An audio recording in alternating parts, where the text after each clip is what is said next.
Chapter 1. Back to the eve of the apocalypse. Our family consists of 18 individuals, and you have only managed to procure this meager amount of food. Do you wish for us to perish from hunger? With your capabilities, you dare to aspire to marry my daughter? You might as well die, you worthless wretch. Fong Luo lay amidst a pool of his own blood. Despair etched upon his face as he witnessed the family of the goddess Su Qingqing dividing the 2 pieces of bread he had brought. He could not comprehend their actions. In this world ravaged by scarcity, the fact that he had secured 2 pieces of bread was an extraordinary feat. Why then did his mother-in-law still find it insufficient, even resorting to violence against him? Had he not treated them well? These were not 18 people. They were 18 beasts. Dingling. In a daze, Fong Luo suddenly heard the sound of a phone ringing. He jolted awake, and upon seeing his surroundings, he froze in disbelief. This is my room? Did I not die from a blow delivered by my vampire mother-in-law? As he surveyed the familiar space, enveloped in its comforting warmth, his eyes brimmed with incredulity. On April 1st, 2030, 2 colossal planets collided less than 100 million kilometers from Blue Star. The shockwaves from the collision caused a rapid increase in temperature, transforming the world into a veritable hell on Earth. Even in the coastal city of Luo City, daily temperatures soared above 60 degrees Celsius, with tropical regions exceeding 80 degrees. It is worth noting that humans begin to feel discomfort at temperatures above 30 degrees Celsius. At 35 degrees, heat stroke becomes a risk. At 60 degrees, even dogs succumb to the heat. This sweltering heat persisted for a full 30 days. Rivers ran dry. Flora and fauna withered away. More than half of humanity perished, unable to endure the oppressive heat and lacking food and water.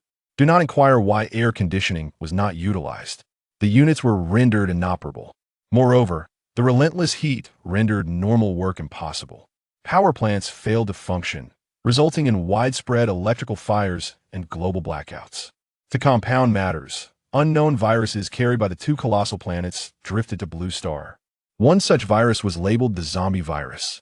Upon infection, living beings transformed into mindless corpses, driven solely by the urge to attack. Those who had managed to survive the sweltering conditions now faced the grim reality that half of them turned into zombies or were slain by them. Another virus was the evolution virus. In stark contrast, this virus could enhance the physical capabilities of organisms, granting them extraordinary abilities.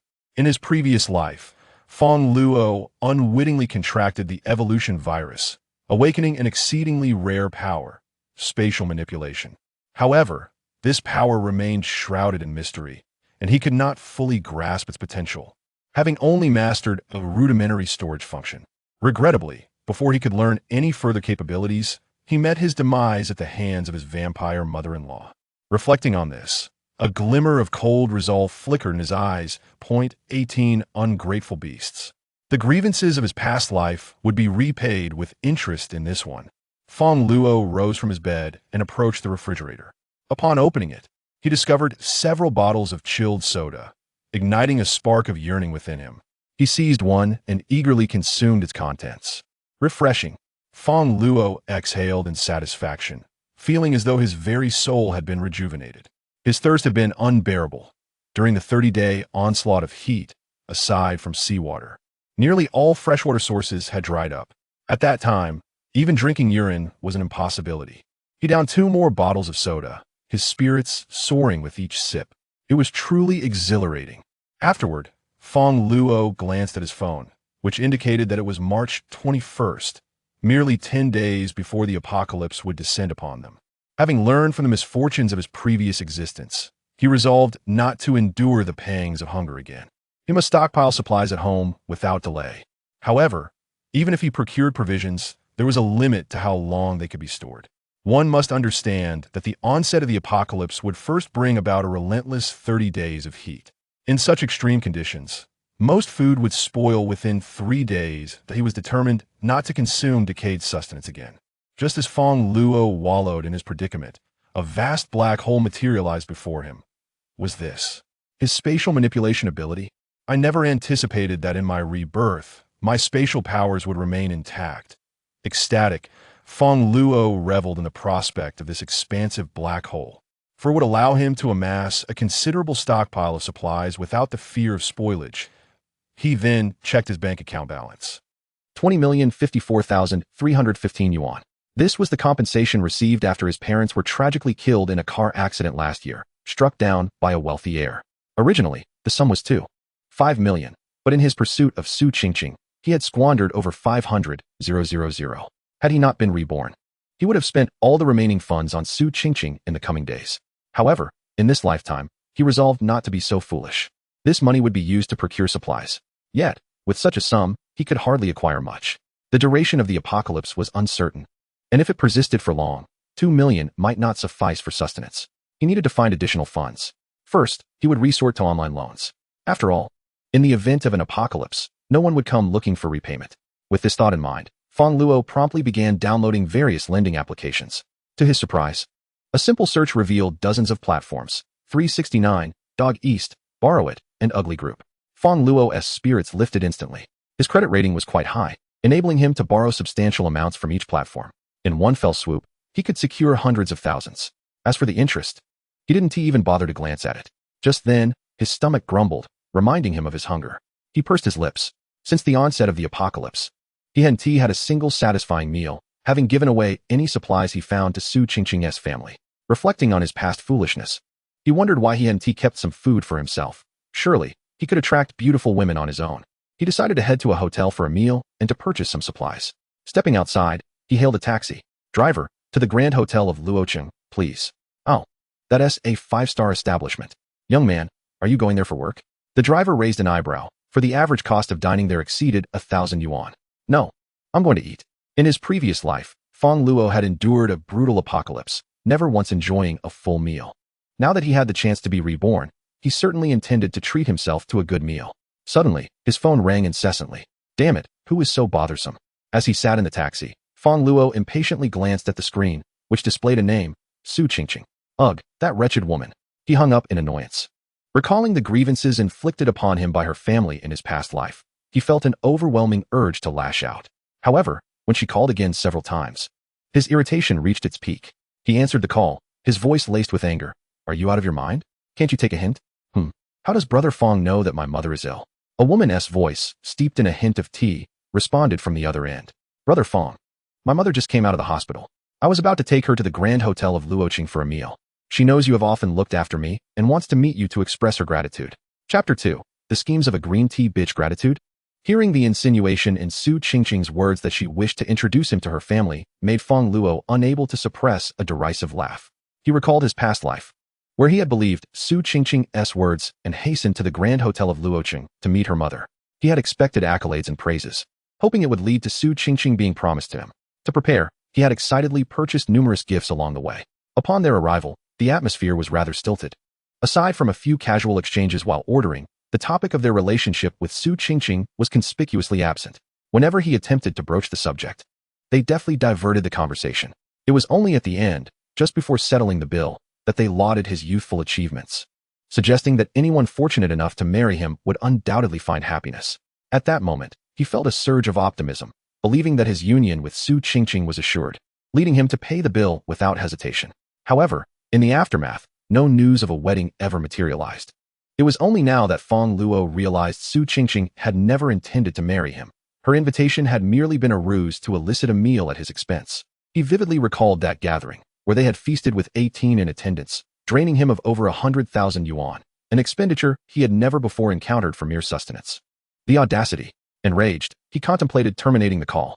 Yet, upon reflection, he recalled how they had so cruelly deceived him in his previous life, culminating in his demise. How could he allow such treachery to go unpunished? They wished to exploit him, did they? They would soon see. No problem, I shall be there shortly, he replied with feigned enthusiasm to Su Qingqing, all the while plotting how to confront this family. At the luxurious hotel in Luo City, a woman with chestnut curls, adorned with a new LV handbag, and possessing a striking appearance rated at 7 or 8, wore a smug smile. She was none other than Su Qingqing, the architect of Fang Luo's demise in a past life. Surrounding her were several relatives, their eyes wide with curiosity as they surveyed the opulent setting of the 5-star establishment, their gasps of astonishment drawing scornful glances from onlookers. Coming from ordinary backgrounds, they had never set foot in such a high-end hotel, believing they would never have the chance. Today, however, While visiting a relative in the hospital, they were unexpectedly invited to dine here, with the assurance that someone else would be covering the expenses. Ching, how about it? Is someone treating us? They inquired eagerly. Rest assured, he will be here shortly, Su Ching replied with confidence. Wow. Who knew Ching's boyfriend would be so impressive? We are truly fortunate to be in her company today. Not quite a boyfriend, merely a suitor. He possesses only a few million. I must test him further, Su Ching replied, playfully tossing her hair, relishing the envious glances directed her way. Su Ching was an unapologetic gold digger, fixated on marrying a wealthy heir to embark on a life of luxury akin to that seen in television dramas. Unfortunately, given her true looks and social circle, she had no real access to genuine affluent suitors. Thus, she kept Fong Luo, who had both savings and charm, on the line, maintaining her standard of living while dreaming of encountering a true rich heir. Indeed, our Ching is so beautiful, we must thoroughly test him, her mother, Li Dongmei, chimed in proudly, boasting to the relatives, feel free to order whatever you like. If he cannot afford this small sum, he should forget about marrying my daughter. Fear not. Auntie, we shall certainly put him to the test. We have watched Ching grow up. Anyone wishing to marry her must first earn our approval. Just then, a young man entered the hotel, a figure of ordinary attire, yet possessing remarkable stature and looks. Brother Fong Luo, over here. Su Ching skillfully forced a sweet smile. Addressing Fong Luo with a tone reminiscent of green tea's refined demeanor, she playfully tousled her curls, feigning the bashful demeanor of a pure-hearted maiden. In a previous life, Fong Luo would have found her charming, showering her with compliments as a good girl. Yet now, he was filled with an overwhelming urge to land a punch that would shatter her skull. That wretched creature. Nevertheless, he restrained himself. The law still prevailed in society, and a prison sentence would spell trouble when the apocalypse inevitably arrived. Ah, Ching, you remain as mischievous as ever, Fong Luo remarked, forcing a semblance of a smile. Brother Fong, what did you say? She feigned innocence. Nothing. I merely said you are exquisite, he replied. You certainly know how to flatter, Brother Fong, she beamed. Is this little Fong? I've heard so much from Ching about how you always look after her. Thank you so much, Li Dongmei chimed in with a beaming smile, her expression warm and benevolent. Yet, this was merely a facade. Fong Luo still possessed savings, and thus was deemed useful. In his past life, once he lost his value, Li Dongmei's true, grotesque nature revealed itself, culminating in her gruesome act of bludgeoning him to death with a brick, even resorting to cannibalism. A true vampire, in every sense. I shall care for you all in the future, Fong Luo replied with a slight smile, yet beneath it simmered an insatiable desire for vengeance. I will also assist with your affairs when the time comes, along with your 16 beasts. It was a pity that today was not the apocalypse, otherwise, he would ensure they all met their demise in unison. Little Fong, our party seems rather large. Let us find a more spacious private room, Su Ching suggested, her family laughing and chatting as they entered a room with a minimum consumption of 100,000 yuan, engaging in idle pleasantries with Fong Luo, feigning concern over his meal choices. Their true intention was to have him foot the bill. I want tea order. You may choose whatever you desire. Fong Luo replied with a forced smile. He then deliberately struck up a conversation with Su Ching, casually mentioning, Ching, I've heard that red wine can enhance one's beauty, with more expensive varieties yielding greater effects. Is that true? Enhance beauty? Su Ching's eyes lit up. Her perceived lack of beauty had always kept her from capturing the attention of elite heirs. She realized her inadequacy stemmed from not indulging in red wine. I must drink it regularly from now on. Surely, I will attract a wealthy heir. Yet, she maintained her radiant smile, showering Fong Luo with praise. Brother Fong, you are truly knowledgeable. I admire you greatly. Whoever marries you must have accrued immense fortune in a past life. Why wait? Quickly. Let us order red wine, 1 bottle each to enhance our beauty. Upon hearing that red wine could improve appearance, Li Dongmei's grin stretched from ear to ear. She eagerly placed an order with the waiter, opting for bottles costing several thousand yuan each, 18 bottles in total, without a shred of concern for the expense. She had fully intended for Fong Luo to cover the bill, feeling no remorse whatsoever. In fact, she feared the paltry price might not suffice to remedy the unsightly blemish on her own face. Ultimately, the lavish meal and drinks amounted to over 500,000 yuan, a sum several times greater than in his previous life. Once the dishes were served, they devoured their food ravenously, resembling gluttons as they stuffed their mouths with their hands. The red wine was consumed with abandon, revealing their insatiable greed, which filled Fong Luo with disdain. Subsequently, he prepared to broach the subject of their relationship. Ching, when do you plan to? Fong Luo, why aren't you eating? Dig in. Before he could finish, Li Dongmei feigned politeness, urging him to eat, effectively overshadowing his inquiry about their relationship, just as it had happened in his previous life. Not even a sum of 500,000 could sway her. I'm not hungry. You all enjoy. Fong Luo replied with a knowing smile, then fell silent. Observing that he ceased his questioning, Li Dongmei resumed her voracious eating. With so many delectable dishes available, she relished the thought of having more for herself, wishing Fong Luo would abstain from eating altogether. Naturally, Fong Luo refrained from indulging, as he had no intention of footing the bill. Having been granted a second chance at life, he was determined not to be a fool again. Thus, he didn't even order any dishes and had deliberately encouraged them to order red wine. To his surprise, they exceeded his expectations, ordering over 500,000 worth. I'm heading to the restroom. Once he noticed they had nearly finished their meal, he stood up, excusing himself to the restroom, and promptly left the hotel. He was curious to see how they would settle the hefty bill. Chapter 3. Constructing a cold storage. After leaving, Fong Luo switched to another high-end restaurant, savoring his meal alone with a sense of joy. It wasn't long before his phone rang. The caller ID displayed Su Qingqing.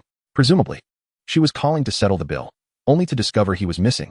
He wondered how they would react upon seeing the bill of 500,000. Surely, their faces would pale.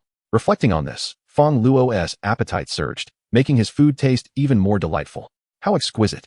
Despite the incessant ringing of his phone, he refused to answer, treating the persistent tones as a melodious symphony. The more urgent the calls became, the more he relished his meal. At the Grand Hotel of Luo City, in a private room, Su Qingqing paced anxiously, repeatedly dialing Fong Luo's number. He had gone to the restroom and had yet to return, while the waiter insisted they settle the bill. Upon reviewing the statement, they found it amounted to 540,000, even after deducting a zero. Did you manage to reach him? Li Dongmei inquired. No one is answering. Su Qingqing replied, her anxiety mounting. No one is answering. Didn't he say he was going to the restroom? He wouldn't have run off, would he? That scoundrel. If he couldn't afford the meal, he shouldn't have pretended to treat us. Li Dongmei's agitation grew, her resentment towards Fong Luo intensifying. She had assumed he would cover the expenses, which was why she had agreed to dine here, even ordering 18 bottles of red wine, each costing several thousand. Now, with Fong Luo untraceable, the question loomed, who would pay the bill? When ordering, she hadn't perceived the prices as exorbitant. In fact, she had thought them reasonable. However, now faced with the staggering bill of 540,000, she felt lightheaded.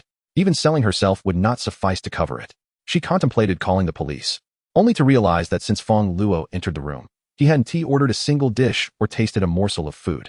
There was no justification for making him pay. What do you mean he has run off? Who will cover the payment? Over 50,000. Upon hearing that the person responsible for the payment had vanished, Su Qingqing's relatives immediately turned pale, apprehensive that they might be summoned to settle the bill. Madam, may I inquire about your preferred method of payment? The waiter, discerning Su Qingqing's intentions to ensnare a wealthy suitor, regarded her with evident disdain. Subtly, he signaled to the security personnel to prevent the departure of the other party. How should we pay? Su Qingqing and Li Dongmei's complexions drained of color. Su Qingqing, merely a junior clerk, was known for her extravagant spending, often purchasing items worth 30,000 yuan on a modest salary of 3,000. She had perpetually deceived honest individuals, living a life devoid of savings. In desperation, she called upon other admirers, but upon hearing the figure of 500,000, they promptly terminated the calls. Li Dongmei, having no employment herself, was equally bereft of resources. As for evading the bill, they were accustomed to preying on the timid, but when confronted with genuine wealth, they would quickly kneel before the affluent. None dared to contemplate absconding from their obligations. Auntie, we must take our leave. We have other matters to attend to. Her relatives hastily declared. You cannot leave. Li Dongmei exclaimed. You all dined here as well. Surely you must settle your share of the expenses. On what grounds? It was you who claimed someone was treating us, prompting our attendance, they retorted. Clearly, Fong Luo was interested in Su Qingqing. Why did you keep interrupting him? Now that he has left in anger, why should we bear the costs? Her relatives were quick to protest, laying blame on Li Dongmei for not securing Fong Luo's affections. Though Li Dongmei felt a twinge of regret, it was of no consequence now. In a moment of desperation, she pointed at her relatives, imploring the waiter. They also partook in the meal. Please do not let them escape. You heartless wretch. One relative cried. We came to the hospital to see you. And now you wish to have them detained. Upon hearing such accusations, the relatives erupted in fury, with several hot-tempered women engaging in a physical altercation with Li Dongmei and her daughter, resulting in a chaotic scene with torn garments. Having enjoyed a hearty meal, Fong Luo exited the restaurant, only to be greeted by the wailing of police sirens and the gossip of passers-by. What brings the police here? I heard a family dined at the Luoqing Grand Hotel, but the one treating them fled, leaving them unable to pay, and now they're fighting amongst themselves.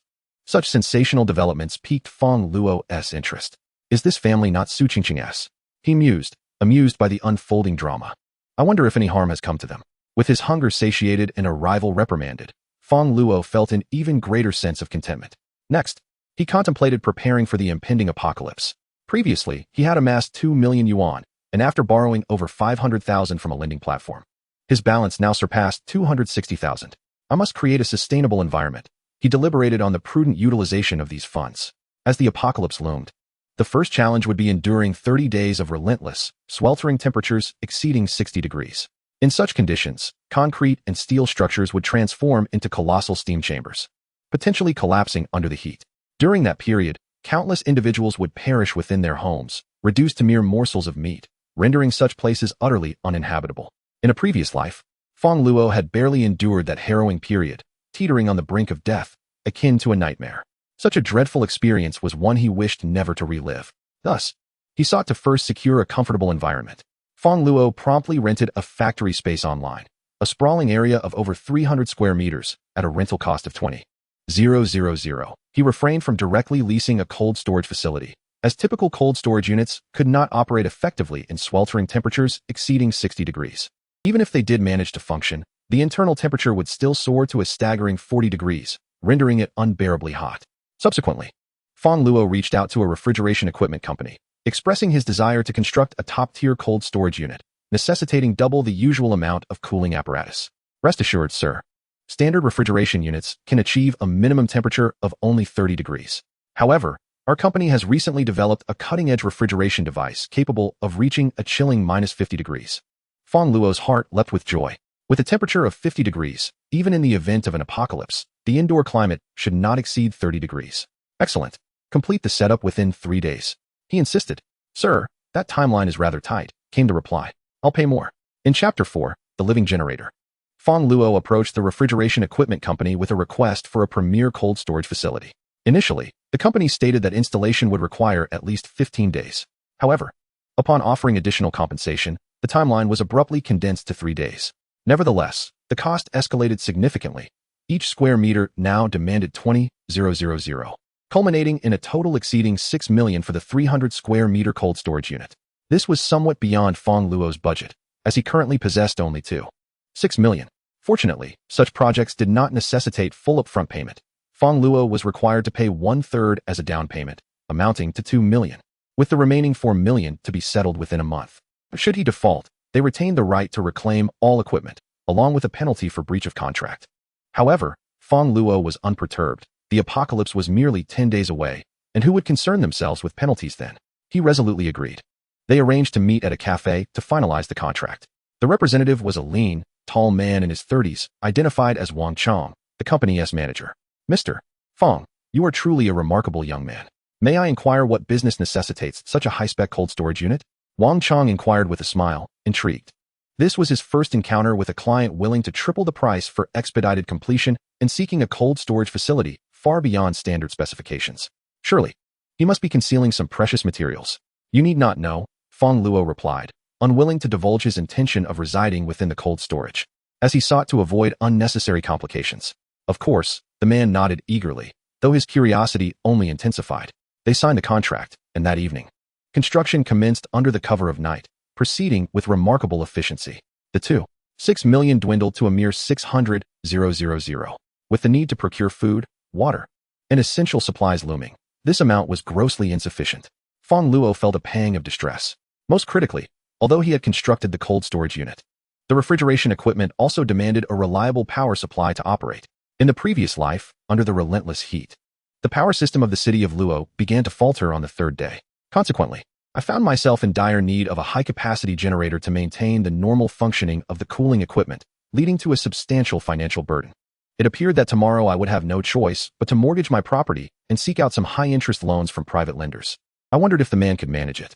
As I embraced the cool night breeze, I approached a nearby restaurant, intending to have a meal before returning home to contemplate the loan situation for the following day. Just as I was about to enter, I was startled by the anguished cries of a cat. Following the sound, I discovered a child at the restaurant's entrance, cruelly tugging at a tabby cat's tail, causing it to wail in distress. The child, however, showed no signs of releasing his grip, laughing gleefully as he intensified his torment, as if deriving joy from the cat's suffering. It was disheartening to witness such cruelty from a child raised in an era of peace. It was no wonder that in the aftermath of the apocalypse, there would be so many individuals who could kill without a second thought. Initially, I had no intention of intervening, but as I prepared to enter the restaurant, my peripheral vision caught sight of a peculiar lightning-like pattern on the tabby cat's tail. Could this be the Electric Mother? My pupils dilated in shock. After the cataclysm, two distinct viruses emerged on Blue Star, the zombie virus and the evolution virus. These viruses not only infected humans, but also affected other flora and fauna, from majestic tigers to the tiniest flowers. Upon being infected by the evolution virus, these beings would similarly gain extraordinary abilities. In my previous life, there was a particularly infamous animal in the city of Luo that had contracted the evolution virus, a tabby cat known as the Electric Mother. This feline, having evolved electric powers, gained notoriety not merely for its abilities, but for its ruthless nature. The Electric Mother was notorious for ambushing and slaughtering solitary humans, often removing their eyes post-mortem with brutal efficiency. As a result, many sought to hunt her down. However, the Electric Mother was formidable, especially with her electric abilities, allowing her to flee with lightning speed, making capture nearly impossible. Moreover, she bore a grudge. Anyone who dared to attack her would inevitably face her vengeance when they were alone. Over time, she became a figure of terror. Some claimed that her threat to humanity was even more horrifying than that of the zombies. Nevertheless, there were those who recognized the Electric Mother's origins.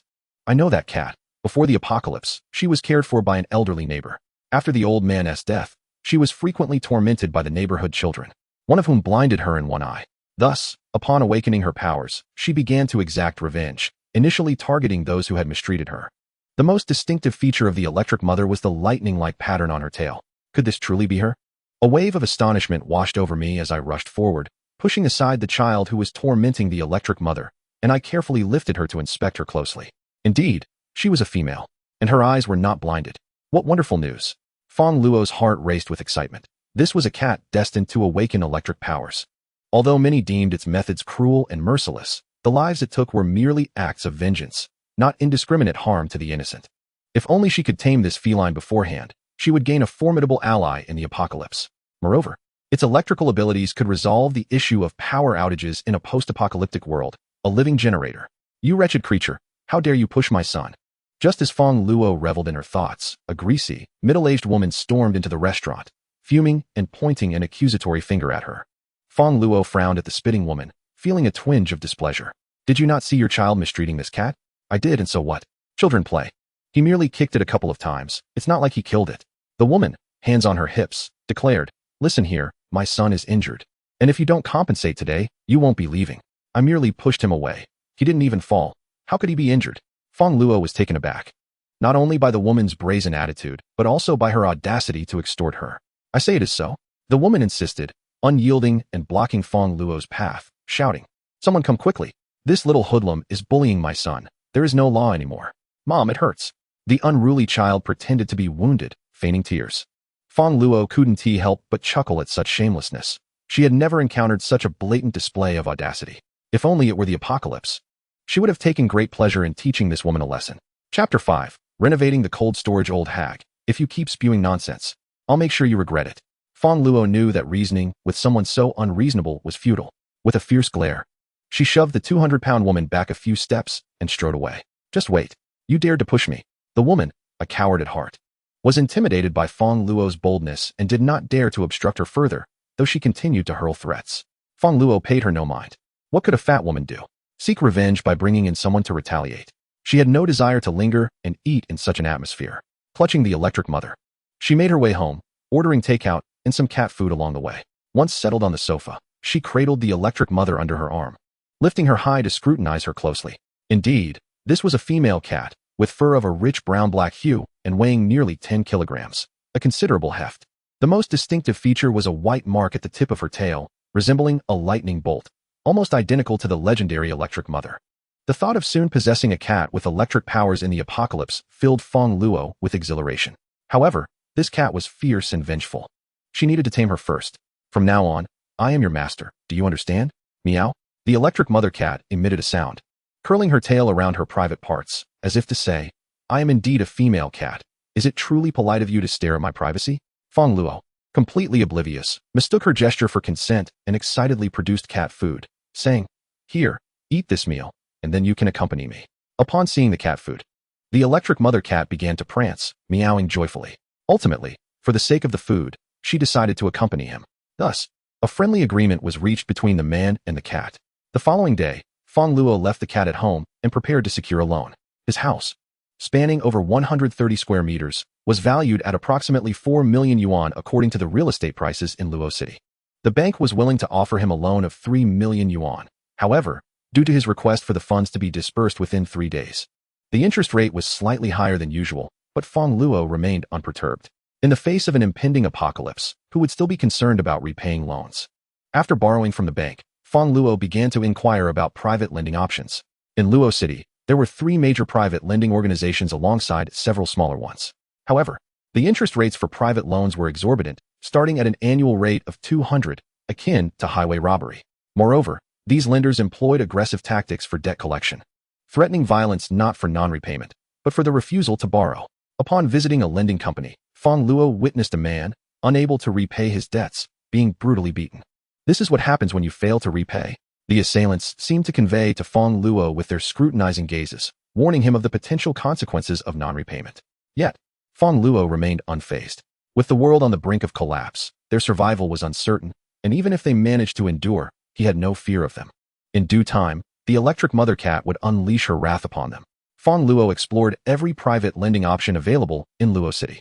Regrettably, when he inquired about the possibility of a personal loan, he was met with disdainful glares from all. Ultimately, he managed to secure a loan of just over 6 million yuan. Feeling discontent, he questioned the blatant gender discrimination that prevented men from securing personal loans. After tallying his finances, he found that, in addition to the previous bank loan of 3 million yuan and his original 600,000 yuan, he now possessed approximately 10 million yuan. Whether this amount would suffice remained uncertain. Once the borrowing was complete, nearly 3 days had elapsed. The phone rang. It was Chow Fong, the department supervisor, calling after several days of absence from work. Fong Luo, are you not coming to work again today? Do you still wish to keep your job? Come to my office at once. Chow Fong, in her 40s, had not abandoned her lascivious intentions towards Fong Luo, who she found attractive. She frequently summoned him for trivial tasks and requested massages, insinuating that compliance would lead to promotions and raises. Fong Luo could no longer tolerate it. Work? Send your daughter over, and I might consider it. In a world on the brink of apocalypse, who would be foolish enough to adhere to a work schedule? He abruptly hung up the phone. Chow Fong was left in a state of shock, bewildered by Fong Luo's newfound assertiveness. When had he become so bold as to speak to her in such a manner? Normally, he was submissive and compliant. Infuriated, Chow Fong attempted to call him again, only to discover that he had blocked her number. In a fit of anger, she unleashed a torrent of criticism against Fong Luo in their work group. While a sycophantic young man, eager to curry favor, chimed in. Fong Luo, you needn't bother returning. Your position as team leader has now been handed to Sun Jia. Fong Luo couldn't help but chuckle at the triviality of such a role, and with a dismissive gesture, exited the group chat. After several exhausting days, he reclined comfortably on the sofa, cradling a cat in his arms. Only 6 days remained until the apocalypse. Suddenly, his phone rang. It was news that the cold storage facility had been completed. A surge of joy filled Fong Luo as he made his way there for inspection. The 300 square meter cold storage boasted 3 times the equipment of an ordinary facility, with exceptional refrigeration capabilities. Boss, what do you intend to store? I have experience in this area and can assist in tuning the equipment, Wang Chong inquired, subtly probing Fong Luo about his intentions for the cold storage. Fong Luo shot him a glance and replied, Do you know why dogs don't catch mice? Because dogs don't eat mice? Wang Chong responded, puzzled. However, Fong Luo paid him no mind, and it wasn't until he had walked away that Wang Chong realized he had been rebuffed for his prying. Humph. I wouldn't have known if you hadn't said anything, Wang Chong sneered as he watched Fong Luo's retreating figure. With the cold storage now operational, the next step was to stockpile supplies and enhance the facility's security.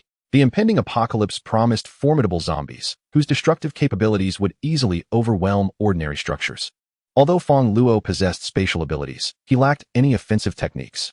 Thus, he reached out to a security company, requesting them to design a protective system for his cold storage and to partition several areas for use as a restroom and living space. The security team promptly arrived for an inspection. Mr. Fong, creating a restroom is certainly feasible, but there are significant security vulnerabilities in this cold storage that make it prone to theft, said Qin Hao, the team leader. He refrained from questioning Fong Luo about the restroom's purpose, adhering strictly to his professional role without prying into the employer's intentions. What do you mean? Fong Luo asked, his demeanor turning serious. Look here, Qin Hao pointed out, behind this equipment, there is a concealed metal door that can be opened from outside the cold storage. Furthermore, Beneath this device lies a special latch that, once fitted with specific wheels, allows for easy mobility, enabling anyone from the outside to enter at will. Having previously served as a Special Forces soldier, Qin Hao possessed considerable reconnaissance experience, which he utilized to identify the cold storage's flaws. Fong Luo's heart raced at the revelation. He was relieved to have enlisted the security company to fortify the facility. Had this vulnerability gone unnoticed, anyone could have accessed his cold storage, rendering it utterly unsafe in the face of the apocalypse. It was clear that Wang Chong, from the refrigeration equipment company, had deliberately left this entrance open. Fong Luo had sensed something amiss in Wang Chong's gaze. He had likely perceived Fong Luo's lavish spending and urgent need for such a high-end cold storage, leading him to contemplate theft of precious supplies. A surge of murderous intent welled up within Fong Luo. "Thank you. Please come back for the construction tomorrow." Fong Luo expressed his gratitude to Qin Hao. "No problem, Mr. Fong, but completing the project within 3 days is rather pressing. Increase the payment. By the way, sell me some weapons as well." Fong Luo handed the security company 5 million, requesting that they reinforce his cold storage within 3 days, as there were only 6 days left until the apocalypse. Additionally, Fong Luo procured several daggers, electric batons, and riot shields from them. As for why he chose not to commence construction today, Fong Luo had his own plans. Next, he focused on stockpiling supplies. With the onset of the apocalypse, the initial challenge would be enduring a relentless 30-day heat wave exceeding 60 degrees Celsius, where a mere day without water could lead to dire consequences. In the previous world, the majority of fatalities were due to dehydration. Therefore, Fong Luo directly ordered 10 million worth of bottled water. Given the volume of his purchase, the unit price was significantly reduced, amounting to approximately 20 million bottles at 50 cents each. As before, he paid an initial deposit of 3 million. Then came the food. Chickens, ducks, fish, pigs, cattle, sheep, rice, flour, and various seasonal vegetables were all acquired from wholesalers, totaling 5 million. Engaging 3 different wholesalers, he similarly paid a portion up front, around 2 million. In an instant, he had spent 10 million. However, he still had numerous supplies to acquire and needed to devise a means to generate more funds. The wholesalers delivered swiftly, particularly the bottled water, as there was a highly ranked local water company in Luo City. The delivery arrived at the cold storage by evening, with several semi-trailer trucks. "Boss Fong, your goods have arrived. Please sign for them," announced the lead driver, Wang Dazhuang, who approached Fong Luo with a cigarette dangling from his lips. "All right, please help me move them into the warehouse. We are only responsible for delivery, not unloading." Wang Dazhuang declined, but when I made the purchase, the owner assured me of free unloading. Fong Luo replied, his brows furrowed. "Then have the owner come to unload." Wang Dazhuang retorted, a smirk on his face, clearly taking advantage of Fong Luo. "If you want it unloaded, you'll need to pay for that service." Their team frequently employed such tactics, making various excuses to delay unloading for clients in urgent need. Most people, unable to wait, had no choice but to pay extra for unloading. Using such methods, he had purchased 2 properties in Luo City. How much? Fong Luo wished to avoid any further delay. He had the ability to transfer the goods into his space, but utilizing his spatial abilities might raise suspicions, and he preferred not to reveal them. Considering the volume, it'll be 10,000. Seeing Fong Luo's willingness to pay, Wang Dazhuang grinned broadly, making an exorbitant demand. Fong Luo's expression immediately turned cold. These individuals were deliberately trying to cheat him. Unfortunately, he had no time to engage with such petty antics. He had more pressing matters to attend to. Otherwise, 10,000? I wonder if you'll have the life to spend it. Boss is generous. Upon seeing the transfer, Wang Dazhuang's eyes lit up, and he immediately rallied his crew to move the supplies into the cold storage. Once the unloading was complete, Fong Luo did not rush to leave. Instead, he stealthily concealed himself within the cold storage, seemingly awaiting something.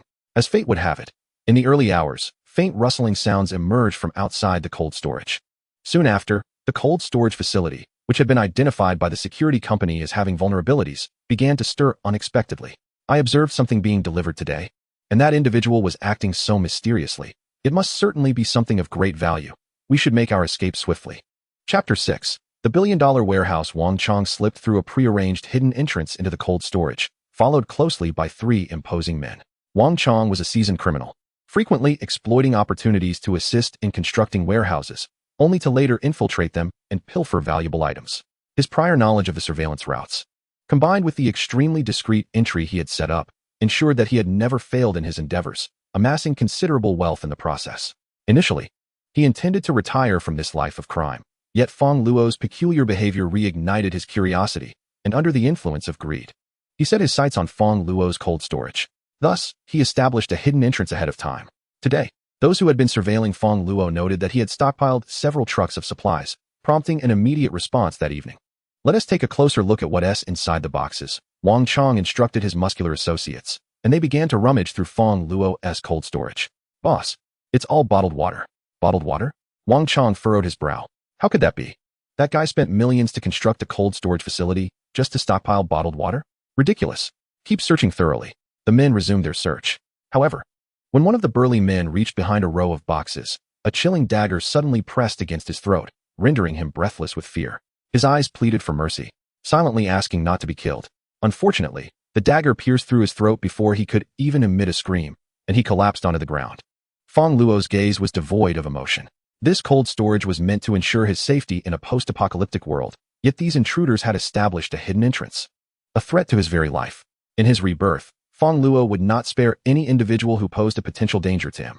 With murderous intent, he fixed his gaze upon the remaining men rummaging through the storage. There were still 3 left.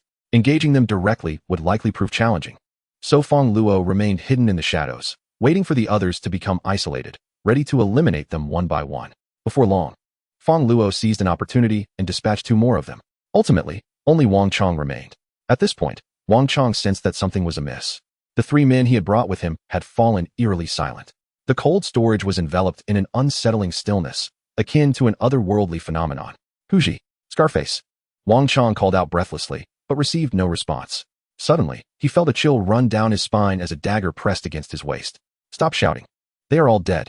A voice as frigid as death echoed behind Wang Chong. He trembled as he turned around, only to behold a blood-soaked dagger. Droplets of crimson cascading to the ground, each plop resonating in the silence of the cold storage like the ominous toll of a death knell. It's you. Wang Chong followed the dagger's line to its master. To his horror, he realized that the very individual who had slain his 3 companions was none other than the seemingly innocuous young man from earlier, Fong Luo. Instantly, a torrent of cold sweat broke out on Wang Chong's forehead. How can you be here? This is my cold storage. Why shouldn't I be here? Fong Luo regarded the trembling Wang Chong with an icy indifference. But you had the audacity to install a hidden entrance in my domain. Should I end your life with a swift stab, or would you prefer a more methodical dismemberment? Spare me, spare me. Wang Chong gazed at the crimson blade, now poised against his throat, and fell to his knees in terror. He was accustomed to petty theft, yet he had never encountered a demon like Fong Luo, who could kill without a flicker of an eye. Regret washed over him. He had no need for more wealth. Why had he invited such a monster into his life? Do not take my life. I can compensate for your losses. 100,000. No, 200,000. Wang Chong hastily offered, desperately pulling out his bank card, pleading for mercy. Do you think I need your paltry sums? Fong Luo's gaze was frigid. He could never allow a significant threat to linger for the sake of 200,000. No, 1 million. I will refund your deposit in full. Wang Chong continued to raise the stakes.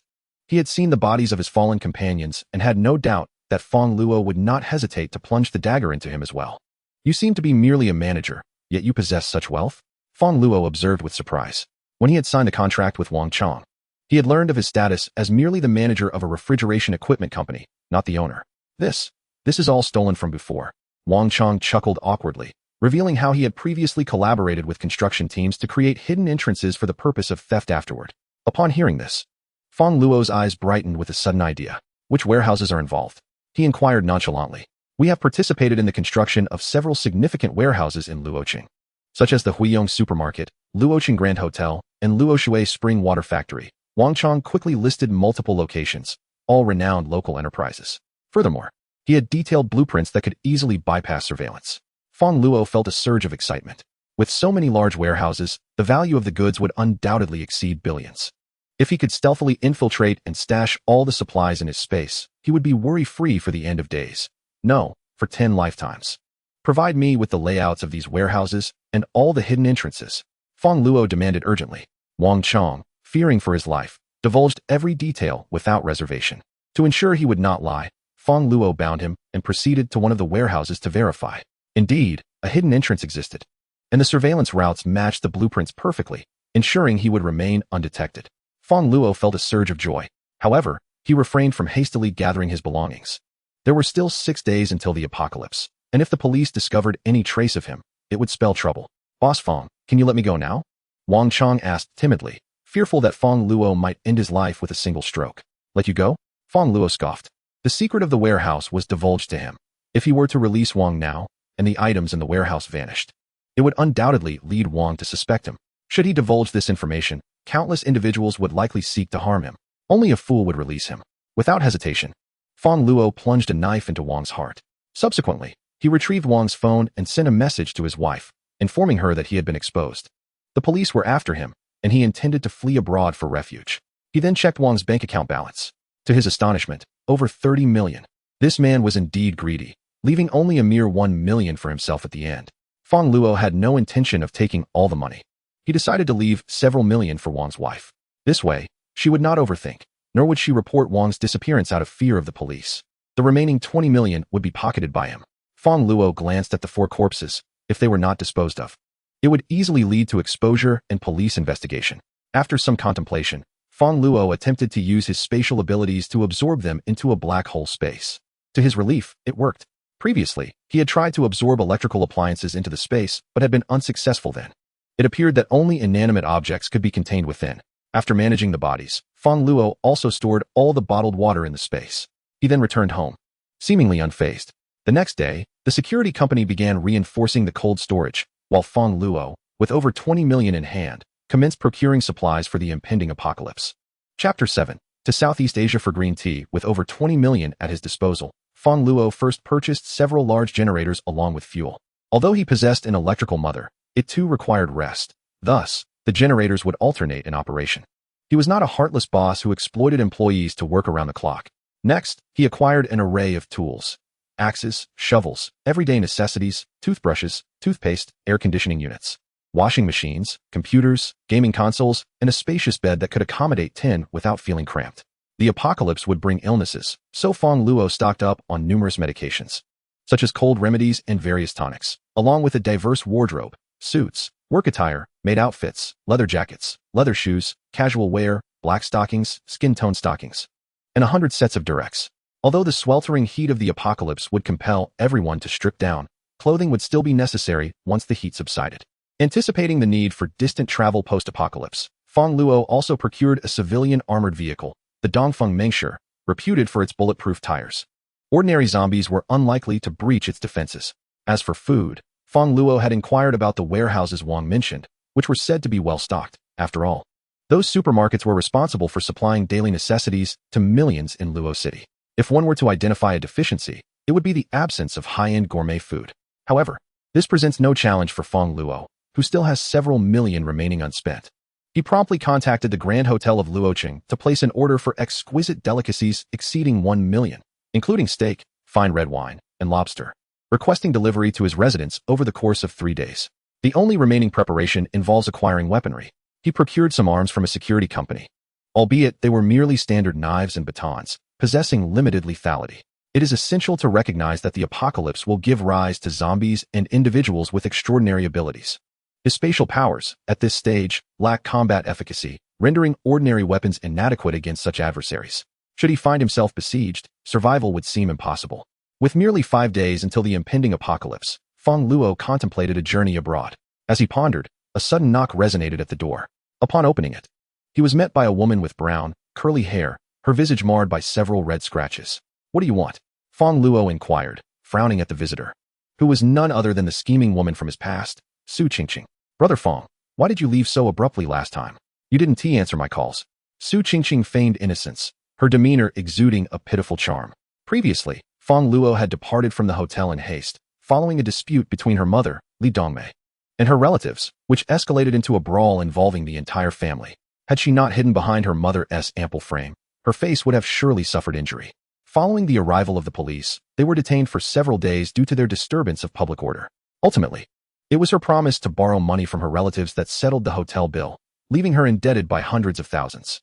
Yet, she had no means to repay such a sum. Initially, she sought other suitors, but upon learning of her substantial debt, they all ceased communication. Who would invest 50,000 for a woman of such dubious character? Thus, she found herself compelled to approach Fang Luo, hoping to manipulate him into alleviating her financial burden. "I'm busy with work," Fang Luo replied coldly, contemplating whether to employ the same method he used to handle Wang Chong, discreetly eliminating Su Qingqing. However, given her approach, her mother would likely be aware, and should she vanish, the police would undoubtedly trace it back to him. Ultimately, It seemed futile, as she had little time left anyway. Brother Fong, why didn't you inform me of your matters? I almost misjudged you. Su Qingqing's tone was syrupy sweet, and she even dared to embrace his arm, resting it against her chest, an act previously uncharacteristic of her. It appeared she was indeed desperate. Fong Luo scoffed inwardly, reflecting on her urgency now, wondering where such concern had been during her earlier indifference. Indifferent to her advances, he returned his attention to his phone. Yet, Su Qingqing persisted in her chatter. Brother Fong, your home is so tidy. I adore boys who are clean and organized. And why do you have so much food, including fine red wine? It looks quite expensive. I would love to partake, she remarked. I intend to use it for foot baths, Fong Luo replied with a sidelong glance. Foot baths. Su Qingqing felt a hint of embarrassment. The moment someone expressed a desire to drink, she had unwittingly suggested using it for foot bathing, implying that the person wished to consume foot-soaking water. Brother Fong Luo, are you booking a flight for leisure? Su Qingqing inquired, noticing Fong Luo engrossed in his ticket reservation. Brother Fong Luo, could you take me along? I can look after you, and I promise not to waste money. This time, just book one room. Su Qingqing immediately asserted, subtly indicating her desire to share accommodation. Previously, whenever they traveled together, they had always booked separate rooms. This time, Su Qingqing was truly putting forth considerable effort. Fong Luo cast her a glance. It was undeniable that in terms of appearance, Su Qingqing was quite attractive, possessing a delicate oval face and, most importantly, a voluptuous figure. Otherwise, Fong Luo would not have been so entranced by her. Suddenly, a thought struck Fong Luo, and he grinned. Sure, let's bring your mother along as well. That might not be appropriate. My mother is getting older and has let herself go. Su Qingqing's expression stiffened. I meant to take her on the trip. Really? Su Qingqing's excitement surged. She believed Fong Luo must have had a genuine reason to leave last time, or else he would not agree to take both her and her mother on a journey today. I'll notify my mother right away. Su Qingqing quickly contacted Li Dongmei. Initially harboring resentment towards Fong Luo, Li Dongmei's demeanor transformed into a welcoming smile upon hearing the news, already convinced that Fong Luo would help them repay the 500,000. Fong Luo had chosen a Southeast Asian country for its proximity and relatively lax security, facilitating his aims. Hand over your ID and passport. I will book the hotel for you, Fong Luo remarked nonchalantly to Su Qingqing and Li Dongmei. Without a shred of suspicion, the two women readily complied. Xiao Fong, I'm not in great health. Please find me a better room. Brother Fong Luo, 2 rooms will suffice. Let us not waste. Observing their insincere expressions, Fong Luo couldn't help but smirk coldly. After securing the bookings and exchanging a few feigned pleasantries, Fong Luo departed from the hotel. Under the cover of night, he began to inquire about places to procure weapons. After several twists and turns, Fong Luo finally located the arms he sought. Subsequently, he promptly booked a flight to return to his homeland. The foreign locale felt precarious. It would be unfortunate to meet an untimely demise. Fong Luo bypassed the hotel entirely. Although visiting would likely afford him a night with Su Qingqing, the thought repulsed him. With his current resources, he pondered, when the apocalypse arrives, what manner of companions he could attract: school beauties, lolas, nurses, flight attendants, and housewives. Why settle for a green tea? Thanks to the existence of a black hole space, the weapons went undetected, allowing him to return safely. Upon arriving home, Fong Luo received another call from Su Qingqing. Brother Fong Luo, where have you been? Why didn't you return last night? Su Qingqing sounded worried, fearing that Fong Luo had left again. However, after inquiring at the front desk, she learned that he had booked the room for 5 days, relieving her anxiety considerably. I have some matters to attend to. You all enjoy yourselves without worrying about me. Fong Luo replied dismissively while lounging on the sofa, sipping red wine. He left Su Qingqing and her daughter in Southeast Asia, taking with him their identification cards and passports. To prevent them from returning through alternative means, he intentionally booked a 5-day accommodation to lull them into complacency, ensuring they would remain there a few extra days. Regrettably, it seems that before the apocalypse arrives, they will have no chance to return to Luoqing. It is rather absurd that these two are enjoying themselves, oblivious to the fate that awaits them. Southeast Asia, with its tropical climate, can see temperatures soaring to a staggering 70 degrees during the apocalypse. The lawlessness of the region, coupled with Su Qingqing's lack of funds, suggests she may not survive beyond 3 days. The thought of the two of them crying out for help brings an unwelcome sense of satisfaction to Fong Luo. Days passed. The security company called to inform him that the safety facilities of the cold storage had been installed. Fong Luo promptly went to inspect it. After reinforcement and modification, the windows and doors of the cold storage were fitted with special materials, significantly enhancing their security. The walls were also equipped with advanced insulation materials, ensuring that even in the event of external flames, the cold storage would remain intact. Additionally, with the refrigeration equipment, The temperature within the cold storage could be maintained at around 20 degrees after the apocalypse, which is the most comfortable temperature for human perception. However, Fong Luo remained cautious. He meticulously checked to ensure that his cold storage would not be fitted with a hidden entrance like Wang Chang's. Only one day remained until the apocalypse. All the supplies Fong Luo had ordered were delivered, and he was now making final preparations for the heist. Chapter 8. The Heist, March 31st, 2030. Only one day remained until the apocalypse. Fong Luo had prepared most of the supplies needed for survival. What remained was to infiltrate various warehouses and seize all the resources within, making his final preparations. Previously, he had gathered information from Wang Chang regarding the locations of several large warehouses, hidden entrances, and surveillance routes. After a good rest to replenish his energy, the clock struck midnight. As night fell, Fong Luo donned his helmet, mounted the motorcycle he had prepared, and set off towards the warehouses. Typically, shopping malls and supermarkets begin closing their doors after 11 p.m., and since today was Sunday, with people needing to work the following day, the streets were notably deserted, facilitating his movements. The first target he set his sights on was the largest local supermarket chain, Huiyong Supermarket. Huiyong Supermarket boasted the most extensive variety of goods in the city, ranging from precious jewels to fresh fruits and vegetables. Its daily foot traffic exceeded 50,000, supplying food to 30 of the city's population. With millions residing in Luocheng, the volume of their stock was staggering. Following the blueprints, Fong Luo entered the warehouse through a hidden entrance and began to indiscriminately pillage the supplies. His first target was food. Huiyong Supermarket provided sustenance for millions every day, with the warehouse stocked in tons.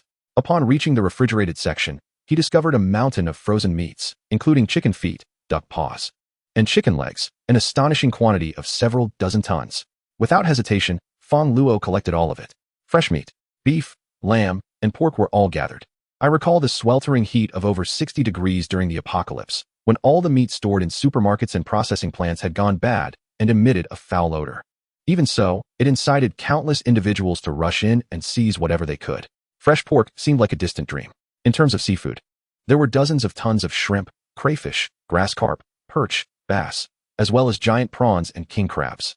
Fong Luo could hardly contain his envy. During the apocalypse, global drought had rendered nearly all inland rivers dry.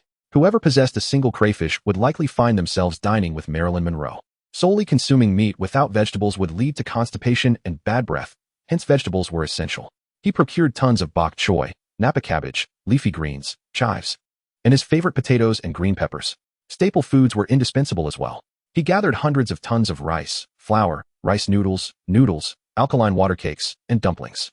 With sustenance secured, Fong Luo turned his attention to beverages. In a world where one could only drink water, chilled soda was a must. Coca-Cola, Pepsi, Wang Laoji, Yuanqi Forest, along with various brands of red wine, roughly estimated to be over 100 million bottles, sufficient for him to drink for generations. He recalled how, in the last apocalypse, a hefty recluse had hoarded a few cases of cola, attracting a throng of young maidens eager to serve him. At that moment, Fong Luo felt an immense envy. Now, he had billions at his disposal. The apocalypse would last a month. He needed some snacks. He gathered all the spicy strips and potato chips until every food item was depleted. Afterward, he inspected other necessities. Towels, toothbrushes, facial cleansers. He contemplated purchasing a few sets of underwear for himself, only to discover a nearby box filled with black silk, white silk, and lace. He decided to keep them, just in case he needed to recruit a few maids later. After all, he couldn't cook for himself every day. That would be too taxing. He also collected pots, pans, and a bed spacious enough to accommodate 10 people without feeling cramped. Having completed the looting of Huiyong Supermarket, Fong Luo proceeded to his next destination, employing the same method to infiltrate, incapacitate the security, and seize resources. After approximately 3 hours, Fong Luo had plundered all the large warehouses in the city, amassing over 10 billion worth of goods. He had essentially secured everything visible in the marketplace. Once all tasks were accomplished, it was already past 4 in the morning. With less than 8 hours remaining before the apocalypse would unfold. Returning to the cold storage, Fong Luo locked the doors and windows, took out a set of living supplies, and arranged his cold storage to resemble a complete home, furnished with a bed, linens, a television, a computer, a PS5 gaming console, a table, and chairs. He intended to reside here for at least a month. Exhausted from the day's endeavors, Fong Luo felt drowsy. He set the cold storage facilities to activate at a designated time and fell into a deep slumber. On April 1st, 2030, a Monday, the weather was clear with a temperature of 15 degrees. People donned their coats, dragging their weary bodies to work as usual. Meanwhile, the morning news reported a significant theft. a major heist in which 5 large warehouses in the city had been emptied of goods worth over 10 billion in a single night. The method of the crime is exceedingly bizarre. The police are currently investigating and have yet to uncover any clues. Individuals who had risen early to procure groceries at the supermarket are now expressing their frustration. The vegetables are all gone. What shall we eat today? Meanwhile, there is a news report on television. At approximately noon, a collision between 2 massive planets is anticipated to occur 100 million kilometers away from Blue Star. People may witness a brief flash of light. We advise everyone to remain calm. However, this news has not garnered much attention. As time slowly passes, Fong Luo sleeps soundly on his large bed, oblivious to these events. April 1st, 2030, 12 o'clock p.m. Just as the populace contemplates their midday meal, a sudden flash of white light streaks across the sky. This dazzling light transforms the already bright daytime sky into something nearly blinding. What is happening? Lightning during the day? This can't just be 240 volts. It's too intense. Are you foolish? Didn't you see the news? This is the light emitted from the collision of 2 giant planets. Oh, does that concern my monthly salary of 3,000? Hardly anyone takes this seriously, as similar news has surfaced in the past, leading them to treat it as mere spectacle. However, mere minutes later, the world begins to undergo a transformation. What is going on? Why is it suddenly so hot? Didn't the weather forecast say a high of 15 today? I even wore a sweater. The temperature continues to rise, approaching 40 degrees Celsius. I feel like I'm about to suffer from heat stroke. The news suggests that this may be related to the recent flash, assuring that it will subside shortly. Yet, the heat intensifies. It is April, yet it feels hotter than August. Passers-by, regardless of gender, can no longer maintain their composure and hastily shed their clothing in an attempt to alleviate the oppressive heat. Chapter 9. The Plea of Su Qingqing. The apocalypse descends. Global temperatures soar at this moment. At 12:03 p.m., the air temperature in the coastal city of Luocheng reaches an unprecedented 45 degrees and continues to climb. By 12:30 p.m., the air temperature skyrockets to 65 degrees, with the concrete ground exceeding 100 degrees. Stray dogs on the streets are leaping about. It's scorching. At this rate, frying an egg would be trivial. One could easily sear a steak. This phenomenon is not confined to Luocheng. Even northern cities are nearing temperatures of 60 degrees, with the lingering snow now completely melted. In tropical regions, air temperatures surpass 80 degrees. Faced with this sudden heat wave, everyone feels like they are in a sauna. The streets are in chaos, with both humans and animals frantically seeking shade, leading to various stampedes. Yet at this moment, Fong Luo lies comfortably on his 10-person-wide bed, lightly snoring. Suddenly, he jolts awake. Damn it, why did you steal my blanket? I'm freezing. He had been sound asleep, only to be roused by the chilling air from the cold storage unit. Fong Luo had programmed the refrigeration system to operate on a timer at the lowest temperature, resulting in an excessively cold environment. Though the temperature outside reached 65 degrees, the indoor environment languished at a mere 10. It seemed as if the apocalypse had arrived. Fong Luo donned his coat, glanced outside, and hastily adjusted the temperature of his equipment. He then poured himself a steaming cup of milk, seeking warmth. Comfortably, he reclined on a grand sofa, a testament to its worth of over 800,000, and let out a contented sigh. Subsequently, he retrieved his phone to browse the internet. As expected, headlines across various websites heralded the scorching weather. The comment sections were ablaze with fervent reactions. This sweltering heat is unbearable. Why has it suddenly become so hot? I had to return home early, only to find my wife playing cards with someone else. Woe is me. I was moving bricks, and they became too hot to handle, causing blisters. Thank you. High temperatures. I was just on a date with my goddess, but the heat revealed her imperfections, and I was appalled. Just when we were to have our monthly exams, the school announced a holiday. How I love this heat. Is this the end of the world? Should I stockpile supplies? But it's too hot outside. I have no desire to venture out for groceries. Will this apocalypse affect my monthly salary of 3,000? The internet buzzed with myriad opinions. Yet, most individuals dismissed the sudden surge in temperature as merely an enjoyable vacation. Only Fong Luo understood the gravity of the situation. This heat wave would persist for a full month, draining rivers dry and transforming the world into a purgatory. Food would spoil, and a single bottle of water could incite violent disputes among many. Had there been precautions taken from the outset, fewer lives would be lost. Fong Luo sighed. However, he felt powerless to act. Even if he proclaimed the impending doom, no one would take him seriously. All he could manage was his own well-being. Suddenly, his stomach grumbled, reminding him of his hunger. He realized that he had not eaten since the previous night. Thus, Fong Luo began to select food from his supplies. Though his culinary skills were lacking, leading him to choose something that required no cooking, he retrieved a hot pot set. As for the ingredients, after much deliberation, he settled on a few pieces of imported A5 Wagyu beef and Australian lobster, along with crab. The mere ingredients amounted to a small fortune. A hot pot feast seemed delightful. For drinks, a bottle of expensive red wine would suffice, though he aimed not to indulge excessively.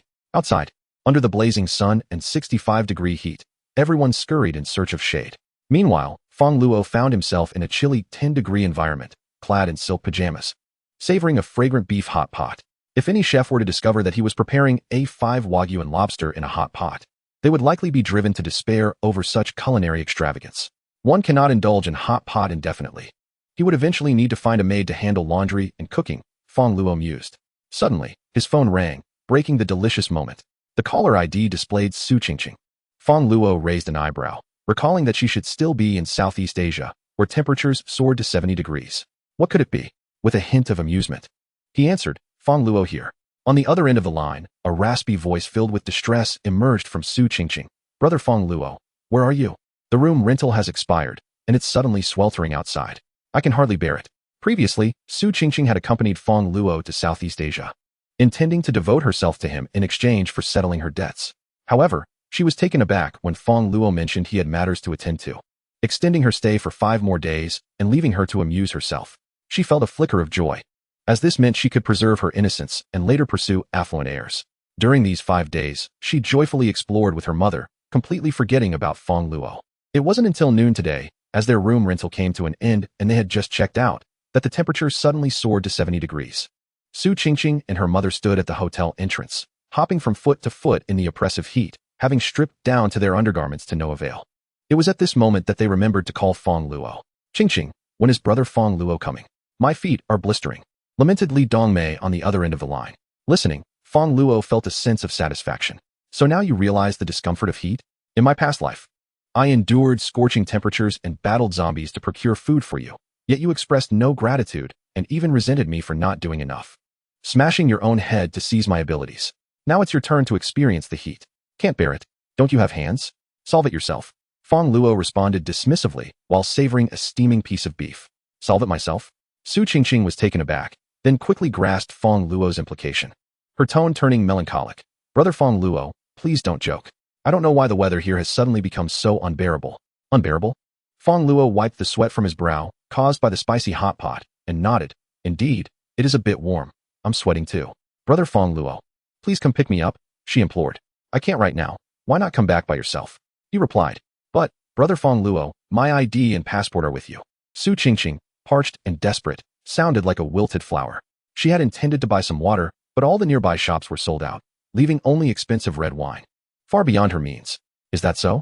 I had almost forgotten. However, I'm currently in the country and cannot come over. Perhaps you could come and retrieve them? Brother Fong Luo, please don't jest. How can I manage that? Su Qingqing felt that Fong Luo was toying with her, and her frustration grew. Yet the unbearable heat had rendered her helpless. In this unfamiliar place, her only recourse was Fong Luo, and she dared not express her anger. Thus, she pleaded once more, her voice tinged with desperation. Brother Fong Luo, how about this? Could you extend my room rental for a few more days? Once the heat passes, I will come to find you immediately. Her meaning was unmistakable. You cover my room expenses, and I shall repay you in kind. But would Fong Luo truly value a woman who had once caused him harm in a past life? Please, with his vast resources, what sort of woman could he not find? What did you say? The signal is poor. I can't hear you. He abruptly ended the call. Later, Su Qingqing attempted to call again, but Fong Luo disregarded her, immersing himself in his hot pot, allowing the phone to ring incessantly. The more urgent the ringing became, the more delicious his meal seemed. When Su Qingqing ceased her calls, she resorted to sending messages. Brother Fong, my mother has collapsed. Please come and save her. The message was accompanied by a photo of Li Dongmei lying unconscious on the ground, resembling a lifeless pig. It appeared she was indeed in dire straits. Smoke rising ominously around her. Fong Luo clicked his tongue, feeling an inexplicable sense of elation as he picked up a piece of meat and offered it to his phone, saying, This beef is exquisite, it warms the soul. Would you care to alleviate your chill? He felt no sympathy for Li Dongmei's plight, even wishing her demise would unfold more swiftly.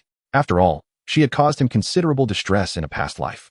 Fong Luo continued to savor his hot pot. As time dragged on, Su Qingqing grew increasingly anxious. Her mother had fallen ill in an unfamiliar place, leaving her utterly helpless.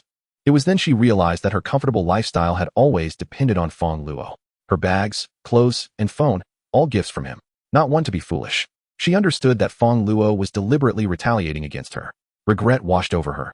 She should never have toyed with his affections. She relentlessly sent messages to Fong Luo, striving to win back his heart, her words growing ever bolder. Brother Fong, you're still single, right? I'm also currently unattached. What kind of knowledge do you prefer? Though it's my first time, I'm a quick learner. I can master any knowledge effortlessly. What animals do you like, kittens or puppies? Chapter 10. Extraordinary abilities. Su Qingqing continued to bombard Fong Luo with messages, each more desperate than the last. Ironically, she now resembled a devoted admirer of Fong Luo. He found himself stifling a laugh, never imagining that she would one day plead so pitifully. Yet, in response to her entreaties, Fong Luo felt no compassion. She had brought this upon herself. After finishing his meal, he glanced out the window to observe the surroundings. It was Monday, and the warehouse area had typically been bustling with workers, yet now, not a soul was in sight.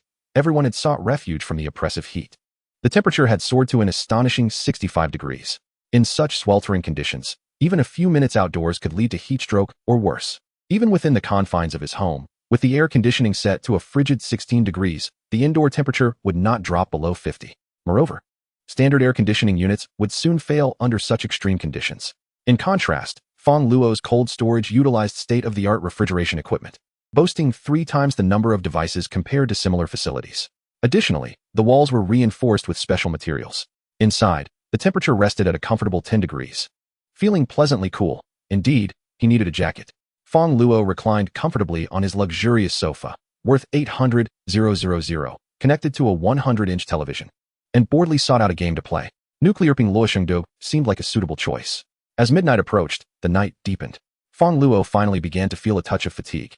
Preparing to indulge in a bath before succumbing to slumber, he entered the meticulously designed bathroom and poured several buckets of water into the bathtub. This particular tub, equipped with a massage feature, was a remarkable find he had salvaged from a mall's warehouse, rumored to be a limited edition worth several $100,000. As he reclined within, he found it indeed comfortable, yet it paled in comparison to the touch of a skilled masseuse, prompting him to consider hiring one in the future. Beside him lay a bunch of imported grapes, which he savored while luxuriating in the warm water, a truly pleasurable experience. Reflecting on his past life, he recalled the sweltering heat that had once enveloped him. Now, nestled in the spacious tub, Fong Luo took out his phone to browse the latest updates online. Time had slipped away, and the world around him was beginning to shift. Many trees had started to wither, the water levels were receding, and aging equipment was gradually malfunctioning. His power supply was deteriorating, rendering the air conditioning useless. What was happening? A horde of rats had invaded his home, seeking refuge from the heat. He felt desperate. Rats were preferable to centipedes or cockroaches, yet he was the one in need of rescue. The sirens of ambulances echoed relentlessly, as it seemed many had succumbed to heat stroke. The environment had turned hostile.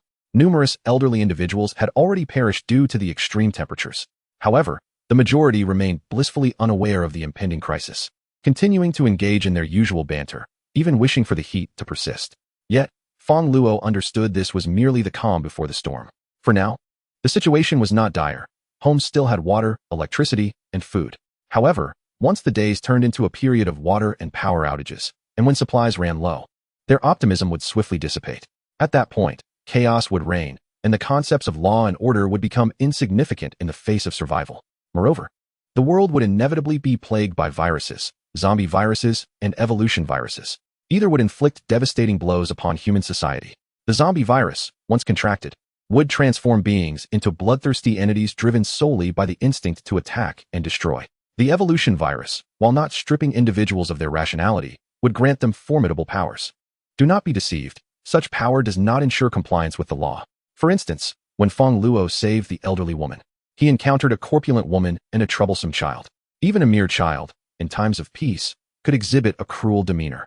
How much more so would adults in a chaotic world?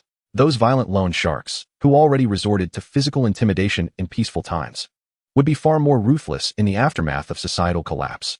Would they prioritize the protection of the weak after gaining strength? No. They would likely oppress the vulnerable even more mercilessly. The number of lives lost at their hands would rival those claimed by zombies. Such individuals are not few in number, and even Fong Luo could not guarantee that he would remain untouched by such darkness. Would he become a tyrant? Yet, this does not imply that Fong Luo should refrain from acquiring power. It is the sole means of survival in a world on the brink of collapse. He must seek strength. There is nothing inherently wrong with power. The fault lies with those who wield it. Fong Luo merely desires to survive.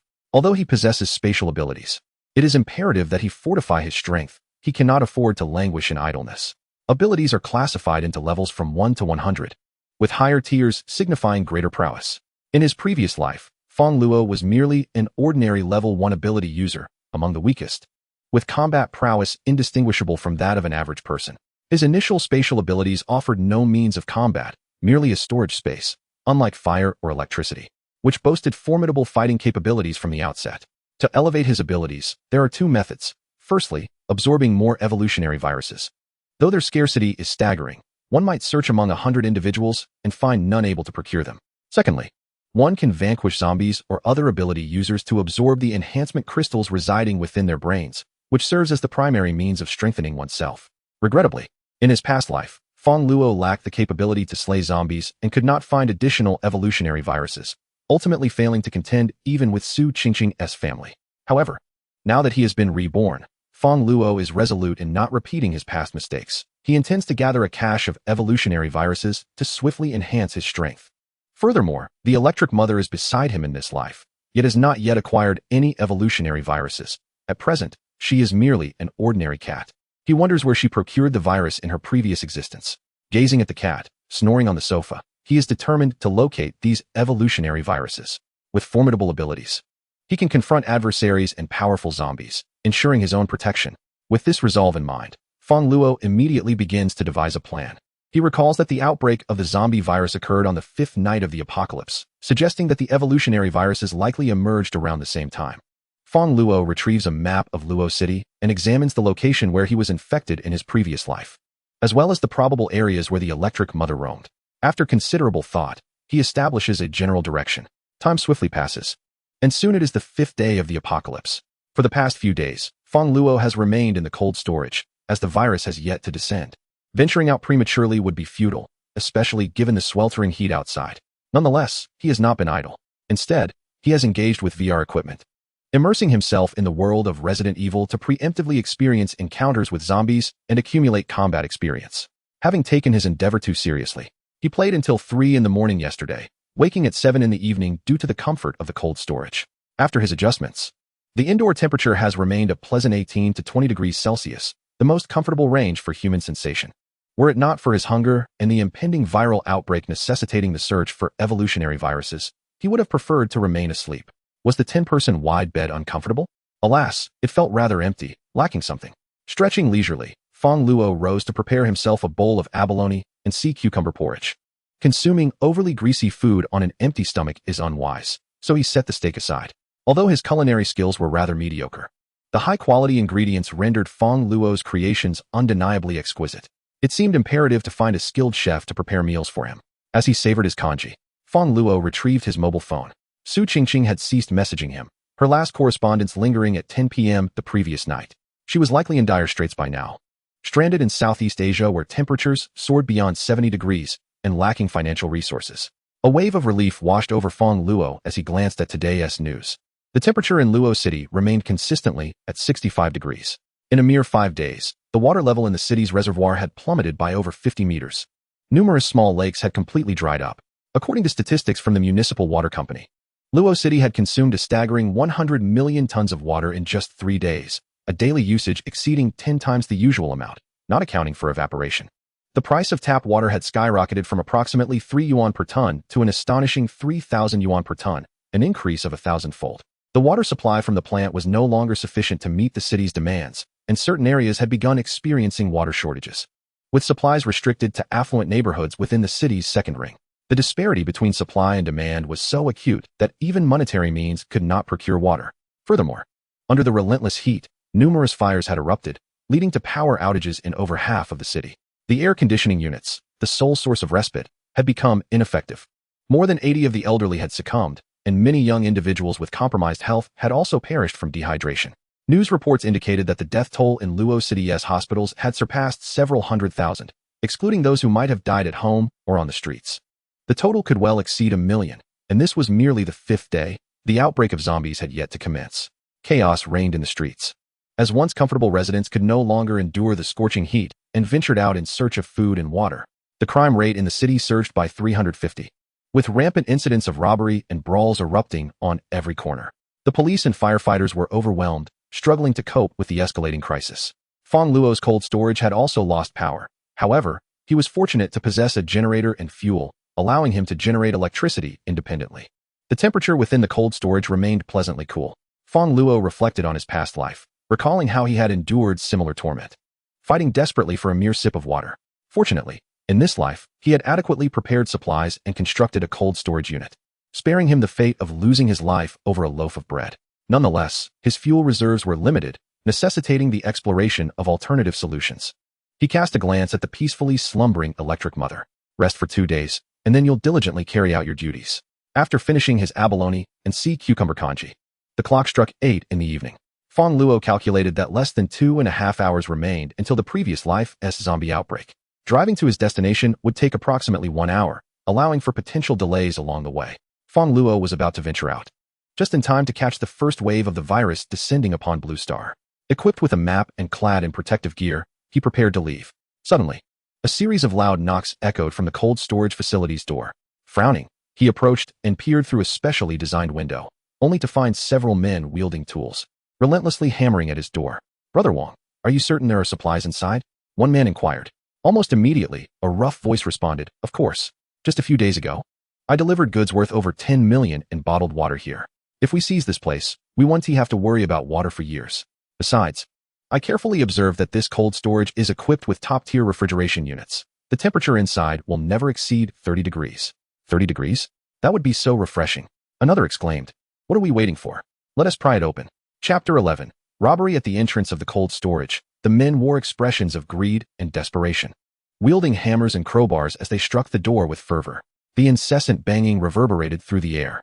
Fong Luo's gaze turned icy as he recognized one of the men, Wang Dazhuang, a truck driver.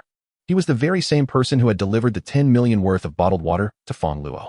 Initially, the supplier had promised free unloading. However, upon arrival, Wang Dazhuang seized the opportunity to extort an additional 10,000 for unloading fees. Now, it appeared he had set his sights on Fong Luo's cold storage.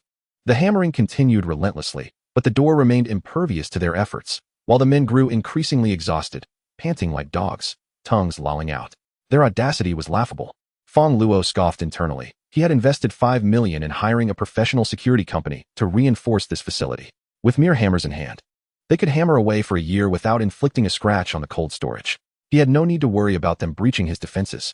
Yet, Fong Luo had initially intended to step outside, and these intruders now obstructed his path. Exiting would inevitably lead to a confrontation, potentially escalating to violence. Should he merely wait for them to leave? Tom was not on his side. "What do you want?" Fong Luo shouted deliberately, projecting his voice to indicate that someone was inside, hoping to instill fear and prompt their retreat. Typically, thieves would scatter at the hint of an occupant. "There is someone inside. Run." The men outside were taken aback, surprised that anyone would be inside the cold storage. A few timid souls began to consider retreating. However, Wang Dazhuang was not ready to concede. "Is that you, Boss Fong?" He pondered, licking his cracked lips as he asked, "Do you remember me?" "It's old Wang, the one who delivered your water." "Boss Fong." Wang Dazhuang feigned a pitiful demeanor, his voice weak. "It's scorching out here, and we're about to die of thirst. Why should that concern me?" Fong Luo replied coldly. Wang Dazhuang faltered, clearly unprepared for Fong Luo's indifference. Yet, upon reflection, it made sense. Parched to the brink of desperation, one could scarcely fathom why Fong Luo should concern himself with their plight. He was not their father, after all. Previously, they had even swindled him out of money. It was a mere stroke of fortune that he did not seek vengeance against them. "Boss Fong, did you not purchase an abundance of water? Might you spare us a few bottles?" Wang Dazhuang implored, still unwilling to yield. His thirst was insatiable. His throat felt as though it were lined with fiery embers, leaving him hoarse and raspy. "My water? Why on earth should I give it to you?" Fong Luo chuckled incredulously. What audacity it took to request water from him. "How about we buy it? You acquired your water for 50 cents per bottle, right? We will pay you 2 yuan if you sell us some. Should you oblige, I shall waive your unloading fee in the future." 2 yuan? Fong Luo could not help but burst into laughter at such a preposterous offer. Indeed, the retail price of a bottle of mineral water was 2 yuan. But this was the apocalypse. The price of tap water had skyrocketed from 3 yuan to 3,000 yuan per ton, and there was no market to be found. As for mineral water, a mere 500 milliliters bottle could fetch 100 yuan, and yet they dared to propose 2. Such delusions were laughable. They were treating him as a fool. As for the unloading fee, having been swindled once already, there was no way he would sell them water. "No sale. Scram. And don't die on my doorstep." Fong Luo dismissed them without hesitation. Wang Dazhuang was taken aback, not expecting such blatant disregard from Fong Luo. Already parched and irritable, His face turned a deep shade of purple from anger. Boss Fong, do you possess no compassion? We are on the verge of death from thirst, and all we seek are a few bottles of water. Must you curse us to our demise?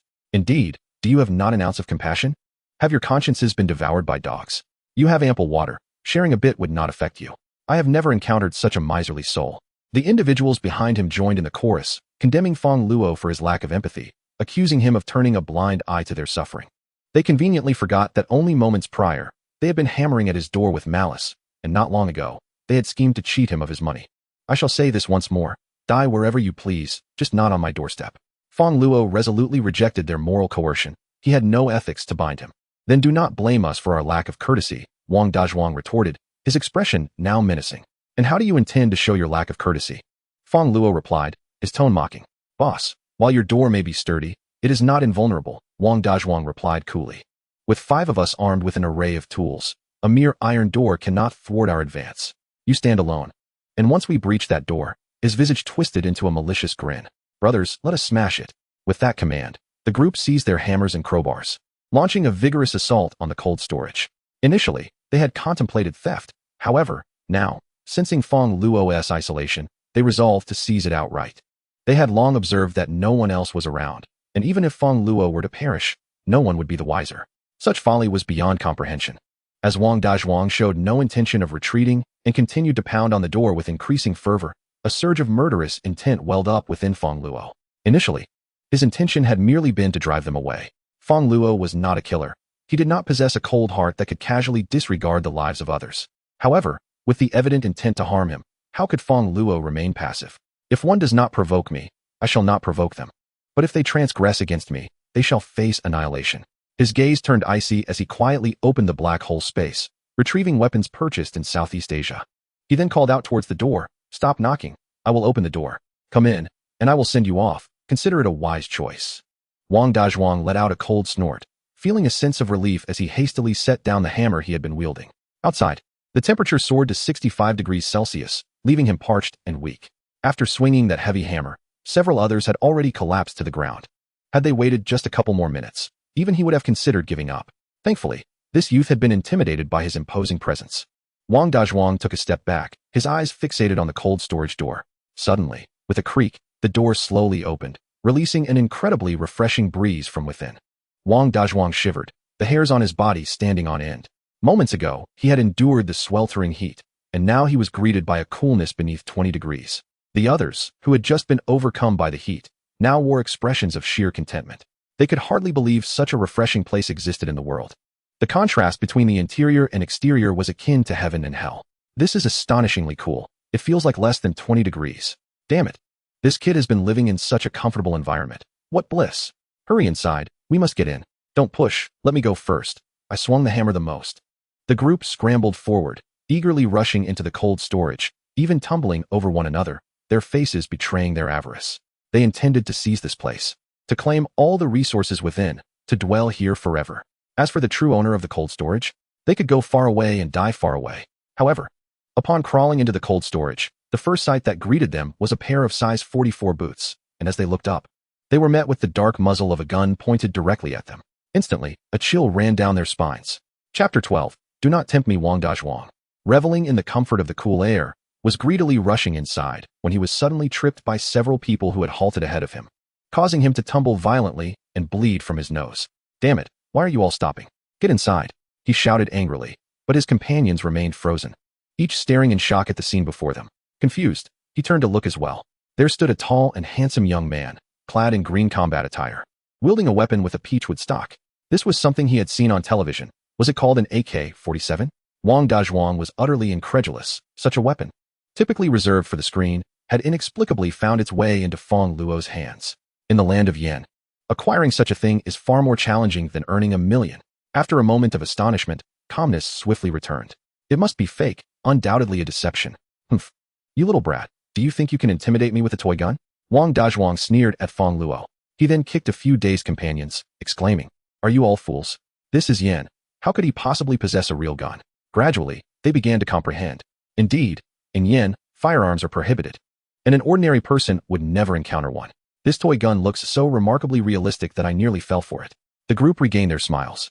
Embracing the cool air of the cold storage, they surveyed the lavish furnishings surrounding them, their eyes ablaze with fervor. Holy moly, I've seen this sofa on television. It must cost over 800,000. And that television, 100 inches, along with the latest PS5, not to mention the fine wine, surely worth several thousand a bottle. Here we are, sweltering outside like dogs, while this fellow lounges on a genuine leather sofa, watching a 100-inch screen and sipping wine that costs a fortune. He must be on vacation. This entire setup must be worth millions. It's a veritable paradise. If only a few beautiful maidens were here to attend to me, I'd gladly perish on the spot. What are we waiting for? Let us break this brat's legs and toss him out. He was so arrogant just now. Wang Dazhuang greedily surveyed the surroundings before casting a cold glance at Feng Luo. Indeed, damn it, after making us wait so long and leaving me sweltering. Just watch how I deal with you.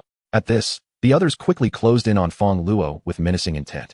Feng Luo silently regarded them, his gaze devoid of fear, filled only with resolute murderous intent. A bald man, spearheading the charge, approached with a crowbar, ready to smash it into Feng Luo's thigh. Just as he was about to strike, a resounding bang echoed throughout the cold storage. On the sofa, the previously languid electric mother leaped up in surprise. Soaring 3 meters high. Meow? She exclaimed, curiously peering in this direction. Before her lay a man whose once rounded head was now missing a substantial portion, resembling a shattered watermelon. Blood and milky liquid splattered across the floor. The electric mother stared in astonishment, her jaw nearly dropping. Her master was far too ruthless, compared to him. She felt utterly insignificant. It seemed she would have to behave more obediently in the future. Meow? Wang Dazhuang and his companions were equally transfixed, their bodies like ice sculptures. Eyes wide with terror, pupils constricting to pinpoints. After a moment, one man could no longer contain himself and heaved, but found his stomach empty, only able to retch in agony. The gun was indeed real. Wang Dazhuang's legs turned to jelly, and he collapsed to the ground. Humph, Feng Luo coldly scoffed, aiming the gun at Wang Dazhuang. Please, don't kill me, don't kill me. Confronted by the ominous muzzle of a firearm, Wang Dazhuang's spirit plummeted in despair, and he immediately fell to his knees, wailing mournfully. His forehead struck the ground repeatedly, soon becoming a bloody mess. In the face of mortality, what value does dignity hold? Weren't you just threatening to break my legs? Feng Luo regarded Wang Dazhuang, who was bowing his head like a chick pecking at grain, with an utterly indifferent gaze. I was wrong. Please, do not kill me. Wang Dazhuang sobbed, tears and snot streaming down his face. Typically, he only bullied the weak, picking on honest individuals. Initially, he perceived Feng Luo as a meek and harmless lamb. Little did he know that Feng Luo was a merciless demon, unflinching in the act of killing. Now, he was engulfed in regret. Had he foreseen such consequences, he would have never dared to deceive Feng Luo, let alone attempt to rob his cold storage. Please spare my life. I have a wife and daughter. Do not use your mother and daughter as bait. I may lose control, he pleaded. Feng Luo coldly pulled the trigger. At 9 p.m., the majority of the city was shrouded in darkness, streetlights extinguished. Only a towering armored vehicle, resembling a ferocious beast, emanated a cold white light, barely illuminating the way for Feng Luo. Meow? A cat's cry echoed, prompting Feng Luo to glance at the electric cat beside him, which was panting heavily, its tongue lolling out in evident discomfort from the heat. The temperature outside was unbearable. 65 degrees. Even Feng Luo was drenched in sweat, the environment starkly contrasting with the chill of the cold storage. Had it not been for the pursuit of the evolutionary virus, he would truly prefer to remain indoors. Fortunately, he had previously stocked up on ice water. Otherwise, he would have struggled to endure the heat. He retrieved 2 bottles of water from his space, gulped down one, and opened another for the electric cat. Meow? The electric cat acknowledged him with a grateful sound. Feng Luo then surveyed the scene outside. The streets were filled with individuals scavenging for supplies, their bodies nearly bare, their faces painted with desperation. Upon seeing Feng Luo's vehicle, many approached, and when they noticed the bottle of mineral water the electric cat was drinking, their expressions turned to sheer thirst. Water. There's water. A disheveled man, his gaze fervent, pounded on the window, pleading, water. Please, give me water. Feng Luo remained unresponsive. The man continued to beg. I implore you, grant me water. I will give you my wife, my daughter. They are both beautiful. I beg you. Numerous women also abandoned their husbands, offering themselves to Feng Luo in exchange for water, declaring they would comply with any of his demands. Just give me water, and I can be your little cat. Among them were several strikingly attractive women, including a somewhat famous internet personality whom Feng Luo had once watched live. She appeared quite innocent, yet now uttered such lewd propositions. Such is the nature of the apocalypse. Driving onward, the hour struck 10 as Feng Luo arrived at the area where the virus had first emerged in his previous life. This was a residential neighborhood in the 3rd district. However, it too lay in darkness, exuding an air of desolation. Coming to a halt, Fong Luo meticulously observed the sky, awaiting the arrival of the virus. He recalled that in his previous life, the outbreak of the zombie virus occurred around 10:30 in the evening. Chapter 13, Enhanced Abilities. Fong Luo leaned against the car, his gaze fixated on the sky, anxious not to miss any detail. However, even though it was nighttime, the air temperature soared to 60 degrees. Moments later, he found himself parched. Beside him, the electric cat was equally distressed by the heat. She had intended to accompany Fong Luo out of the car, but as soon as her paw touched the ground, she recoiled from the searing heat. It was safer to remain inside the vehicle, lest she be completely scorched. Fong Luo swiftly grasped the scruff of the electric cat's neck and tossed her back into the car, providing her with a bottle of iced water and a can of cat food while he himself indulged in a chilled cola, feeling considerably more refreshed. Suddenly, Fong Luo's expression shifted. His eyes were fixed intently on the sky. A luminous object was slowly descending. Evolution virus. Fong Luo's heart surged with excitement as he calculated the landing spot and dashed toward it. Soon, he successfully acquired the evolution virus. It resembled an irregular crystal about the size of a peanut, transparent and emanating a purple glow. This was unlike the one he had discovered in his previous life, which had been white. Could it be that there was more than one type of evolution virus here? It was indeed a possibility. In his previous life, he had found the evolution crystal on approximately the 10th day of the apocalypse, by which time most had already been claimed by others. It had taken him considerable effort to find just one. In this lifetime, he was the first to seek it out, with no one else having discovered it yet. How wonderful! Fong Luo felt an exhilarating surge of joy, knowing he could find more crystals. Without hesitation, he opted to use it. As he did, a pained groan escaped his lips, beads of sweat immediately forming on his forehead. The process of utilizing the evolution virus was excruciating, as it forcibly altered the host's body. If the host's body could not endure the transformation and the overwhelming power, it risked catastrophic failure. Statistically, only 1 in 10 ordinary individuals could survive the virus's transformation, rendering it as perilous as the zombie virus itself. Finally, after several agonizing minutes, Fong Luo's transformation was complete. He distinctly felt his body grow stronger, and he acquired a new ability, spatial flickering. Testing it out, he found he could leap approximately 3 meters, able to traverse even solid walls to the other side. Remarkable. With this ability, who would fear being caught in bed? Fong Luo was elated. Although it was not an offensive skill, it was undoubtedly a superb means of self-preservation. What could be more vital than the gift of life? Suddenly, a cat's distressed cry pierced his thoughts. Fong Luo furrowed his brow. Was it the electric cat? Had she encountered trouble? Perhaps zombies? He immediately sprinted back toward his vehicle. Upon witnessing the scene beside his vehicle, a surge of fury instantly filled his eyes. Surrounding the car were 3 individuals, a man, a woman, and a large-headed child. All 3 appeared disheveled, their faces marred with grime, and an overwhelming stench emanated from their bodies, as if they had crawled from a sewer. It seemed they were a family. The man was of short stature, his physique resembling that of a slender reed. Among them, Fong Luo recognized the woman and the child. They were the same individuals who had previously mistreated the electric mother. The trio was busily dividing a half-empty bottle of cola and a bottle of mineral water, along with some cat food that Fong Luo had left behind. They were smearing their mouths with remnants of the food, eagerly scavenging even the crumbs that fell to the ground. To their delight, they had stumbled upon cold cola. A rare treat indeed. They were oblivious to the wastefulness of giving mineral water to a cat. Unaware of how many people struggled to access clean drinking water, it was truly disgraceful.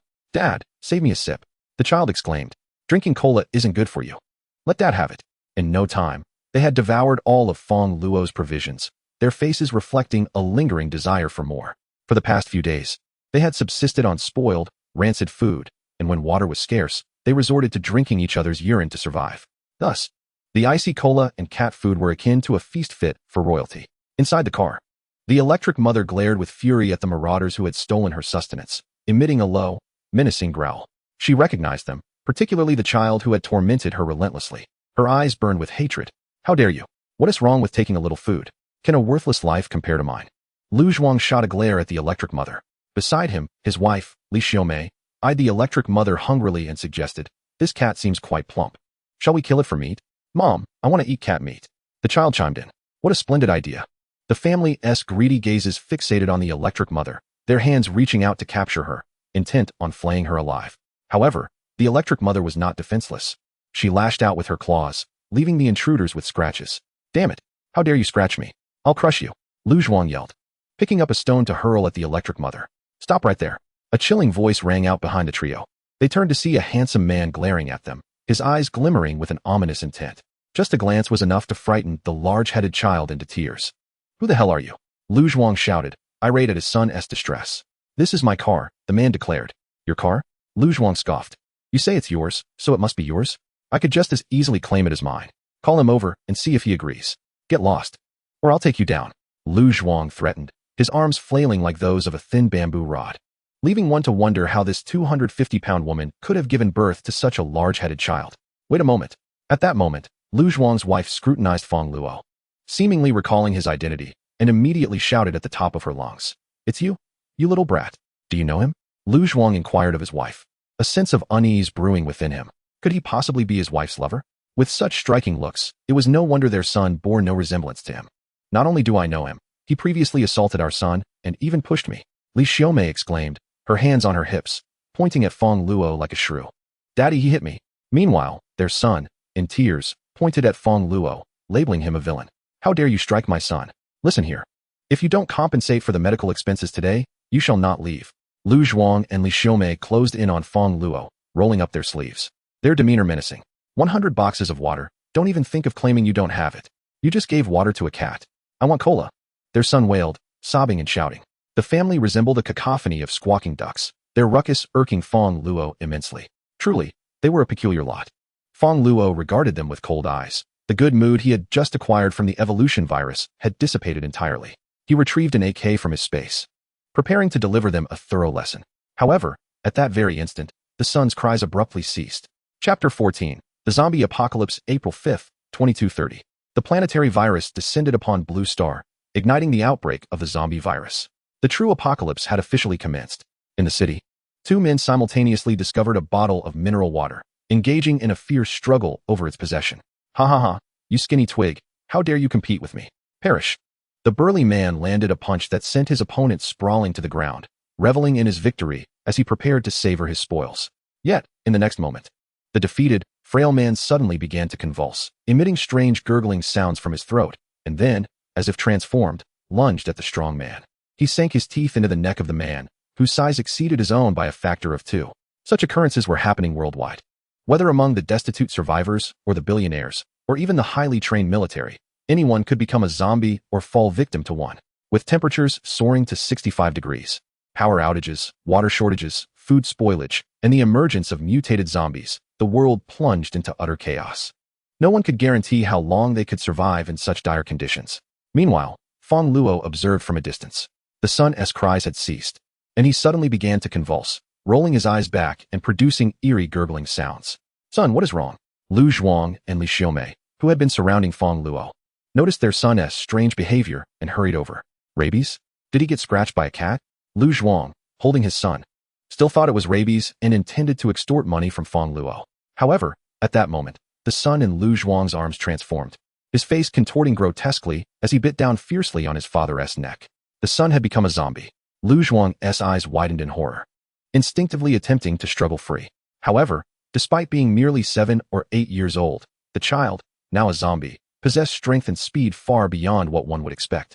With the assistance of his wife, who weighed over 200 pounds, Lu Zhuang struggled to pull his son off, only to see the boy gnawing on a large chunk of flesh. To his horror, he realized that a piece of his own neck was missing, with blood vessels starkly exposed.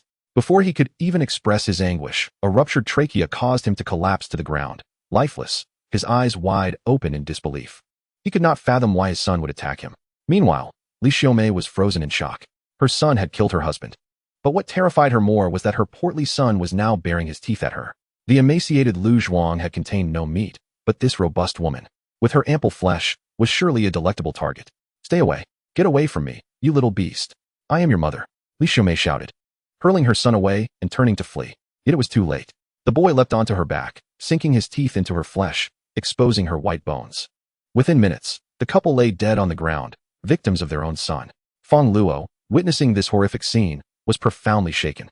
Zombies truly recognized no kinship, even attacking their own parents. He had not anticipated that the portly son would be the first to succumb to the zombie virus. It was likely that during the recent encounter with the electric mother, he had sustained a wound from her, allowing the virus to invade. It was a fitting end for him. The portly son continued to tear into the flesh of the rotund woman, feasting, without a thought, for Fong Luo, who watched in revulsion.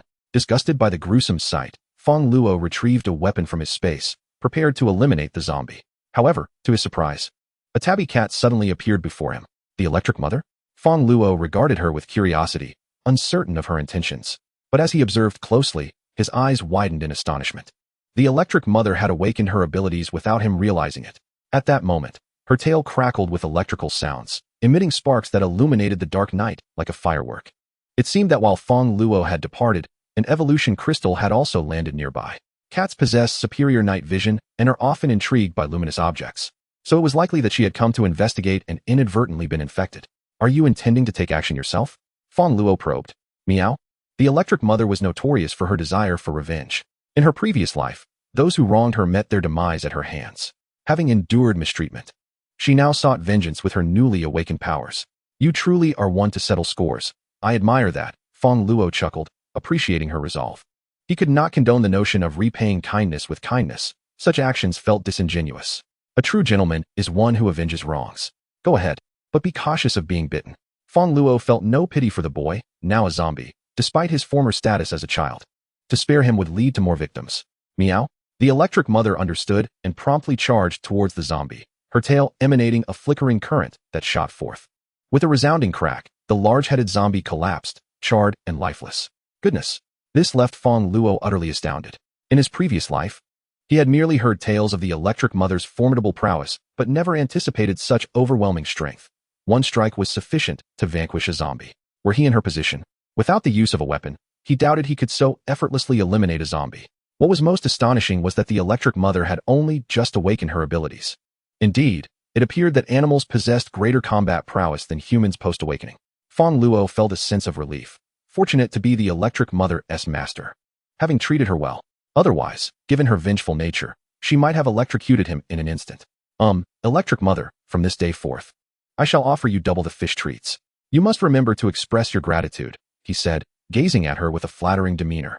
Meow? The electric mother smirked, her tail raised high, meowing proudly and shaking her head as if to convey, with my current strength, your meager offering is hardly enough to entice my service. I deserve more. She seemed to revel in her own might. Such a cat is rather dog-like, Fong Luo remarked with a hint of sarcasm. Without further ado, he grasped the electric mother by the nape and tossed her into the vehicle. Do you not know who your master is? Meow? The electric mother protested, her expression one of defiance. Yet for the sake of fish treats, she endured. Chapter 15. The plan. Fong Luo glanced once more at the zombie's corpse, retrieving a long blade from his spatial pocket and plunging it into the creature's skull. This was not driven by a sadistic inclination to torment the dead, but rather a necessity to extract the reinforcement crystal nestled within its brain. Regardless of whether it was the evolution virus or the zombie virus, an infection would invariably result in the emergence of a reinforcement crystal within the brain. These crystals bestowed immense power upon living beings. By absorbing them, one could significantly enhance their abilities, mirroring the effects of the evolution virus. Reinforcement crystals emitted varying intensities of light, corresponding to their strength. The brighter the glow, the greater the energy it contained. This particular zombie was merely in the early stages of mutation, and the crystal within radiated a faint white light, indicative of its meager energy. Fong Luo absorbed it directly. During the process, he sensed a slight tingling sensation throughout his body, far more pleasant than the earlier experience of absorbing the evolution virus. However, the energy was vastly inferior. The energy from this reinforcement crystal was only about 1/10 that of the previous evolution virus. One evolution virus could equate to 100 newly mutated zombies. Fong Luo resolved to seek more evolution viruses. The outbreak had only just begun. The marvelous properties of the evolution virus had yet to be discovered by others. If days passed and others uncovered its potential, the quest for the virus would become increasingly arduous. Furthermore, as time elapsed, the zombies would grow more formidable, making them more challenging to confront. Fong Luo continued his search around the vicinity. Regrettably, only a single evolution crystal was discovered. However, several zombies were encountered, not merely humans, but also some cats and dogs. Fortunately, he had procured weapons in advance. These newly mutated zombies posed no threat to him. Bang, bang, bang. With his AK in hand, a few bursts rendered the zombies incapacitated. It appeared that no more evolution virus could be found in this vicinity. He would need to search elsewhere. As Fong Luo pondered, he recalled places from his past life that were known to harbor evolution crystals. The quantity of these crystals was exceedingly scarce. In his previous existence, the entire city of Luo had only a few thousand psychics scattered throughout various locations. Fong Luo could only vaguely remember the general areas where several renowned psychics had contracted the virus. Even so, the search would be cumbersome. The evolution crystals were quite small, roughly the size of peanuts. Suddenly, an idea sparked in Fong Luo's mind. He could enlist the help of Electric Mother. Despite their diminutive size, the evolution crystals possessed a distinctive feature. They glowed. Electric Mother, being a cat, had night vision capabilities far superior to those of humans and was naturally curious about luminous objects. With the city largely plunged into darkness due to power outages, it was indeed the perfect opportunity to have Electric Mother assist in the search. Wake up, don't sleep any longer. It's time to get to work. Fong Luo gently nudged Electric Mother, who had dozed off after helping him dispatch the zombies by unleashing a considerable amount of electricity. Psychic abilities could not be infinitely exerted. They required the host's stamina. Generally, individuals with more robust physiques tended to be more formidable and enduring, though this was not an absolute rule. In his past life, Fong Luo had encountered a frail woman with a limp who possessed strength far exceeding that of ordinary psychics. At that time, surrounded by a horde of zombies, she happened to pass by and effortlessly eliminated dozens, saving his life. Had it not been for her, he would not have survived beyond 30 days. Regrettably, she departed without uttering a word. Later, Fong Luo inquired about her and learned she had previously been a student at Luo City University, though her current whereabouts remained unknown. If given the chance, he would very much like to recruit her before she awakened her abilities, to have her serve him. He needed to search near the university. Meow? Electric Mother, reluctantly awakened by Fong Luo, cast a discontented glance. Don't you see I'm off duty? Overtime requires overtime pay. Fine, consider this a bonus. Observing Electric Mother settle back down, Fong Luo rolled his eyes in exasperation. Indeed, she would not work without compensation. Meow? Now that is more like it. Electric Mother, satisfied, wagged her tail and opened her round, curious eyes to scrutinize the view outside. Fong Luo proceeded towards Luo City University, intent on locating the woman who had saved him in his previous life, while simultaneously searching for the evolution virus.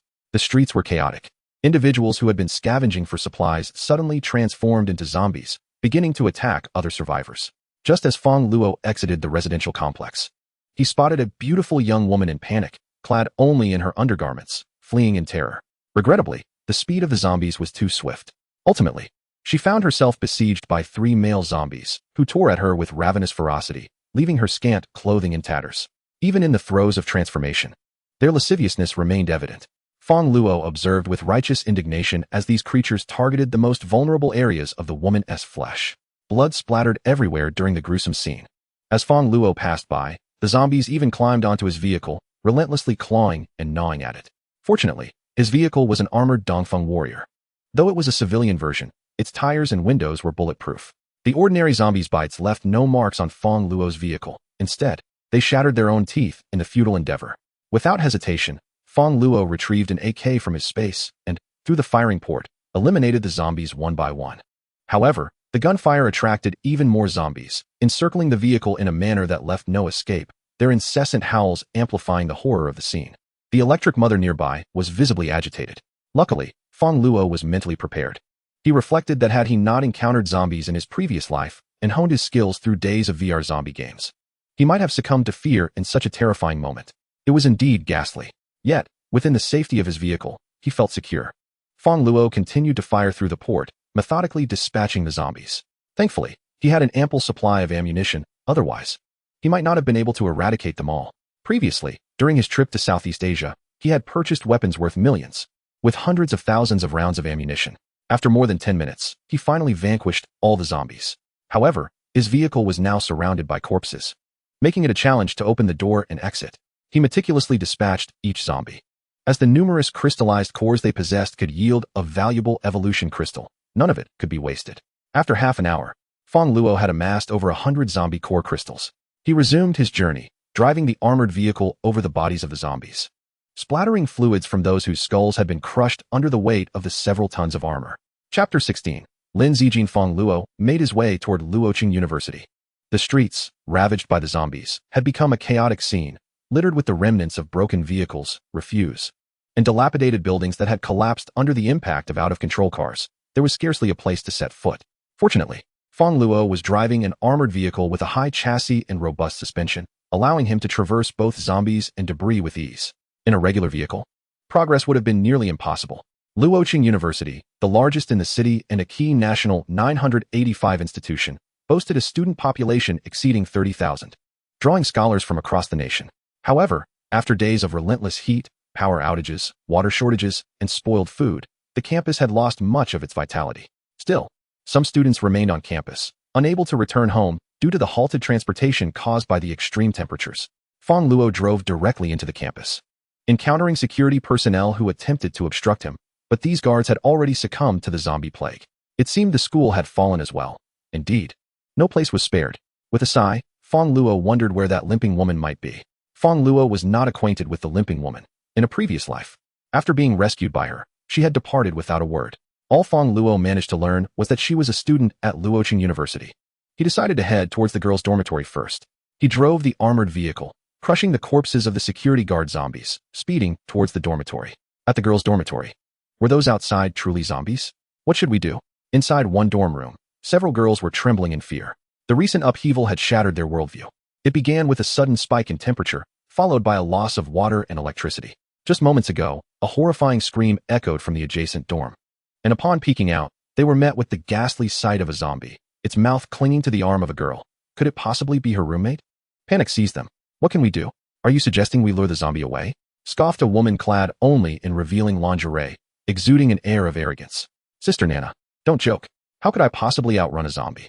A petite girl replied awkwardly, then suddenly had an idea. She leaned closer to Li Nana and whispered, why not send Lin Zijing? She often runs errands for others and delivers packages. She must be fast. Besides, even if she fails to distract the zombie, we would still have one less mouth to feed and might last until rescue comes. Her? Li Nana cast a glance at the corner where a girl with short hair wore a cheap white t-shirt. What a fool. Wearing a t-shirt and long pants in this sweltering heat. Why try to be so conservative? Li Nana had always looked down on Lin Zijing, an orphan, a penniless wretch, who reeked of sweat from her daily part-time jobs, forcing Li Nana to constantly spray perfume. Moreover, she hoarded cheap bread and bottled water in the dormitory, leaving no space for even a yoga mat. And yet, she feigned innocence, attracting the attention of the wealthy boys at school instead of herself. Despite Li Nana's superior looks and figure, that is not a bad idea. Li Nana nodded, somewhat intrigued. But isn't this inappropriate? Another bespectacled girl hesitated. The food we have now is all thanks to Lin Zijing. The petite girl scoffed, so what? If we hadn't allowed her to stash her things in the bathroom, would she have any of this? Or do you want to lure the zombies away for her? The bespectacled girl fell silent. She certainly couldn't divert the zombies.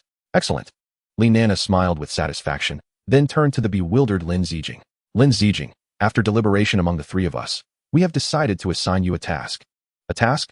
Lin Zijing looked at Li Nana in confusion, wondering if she was being asked to clean the bathroom again. We are all trapped here. We can't just wait to die. You are the fastest runner among us. Go outside and distract the zombies to create an opportunity for our escape. Li Nana commanded with an authoritative tone. Distract the zombies? Lin Zijing felt a surge of terror. She wasn't foolish. Just hearing the sound of zombies banging on the door outside was enough to make it clear they were not to be trifled with. Is venturing out alone not akin to courting death? How could I possibly perish when I have a younger sister to care for? I simply refuse to go.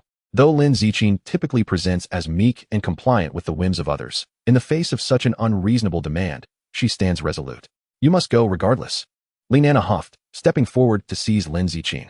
Yet, Li Nana, often nothing more than a decorative presence, had not engaged in any rigorous exercise beyond makeup and yoga. In contrast, Lin Zijing, though slender from working part-time and delivering food, possessed a strength that vastly surpassed Li Nana's. With a single struggle, she cast Li Nana to the ground. You scheming wench, how dare you push me? Hurry up and subdue her, Li Nana exclaimed, frantic, as she commanded the shorter girl to assist in restraining Lin Zijing. Unfortunately, they could not overpower her, and instead, Lin Zijing managed to land a few slaps. Li Nana turned to the bespectacled girl. Why are you still standing there? Get over here. The girl hesitated, but Li Nana's cold snort cut through her indecision. If you don't act now, don't even think about sharing the supplies later. With that, the bespectacled girl put aside her reservations. Her own life was undeniably more precious than Lin Zijing's. The prior gesture of kindness, when Lin Zijing had shared food with them, was swiftly forgotten. Zijing, please don't hold this against me. I'm merely trying to survive, she said. Under the relentless assault of the three girls, Lin Zijing was inevitably subdued and, with despair etched across her face, was forcibly thrust outside. She could not comprehend why, even after she had extended a helping hand during their times of hunger and thirst, they would turn against her so cruelly. Did they possess no shred of conscience? Quickly, lure the zombies away. Li Nana slammed the door shut behind her. Outside, the zombies, initially intent on departing, were immediately drawn to Lin Zijing's presence, revealing their bloodthirsty intentions as they lunged toward her. Ah!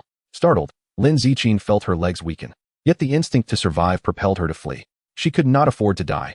Her sister awaited her, and without her, how could the 16-year-old manage alone? Lin Ziqin sprinted desperately, but the overwhelming number of zombies soon cornered her into a dead end, despair washing over her face. Was this how it would end? Glimpsing a nearby window, she realized her dormitory was on the 3rd floor, less than 10 meters above the grass below. Perhaps a leap could grant her a chance at survival. Even if it resulted in her demise, it would surely be preferable to being devoured by those loathsome creatures. Taking a deep breath, Lin Ziqin resolutely leaped out the window. Meanwhile, Fong Luo drove the armored vehicle to the girl's dormitory, preparing to ascend the stairs when suddenly, the electronic cat beside him began to meow incessantly, its little paws pointing frantically towards a particular spot. Fong Luo cast a puzzled glance in that direction. There, on the grassy expanse before the dormitory, something emitted a faint glow. Could it be an evolution crystal? A spark of excitement ignited within Fong Luo as he dashed toward the source of the light. Sure enough, nestled in the grass was a crystal the size of a peanut, shimmering with a dazzling luminescence. He had not anticipated such ease in locating it. Elation surged through Fong Luo, who had expected to face considerable difficulty in his quest. However, just as he was examining the crystal, a graceful figure plummeted from the sky towards his position. Chapter 17. Rescuing Lin Ziqin. Just as Fong Luo was filled with joy, a piercing scream echoed from above him. He looked up in confusion. To his astonishment, a curvaceous figure was descending towards his face. With a look of bewilderment, Fong Luo instinctively took a step back and reached out to catch the falling girl. Her form was soft and elastic, a delightful sensation in his grasp. Curiously, he observed the girl in his arms. She had naturally short black hair, and her delicate earlobes peeked out from beneath her locks, enticing him to part her hair and behold her beauty. Her almond-shaped eyes were tightly shut, and her gently curved lashes quivered, revealing her evident anxiety and vulnerability, evoking an instinctive sense of compassion within Fong Luo. Especially captivating was her cherry-red mouth, soft and inviting, making one yearn to savor its sweetness. What astonished Fong Luo further was the fact that this nearly 170 centimeters tall figure felt as light as a feather in his embrace. He could easily encircle her waist with a single hand. Upon recognizing the girl in his arms, his jaw dropped in surprise. Joy surged through him as he pulled her closer. This girl was none other than Lin Ziqin, the one who had saved his life in a previous existence, the very one he had been searching for. But how had she fallen from the sky? Suddenly, he recalled the evolution crystal he had found. A smile crept onto his face. He could surmise how Lin Ziqin had awakened her abilities in her past life. It must have been while evading a zombie attack that she leaped from a building, fortuitously landing upon the evolution crystal, thus awakening her powers. Her leg must have been injured in that fall. His presence in this life had spared her from the misfortune of a broken leg. Feeling the tight embrace around her, Lin Ziqin slowly opened her eyes.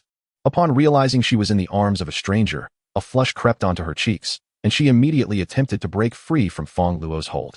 She had never been embraced by a boy before, especially not by one whose hands were so firmly gripping her, allowing her to feel the warmth of his palm, which, to her embarrassment, occasionally gave a gentle squeeze. It was utterly mortifying. Orphaned at a young age, Lin Ziqin had been raised by her grandmother, instilled with traditional values of self-love and self-respect. She had never encountered a rogue like Fong Luo, who boldly touched her without reservation. Yet, the strength of Fong Luo was far beyond what she could escape. Her struggles only resulted in a more intimate contact, leaving her face flushed. "Let go of me," she said, a mix of shyness and indignation in her voice. All right," Fong Luo chuckled, reluctantly releasing her, though he couldn't help but admire the delightful sensation of her form. "Thank you." Lin Ziqin finally expressed her gratitude, feeling fortunate that this boy had been there. Otherwise, even if she hadn't perished, she would have surely suffered fractures. In her impulsiveness, she had acted recklessly, and now, reflecting on it, a shiver of fear coursed through her. "Right, we must hurry. There are zombies upstairs." Lin Ziqin suddenly remembered that she was fleeing for her life. She disregarded her shyness and immediately grabbed Fong Luo's arm, attempting to escape. However, upon glancing ahead, she discovered that more zombies had surrounded them, leaving her with no avenue of escape. It was over. She was destined to die. A sense of despair washed over Lin Ziqin. "Follow me." Fong Luo, having also noticed the encroaching zombies, swiftly lifted Lin Ziqin and raced towards the armored vehicle. With so many zombies around, lacking vehicular protection, even he risked being bitten. "Is this your vehicle?" Lin Ziqin gasped in astonishment at the imposing armored truck, having only ever seen such vehicles on television. Who was this dashing young man before her? Could he be a soldier? Lin Ziqin's curiosity about Fong Luo's identity grew. Suddenly, while she was appraising Fong Luo, a zombie lunged at the window. incessantly gnawing at the vehicle, startling Lin Ziqing and causing her to instinctively shrink into Fong Luo's embrace. "Don't be afraid. I am here," Fong Luo reassured her, wrapping his arms around her slender waist. In a previous life, he had trembled in fear surrounded by zombies, only to be saved by her. Now, it was she who was trembling in his arms. The masculine instinct within Fong Luo brought him a sense of secret delight. As the zombies surged around them, Fong Luo seized the opportunity to discreetly retrieve a gun from his space, ruthlessly eliminating the beautiful yet deadly zombies. Upon seeing the weapon, Lin Ziqing's astonishment deepened. Yet as she watched Fong Luo dispatch the zombies, a wave of safety began to swell within her. Meanwhile, upstairs, Li Nana, who had been hiding in the dormitory, heard the gunfire. She glanced out the window and beheld a massive armored vehicle emitting a white light, steadily parked below. "It's the military," Li Nana exclaimed with joy. "Someone has come to rescue us. Finally, salvation has arrived. This is wonderful. If we had known this would happen, we should not have pushed Lin Ziqing out." With a pout, she reflected on the situation, her eyes gleaming as she gazed at the armored vehicle.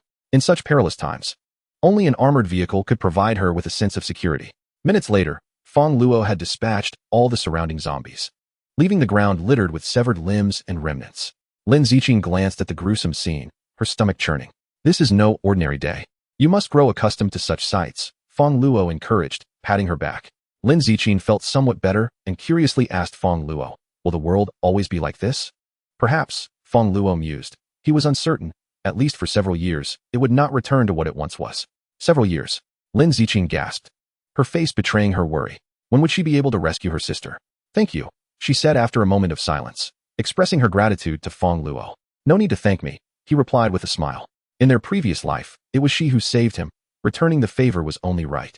Moreover, he was not saving her in vain. "What made you think to jump down from the third floor?" Fong Luo inquired curiously. Not everyone possessed the courage to do so. Lin Ziqing hesitated before recounting the events that had transpired, her expression clouded with sorrow. She had genuinely considered her roommate a friend, not expecting to encounter such betrayal. At that moment, a sudden cacophony erupted outside the vehicle as three girls of varying heights approached, bubbling with excitement. "Are you from the military?" Li Nana and her companions reached the car, tapping on the window with a hint of melancholy in their voices. "Why did it take you so long to arrive? Do you have any idea how close I was to perishing?" Chapter 18. Li Nana, quick, open the door. "It's sweltering out here. Let us in," one girl exclaimed. "Indeed, with so many grotesque corpses around, we are utterly terrified. This will leave us with psychological scars. You are exceedingly slow. Why did it take you so long to rescue us? Do you not realize we were almost devoured by zombies? I want to lodge a complaint against you." The girls clamored, each taking turns to implore Fong Luo to let them into the car. Fong Luo silently scoffed. It appeared these women had yet to fully acclimate to the apocalypse, still believing it to be a mere common disaster that would soon pass. What audacity they possessed to speak to him in such a tone. He was armed and had just dispatched dozens of zombies. If he were to encounter someone more ruthless, would they not find themselves at his mercy? Did they still think they lived in a time of peace and prosperity? Moreover, setting aside the fact that he was not a soldier, even if he had eliminated the zombies here, their survival should have inspired gratitude, not complaints about his tardiness. Who gave them the audacity to be so demanding? As he prepared to leave, he turned his head and noticed Lin Ziqing's expression was rather unsettling. She appeared both frightened and angry. "Did they push you out of the dormitory?" Fong Luo pondered. "Yes," Lin Ziqing replied softly, nodding as she glanced at Li Nana and her friends.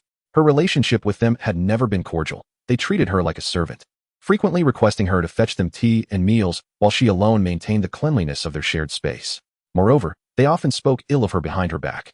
Once, after a late-night shift, she overheard them calling her a scheming witch, mocking her for working in such a profession, and even using her towel to wipe the floor. Anger simmered within her. Yet, having finally entered university, she wished to avoid conflict and sought to befriend them, even sharing most of her food and water with them after the world fell into chaos.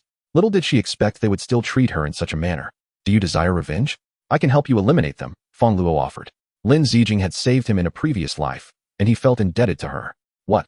Lin Ziqing gazed at Fong Luo in astonishment. While she indeed wished to teach Li Nana and her friends a lesson, she was taken aback by Fong Luo's nonchalant mention of murder. She was no saint, nor a demon, merely an ordinary college student, and the thought of taking a life felt utterly surreal. Fong Luo opened the car door and stepped out, his gaze cold as he regarded the three girls. "Why did you take so long to open the door? Did you hear what we said? Which military unit are you from? I want to file a complaint against you." Upon disembarking, a petite girl, arms akimbo and visibly furious, shouted with great indignation. She emanated a foul odor, her sweat dark and unwashed for days. Damn it! With a swift motion, Fong Luo delivered a resounding slap, causing the diminutive woman to spin in place, momentarily stunned. How filthy! Fong Luo wiped her hands, grimacing at the woman's apparent neglect of hygiene. Wishing she had used her feet instead, she hastily retrieved a bottle of mineral water to cleanse her hands. The other two women, witnessing their companion reduced to a dazed state by the slap, initially felt a surge of anger, but soon found themselves in a state of bewilderment as they observed Fong Luo washing her hands with the mineral water. Fong Luo. At that moment, one of the tall, alluring women clad in black lace lingerie gasped upon recognizing Fong Luo. When Fong Luo turned to look, a fleeting glimmer of malice flickered in her eyes upon recognizing the woman. Li Nana. Li Nana was the cousin of Su Qingqing, a family of 18. Fong Luo had encountered Li Nana during her previous stay at a hotel. In a past life, Li Nana had betrayed Fong Luo on numerous occasions. After Li Nana had fled school and found herself trapped, Fong Luo, under the coercion of Li Dongmei, had risked her life to rescue her. However, during their escape from a horde of zombies, Li Nana had callously tripped Fong Luo to save herself, leaving her to be surrounded. It was then that Lin Zijin had appeared to save Fong Luo. Upon their return, Li Nana had shown no gratitude, nor offered any apologies. Instead, waiting for Fong Luo to bring back supplies while disparaging her behind her back for being useless, and urging Su Qingqing to find another boyfriend. She was indeed a scheming vixen. To Fong Luo's astonishment, Lin Zijin had also fallen victim to her machinations. Just as she had resolved her issues with Su Qingqing, she had lamented the inability to find others, only to serendipitously encounter Li Nana. In this life, Fong Luo vowed not to spare a single one of those who had wronged her. Li Nana regarded Fong Luo with a mix of surprise and delight. She had previously heard from her cousin Su Qingqing that Fong Luo was merely a common laborer with a modest fortune of a few million. At that time, Li Nana had considered her cousin's choice to be beneath her, deeming Fong Luo unworthy. Yet, she was taken aback to see Fong Luo possess such an imposing armored vehicle, surely worth over $1 million, in addition to firearms. If Fong Luo were not of a mysterious and affluent lineage, how could she acquire such assets? It seemed that her cousin had deliberately concealed the truth, likely fearing that Li Nana's beauty would rival her own and attract Fong Luo's attention. No wonder her cousin had chosen to travel with Fong Luo. Truly a cunning woman. Li Nana felt a pang of envy. Simultaneously, she experienced a thrill of excitement. The cataclysmic weather and the sudden emergence of terrifying zombies had wrought havoc upon the world, leaving her profoundly shaken. Having attended university, Li Nana understood the extent of the devastation and the horrors posed by the zombies, realizing that returning to a semblance of normalcy would demand a significant passage of time, if not an eternity.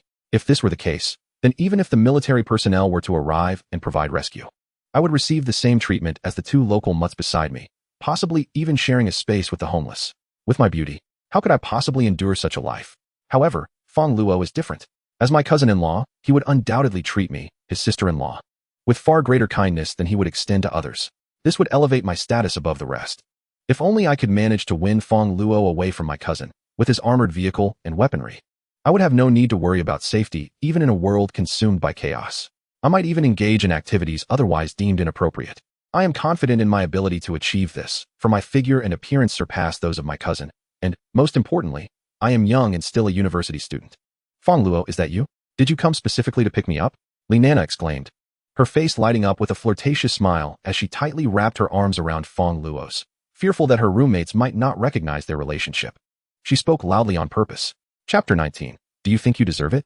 As anticipated, upon hearing Li Nana's words, her two roommates looked on in astonishment, their eyes betraying envy.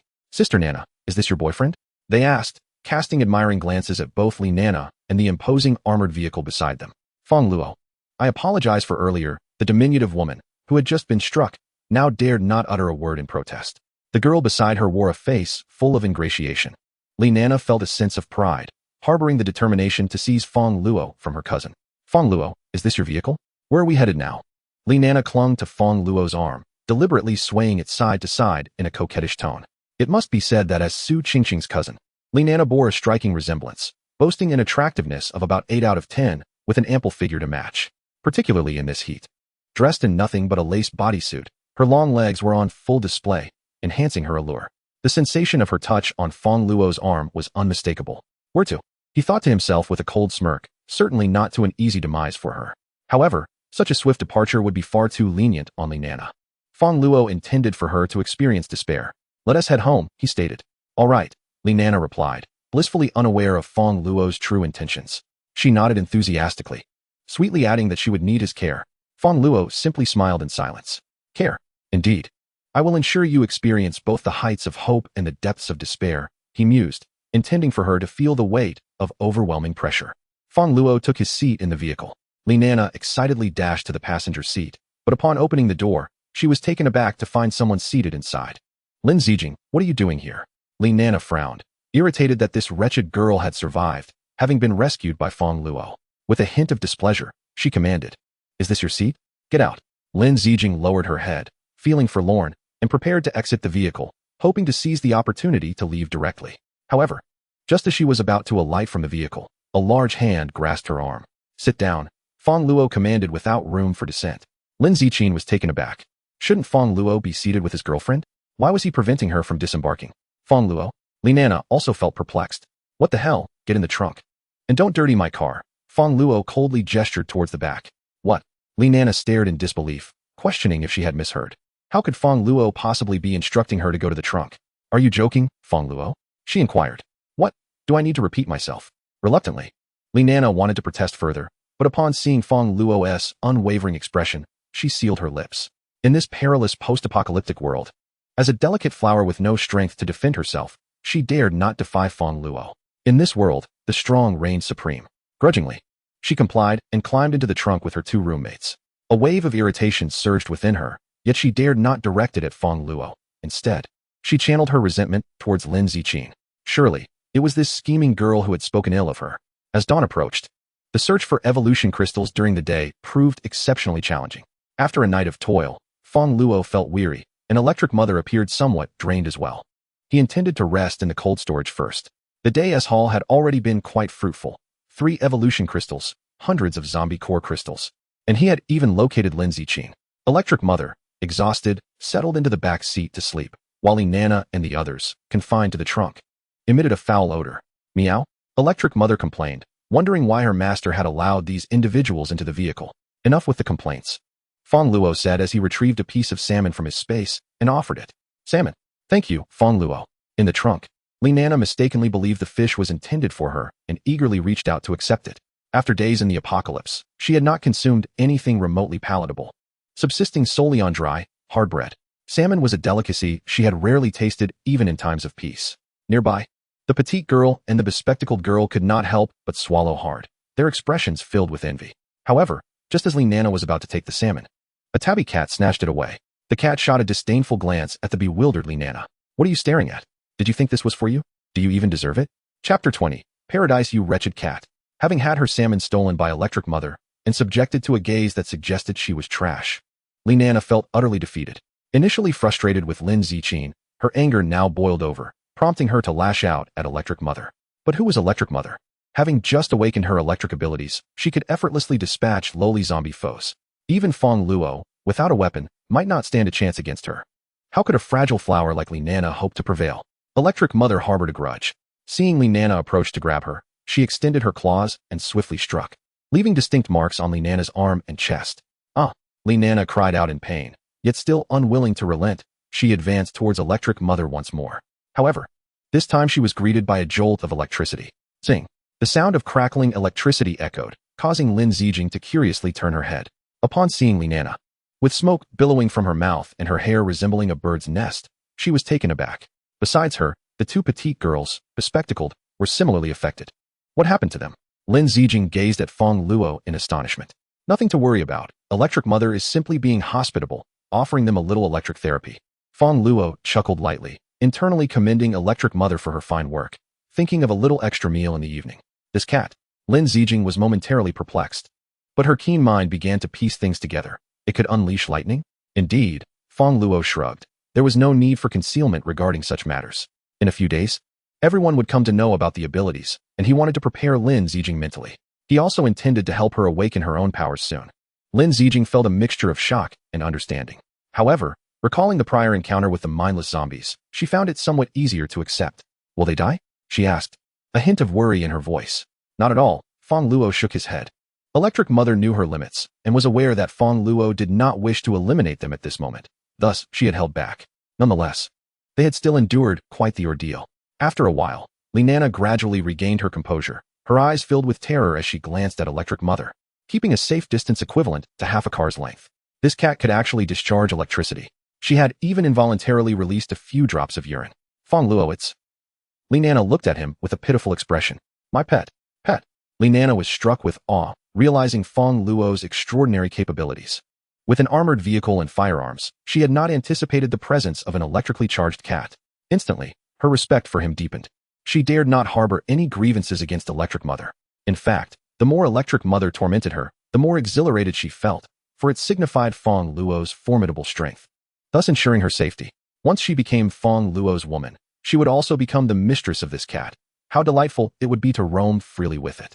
With this thought, Li Nana regarded Electric Mother with a somewhat ingratiating look. May you bring us good fortune, sister cat. Fong Luo observed this scene with a cold smile inwardly, finding the woman quite pathetic. The more she was treated well, the more she looked down upon him. Conversely, when he mistreated her, her admiration only grew. She must possess some peculiar proclivities. Fong Luo drove to the cold storage, the clock striking 6 in the morning. Fong Luo, is this your home? Upon seeing what he referred to as home, merely a warehouse, Li Nana furrowed her brow slightly. She had imagined his residence to be a luxurious villa with a private pool, only to find it was this dilapidated place. A sense of disappointment washed over her. Her two roommates felt similarly. Having seen Fong Luo's armored vehicle and weaponry, they had expected him to be a figure of significance. But they never anticipated he lived in a warehouse. They contemplated leaving, but with zombies lurking outside, venturing out would be tantamount to seeking death. For now, they could only endure this temporary discomfort, hoping to find a better place in the future. If Fong Luo were to perceive their thoughts, she would undoubtedly scoff. A villa? With the temperature soaring to 65 degrees, even with the air conditioning at full blast, the indoor climate would hardly descend below 50. Furthermore, the entire city is currently experiencing a power outage. Ordinary air conditioners have long ceased to function, in addition to the presence of zombies. Mere walls and doors are utterly inadequate to withstand their onslaught. There have been countless wealthy individuals in her past life who sought refuge in villas, only to meet their demise at the hands of zombies. In contrast, her cold storage facility, though outwardly unremarkable, is equipped with state-of-the-art refrigeration technology and numerous high-capacity generators. The furnishings within are all of prestigious brands, and a professional security company has bolstered its defenses. It is not merely zombies that pose no threat. Even the most formidable undead would find themselves at a loss here. How short-sighted they are. Beside her, Lin Jiqin remained silent, hailing from a humble background. She had lived in thatched cottages and saw no distinction between a warehouse and a villa. Ignoring Li Nana, Fong Luo stepped forward and opened the door, instantly unleashing a blast of cold air, less than 15 degrees, that enveloped them. Li Nana, who had been grumbling moments before, was rendered speechless. With global temperatures rising, Jiang City had reached a sweltering 65 degrees, and many had succumbed to the heat. She had spent the past few days in her dormitory, wearing nothing but her underwear. It still felt as though she were burning alive. The sensation of such refreshing air was beyond her wildest dreams. A shiver coursed through Li Nana as they entered the cold storage.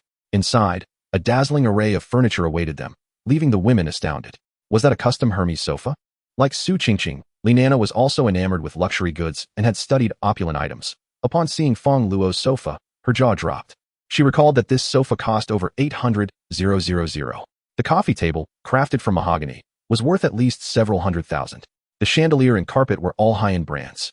Moreover, the wall was lined with bottles of exquisite red wine, worth thousands, which she had once tasted at a 5-star hotel. Li Nana estimated that the total worth of these items easily surpassed 10 million. This was extravagance beyond imagination. Her legs trembled with excitement. This was no mere cold storage. It was a veritable paradise. She had never anticipated that such opulence lay hidden behind an ordinary exterior. Feeling foolish for almost leaving, she resolved to become Fong Luo's woman and the mistress of this magnificent abode. The petite girl with glasses shared her excitement, akin to Lu Lao Lao entering the Grandview Garden, eager to take in every detail. They had never encountered so many high-end luxury items. Grateful to know Li Nana, they marveled at the comfort of this place. Simultaneously, they fantasized about the prospect of Fong Luo being interested in them. Brother Fong Luo, may I sit? Li Nana exclaimed, her eyes gleaming at the prospect of experiencing the luxurious 800,000 sofa, utterly unaware of the feelings that sitting upon such an extravagant piece might evoke. No. Chapter 21. Taking turns to bathe with a resounding bang, Fong Luo slammed the cold storage door shut, his gaze turning icy as he regarded Li Nana. Fong Luo? Li Nana, caught mid-sit with her rear hovering in the air, looked at him with a mix of confusion and surprise. Why had he suddenly transformed into such a fierce figure? Was he concerned about her soiling the expensive sofa? Most likely. After all, She hadn't tea-bathed in days. How could she dare to sit on such a luxurious piece of furniture? Fong Luo, could you perhaps accompany me for a bath? She pleaded, sidling up to him and wrapping her arm around his, her voice dripping with feigned innocence. It's been ages since I had a proper wash, and I can't quite reach the spots that need scrubbing. A bath. Observing Li Nana's overt attempts at seduction, Fong Luo couldn't help but inwardly scoff. This woman still harbored naive hopes of a bright future. He decided to let her savor a taste of that hope first. Fine, but allow me to wash first, he replied, striding toward the bathroom. Fong Luo, may I join you? Water resources are so precious these days. We mustn't waste any, she insisted, attempting to follow him inside. However, he abruptly slammed the door shut, leaving her dazed and starry-eyed. Rest assured, there will be no wastage, he called back as he filled the bathtub with water, sinking comfortably into its warm embrace. After a long night of toil, he finally felt his muscles relax. Fong Luo retrieved the evolution crystals he had gathered. Tonight, he had found a total of 4, having already utilized one, leaving him with 3. Absorbing the energy from another crystal brought forth a wave of excruciating pain, causing beads of sweat to form on his forehead. The process of energy absorption was undeniably taxing on his physical stamina. If one were to liken the human body to a water bucket, then supernatural abilities would be the water contained within. Strengthening one's powers was akin to attempting to pour more water into a filled bucket. If it could not hold the excess, it would burst. Minutes passed, and Fong Luo began to feel his limbs weaken. Yet, his supernatural abilities had indeed advanced. He had now become a level 2 supernatural being. His spatial blink distance had increased to approximately 7 or 8 meters. And he had also acquired a new ability, the spatial barrier. Fong Luo could now establish a protective shield around himself, effectively insulating him from all external attacks. This meant that when he ventured outside, he could activate the spatial barrier and remain untouched by the heat or the threat of zombie viruses. How splendid! Fong Luo rejoiced in his newfound power. Earlier, he had struggled against the sweltering heat while searching for evolution crystals, but with the spatial barrier, he felt much more comfortable. After a little over half an hour, Fong Luo emerged from the bathroom, wrapped in a towel. Li Nana eagerly approached him. Despite having just been knocked on the head by the door, she bore no resentment, for Fong Luo was powerful, wealthy, and resourceful. Whatever he did was inherently justified. Fong Luo, it's been days since I last bathed, and I feel utterly uncomfortable, Li Nana announced, preparing to enter the bathroom. Though she was aware that the water was from Fong Luo's bath, she held no disdain. I'm going in to wash now, she stated. Wait. Fong Luo interrupted her once more. Fong Luo, are you? Li Nana's heart fluttered, thinking he might want to join her. I knew it. With such allure and beauty, how could any man resist my charm? However, Fong Luo's subsequent words left her utterly stunned. You first help wash the electric mother. He pointed to the filthy cat sprawled on the sofa, fast asleep. Previously, it was Fong Luo who bathed the electric mother, but now with Li Nana's presence, there was no way he would do it himself. Did he truly believe she was brought along for her own enjoyment? Such a notion was absurd. Fong Luo merely needed a maid, and Li Nana was his adversary, a target for his revenge. Wash her first? Li Nana's expression soured. Was this implying that she would have to use both Fong Luo's bathwater and the cat's? Was her status inferior to that of a cat? Reluctant? Fong Luo shot her a glance. Willing. Li Nana forced a smile, reassuring herself that at least she wouldn't be the last to bathe. After washing the cat, it would be her turn, and Lin Zijing and the others would also use her bathwater. With this thought, Li Nana felt considerably more at ease. Taking a deep breath, she prepared to lift the electric mother, but the cat, having just settled into sleep, was in a foul mood. As soon as Li Nana embraced her, she instinctively released a jolt of electricity. Li Nana coughed up black smoke. After finally recovering, she managed to carry the electric mother to the bathroom and proceeded to bathe her. One must admit, Li Nana's technique was quite commendable. The electric mother seemed utterly content in the tub. Meow? Suddenly, the electric mother's expression stiffened. Oh no, having overindulged tonight, she couldn't hold back. Stealing a glance at Li Nana, she thought, surely she didn't see that. It would be disastrous if she told the master. Fortunately, she reasoned, the water would be drained shortly. She feigned nonchalance, ceasing the wash and making a quick escape. Li Nana sighed in relief. At last, it was her turn to bathe. However, gazing at the murky water that resembled yellow wine, she found it hard to accept. This cat was exceedingly dirty. After a moment's contemplation, she stepped out of the bathroom and timidly addressed Fong Luo, who was lounging on the sofa with a glass of red wine. Brother Fong Luo, the water is a bit dirty. Could I possibly have another bucket? Change the water? Fong Luo replied. Didn't you just say to conserve water? Make do with it. Nearby, the electric mother, feigning indifference, widened her eyes in disbelief upon hearing Fong Luo's words. No water change. She had just succumbed to her urges in there. She glanced at Li Nana, uncertain of how she would respond, contemplating whether she should skip the wash altogether. Very well. Li Nana nodded, chiding herself for her earlier words. Now facing the consequences. Yet, the thought that she was not the last to bathe and that others would still use her bathwater restored her sense of balance. That was how she was. As long as she felt superior to others, her heart found solace. Meow? Watching Li Nana stride toward the bathroom. The electric mother was utterly perplexed. Are you really going to wash? Impressive. In the bathroom, Li Nana reclined in the murky tub, accidentally swallowing some water, and quickly spat it out. What is this residue in the water? Is that fish? Li Nana emerged from her bath, and Fong Luo turned to her other two roommates, saying, you may go now. Yes. The short girl and the bespectacled one quickly nodded and rushed towards the bathroom. Li Nana, reveling in mischief, glanced at Lin Zijin. Realizing that she would be using everyone else's bathwater, Lin Zijin let out a faint sigh, feeling a touch of bitterness. However, she bore no resentment towards Fong Luo, for he had once saved her life. Her grandmother had instilled in her the value of gratitude and reciprocity. Once the two had exited, Fong Luo stood up again and walked towards the bedroom. When Li Nana curiously approached, she discovered that the bathtub had been replenished with fresh water, brimming with roses. Chapter 22. The scheme. Wow, these are champagne roses, Li Nana exclaimed, her eyes sparkling at the sight of the bathtub filled with rose petals. These roses were not ordinary red ones. Their petals bore a delicate champagne hue. She had seen such exquisite flowers in magazines, and a single stem of this quality could cost over 1,000 yuan. There must be at least 100 petals here, amounting to no less than 100,000 yuan. A bath worth 100,000. How extravagant. Li Nana thought that she would gladly shed her clothes and immerse herself in this fragrant rose water, even in the middle of the street. Yet, she was puzzled. Why had Fong Luo gone to the trouble of changing the water and adding rose petals? Who was it prepared for? Was there someone else who hadn't bathed yet? Oh, Lin Zijin. Could it be that Fong Luo had prepared this for her? No way. That couldn't be right. Lin Zijin was supposed to use the bathwater that everyone else had used. A country bumpkin like her didn't deserve such luxurious champagne rose water. Fong Luo, who is this for? Li Nana inquired tentatively. Is it any of your concern? Fong Luo retorted coolly, then walked into the living room, turning to Lin Zijin with a warm smile. Zijin, the water is ready. Come and wash up. Boom. Fong Luo's words struck like thunder. Not only Li Nana, but also the short girl and the bespectacled one stood there, stunned, their hearts filled with indignation. They had just bathed in murky, foul-smelling water, while Fong Luo had prepared rosewater worth 100,000 for Lin Zijin. The disparity in treatment was astonishing. Even Lin Zijin felt a bit overwhelmed, taken aback by the unexpected kindness. Thank you, she said, gazing at Fong Luo with gratitude.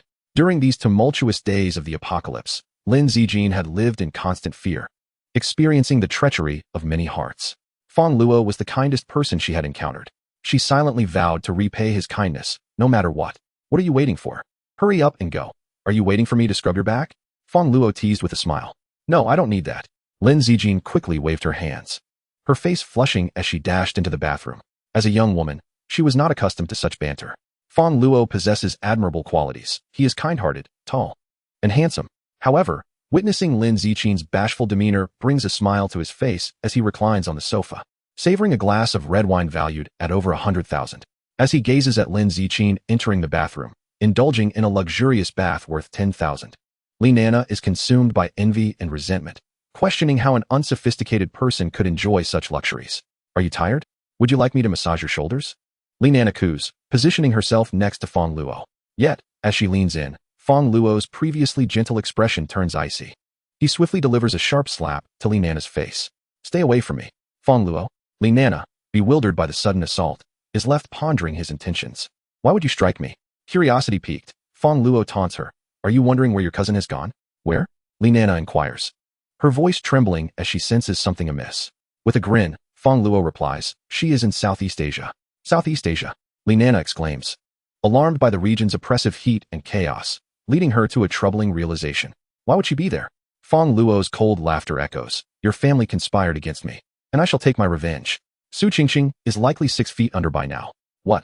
Fear grips Li Nana as she trembles. I know nothing of your issues with my cousin. It has nothing to do with me. She hastily distances herself from Su Qingqing, terrified that Fong Luo might end her life. Nothing to do with you? Fong Luo scoffs. In my previous life, I risked everything to save you. Yet you deliberately put yourself in danger to attract zombies. After I struggled to bring food home, who was it that insulted me instead of offering gratitude? He swears vengeance upon the 18 individuals involved. Chapter 23. Despairingly Nana, these words are futile. You should speak to your cousin, Fong Luo asserts, striking Li Nana once more. She tumbles to the ground, her towel slipping away. You can't kill me. Murder is illegal. Li Nana protests, attempting to leverage the law to intimidate him. Fong Luo laughs derisively. Law?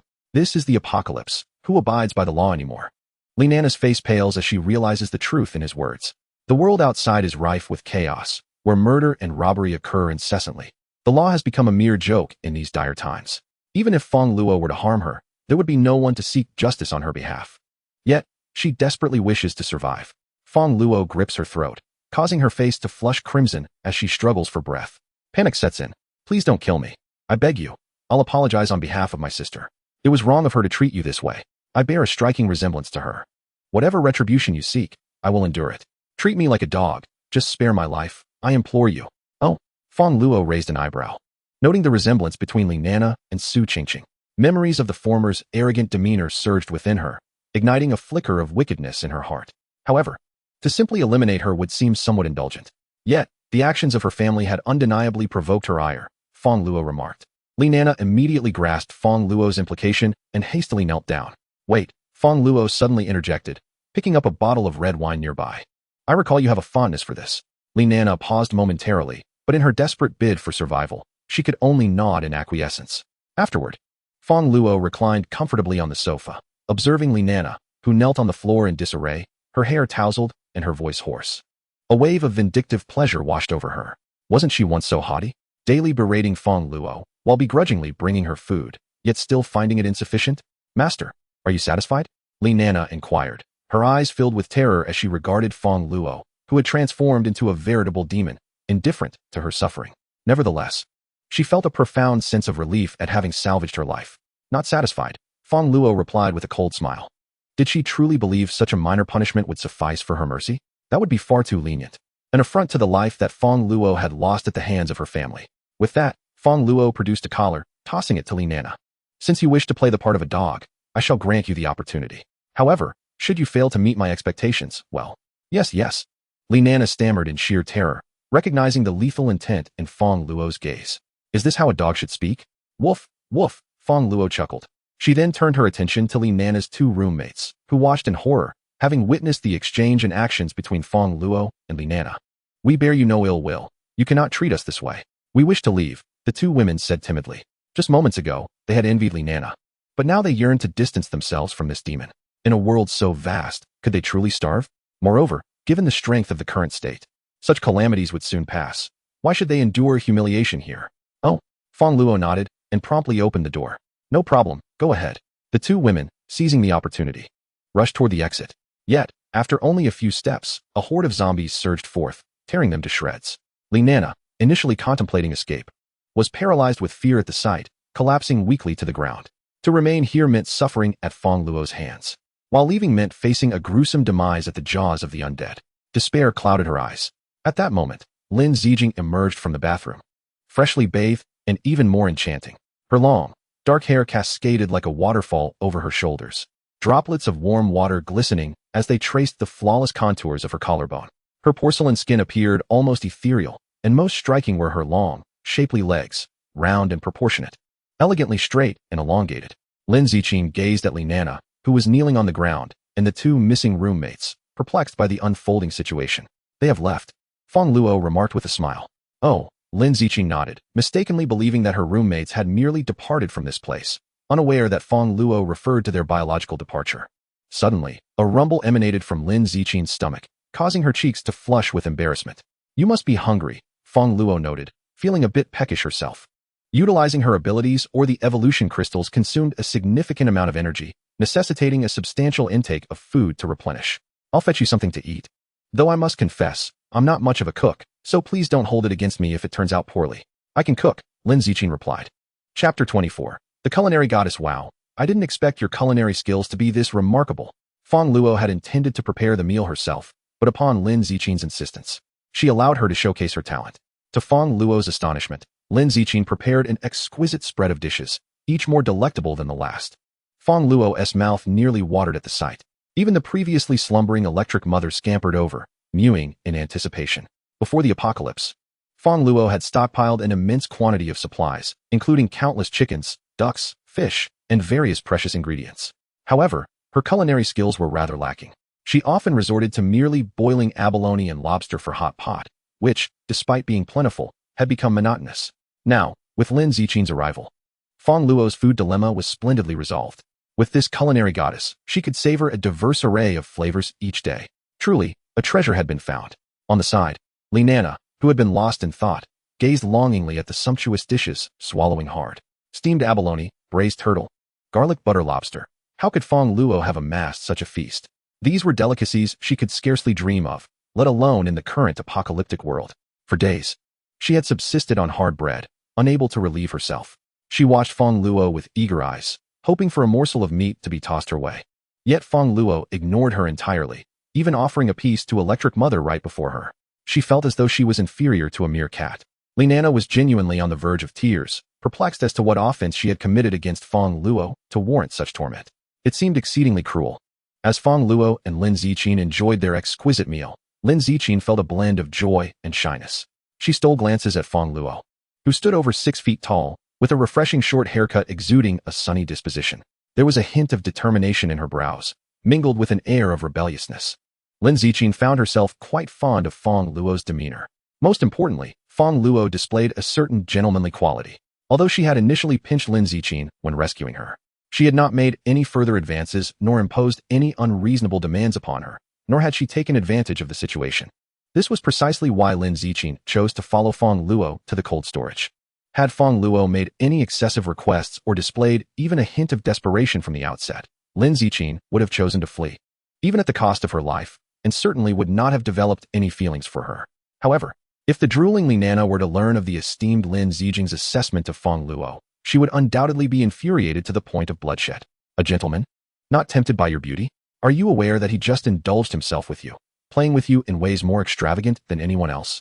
Furthermore, he insidiously betrayed his own cousin and deliberately tormented you by feasting in your presence.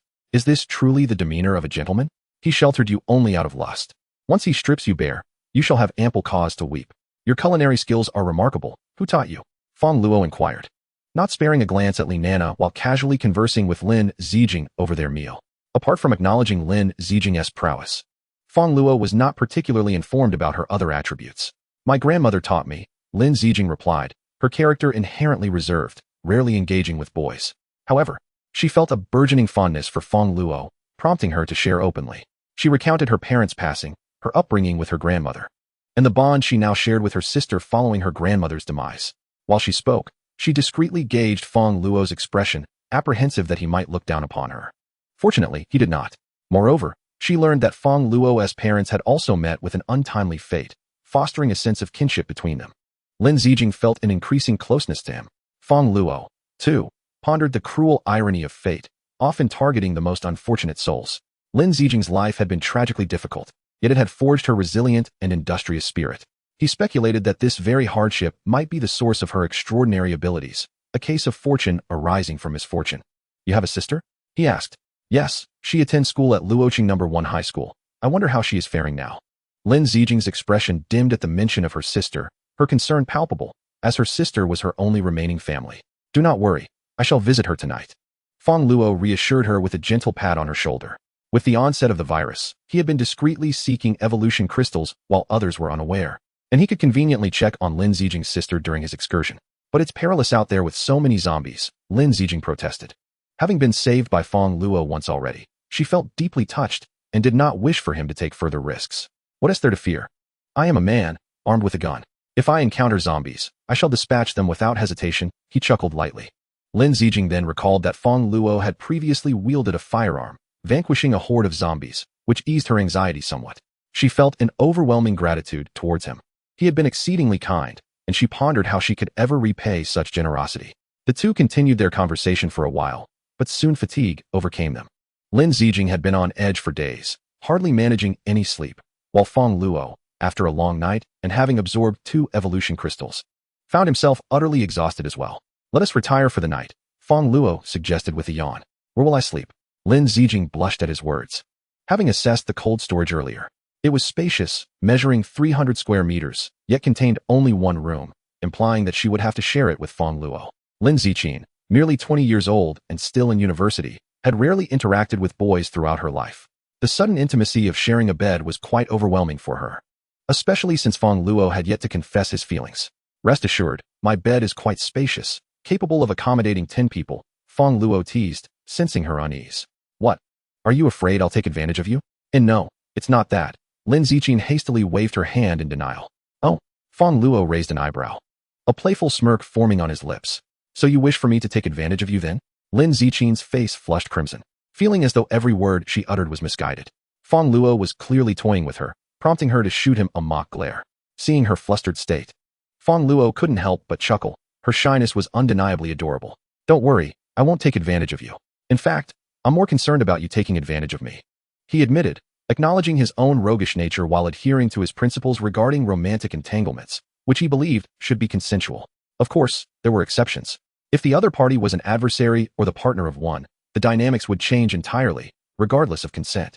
Upon hearing Fong Luo's reassuring words, Lin Ziqing felt a wave of relief wash over her, though a tinge of disappointment lingered. Did she truly lack allure? Regardless of how innocent a woman may be, every woman grapples with insecurities about her appearance, and Lin Ziqing was no exception. Fong Luo led Lin Ziqing towards their room, and just before entering, he glanced at the dazed Li Nana. Go wash the dishes, and remember to scoop the cat's litter. Be obedient, or I might just toss you outside to feed the zombies. Li Nana was indignant, feeling wronged. Not only was she denied food, but she was also burdened with washing dishes and cleaning up after the cat. Just kill me already, she lamented. Yet, the thought of death was daunting, especially with the gruesome fate of her 2 roommates still vivid in her mind. Reluctantly, she complied with the orders. Chapter 25. The Twin-Tailed Girl in the Evening. Fong Luo was roused by an enticing aroma. As he opened his eyes, he discovered Lin Ziqing holding a steaming bowl of shrimp congee, ready to wake him. Fong Luo, go, it's time to eat, Lin Ziqing said shyly, glancing at him. Despite the spaciousness of Fong Luo's bed, which could easily accommodate 10 girls without feeling cramped, he had a rather troublesome habit of tossing and turning in his sleep. Earlier, Lin Ziqing had awoken to find Fong Luo sprawled atop her, causing a momentary panic as she feared he might have ulterior motives. Initially, she considered resisting, but recalling all the help he had provided her and her growing fondness for him, she ultimately refrained.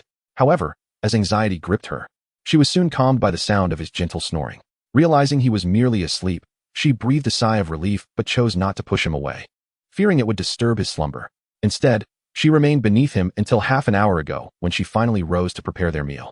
Now, there was a clear, human-shaped red imprint on her chest, a testament to their unintended closeness. Unfortunately, Fong Luo remained oblivious to all of this. Had he known that he missed an extraordinary opportunity simply by sleeping, he would surely have regretted it. How could he have possibly slept through such a moment? However, there is still ample time ahead, and opportunities will arise in the future. Ah, the aroma is delightful. Having you around truly brings me culinary fortune. Fong Luo joyfully accepted the shrimp porridge. A few days prior, his eating habits had been erratic. While others lacked food, he was simply too indolent to prepare meals. Now, with Lin Ziqing, the epitome of a virtuous wife, such concerns were entirely alleviated.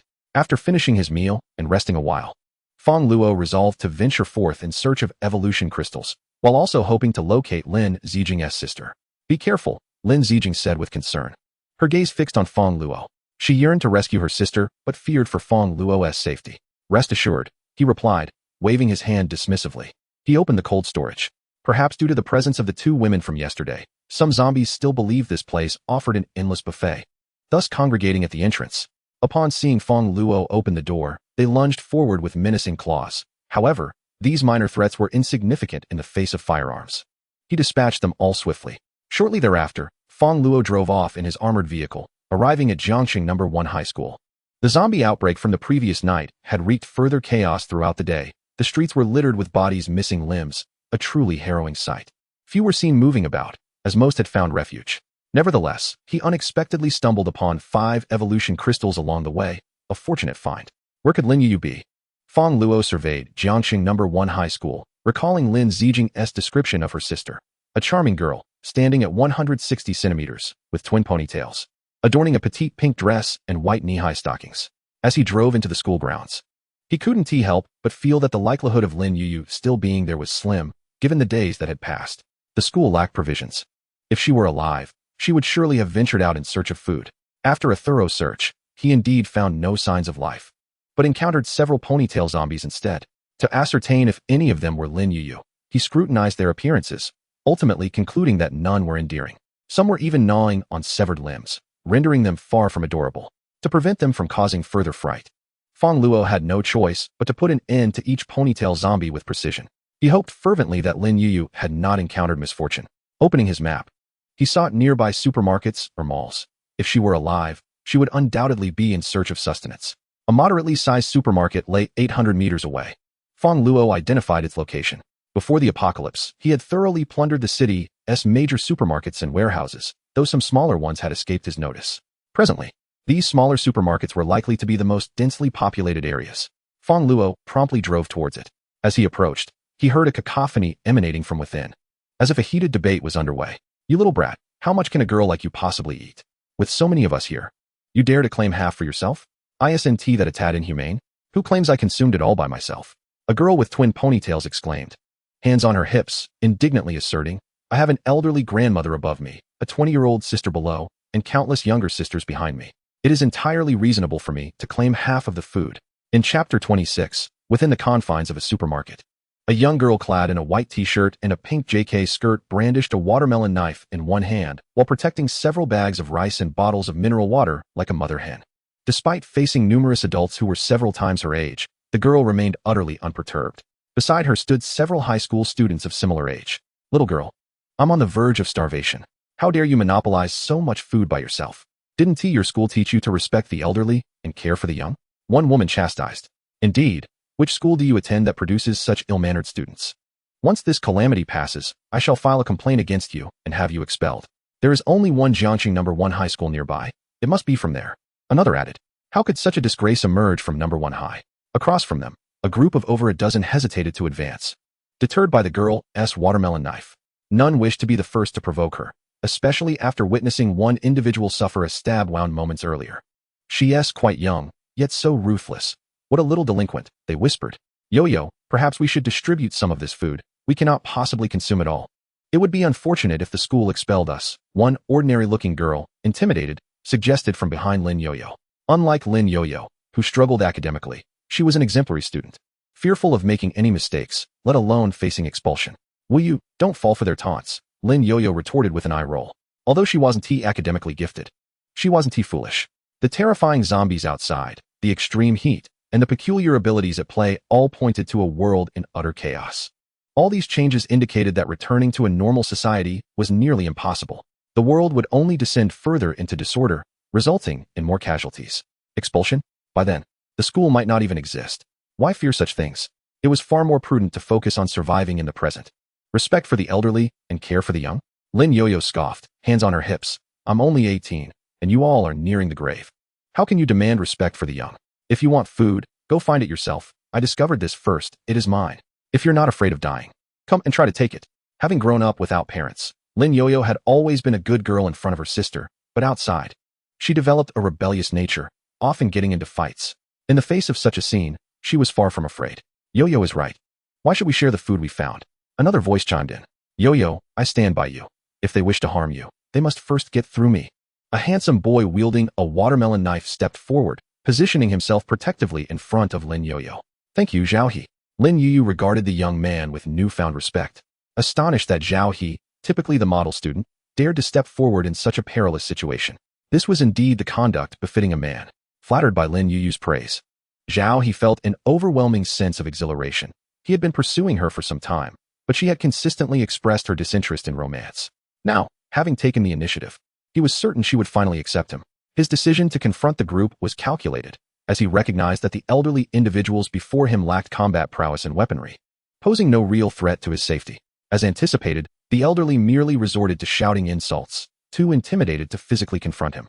Zhao He wore a triumphant expression, his mind already envisioning a future where Lin Yuyu accepted him, culminating in a kiss. However, at that moment, a raucous laugh pierced the air. A bespectacled youth, clad in makeshift armor of indeterminate origin, emerged from the crowd, flanked by several companions. "Yuyu, my dear, it's been a few days and you remain as beautiful as ever. Especially those long legs, so fair, slender, and enticing. Imagine if you wore black stockings on one side and white on the other, draped over my shoulder." The glasses-wearing boy leered at Lin Yuyu, his tone vulgar and crude. "Lu Yong?" Lin Yuyu frowned, recognizing him as an inconspicuous classmate known for his mediocre academic performance and reticence. She was appalled that someone so introverted could utter such revolting words. Indeed, The apocalypse seemed to awaken the basest instincts within humanity, igniting her fury. How dare you speak to Yu in such a manner, Liu Yang? Zhao He seethed beside her. Lin Yu was the object of his affection, and Liu Yang's lewd comments about her legs ignited a fierce sense of possessiveness within him. Yu, allow me to teach him a lesson. With that, Zhao He brandished a watermelon knife and approached Liu Yang, having often mocked him in the past, and thus dismissing him as a threat. What, do you intend to cut me? Liu Yang scoffed, regarding Zhao He with disdain. Do you think I'm still the same easy target you used to bully? Liu Yang hailed from an ordinary family, his academic performance mediocre, and his appearance marred by acne, which fostered a deep-seated insecurity and a lack of friends. Lin Yu, the most beautiful girl in school, with her vivacious and generous spirit, was his dream goddess. Yet, he lacked the courage to confess his feelings, choosing instead to indulge in fantasies while perusing colorful websites and novels. But yesterday, while scavenging for food, he stumbled upon a glowing stone, which bestowed upon him a remarkable ability. He could attract all metallic objects like a magnet, reshaping them at will. Supernatural powers? Liu Yang, a fan of adventure novels, instantly realized the implications and felt a surge of excitement, jumping 3 feet in the air. Could it be that he was destined to be the protagonist of a story? The chosen one? The 3-year period has come to an end, and the crouching dragon has once again risen. Liu Yang, filled with exhilaration, immediately harnessed his newfound abilities to forge a suit of iron armor for himself, seeking to reprimand those classmates who had previously bullied him, compelling them to become his subordinates. Observing his peers bowing before him, his arrogance swelled. Liu Yang's thoughts then turned to his goddess, Lin Yu. In the past, he had scarcely dared to speak to her, content only to fantasize about her appearance while watching videos. Yet now, feeling as though he had assumed the role of the protagonist, confidence surged within him, and he eagerly sought out Lin Yu, yearning to captivate her with a charming smile, wishing for her to serve him as the heroines in stories and videos did. He had heard whispers of her older sister, and the mere thought of it twisted his expression into something more lascivious. Not just her sister, but every woman in the world should bow at his feet. He was the sovereign of this realm. Chapter 27. Engaging fifth gear, flooring the accelerator. Liu Yang, brimming with pride, indulged in fantasies of various overpowered narratives. Many who awakened their abilities, much like him, began to believe themselves the protagonists of the world, effortlessly obliterating foes and charming every beauty in sight. Such is human nature. Power amplifies one's innermost desires. No one considers the implications of the law. Damn it. Are you laughing at me? Zhao He, witnessing Liu Yang's indifferent demeanor coupled with a lewd grin, struck out with a blade. Yet Liu Yang, clad in his iron armor, emerged unscathed. How foolish to challenge the protagonist. With a devilish grin, Liu Yang waved his hand, employing his magnetic powers to draw Zhao He and Lin Yu's watermelon knives directly into his grasp. He then wielded the knives, mercilessly severing the heads of the surrounding elderly, causing blood to flow like a river. The gruesome scene left Zhao He and Wu Yu, who were watching from a distance, utterly dumbfounded. Was this man human or ghost? How could he control the knives with such finesse? He had just slaughtered a dozen individuals in one breath. How brutal. Boss is magnificent. Boss is incredible. Zhao He and Wu Yu marveled at Liu Yang, their disbelief mingling with admiration. The brutality of his actions was astounding, prompting Wu Yu to retch. Liu Yang reveled in their adoration. You see, Yu, this is my power. I am the chosen one. As long as you are with me, you shall be the woman of the protagonist. He gazed at Lin Yu, convinced that she had been entranced by his overwhelming aura. However, Lin Yu regarded Liu Yang with disdain, feeling a wave of nausea at his juvenile bravado. Had he truly believed he was the only one endowed with extraordinary abilities? Fool. Wearing iron armor in the sweltering heat, was he attempting to turn himself into a teppanyaki dish? As for being his woman, she would sooner be his grandmother. Lin Yu looked at him as one would at an imbecile, unperturbed by his threats, for she too had awakened her powers. Wind abilities. This is precisely why. Despite the sweltering weather of 65 degrees, while others practically stripped down to their skin, she remained clad in a t-shirt. She was capable of generating airflow around her, and thus her perceived temperature was a mere 50. What did you say? Liu Yang was taken aback, despite his formidable display and having eliminated all adversaries for her. Lin Yu still showed him such blatant disregard. He couldn't help but feel a surge of indignation. You, go capture her for me, or else face death. Liu Yang sneered, pointing at Zhao He. Aware of Zhao He's infatuation with Lin Yu, he desired to witness the latter personally deliver the woman he coveted to his bed, satisfying his twisted desires. Yes. Zhao He, suddenly intimidated, nodded eagerly. Although Lin Yu was undeniably beautiful, he had no wish to meet his demise. Yu, I'm sorry, but Brother Yang has taken a liking to you. With his prowess, you won't suffer in his company, Zhao He said, approaching Lin Yu. Lin Yuyu regarded him with a frigid gaze, realizing with dismay that she had misjudged him just moments prior. Humph, think you can capture me? Not a chance. With a cold huff, Lin Yuyu clutched her close friend Wu Yu and prepared to flee. She possessed wind-based abilities, granting her speed far surpassing that of ordinary individuals, which was why she had survived amidst the relentless pursuit of countless zombies. However, just as she attempted to escape, Wu Yu clung to her tightly. "Zhao He, hurry!" she asked, trying to run. Wu Yu exclaimed desperately, holding Lin Yuyu with all her might. Though they were friends on the surface, their bond was superficial. It was merely because Lin Yuyu could fight that no one dared to bully Wu Yu. The crux of the matter was that she harbored feelings for Zhao He, who, in turn, was infatuated with Lin Yuyu, leaving her resentful. Now that the opportunity had arisen, she was determined to betray Lin Yuyu. Wu Yuyu, Lin Yuyu, momentarily restricted in her speed, turned to Wu Yu in confusion. She was attempting to save her. Why was she being betrayed?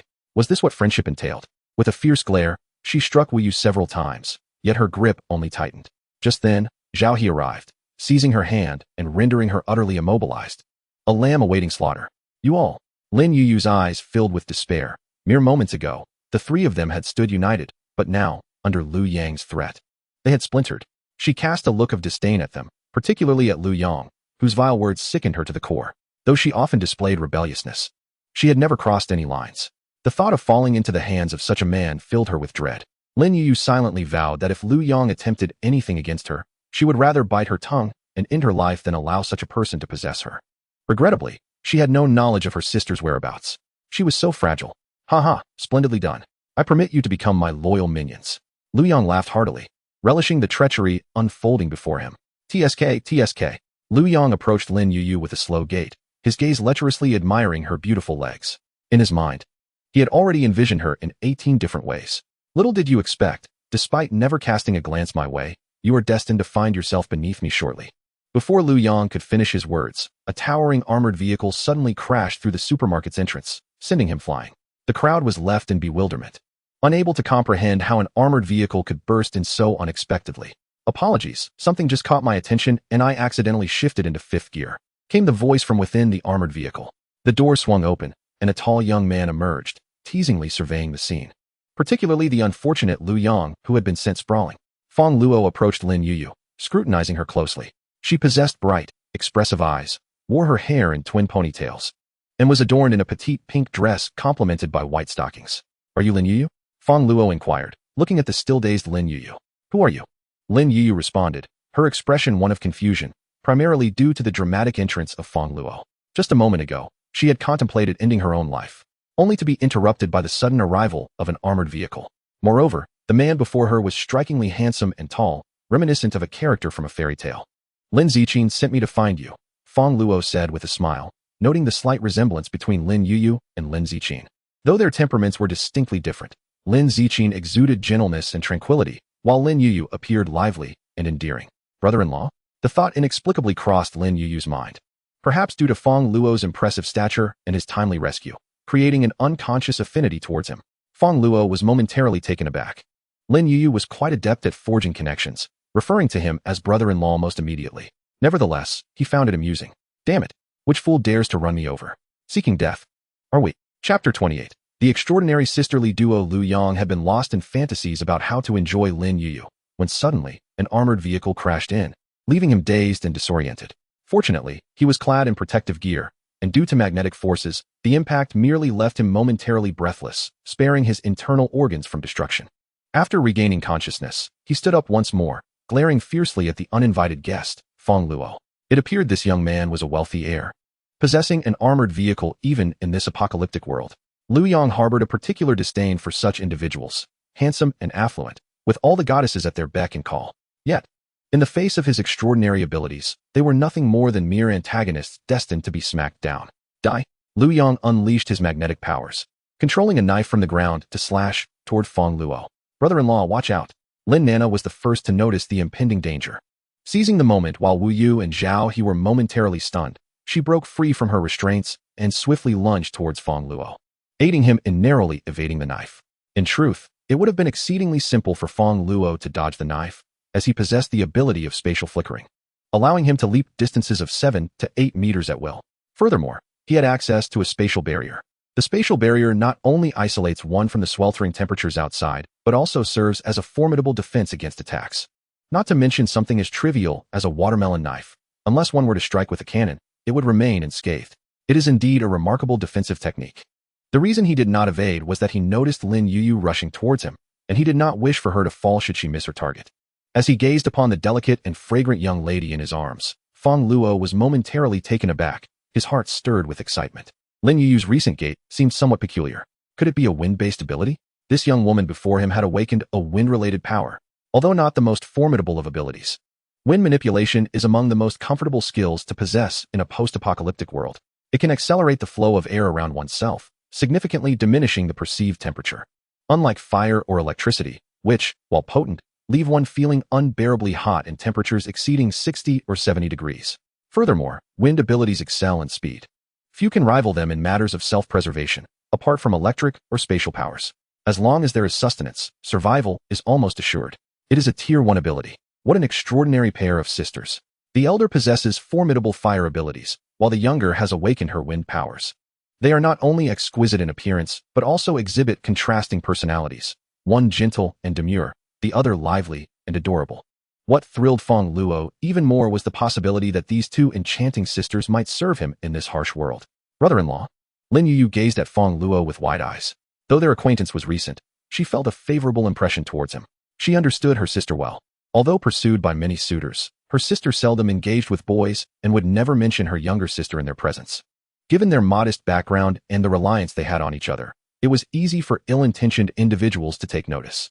Yet, her sister had confided in this young man and even entrusted him to rescue her, indicating that he had passed her sister's scrutiny. Perhaps their relationship had progressed beyond mere friendship.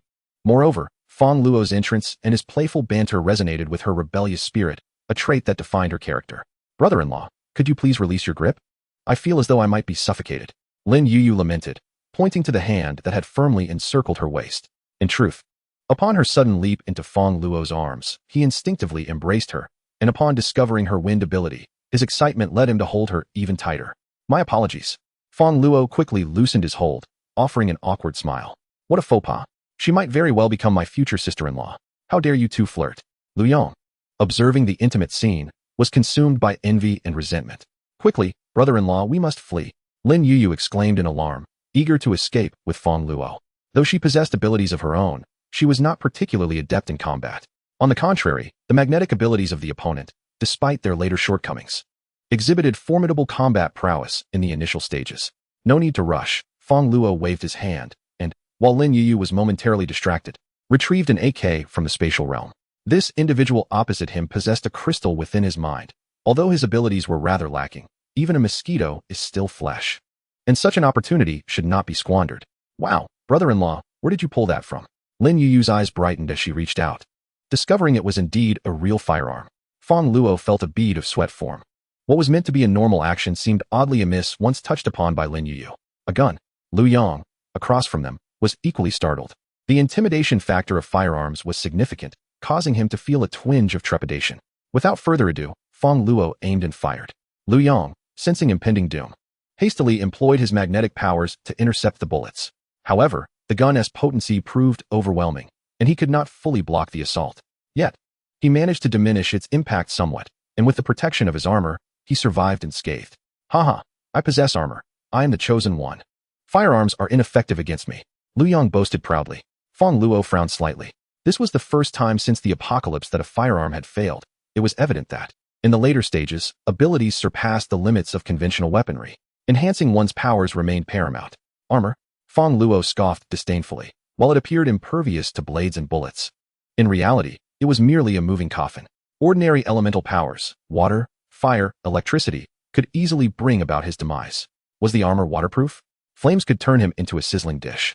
And as for electricity, metal was a conductor. What should we do, brother-in-law? Lin Yuyu queried nervously, as their adversary began manipulating the bullets Fong Luo had fired. Preparing to return fire. Do not fear, Fong Luo responded with a slight smile, snapping his fingers. At that moment, a rather impatient tabby cat leaped down from the armored vehicle. Electra, go?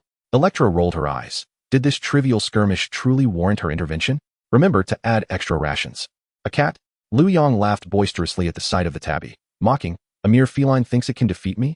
It might as well scratch my back. Even Lin Yu felt a twinge of confusion. Fong Luo grinned widely. Go for it, Electra. Meow. Electra glared at Lu Yang, sensing his disdain. Had he never experienced an electric shock? Without further ado, she conjured the maximum voltage and unleashed it upon Lu Yang, caught in his laughter. Lu Yang was taken aback by the sudden surge of electricity. With no time to evade, he was struck directly, clad in armor and tightly enclosed. The electrical current coursed through the metal, electrifying him through every pore. He was left charred on the outside, yet tender within, the air perfumed with the faint aroma of grilled meat. In his final moments, he could not fathom why a cat could emit electricity. Wasn't he the one endowed with powers, the main character in this tale? Chapter 29. The Harvest. Among those present, only Fong Luo was unperturbed. Lin Yu, Zhao He, and Wu Yu were all left utterly dumbfounded. This cat possesses the astonishing ability to generate electricity. In an instant, it vanquished the seemingly invincible Lu Yang, a feat that defies belief. Consequently, the gaze of the onlookers towards Fong Luo transformed into one of profound admiration. This feline appears to be exceptionally obedient to Fong Luo, suggesting that he may possess even greater prowess than the creature itself. Brother-in-law, do you also have special abilities? Lin Yu, perceptive as ever, swiftly deduced that Fong Luo must possess some extraordinary power as well. Otherwise, he would not have remained so composed in the face of Lu Yang's abilities, nor been able to tame such a formidable cat. Fong Luo shrugged, tacitly acknowledging the truth without disclosing the nature of his own powers. It was not that he doubted Lin Yu's discretion, but rather that he felt his own capabilities were still too limited. Should word of his spatial abilities leak, he would undoubtedly attract unwanted attention reminiscent of the thefts that occurred before the apocalypse, where billions worth of resources were at stake, making him a coveted target for countless individuals. Although he possessed a firearm, he was not invulnerable. With Lu Yang and Lin Yu having awakened their powers, it was evident that others had likely done the same. Fong Luo had no inclination to be assaulted by a horde of empowered individuals. Thus, caution was paramount. He approached Lu Yang's lifeless body, retrieving a watermelon knife from the ground. What are you planning to do, brother-in-law? Lin Yu inquired with curiosity. Fong Luo offered no reply as he decisively severed Lu Yang's head, blood spraying forth in a gruesome display. Ah! Lin Yu gasped in shock, while Zhao He and Wu Yu were so startled that they soiled themselves. Was Fong Luo not satisfied with merely taking a life, but now resorting to desecration of the corpse? Would he not hesitate to cleave his own head next? However, as Lin Yu regained her composure, she observed Fong Luo extracting a luminous crystal from Lu Yang's severed head. What is this, brother-in-law? An enhancement crystal, Fong Luo replied with a slight smile, having deliberately performed the act in her presence.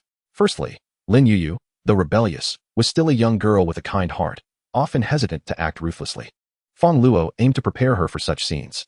Secondly, while Lin Yu had awakened her powers, she remained unaware of how to enhance them. Enhancement crystal? Lin Yu exclaimed in confusion. Indeed, Fong Luo confirmed with a nod.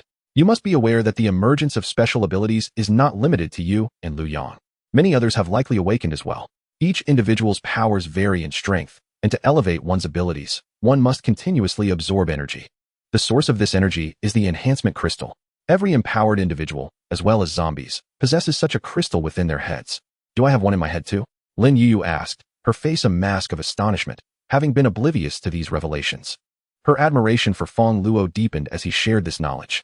Precisely, which is why you must remain vigilant. Others may seek to harm you. Sever your head and take your crystal, Fong Luo cautioned. I understand. I must become stronger, Lin Yu replied, trembling at the thought of someone attempting to decapitate her. She vowed that she would never allow herself to be subjected to such a fate. Observing Lin Yu's demeanor, Fong Luo couldn't help but marvel at her quick adaptability. He had anticipated that she would require a considerable amount of time to come to terms with her circumstances, yet within mere moments, she had already grasped the necessity of enhancing her abilities. Truly astute. Brother-in-law, you aren't planning to behead me, are you? Lin Yu inquired, her eyes twinkling mischievously. Amused by her playful banter, Fong Luo grinned widely. Indeed, your sister's head has already met my blade. What? Lin Yu's expression turned pale, her delicate legs trembling with trepidation. Just teasing you. Fong Luo chuckled at her startled reaction. After all, she was still a young girl, possessing an innocent side despite her intelligence. You're so annoying, brother-in-law. Lin Yu ppouted, playfully delivering a light punch with her tiny fist. Though her concern for her sister's well-being lingered. Brother-in-law, where's my sister? I wish to see her. Sure, we can head home soon, Fong Luo acknowledged. Yet the dawn had yet to break, and he was determined to continue his quest for evolution crystals, unwilling to squander this precious time. Others had already awakened their abilities, which meant the availability of evolution crystals would dwindle, making them increasingly elusive. Lin Yu nodded, then glanced at the two dazed individuals beside them, Zhao He and Wu Yu. Brother-in-law, what shall we do with them? Feng Luo was curious about her intentions. Taking a moment to contemplate, Lin Yu gazed deeply at the pair, a flicker of anger igniting within her. She had regarded them as friends, yet they had just betrayed her trust. The thought of vengeance crossed her mind, but ultimately, the compassion inherent in human nature prevailed. Let them fend for themselves, she decided, refraining from directly ending their lives. Feng Luo nodded slightly, this decision aligning with his expectations and earning his approval. Although he desired Lin Yu to be resolute in her judgments, he also found himself concerned. If she were entirely devoid of loyalty, it might one day lead to her betrayal of him, without a hint of mercy. Feng Luo could not allow a heartless individual to linger by his side. His stringent standards were not without reason, having endured considerable hardship in his past life. He was reluctant to repeat those experiences. Moreover, the urgency of their situation was compounded by the horde of zombies encroaching upon them. The two would meet their demise without any intervention from Feng Luo. He drove the armored vehicle out of the supermarket, whereupon the zombies pursued, gnawing at the vehicle until, after losing a few teeth, they abandoned the chase and turned back into the supermarket. As they left the supermarket, Feng Luo did not head directly to the cold storage, but continued searching for evolution crystals outside. Throughout their journey, Lin Yu sought his guidance on various topics, and Feng Luo generously imparted his knowledge. Lin Yu's admiration for him grew exponentially, and her address of him as brother-in-law became increasingly affectionate. With Lin Yu's involvement, their efficiency in locating evolution crystals improved significantly. By the end of the night, they had discovered over 50 evolution crystals. However, among these were some individuals like Lu Yang, who fancied themselves as the chosen ones and attempted to rob Feng Luo, only to be met with their downfall at the hands of Feng Luo and Lin Yu. At 6 o'clock, the dawn was just beginning to break, and Feng Luo and Lin Yu felt a sense of fatigue, prompting them to return to the cold storage. Chapter 30, The Pig Farming Plan, April 7th. Today marks the 7th day of the apocalypse.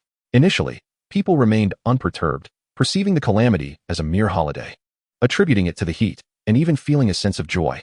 However, by the third day, water and electricity began to cease across various regions, and human communication facilities gradually collapsed, plunging the world into panic as governments worldwide scrambled to organize rescue efforts. Within a mere few days, tens of trillions in global assets evaporated. On the 5th day, a virus outbreak heralded the emergence of zombies. Rescue teams and military forces became infected, and these once formidable, fully armed soldiers transformed into even more powerful adversaries, impervious to firearms. The military found itself overwhelmed. The final measures of rescue were rendered futile. The population plummeted from an initial 10 billion to under 2 billion, a number that continued to decline sharply. By the 7th day, some individuals awakened their supernatural abilities, disregarding the law, leading to a complete collapse of social order and a definitive farewell to civilized society. No one remained naive enough to believe that this catastrophe could be easily overcome. Throughout these days, Lin Yu lived in fear. Despite her cheerful disposition, she was, after all, an 18-year-old girl. When she saw that her only remaining relative was still alive, she could not help but rush into her sister's embrace, sobbing uncontrollably. "Sister, I thought I would never see you again." Lin Yu clung to Lin Zijing's slender waist, her tear-streaked face buried in her sister's embrace. Feng Luo watched with envy. "Yu, it's so wonderful that you're all right." Lin Zijing was equally emotional. With their parents gone, her only remaining solace lay in her younger sister. "It was my brother-in-law who saved me." Lin Yu wiped her tears and pointed at Feng Luo. "Brother-in-law?" Lin Zijing was taken aback, her face flushing crimson. What on earth was this girl saying? She glanced at Feng Luo, anxious about any displeasure that might flicker across his face. Although Lin Zijing was beautiful, she harbored a slight inferiority complex due to her impoverished background. She often wore t-shirts costing mere tens of yuan, had to earn her living expenses and tuition, all while caring for Lin Yu, whom she considered a burden. In contrast, Feng Luo was tall and handsome.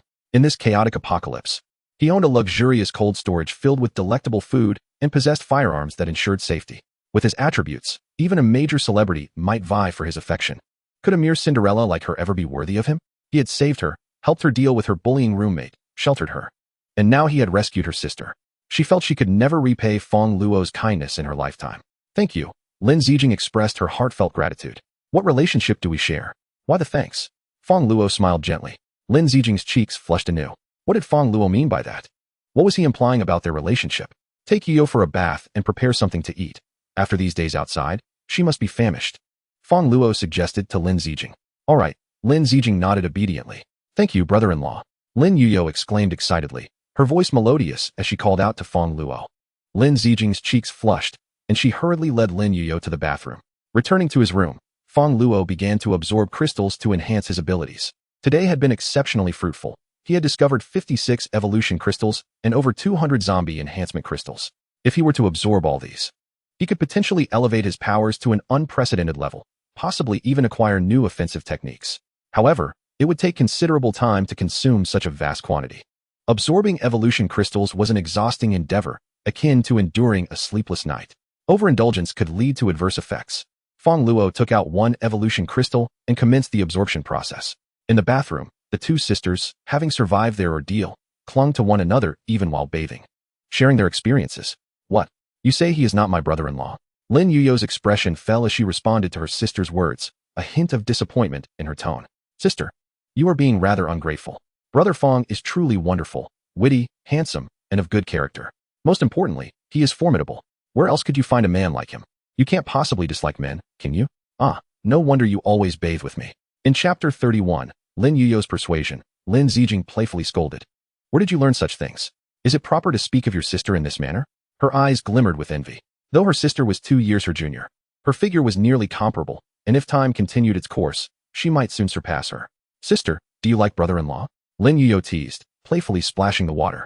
When confronted with such a question from her younger sister, Lin Zijing shyly lowered her gaze. Did she like Fong Luo? Undoubtedly, he was exceptional and had aided her immensely. Yet, Fong Luo seemed indifferent to romantic pursuits. Lin Zijing recalled how Li Nana had shamelessly attempted to seduce him, yet he had rebuffed every advance. Impossible, Lin Yuyo insisted. When he saved me before, he even touched my waist. How could he be uninterested in women? She remembered how she had leaped into his arms to save him, and he had held her tightly. Lin Zijing was taken aback.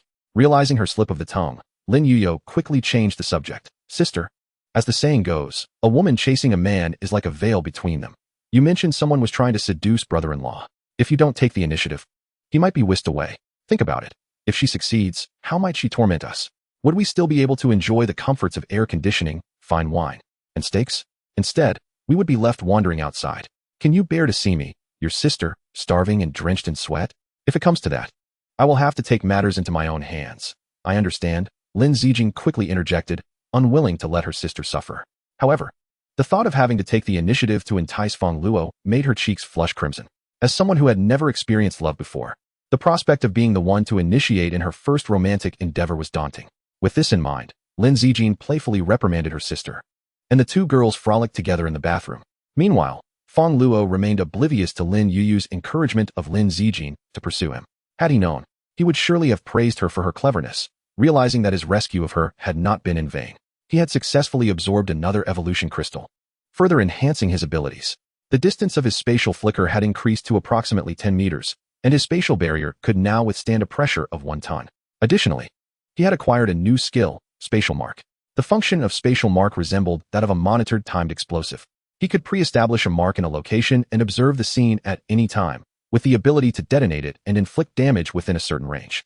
However, this function was highly energy-consuming, and Fong Luo could currently only place 3 marks.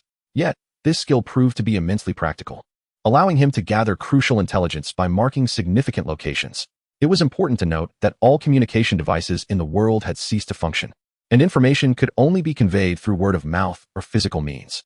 This skill was nothing short of miraculous. Suddenly, an idea struck Fong Luo: breeding pigs. Each ability wielder possessed an evolution crystal within their mind, and the energy of this crystal would increase as the wielder's powers grew. A highly gifted ability wielder would undoubtedly have more energy within their crystal than a mere evolution crystal.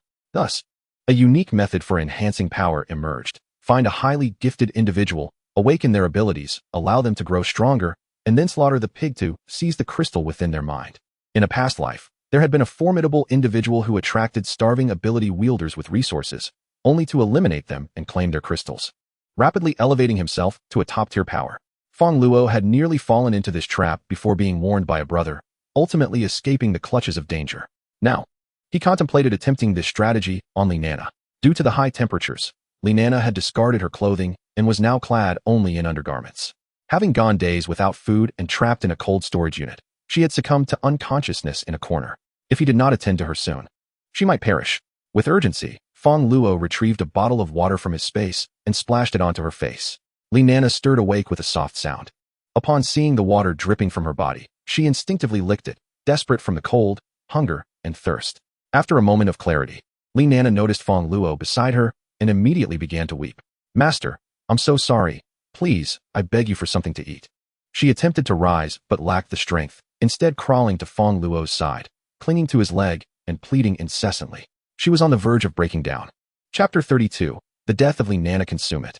Fong Luo casually produced an evolution crystal. Li Nana, unable to defy or muster the strength to resist, found herself at the mercy of the circumstances. The conditions for awakening one's abilities were rather stringent, demanding a high level of willpower among 10 individuals utilizing an evolution crystal. It would be remarkable if just one could awaken. Fong Luo observed Li Nana, uncertain if she possessed the capability to awaken. Upon using the crystal, Li Nana's body began to convulse with excruciating pain, involuntarily emitting sounds of distress as she felt as though her body were being filled to the brim. On the verge of bursting, she writhed on the ground in a state of turmoil and desperation. Panic swept over her, suspecting that Fong Luo had intentionally poisoned her. "Surely, I won't die?" Fong Luo raised an eyebrow. However, after a few minutes, Li Nana ceased her convulsions, and with a resounding pop, her head exploded. "Is this it? She has perished so easily?" Fong Luo smirked, having anticipated that Li Nana might awaken, only to be disappointed by her failure. After a glance at the lifeless body on the ground, he tidied up and discarded the remains outside, hoping to avoid alarming Lin Zijing and the others. After a short wait, Lin Zijing and her sister emerged from the bathroom, both clad in pajamas that made them resemble blooming flowers. "Brother-in-law, where did that woman go?" Lin Yuyu inquired, her brow furrowed in confusion. "She has left," Fong Luo replied calmly. "Just like that? She dared to bully my sister. And I haven't even had the chance to confront her." Lin Yuyu protested, shaking her delicate fists. Having had a long day, and with Li Nana's sudden demise fresh in his mind, Fong Luo felt somewhat grimy. He headed to the bathroom to fill a tub with water and take a bath. Meanwhile, Lin Zijing, ever the diligent one, went to the kitchen to prepare a meal. The cold storage was equipped with several freezers, stocked with various ingredients that Lin Zijing could choose from at her leisure. By the time Fong Luo finished his bath, a sumptuous feast awaited him. Yet, upon seeing the dishes on the table, his expression turned peculiar. Sea cucumber porridge, steamed oysters, and stir-fried lamb testicles. Nevertheless, he dismissed any further contemplation. Having just used the evolution crystal and expended considerable energy, he found himself ravenous and began to feast heartily. Lin Zijing's culinary skills were truly exceptional. After the meal, Fong Luo suggested, "Let us retire for the night." The bed was spacious enough that even 3 people would not feel cramped. "No way. I haven't completed my game yet," Lin Yuyu replied, shaking her head, engrossed in playing on the PS5 console. Fong Luo was not surprised. It was understandable for a young girl to indulge in gaming. However, Lin Zijing recognized that Lin Yuyu's reluctance stemmed from her desire not to intrude. Upon seeing the two enter the room, Lin Yuyu chuckled to herself, promptly discarding the controller and positioning herself by the door to eavesdrop on the happenings inside. Within the room, as before, Fong Luo settled into his designated spot on the bed, closing his eyes to empty his mind. However, having consumed such a rich meal, he began to feel a rising heat within him. Tossing and turning, he found sleep elusive. Regrettably, Li Nana had perished. Just as he pondered this, he suddenly sensed the presence of another person beside him. He turned his head in confusion, only to find Lin Zijing had somehow crawled from the corner of the bed to his side. "Thank you for saving my sister," Lin Zijing expressed her gratitude, her voice soft yet trembling. "It's nothing. It is our duty to protect the flowers of our homeland." "Are you feeling unwell?" Lin Zijing suddenly inquired. Outside the door, Lin Yuyu squatted, her heart racing upon hearing the heavy breaths from within. She was taken aback, realizing her sister had learned without a teacher. However, her brother-in-law was quite impressive. In the evening, Fong Luo stretched lazily and glanced at the disheveled figure on the bed, her rosy cheeks glowing softly. He smiled gently and placed a tender kiss on her face. "I didn't expect you to look so obedient." "How annoying," Lin Zijing playfully nudged Fong Luo. "Wasn't that your request?" Fong Luo chuckled, then pondered for a moment before asking, "Do you wish to awaken your abilities?" "Abilities?" Lin Zijing seemed puzzled. Fong Luo then proceeded to explain. "Your sister also possesses abilities. Is it really possible?" Lin Zijing asked with anticipation. "Of course," Fong Luo replied with a smile, retrieving an evolution crystal. He was not concerned about Lin Zijing meeting the same fate as Li Nana, as Lin Zijing had awakened abilities in her past life. "Thank you, darling." Lin Zijing was deeply moved. As she used the crystal, a fine sheen of sweat appeared on Lin Zijing's forehead. Chapter 33. Lin Zijing awakens her abilities moments later. Lin Zijing finally awakened her fire-type abilities, classified as T1 level. T0 abilities are primarily mental, such as charm and hypnosis. Though these abilities may seem lacking in combat power, a formidable mental adept can control countless other ability wielders. No matter how powerful one may be, once controlled, even the mightiest can be rendered powerless. The potential ceiling is extraordinarily high. However, such abilities are exceedingly rare, with few individuals awakening them. T1 abilities typically include elemental powers such as water, fire, and electricity. These abilities possess a certain combat strength in the early stages and also have a high growth potential. Those who awaken such abilities often become renowned powerhouses. T2 abilities are enhancement types, encompassing strength, speed, and defense. While these abilities have some initial combat capability, their growth potential is somewhat lower, and they are also not commonly seen. T3 abilities consist of various miscellaneous powers, like magnetism, which may hold some utility in the early stages but generally lack value later on, being the type most commonly awakened. Additionally, there exists a category of abilities that surpass all others, spatial abilities. While spatial abilities may lack initial combat strength, even falling short of T3 abilities, their growth attributes are unparalleled. With each level gained, they experience immense enhancement. Once fully developed, each skill can wield earth-shattering power, offering endless possibilities. Spatial abilities are exceedingly rare. At least, Fong Luo had never heard of anyone else possessing them. Despite being aware of Lin Ziqin's formidable talent, Fong Luo was nonetheless astonished when he witnessed the flames she unleashed. Having just awakened her extraordinary abilities, she was capable of conjuring a fireball with a diameter of 10 centimeters and a maximum temperature of 1,000 degrees. Such a gift was undeniably extraordinary. Fong Luo felt a sense of trepidation at the thought of competing against Lin Ziqin. However, the situation was different when it came to others. Just moments ago, Lin Ziqin had been pleading for mercy. At only 20 years of age, she was still a delicate girl, and the awakening of her powers required a considerable amount of energy, leaving her exhausted and in need of rest. Fong Luo opted not to disturb her slumber. As Fong Luo opened the door, a girl tumbled before him. Upon closer inspection, he recognized it as Lin Yuyu. She had been waiting by the door and had fallen asleep while listening, her face flushed with embarrassment. Who would have thought that Fong Luo would remain for 10 hours, during which she had dozed off? She held a deep admiration for him, marveling at her brother-in-law's impressive capabilities. Her decision to trust him seemed justified. Her sister was bound to find happiness with such a remarkable man. What are you doing here? Fong Luo asked, amusement dancing in his eyes as he discerned her intentions. This girl was indeed quite quirky. Good morning, brother-in-law. I was just about to call you for breakfast. Lin Yu stammered, her face a picture of mortification as she scrambled to concoct an excuse. Breakfast? Where is it? Fong Luo glanced at the empty dining table and teased. Are you suggesting I feast upon you? With your slender frame, I fear it wouldn't suffice. With the bond between Fong Luo and Lin Ziqin deepening, he naturally began to regard Lin Yuyu as a sister as well, their conversations becoming far more comfortable than before. Pervert. Lin Yuyu huffed indignantly upon realizing she had been caught, retreating to the sofa, her thoughts racing. How could he even think of eating her? Did he find her too small? You eavesdropper. Fong Luo rolled his eyes, but rather than anger, he felt a sense of joy. Humans are social creatures. Even the most solitary individuals experience moments of loneliness. With these two sisters in the cold storage, the atmosphere felt much more vibrant, dispelling the previous chill. Were it not for their presence, even with vast resources at his disposal, life would have been exceedingly dull, rendering existence almost indistinguishable from death. As Lin Ziqin was unable to rise and prepare a meal, Fong Luo took it upon himself to cook. After dinner, he prepared to venture out once more in search of evolution crystals. Today marked the third day since the onset of the virus, and the existence of extraordinary powers had become public knowledge, prompting many to seek the elusive evolution crystals. Their numbers were dwindling, and in a couple of days, finding them would become even more challenging.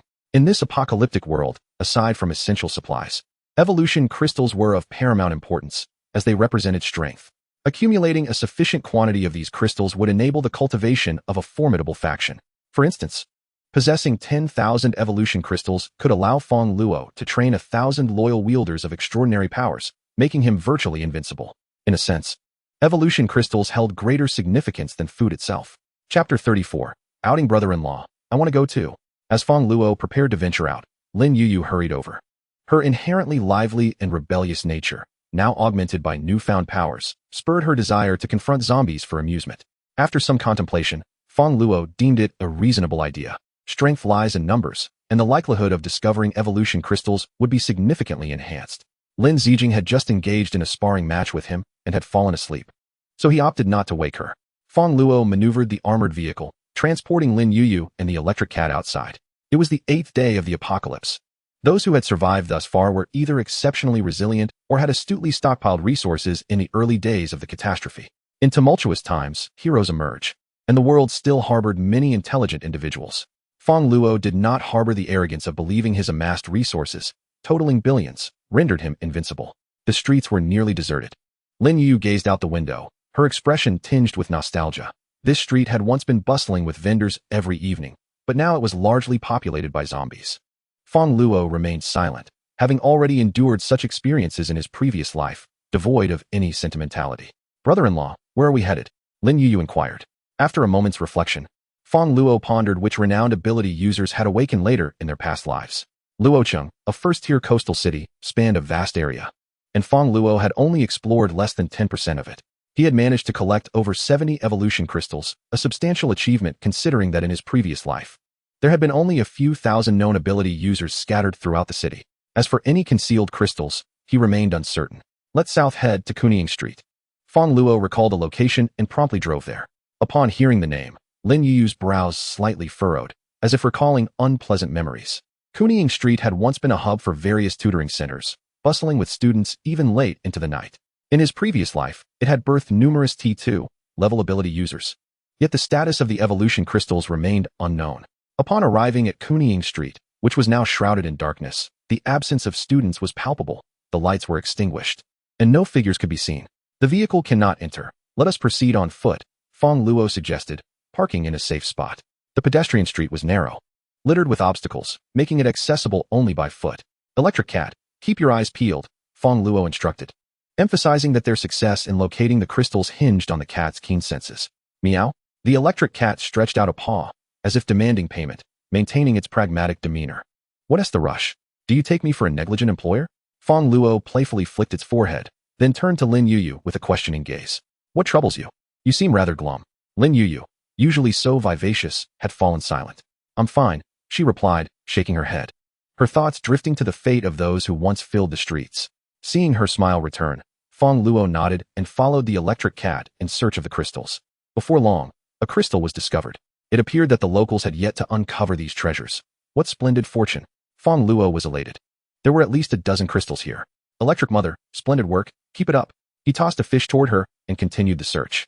"Are you certain you saw a glimmer over here?" "Indeed, Brother Zhang. We clearly observed it from the classroom." "Excellent. If we manage to find the crystals, ensure I am well taken care of tonight, and I shall reward you with an entire bottle of mineral water." "Thank you, Brother Zhang." "Thank you." Outside, 7 or 8 individuals were approaching Kunying Street. Among them, a man known as Brother Zhang, bare-chested, had a woman on each arm, one a 30-something matron, the other merely a teenager, appearing to be a student. What's that? A military vehicle." Suddenly, Zhang Yang spotted a towering armored vehicle parked in a concealed location by the roadside. He hurried over, eyes wide with astonishment. Such a massive vehicle would render walking utterly unnecessary. In the sweltering heat, ordinary vehicles had mostly become unusable. The only mode of transport available was the number 11 bus. He attempted to open the door, but it was locked tight, and the windows were bulletproof. There was no way in. "Brother Zhang, the exhaust pipe still has gasoline." "It must have arrived recently," remarked the matron beside him. "Oh." Brother Zhang's eyes glinted with intrigue. "As expected of a teacher, your knowledge is invaluable. A reward awaits you upon our return." "Brother Zhang, you're insufferable," the matron teased, though inwardly she felt a wave of nausea, her thoughts consumed by the man's coarse demeanor, resembling that of a brutish swine. "That fellow must be inside. Perhaps he shares our quest for the evolution crystals. Let us intercept him at once." Brother Zhang promptly led 4 of his underlings in a search along the street. He had awakened his special abilities, possessing a T2 level defensive power, and had uncovered the secret of the evolution crystals.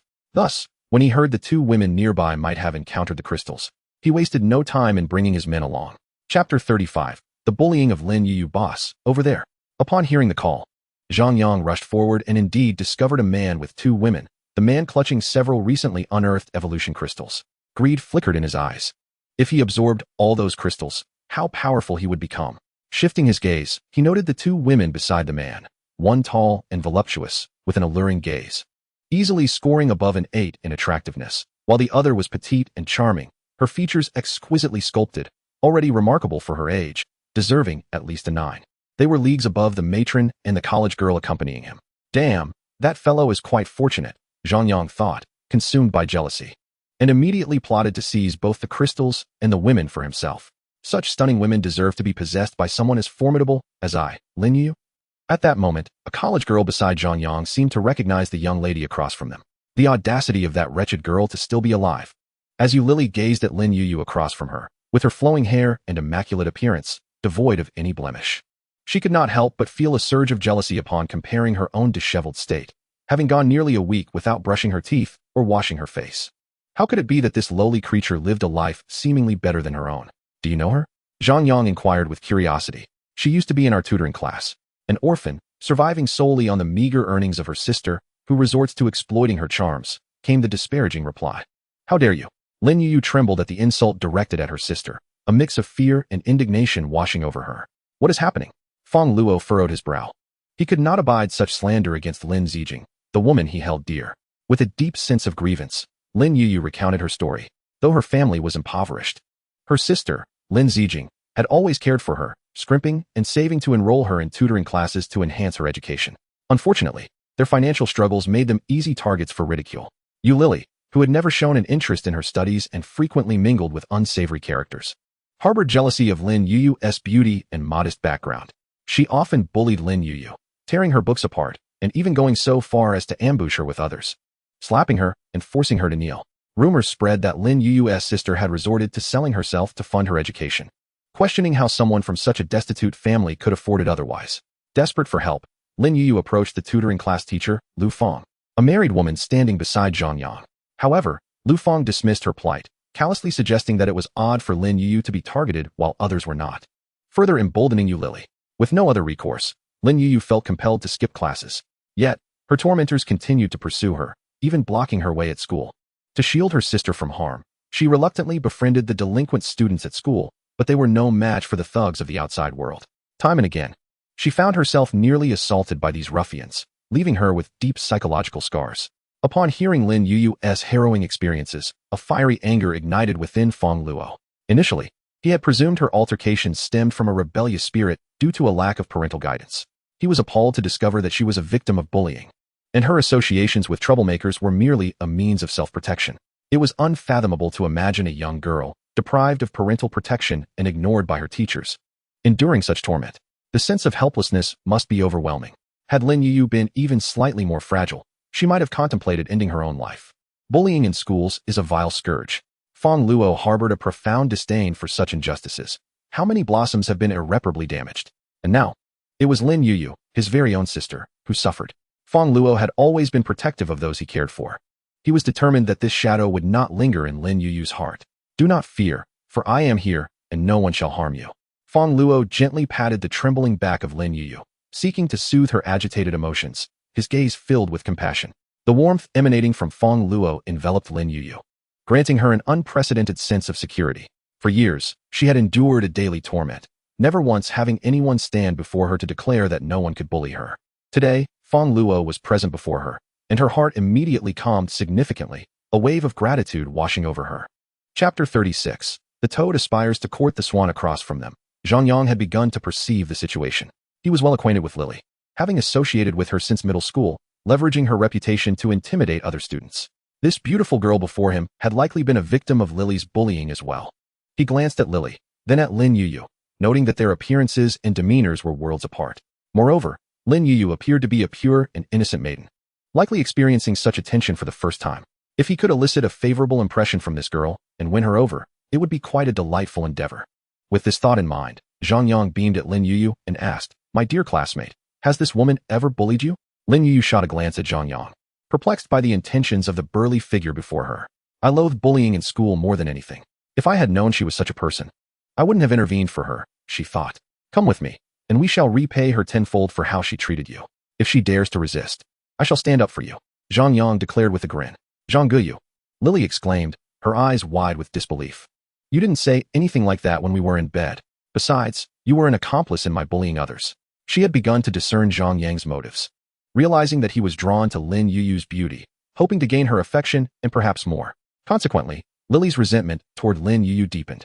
It seemed unjust that she had to exert herself for a modicum of assistance while Lin Yu received Zhang Yang's attention without uttering a word. Why didn't I mar her face back then? All she knows is how to seduce men. Silence. Zhang Yang shot Lily a glare, his voice low and threatening. If you ruin my chances, I won't hesitate to punish you like last time. He understood Lily well. This woman was not only vain, but also terrified of death. Previously, when she had begged for his help, she had endured his whip without protest. Now, in the face of impending doom, she was even less likely to defy him. Lily, frightened, fell silent, the scar from their last encounter still fresh on her mind. Yet, her heart simmered with hatred toward Lin Yuyu, convinced that the latter was mocking her and would soon retaliate. She pretends to be so innocent, yet she is no different from me, willing to sell herself for glory. What a wretch. How about it, Lin classmate? The outside world is perilous, with zombies lurking, and I can still protect you. Zhang Yang turned back, his smile wide as he gazed at Lin Yuyu. Feeling the weight of his gaze, Lin Yuyu was repulsed, having already discerned his ulterior motives. With a round face and big ears, you dare to dream of courting me? I think not. I am well protected. Lin Yuyu bluntly declined, instinctively leaning closer to Fong Luo. Perhaps it was due to Fong Luo's recent actions, but she felt an innate sense of security in his presence. Just him. A pretty boy? Zhang Yang cast a disdainful glance at Fong Luo, a smirk curling at the corners of his mouth. Lin, he is not capable. You must realize that out there, the world is infested with zombies. Only those like me, endowed with supernatural abilities, can survive in this apocalypse. Do you understand what supernatural abilities are? As he spoke, Zhang Yang brandished a watermelon knife, plunging it repeatedly into his own thighs, yet he suffered no injury. See, I am invulnerable. Zhang Yang beamed, brimming with self-satisfaction. Moreover, with resources so scarce, I presume you haven't had a full meal in quite some time. Come to my place. I have several cases of mineral water and can offer you rice daily. What do you say? Ever since awakening his powers, Zhang Yang reveled in his newfound status. Once merely a petty thug in a gang, he now held a pivotal position, enjoying mineral water and rice, commanding several subordinates, and living a most comfortable life. He was convinced that with his advantages, Lin Yuyu would find it impossible to refuse. Who would turn down a hearty meal? After all, just moments ago, Lu Fong and Yu Lily had agreed to his demands for a single bottle of water. Foolish. Lin Yuyu rolled her eyes, possessing wind abilities. She had no need for his so-called iron defense. You think we would go to your house? Take a good look in the mirror and see what you truly are. Unlike her sister Lin Zijing, Lin Yuyu was straightforward and frank, unafraid to voice her thoughts, and she openly rebuked him. Fong Luo watched her with appreciation, admiring her candid nature. Why should one bottle up their feelings and suffer in silence? You foul wench, what did you just say? Zhang Yang's anger flared at Lin Yuyu's merciless insult. Are you deaf? I said you're like a toad aspiring to eat a swan. It was the first time Zhang Yang had been so insulted since awakening his powers, causing him to erupt in furious laughter. I had no intention of resorting to force, but you leave me no choice. I shall grant you one last opportunity. Hand over the crystal, kneel and bow twice, and then leave. You will obediently accompany me tonight. Or else. Chapter 37, The Ocean Gang. Zhang Yang raised the watermelon knife menacingly at Fong Luo, his expression twisted with malice. Nearby, Yu Lily, who had initially feared retribution from Lin Yuyu, suddenly felt a surge of excitement. What a fool. Such a splendid opportunity to follow brother Zhang. Yet she chose to hide behind a pretty boy. Now once Zhang subdued them all, wouldn't they all be at her mercy? Ha ha. Fong Luo glanced at him, unperturbed, merely responding with a calm, all right, come and take it. I'll give it to you. At least you know your place. Zhang Yang laughed triumphantly, for he feared no tricks from Fong Luo, confident in his defensive abilities. Truly, just a pretty boy. Yu Lily felt a sense of relief wash over her as a disdainful smile crept onto her lips. Lu Fong, who had remained silent until now, also exhaled in relief. Although she had not bullied Lin Yuyu, she had refrained from intervening during Lin Yuyu's mistreatment, previously harboring some fear of potential retaliation. Give me the crystal now, Zhang Yang demanded as he approached Fong Luo, extending his hand. Fong Luo responded, Crystal? Did you not say I would receive it upon my arrival? How dare you deceive me? His expression twisted into one of menace. I meant to give you something, but I did not specify the crystal, Fong Luo replied, amusement dancing in his eyes. Zhang Yang furrowed his brow, perplexed. But as he followed Fong Luo's gaze downward, he was met with the ominous sight of a gun barrel. A gun? Zhang Yang gasped, startled. Where had Fong Luo procured such a weapon? It dawned on him that when Fong Luo mentioned giving himself a gift, he meant a bullet for himself. Instantly, a desire to flee surged within him. While he was unafraid of a watermelon knife, he certainly feared a bullet. However, it was too late. I am rather curious to see which is sturdier, your gun or mine. Fong Luo grinned as he pulled the trigger. Bang! The gunshot resonated, followed by the sound of fluid splattering onto the ground, a vivid mix of red and yellow pooling at Zhang Yang's feet. Clearly, this newly awakened ability user was no match for the bullet's force. Zhang Yang collapsed, curling into a fetal position, howling in agony, his cries piercing the air. Behind him, several of his subordinates felt a chill between their legs. Just moments ago, they had envied Zhang Yang's iron defense, but that envy had quickly evaporated. Yu Lili and Lu Feng stood in stunned silence. They had anticipated that Zhang Yang, endowed with abilities, would decisively vanquish his opponent. They never expected such a dramatic turn of events, with Zhang Yang's life abruptly cut short by a single shot. Reflecting on their previous actions towards Lin Yuyu, they trembled in fear, uncertain of how Lin Yuyu might retaliate against them. In contrast, Lin Yuyu was exhilarated. The individuals tormenting her were now facing their reckoning, and she felt no sympathy for them, even reveling in their misfortune. This gang had undoubtedly brought suffering to countless young women. Her brother-in-law was simply too dashing. She adored his audacious demeanor. Presently, Feng Luo approached Zhang Yang, a smile gracing his face as he said, "Now it is my turn to claim the crystal." "No, please." "No." Zhang Yang's eyes widened in terror.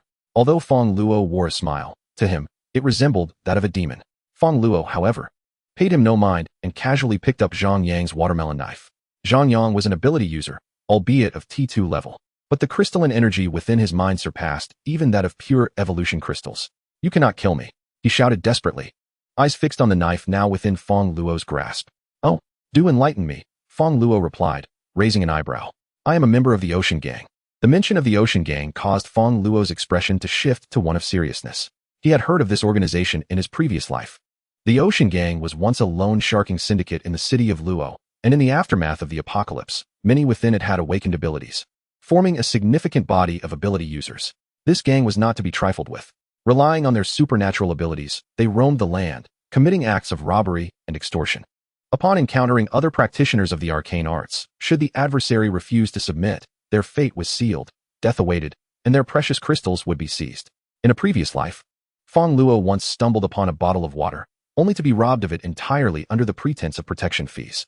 Fortunately, he had not revealed his powers at that time. Otherwise, they would have surely taken his life. Intriguingly, prior to the apocalypse, Feng Luo had amassed considerable debt, including loans from the formidable Ocean Gang. "Ah, now you know fear," Zhang Yang boasted, his confidence palpable. "Our Ocean Gang boasts 18 superhumans, and our leader wields a formidable fire ability. Even the military dares not cross our path. Do you think your single firearm can rival an army? However, I can offer you a chance. Kneel and apologize, and I shall let you go."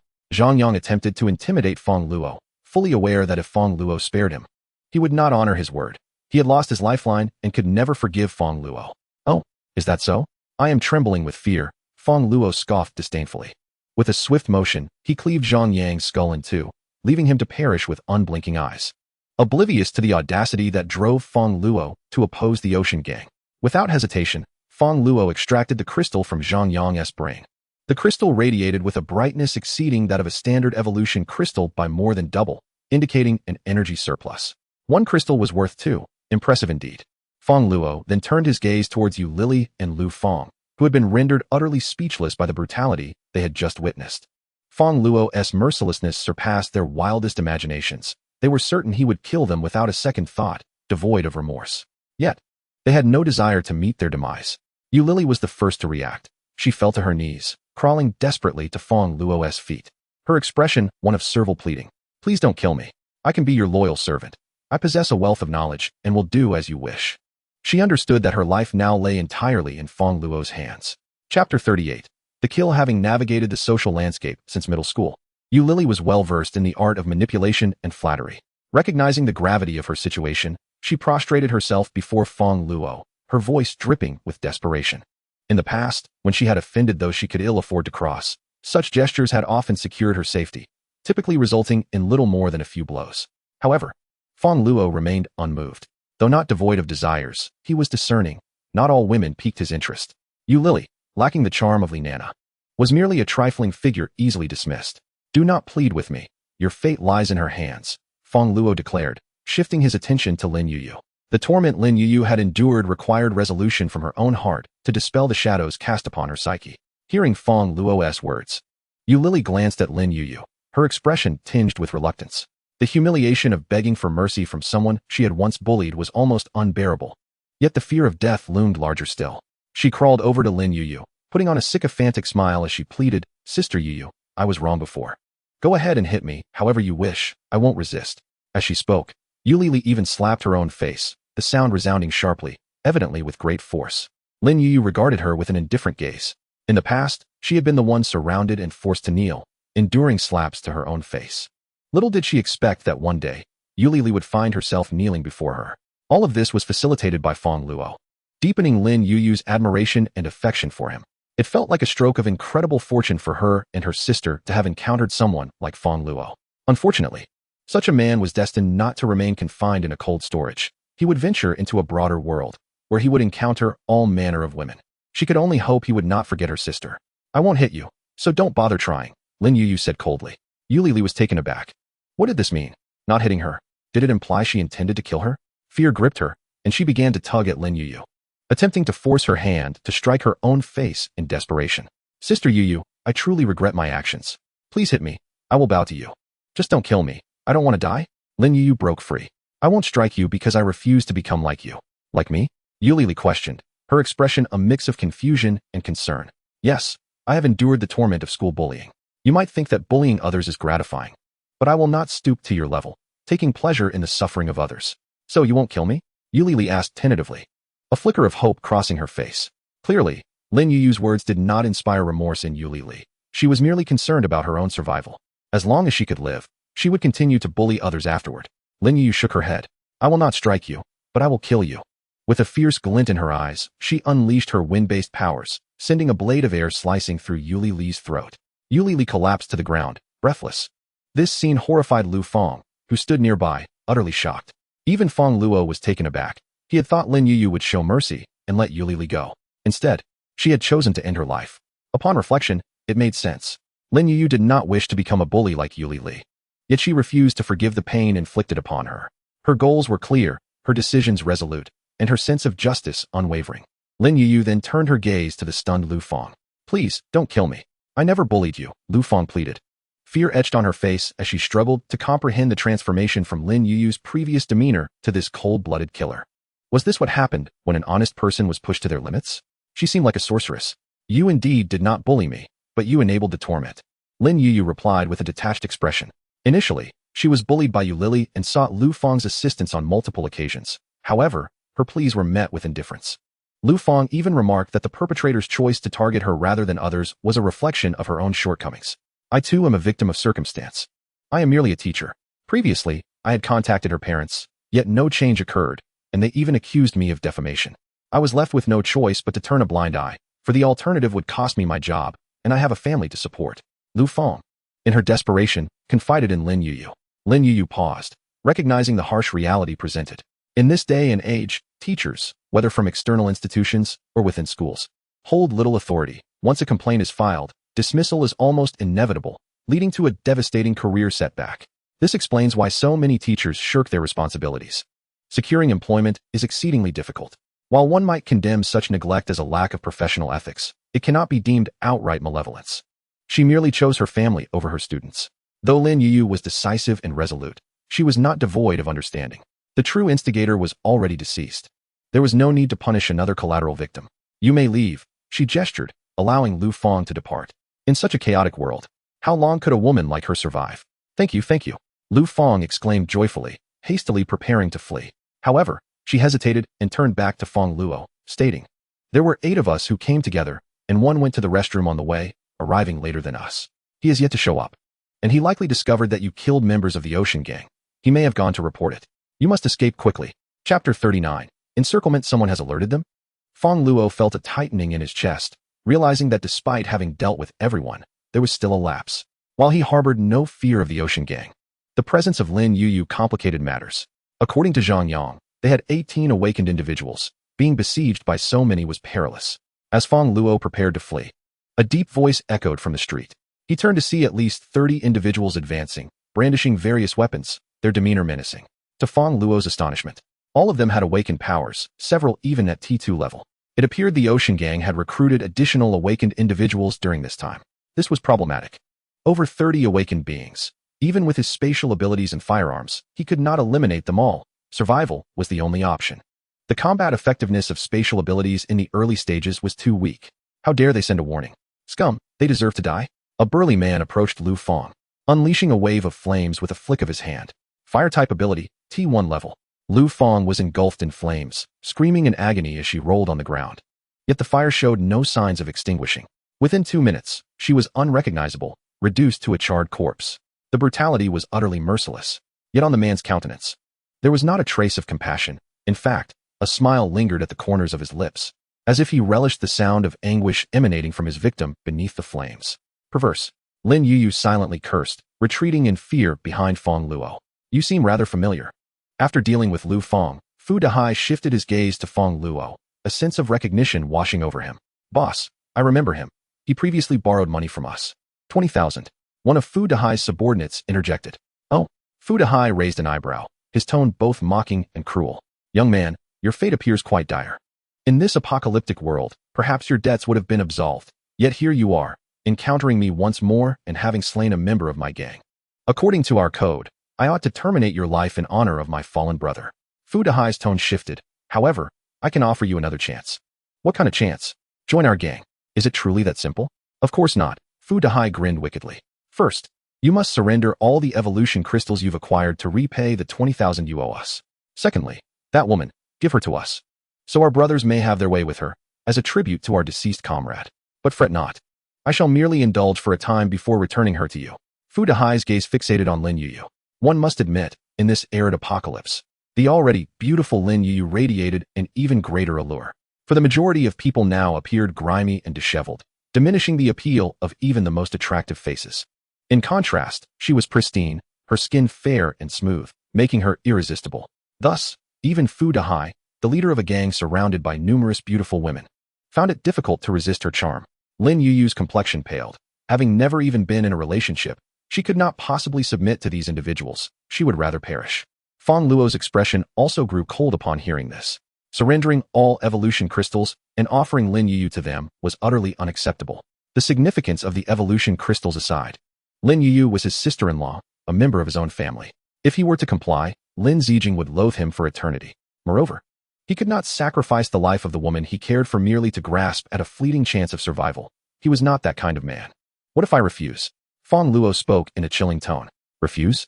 Then death is your only recourse, Fu Dahai scoffed, a satisfied expression adorning his features.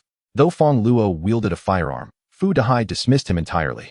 In recent days, he had encountered many armed individuals and had even come to blows with solitary soldiers and police officers. And what was the outcome? He remained very much alive. He had encountered too many like Fong Luo. They all began with bravado, yet after a beating, they invariably submitted, tasting the sweetness of their new life, ultimately harboring no thoughts of rebellion.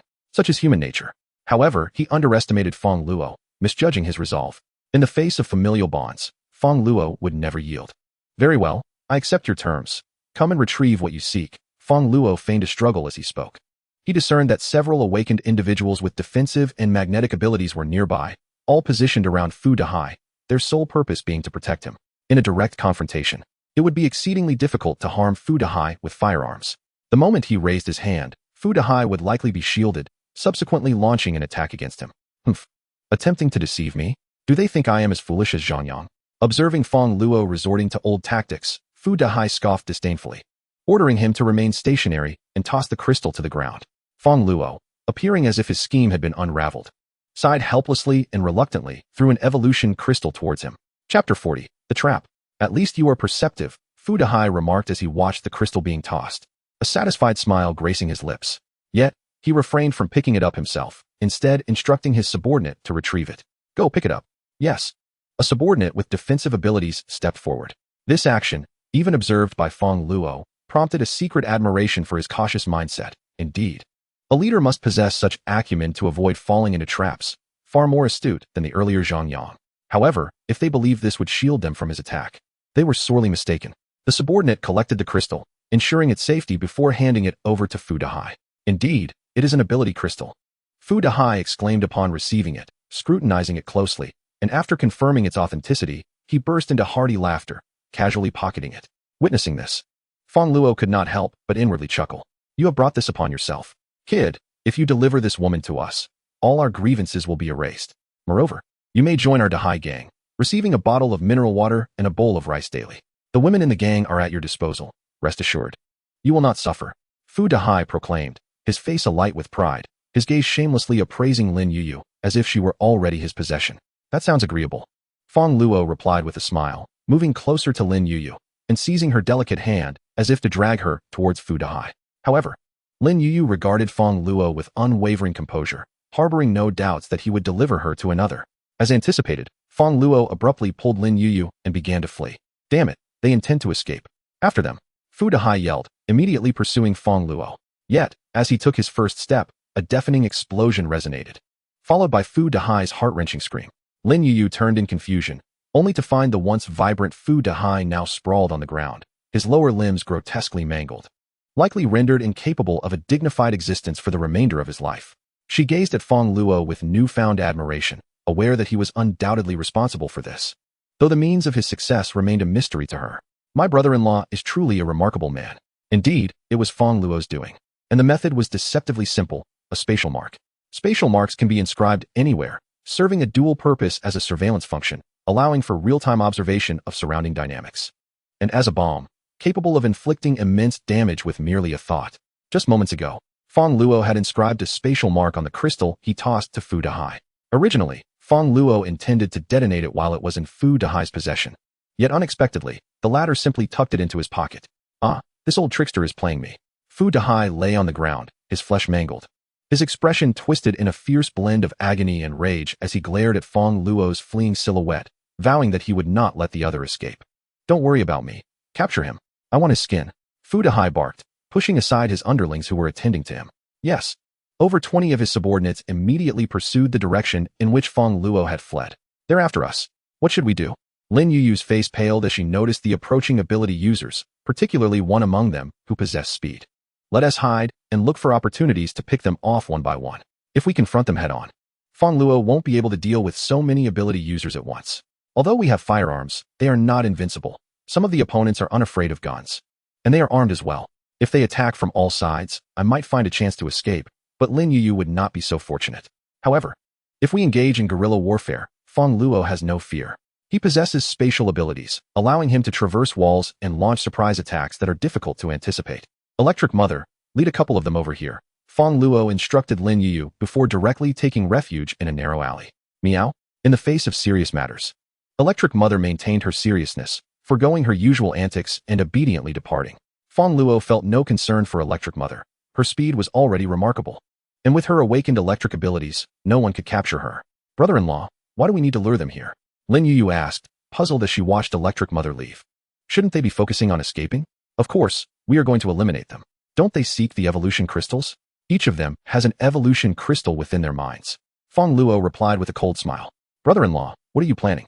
Lin Yuyu observed as Fong Luo suddenly crouched down, pressing his palm against the ground. Fong Luo smiled mysteriously. You will find out shortly. Let us wait for Electric Mother next door. Fong Luo then led Lin Yuyu around to the adjacent house, separated by a wall. After a while, Electric Mother successfully attracted 3 ability users. Damn it, where is that cat? She just urinated on my head. I will skin her alive. The 3 ability users snarled as they lunged at Electric Mother. However, as they approached halfway, a sudden explosion erupted beneath their feet, leaving all 3 with their lower limbs obliterated and sprawled on the ground, bloodied and broken. Fong Luo grinned, leading Lin Yuyu out. Lin Yuyu stood in stunned silence at the sight. She was even more perplexed. How could Fong Luo possibly know when the enemy had arrived and detonate the mark, given that there were no windows or line of sight? Could it be that my brother-in-law possesses the ability of X-ray vision? Chapter 41, Injured. The mere thought that Fong Luo might have such powers caused Lin Yuyu to exclaim, swiftly wrapping her arms around her chest. What are you doing? Fong Luo asked, somewhat perplexed by her sudden gesture. Brother-in-law, do you really have X-ray vision? Lin Yuyu inquired cautiously. X-ray vision? Fong Luo was taken aback for a moment before comprehending Lin Yuyu's implication. She must be curious about how he could see the person on the other side of the wall. In truth, his spatial imprinting ability was quite akin to X-ray vision. By embedding his mark within another's body, he could observe their internal condition. Something like that. Fong Luo nodded in acknowledgement. Brother-in-law, don't look at me, she exclaimed. All right, enough of that. The recent explosion is likely to attract others. We must leave quickly. Fong Luo deftly shifted the conversation, hastily extracting the crystals from the heads of the 3 ability users, before leading Lin Yuyu and the Electric Mother towards the next location. Following that, Fong Luo employed the same tactic, instructing the Electric Mother to lure others while he set traps, systematically eliminating nearly 10 members of the Great Sea Gang. Damn it. This old six is insidious. He always lays traps, waiting for our people to walk into them. and we can't even discern his schemes. The members of the Great Sea Gang gazed at the corpses of their comrades, each with their heads split open, shivering with dread at the cruelty and cunning of their adversary. What should we do? Should we continue the chase? Chase? Are you kidding? Do you think Old Six can be pursued? If we go after him, we're just asking for death. What about avenging the boss? The boss is the one incapacitated by the explosion, not you. With just a few $100 a month, is it worth risking our lives? The Great Sea Gang had suffered severe losses, and no one was willing to sacrifice their lives any further. They had essentially abandoned the pursuit of Fong Luo. Fong Luo let out a sigh of relief. Setting spatial imprints was immensely energy draining, and after deploying 5 of them, he felt utterly exhausted. If they were to pursue him again, it would be quite challenging to eliminate them. Today's gains were considerable, with over 30 ability crystals acquired. In addition to the ones taken from the defeated users, he had also discovered more than 10 while traversing the area. It seemed he had thoroughly scoured the crystals in this region. Today's objectives had certainly been accomplished. They've left. Let's go back and find a vehicle. Fong Luo said to Lin Yuyu. All right, she replied. The two slowly made their way toward the armored vehicle. Though Fong Luo couldn't shake the worry that they might be lurking nearby, waiting for him to approach. However, upon reaching the vicinity of the armored vehicle, Fong Luo was met with the sounds of a scuffle. He moved closer to investigate and discovered that the Great Sea Gang, who had been pursuing him, were now engaged in a battle with another group. Among them, a striking couple stood out, a man and a woman, both at T1 ability level. One wielding earth-based powers and the other, wood-based. It appeared that this group was contesting the armored vehicle with the members of the Great Sea Gang. Dogs biting dogs. Fong Luo couldn't help but chuckle. Initially concerned about their ambush, he now saw a perfect opportunity to seize the armored vehicle amidst the chaos. Yo-yo, you should stealthily approach the street while I prepare the armored vehicle, Fong Luo instructed. His current capabilities did not allow him to utilize spatial flickering to transport others. He could only approach the armored car by traversing through walls himself. Indeed, Lin Yo-yo possessed wind-based abilities, and this task was well within her grasp. The two proceeded with their plan. Fong Luo employed spatial flickering, deftly navigating through the structures, and in a matter of moments, he successfully settled into the armored vehicle. He immediately took the wheel, steering towards Lin Yo-yo's location. The roar of the engine promptly attracted the attention of others. A man wielding earth-based powers attempted to obstruct Fong Luo by manipulating stones, but he could only control small fragments and was utterly incapable of halting the armored vehicle. Cursed. The man muttered under his breath and then spotted Lin Yo-yo, who was awaiting Fong Luo. A cruel glint flashed in his eyes as he directed the stones towards her. Lin Yo-yo swiftly dodged, yet the sheer number of stones overwhelmed her. One particularly heavy rock struck her delicate leg. Ah! She cried out in pain, but gritting her teeth, she persevered and sprinted towards Fong Luo, successfully boarding the armored vehicle. Wu Yu, she is still a child. How could you do this? A woman beside the man rebuked her husband upon witnessing the scene. In this chaotic world, what did it matter whether one was an adult or a child? They were clearly allies with those thugs. You've been a doctor for too long. Saving lives has made you too soft-hearted. This kindness will lead to great misfortunes, she admonished. Wu Yu shrugged, unfazed. Is there something wrong with saving lives? She hasn't harmed us. Lu Su huffed in response, choosing to ignore her husband thereafter. On the road, Fong Luo drove the armored vehicle towards the cold storage, reflecting on the escalating chaos in the world. In less than 10 days, supernatural beings had begun to turn against one another. Moreover, such incidents were bound to proliferate. What's wrong? Suddenly, Fong Luo noticed Lin Yo-yo's pallid complexion. Upon closer inspection, he observed that her leg was slightly twisted and bleeding profusely. It was evident that she had sustained a fracture. What happened? Fong Luo's brow furrowed deeply. She explained, albeit weakly, how she had been inadvertently struck by the man's stones. What? Fong Luo's fury ignited instantly, and he contemplated returning to exact vengeance on that man. However, Lin Yo-yo was injured and could not endure any delays. Cursed be it. I shall not allow myself to encounter them again. Fong Luo etched the appearances of the man and woman into his memory, vowing retribution should the opportunity arise. I will apply some medicine to your wounds. Fong Luo retrieved a selection of medical supplies he had previously stockpiled in his spatial pocket and promptly began to tend to Lin Yo-yo's bleeding. Thank you, brother-in-law. Chapter 42. Concern Lin Yo-yo's leg injury was severe. Not only had the muscles been lacerated, but the bone was fractured as well. Mere medication would not suffice for her recovery. Given the prevalence of the zombie virus outside, her exposed wound was susceptible to infection, compelling Fong Luo to bandage it as best he could. As for the broken bone, only a professional doctor could provide the necessary treatment. At this moment, where can one find a professional doctor? Thank you, brother-in-law. You have saved me once again. Lin Yuyu gazed at Fong Luo, who was diligently bandaging her wounds, and a surge of warmth filled her heart. Fong Luo was the best man in her life, surpassing even her father. He had risked danger to find her at school, heroically rescued her during a perilous encounter at the supermarket, avenged her wrongs, and was now tenderly treating her injuries, as if he were her guardian deity. "And how do you intend to repay me?" Fong Luo inquired while wrapping her wounds, glancing up at Lin Yuyu, whose complexion appeared pale and on the verge of fainting. He recalled having seen educational videos online, indicating that when a patient is gravely injured, it is crucial to keep them awake to avoid the risk of brain death. Doctors typically engage in conversation with the patient during treatment to maintain their attention and alleviate their suffering. Thus, Fong Luo deliberately initiated dialogue with Lin Yuyu. How could she repay Fong Luo? Lin Yuyu pondered. In retrospect, Fong Luo had saved her twice. The first time, she had facilitated the union between her sister and him as a means of gratitude. But what about this time? Everything she consumed, drank, and utilized belonged to Fong Luo, including her only sister. It seemed she had nothing left to offer him in return. Wait, there was still one last thing. Could it be? Lin Yuyu suddenly envisioned a certain scenario, immediately shaking her head in disbelief. Surely, that was too absurd. After finishing the bandaging, Fong Luo administered some antibiotics and glucose water to replenish her strength, then promptly drove back to the cold storage. Upon entering, he held Lin Yuyu in his arms. Lin Zijing had just awakened, and upon seeing them, her face turned ashen. "Husband, what happened to you?" Just moments ago, she had shared a tender moment with Fong Luo. And now, this shocking sight left her startled. "Fear not, my dear. You know well what I am capable of," Fong Luo reassured her. "Sister, shouldn't you be more concerned about me? I am the one who is injured," Lin Yuyu remarked from Fong Luo's embrace.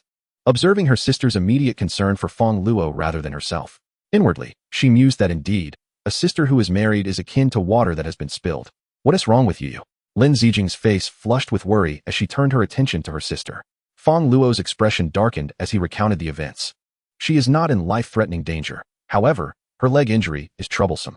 Mere medication will not suffice. She requires a specialist. If we cannot find a doctor, she may be left with a permanent limp." Fong Luo sighed.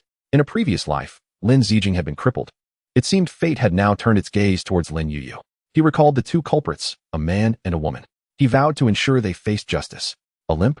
Lin Zijing's heart trembled. Her sister was so beautiful, and if she were to become disabled, it would ruin her entire life. "Do not worry. I will find a doctor for Yuyu right away," Fong Luo assured Lin Zijing, embracing her gently. "No." Lin Zijing hurriedly intervened, embracing Fong Luo tightly. "I cannot bear for you to encounter danger again. If Yuyo's legs cannot be healed, so be it. I will care for her for a lifetime. But if anything were to happen to you, rest assured, I will be fine." Seeing Lin Zijing's deep concern for him, Fong Luo felt a surge of emotion and smiled. "Such a beautiful sister-in-law. I cannot bear the thought of her becoming a cripple." After reassuring Lin Zijing of his safety multiple times, Fong Luo exited the cold storage room in search of a doctor. Chapter 43. The articulate tongue in the luxurious villa district of Luoshui Jincheng. Lu Su angrily pushed open the villa door and stormed out, slamming it behind her. At the age of 28, Lu Su had always been the epitome of grace, the sole belle of her school, surrounded by countless admirers. After earning her doctorate, she swiftly ascended to the position of chief surgeon at the Luoqing Hospital before marrying a wealthy heir from a third-rate family, earning her the envy of many women. However, all of this had changed. The relentless heat had inundated the hospital with patients, leaving her overwhelmed and frantic. Once a respected figure, she now faced accusations of negligence for her inability to treat the influx of patients. Subsequently, when zombies suddenly emerged within the hospital, she barely escaped with her life. With the hospital's closure, she found herself unemployed. Recently, both she and her husband had awakened latent abilities, but he underwent a troubling transformation. Her once gentle husband became violent, associating with thugs and engaging in frequent brawls. In just a few days, he had killed dozens, and most shockingly, he had just targeted a teenage girl. A reality that was difficult for Lu Su, a dedicated healer, to accept. Yet, the worst was yet to come. Her once devoted husband had developed a lascivious disposition, brazenly bringing other women into their home, proclaiming that in these times, a strong man should have multiple women to ensure the continuation of superior genes. Enraged, she stormed out, hoping he would regret his actions. Hours passed. As noon approached, the sun blazed fiercely, and the heat was stifling. Fong Luo drove around in search of a doctor, eventually arriving near the Luoshui Jincheng Villa district. Initially fearing his efforts would be in vain, he was taken aback to see several individuals with bandaged arms. A flicker of hope ignited within him. In this apocalyptic world, the presence of bandages indicated that they had received professional medical care. Without hesitation, Fong Luo drove over. The group was scavenging for supplies when they suddenly noticed a large armored vehicle approaching, causing them to tense up. The chaos of recent times had led not only to the existence of zombies, but also to many survivors from other areas coming here to loot. Their injuries had been inflicted by robbers, and their home had been seized. Had they not surrendered all their savings, they might have already been killed. Fong Luo exited the vehicle and assessed the group. What do you want? We have no supplies left. The older man instinctively shielded his wife and young daughter behind him. The middle-aged man, somewhat portly yet possessing an extraordinary demeanor, evidently was a man of wealth prior to the apocalypse, though he now appeared rather disheveled. I harbor no ill intentions. Fong Luo offered a warm smile. I merely wish to inquire about the bandages on your hands. It was Sister Lu who bandaged us. The man had not yet responded when a little girl, around 7 or 8 years old, with wide eyes, spoke up eagerly. Little dear. The middle-aged man quickly covered his daughter's mouth. He was uncertain of Fong Luo's intentions. He did not seem injured, and he feared that if she were to cause trouble for Dr. Lu, it would not bode well. Recently, Dr. Lu's husband had offended many, leading to frequent violent confrontations in the area. It was likely those individuals, unable to deal with Wu Yu, sought to target Dr. Lu instead. Although Wu Yu was not a virtuous man, having received Dr. Lu's kindness, how could he place her in jeopardy? Sister Lu, could you kindly inform me of Dr. Lu's whereabouts? Fong Luo promptly asked the middle-aged man. I mean no harm. It is merely that a friend of mine has been injured and requires medical attention. She is also a little girl, and if her condition is not treated properly, she may become crippled in the future. The middle-aged man furrowed his brow, hesitating as he observed Fong Luo's earnest expression, which appeared genuine.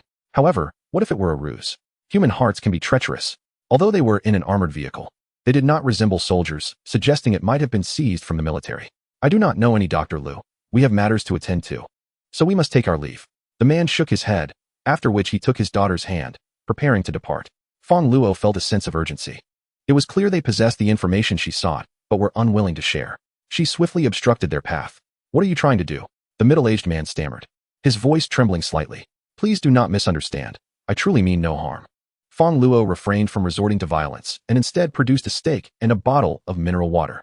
Your daughter has likely gone without food for quite some time. And as her father, you surely do not wish to see her suffer from hunger. If you simply tell me Dr. Lu's location, this steak will be yours. Gazing at the delectable steak and refreshing mineral water, the middle-aged man's throat constricted. Since the onset of the apocalypse, his family had barely survived, often drinking from contaminated water sources, and at times, he had even resorted to consuming his daughter's urine. Clean mineral water was worth far more than $1 million in such dire circumstances. He glanced at his daughter, who was wide-eyed and fixated on the steak, saliva nearly pooling at her lips, which tugged at his heartstrings. Do you truly harbor no ill intentions? The man inquired, his resolve wavering. Fong Luo nodded earnestly. I do not. Very well, I will tell you. Thus, tempted by the allure of the steak and mineral water, the middle-aged man's previously steadfast refusal to betray Dr. Lu crumbled. Thank you. Upon acquiring the information, Fong Luo expressed her gratitude. Thank you, big brother. I am called me Lu. What is your name? The little girl, clutching the steak and drooling, curiously asked Fong Luo. After so many days, Fong Luo was the first person to offer them food. Unlike others who would invade her home, seize her belongings, and even assault her father, she found herself intrigued by the mention of moose. Her brother was named Fong Luo. Chapter 44. Revenge is inevitable after leaving her home. Lu Su encountered an injured individual on the road. She retrieved the bandages she carried and, utilizing her abilities, began to render aid. Having studied medicine since childhood, her master had taught her that a doctor's duty is to heal and save lives. Thus, even in this apocalyptic era where she had lost her position as a physician, she remained steadfast in this principle. With a sigh, Lu Su wiped the sweat from her forehead and, feeling somewhat fatigued, addressed the man before her. Your injury is nearly healed, but it's nothing serious. If you experience any issues, feel free to return to me tomorrow. After treating several individuals that day, her abilities were running low. Before her, the man with the injured arm cast a sinister glance at Lu Su before unexpectedly seizing her arm. What are you doing? Lu Su exclaimed, feeling a surge of panic as she attempted to free herself. However, she found herself lacking both strength and abilities to escape. Doctor, my hand is fine now, but my leg is a bit swollen. What do you suggest? The man chuckled ominously. You're not swollen at all, Lu Su remarked, glancing at his perfectly intact legs. I wasn't referring to that leg. He leered, his expression lewd. Doctor, as the saying goes, one should see things through to the end. Why not treat my leg as well? Realizing his intentions, Lu Su was instantly filled with rage. How dare you? I just treated you, and you repay me with such ingratitude and shamelessness. She had never anticipated that her act of saving him would be met with such vile intentions. She had been too naive. Even in peaceful times, conflicts arose between patients and doctors. Violence against physicians was not uncommon, let alone in this chaotic world. Indeed, I am shameless, but I am feeling rather unwell and will need to borrow your body for treatment. The man grinned wickedly as he lunged towards Lu Su. Stop, she cried out, a sense of despair washing over her. However, after a moment, she realized that the foul body she had imagined did not crash upon her. Confused, she opened her eyes to find the man who had intended to assault her lying on the ground, his life uncertain. Before her stood a tall, handsome young man, gazing down at her. Thank you. Lu Su breathed a sigh of relief, feeling as though she had narrowly escaped a calamity. Yet, she soon noticed the angle of his gaze was amiss.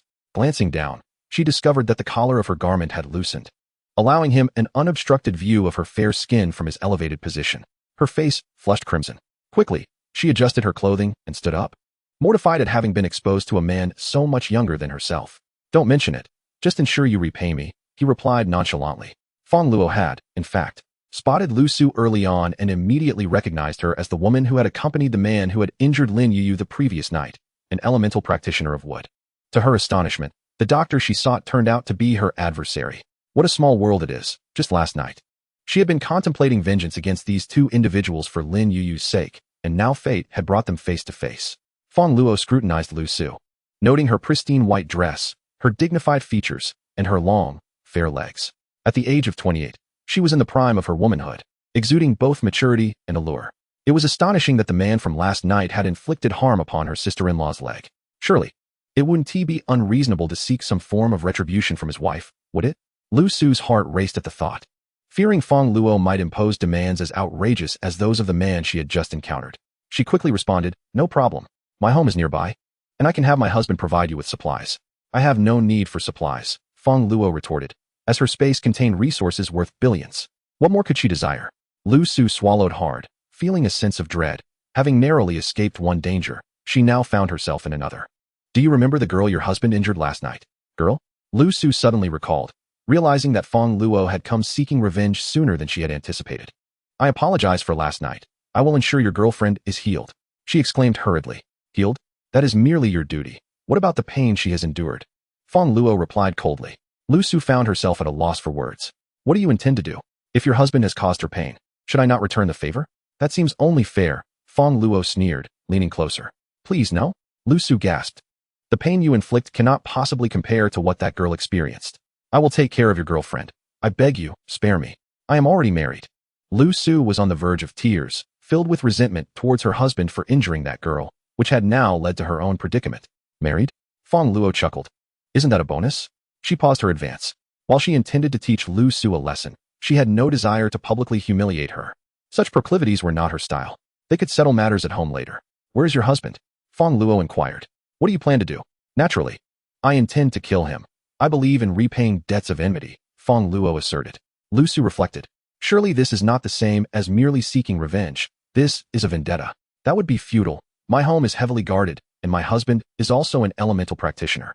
You would only be walking to your demise, Lu Su warned. I never walk to my demise, Fong Luo scoffed. Speak quickly, or I shall deal with you here and now. Lu Su felt a surge of fear. Yet she was unwilling to endure any further humiliation at Fong Luo's hands in public. She reluctantly divulged her address. What are you doing? Suddenly, Lu Su saw Fong Luo produce a length of rope from her belongings. What do you think I am doing? It is quite obvious. Fong Luo cast a fleeting glance at her, then proceeded to bind Lu Su and unceremoniously tossed her into his vehicle. Subsequently, he began to stealthily approach Lu Su's residence. Hours passed, and his extraordinary abilities had mostly recovered, enabling him to utilize spatial flickering. He could traverse approximately 10 meters while disregarding physical barriers, allowing him to remain undetected.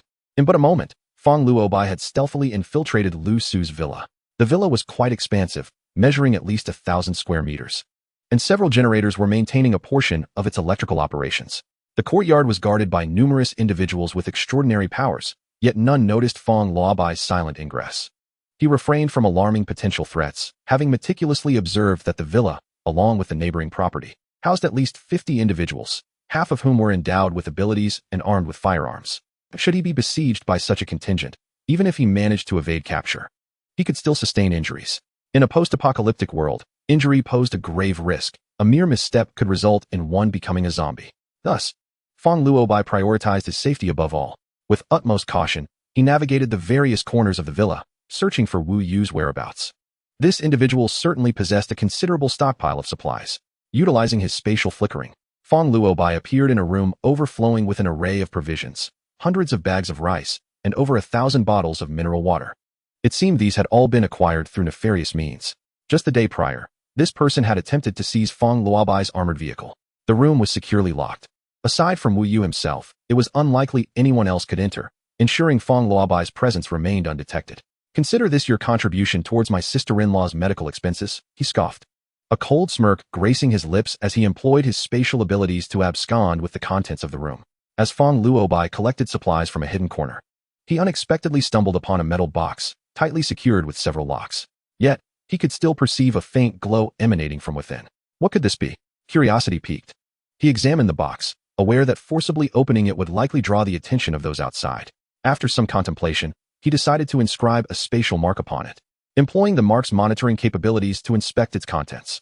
Upon discovering the items within, Fong Luobai felt a twinge of astonishment. The box contained nothing less than evolution crystals, at least a dozen of them. He recalled that he had been searching for these crystals since the first day, having managed to locate roughly 100 so far. Yet, this individual had amassed a significant collection. However, considering that dozens were searching together while Fong Luobai had only himself and a cat, it was not surprising. Fong Luobai had contemplated recruiting a few subordinates.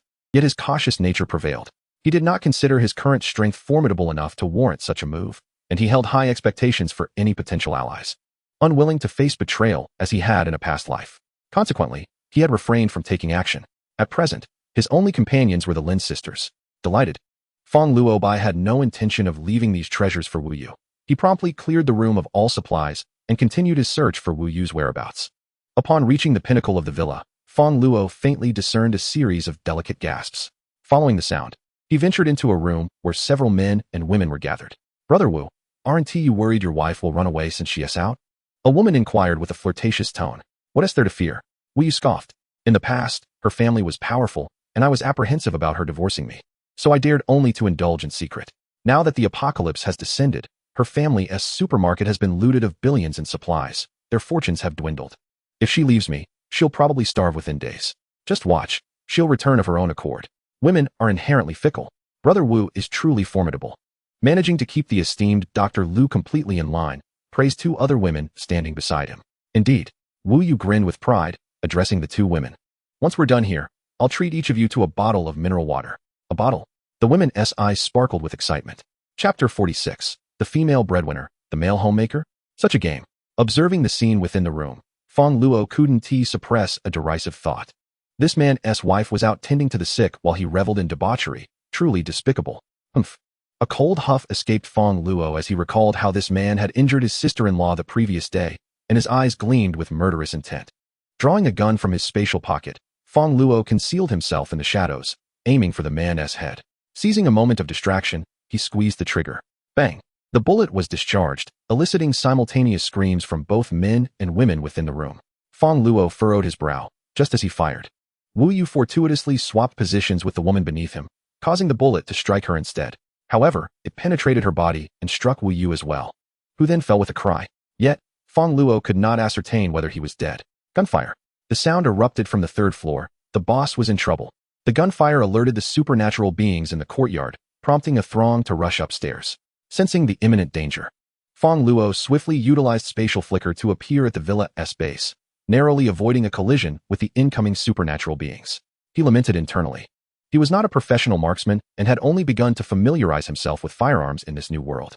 Otherwise, he might have been able to predict the man's movements. Soon, Fong Luo returned to Lu Su's side. She appeared agitated, having heard the gunshots within the villa. Upon seeing Fong Luo return unscathed, a wave of unease washed over her. Regrettably, her mouth was obstructed by Fong Luo's underwear, leaving her to utter only muffled sounds. Removing the obstruction, he inquired, "What have you done? What have you done to my husband?" Lu Su immediately demanded, her voice rising in distress. "What happened?" Fong Luo replied with a huff. "Didn't you hear the gunfire? I've killed him." "What?" Lu Su felt a wave of dizziness wash over her, tears streaming down her cheeks. Although she had recently quarreled with her husband, he was still her spouse. Hearing such dreadful news felt as though the sky had fallen upon her. "Why? I promised to help you heal your girlfriend. Why did you have to kill him? Why must you be so cruel?" Lu Su yearned to lash out at Fong Luo, yet she was firmly bound, rendering her utterly immobile. Upon hearing her words, Fong Luo scoffed, "Curing him is your duty, but your husband has subjected me to suffering, and for that, he must pay. If I were to wound you and then heal you, would your husband relent?" Lu Su was momentarily rendered speechless. Had this been before the apocalypse, she would have readily agreed, but in recent days, Wu Yu had been embroiled in daily skirmishes with other factions, seizing resources and claiming the lives of dozens. Her relentless efforts to heal others stemmed solely from a desire to amass merit on Wu Yu's behalf. Regrettably, her attempts to accrue virtue lagged behind the speed at which Wu Yu committed his transgressions. Nonetheless, he remained her husband, and the thought of Fong Luo taking his life filled Lu Su with an overwhelming hatred. Fong Luo cast a sly glance at Lu Su, a smirk playing on her lips, and asked, "Do you know what your husband was doing when I took his life?" Lu Su, bewildered, replied, "What?" Fong Luo grinned, teasingly remarking, "It's quite amusing, really. While you were outside, drenched in sweat, healing others, your husband was at home, equally perspiring, diligently administering injections to 3 women. Truly, you are a couple. One embodies the healer's benevolence while the other tends to domestic affairs." Lu Su's complexion paled. Deep down, she had long been aware of this fact, which was precisely why she had left home, to instill regret in her husband. She believed he had merely been affected by the apocalypse, causing a shift in his character. He was not inherently like this. Lu Su continued to defend her husband's integrity. In reality, compared to him, her character was unblemished. She had simply fallen victim to a scoundrel. Unfortunately, her animosity with Fong Luo had sealed her fate. Otherwise, enlisting Lu Su as an ally would have been a wise choice. Lu Su possessed wood-based abilities and was a physician.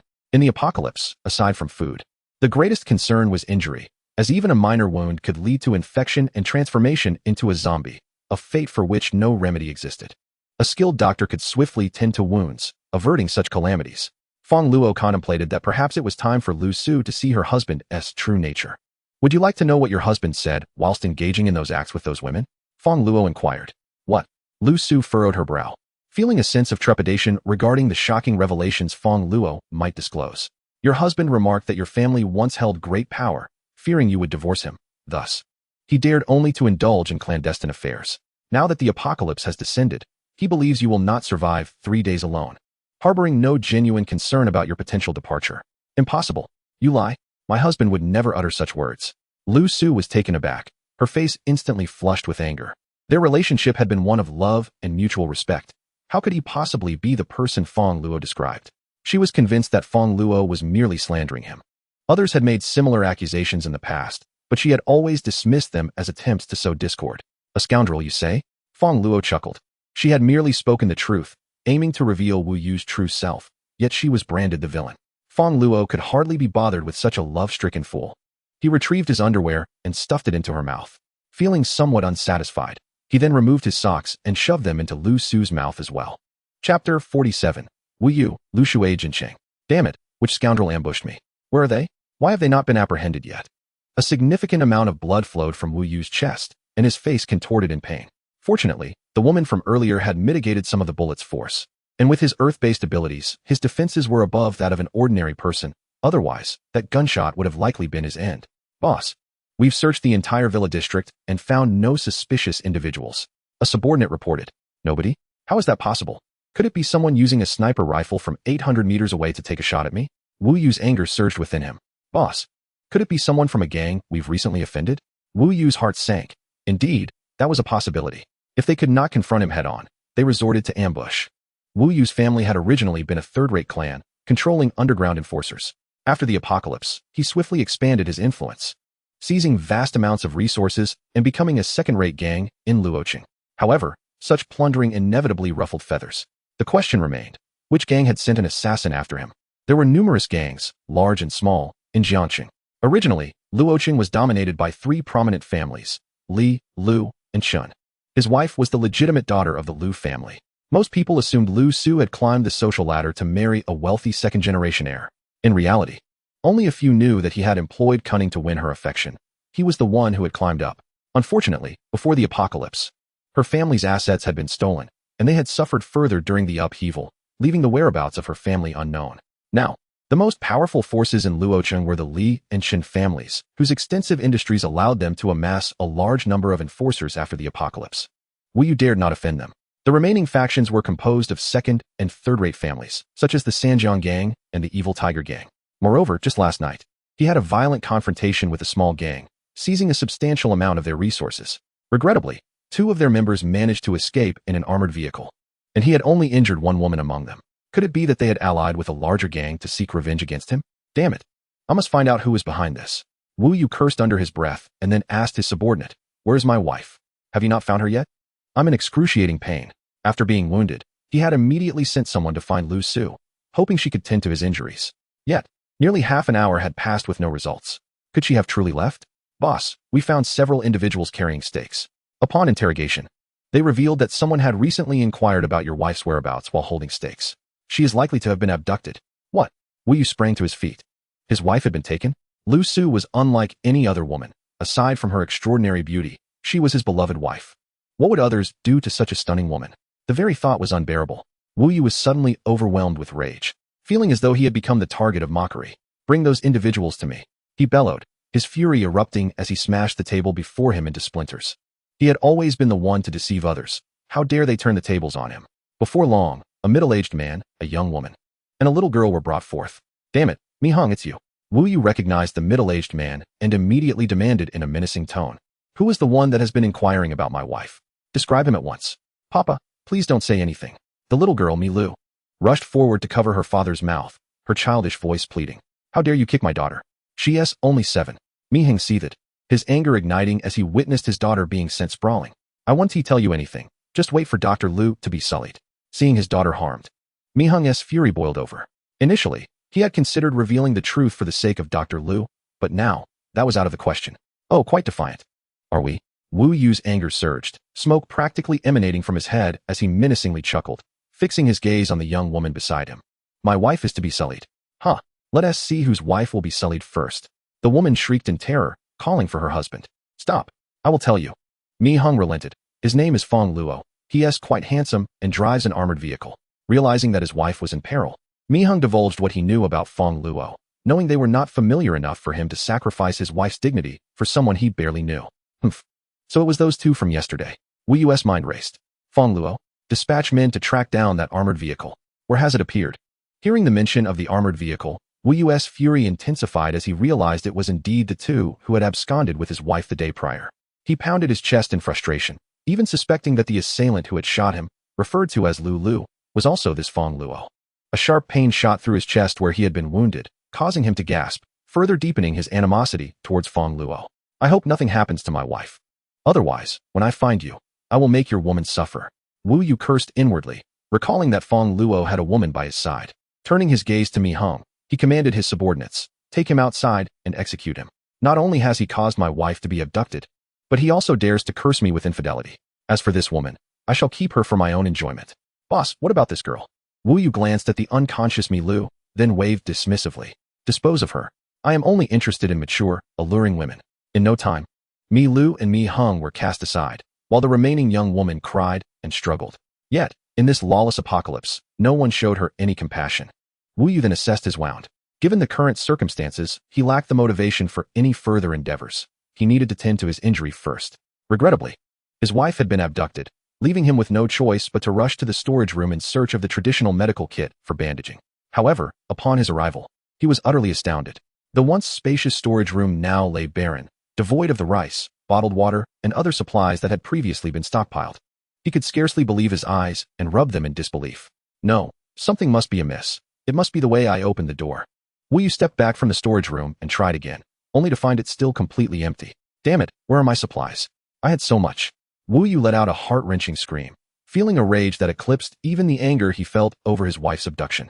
The value of those supplies, given current market prices, was easily in the hundreds of millions.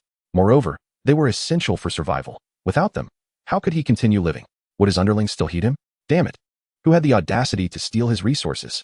With his wife captured, betrayed, and his supplies pilfered, a cascade of misfortunes overwhelmed Wu Yu, causing him to cough up blood in fury.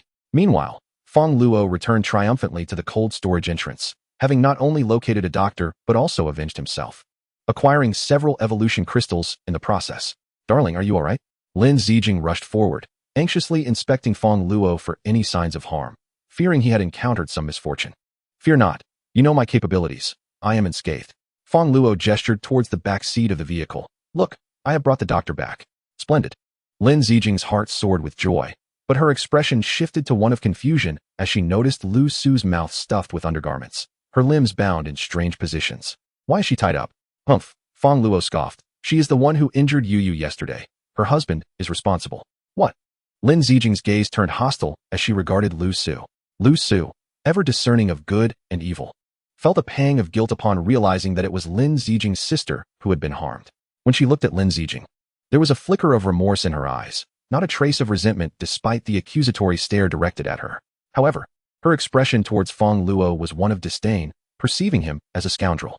How could this man have two wives, who were sisters at that, and still harbor such intentions? Fong Luo noticed her contempt but dismissed it without concern. He tore the undergarments from her mouth, stating, "They can be washed and reused. As long as you are in this room, do not attempt any tricks, or I shall end you," he threatened without hesitation. "Humph. Do you think I am as vile as you?" Lu Su retorted, turning her head away. Yet, she did not reject Fong Luo's authority, though she loathed him deeply. The girl within was injured by her husband, and she felt a moral obligation as a doctor to ensure her recovery. Observing that he did not seem to be lying, Fong Luo silently acknowledged her integrity. Indeed, Lu Su was a kind-hearted individual with strong principles, truly a fitting character for a physician. Upon entering the room, they found Lin Yu lying exhausted on the bed, fast asleep. The once pristine white bandages adorning her legs were now thoroughly soaked in blood. Is it this severe? Lu Su furrowed her brow, her expression heavy with concern, feeling a pang of guilt for her husband's actions. The girl on the bed was strikingly beautiful, likely around 18 years of age, the epitome of youthful vitality. Should she end up crippled, it would indeed be a tragic waste. "Doctor, can she be cured?" Lin Zijing inquired anxiously. "It will be challenging," Lu Su pondered briefly. "She has a comminuted fracture, even with precision instruments. I could only guarantee that she would walk normally again, but she would not fully recover. Unfortunately, we lack the necessary equipment at present. What shall we do?" Lin Zijing's heart raced at the thought of her sister potentially becoming disabled forever, overwhelming sorrow engulfing her. She glanced at Fong Luo, uncertain whether he would still accept them both if her sister were to be left with a limp. Fong Luo comfortingly patted her shoulder before turning to Lu Su, inquiring in a somber tone, "I recall you possess wood-based abilities. Surely you can use them to heal her?" While it was true that wood abilities could facilitate healing, Lu Su's demeanor soured as she responded, "However, my energy is depleted, and even at my peak, I would struggle to mend such a severe injury." If I cannot heal her, do you wish to kill me?" "Do as you please," Lu Su declared defiantly, raising her chin in resignation, her spirit unyielding to fear. "You dare threaten me?" Fong Luo's expression turned icy, yet he recognized he could not simply eliminate Lu Su unless Lin Yu's leg were truly beyond hope. According to Lu Su's assessment, conventional medical methods could not remedy Lin Yu's injury. Even if treated, she might suffer lingering effects that would prevent true healing. Only the powers of wood-based abilities could offer complete restoration. Killing her would only complicate matters further, as finding another wood ability wielder would not be easy. "You are the one threatening me," Lu Su retorted with a haughty scoff, glancing at the slumbering Lin Yu, her heart softening slightly. She continued, her tone less abrasive. "If she does not receive treatment within 5 days, even wood abilities will be unable to heal her. Although I cannot treat her now, my powers can extend the time for her treatment. Are you still willing to assist her?" Fong Luo was taken aback. He had expected her to leverage this situation against him, seeking revenge or demanding compensation. Yet it became apparent that her willingness to aid Lin Yu stemmed from genuine compassion rather than fear of his threat. "I despise you for killing my husband. I would gladly take your life." Lu Su glared at Fong Luo with resentment. "However, vengeance has its rightful place. This girl, while your girlfriend, is innocent, and I bear no animosity towards her. As a physician, I will do everything within my power to save her." Hearing her words, Fong Luo felt a swirl of complex emotions. He had not anticipated her to be so magnanimous, and his own demeanor softened as he ceased his harsh words against Lu Su. Human emotions are indeed contagious. Living in a tumultuous environment for an extended period can gradually transform even the gentlest of souls into irritable beings. Conversely, a person afflicted with a short temper may find themselves mellowing in the company of a placid individual. First, replenish your energy, then assist her in her treatment. Fong Luo gently patted Lin Zijing's shoulder. "Prepare some food, and make plenty of it." The most effective method for restoring one's abilities is to consume nourishing sustenance. For the source of these powers lies in harnessing the body's potential. The better the food, the swifter the recovery of energy. Lin Zijing nodded obediently. As they exited the bedroom, Lu Su took a moment to seriously examine the cold storage room, discovering it to be well equipped with all manner of amenities. Not only were there water and electricity, but also a television, a gaming console, and even a cat shelter. complete with an unfinished chunk of tuna in the cat's bowl. Previously, her husband had boasted an immense fortune before the apocalypse, yet after its onset, they were reduced to mere scraps and pickled vegetables, afraid to drink more than a few sips of mineral water. And yet this man possessed an entire wall dedicated to a wine cellar filled with premium brands, not to mention feeding his cat tuna. My goodness, is this truly the end of the world? What was even more astonishing was the cool temperature within the cold storage, a stark contrast to the sweltering heat outside. No wonder she had been drenched in sweat in the car. Upon entering the cold room, the oppressive warmth dissipated entirely. How had this man managed to create such a comfortable refuge amid the apocalypse? Had he somehow foreseen its arrival and prepared this sanctuary in advance? Curiosity piqued. Lu Su glanced at Fong Luo. He was indeed a striking figure, possessing formidable strength, yet his lecherous and violent tendencies were disconcerting. Moreover, he had killed her husband, making it impossible for her to overlook their enmity. Lu Su silently surveyed the cold storage, choosing not to engage Fong Luo in conversation. He, in turn, paid her no mind and retreated to the bathroom for a soothing hot bath, having gone without sleep since the previous night, during which he had expended considerable energy. Before long, Lin Zijing had prepared an abundant feast. "Dinner is ready," she called out. Hearing this, Fong Luo emerged from the bathroom clad only in a bathrobe. He stood there, his upper body fully exposed. Lin Zijing and Li Nana were unfazed, having seen more intimate sights. However, Lu Su's face flushed crimson at the sight. "Why did you come out without any clothes on, you rogue?" She quickly turned away, scolding him indignantly. Yet, deep down, she couldn't help but admire the sight. Despite his lean appearance, he had well-defined abs and a muscular chest. "This is my home. I shall dress as I please. If I choose not to wear anything, what business is it of yours? Will you bite me?" Fong Luo dismissed her with a wave, taking a seat at the dining table. Lu Su huffed in irritation. Yet her resolve strengthened. "If you choose not to wear anything, so be it. It's not me who will be embarrassed." With that, she defiantly turned back, determined to act as if she were as unaffected as Lin Zijing and the others. Lu Su approached the dining table, her eyes widening at the sight of an extravagant array of delicacies laid before her: lobsters, king crabs, abalones, and sea cucumber caviar. Though she had indulged in such luxuries before, having grown up with a father who managed the city's largest supermarket chain, amassing assets in the billions, and a husband with a fortune exceeding 100 million. The current apocalyptic reality was starkly different. Rivers had run dry, vegetation had withered, and prices had skyrocketed to unimaginable heights, forcing many to barter their bodies for a mere bowl of rice. The sumptuous feast before Fong Luo could likely entice countless young women to surrender themselves. It was no surprise that he was surrounded by so many beautiful women, including a pair of stunning sisters. "Quickly replenish your energy. We must tend to Yu Yu's injuries soon," Fong Luo urged Lu Su, who joined him in devouring the meal with fervor. Lu Su swallowed hard, feeling a twinge of irritation at Fong Luo's demeanor. Yet she could not resist the allure of such delectable food. The post-apocalyptic world had deprived her of such flavors, and after exhausting her abilities today, she was on the verge of experiencing gastric spasms from hunger. However, this meal would not alter her intentions toward Fong Luo. Her desire for revenge remained unyielding. The more she consumed, the faster her energy restored itself. The lavish spread prepared by Lin Zijing was replenishing Lu Su's strength at an astonishing rate, far surpassing the sluggish recovery she experienced while subsisting on plain rice at home. Typically, she would require several meals to regain her energy, but now, one dining session was nearly sufficient. She marveled at how Fong Luo's living conditions endowed him with combat prowess that exceeded that of other ability users by at least fivefold. As someone who was not adept in battle, she feared that avenging herself would be an arduous task. Although she could threaten Fong Luo using Lin Zijing or Lin Yuyu as leverage, her principles prevented her from engaging in such despicable acts. Chapter 50. Persuasion. Lu Su recognized the slim chances of avenging herself against Fong Luo, yet she clung to the desire for retribution. The murder of her husband was a grudge that could not be overlooked, even if it meant risking her own life. She would endeavor to take Fong Luo down with her. After dinner, Lu Su had nearly restored her strength, and Fong Luo did not linger, urging her to assist Lin Yuyu with her treatment. I know. No need for you to remind me," Lu Su huffed, still weary but unwilling to let the girl suffer any longer. She made her way into the room, ready to employ her wood-based abilities to alleviate Lin Yuyu's injuries. Lin Yuyu's condition was severe. Lu Su's current abilities were insufficient for complete healing, but she could certainly alleviate some of the girl's pain.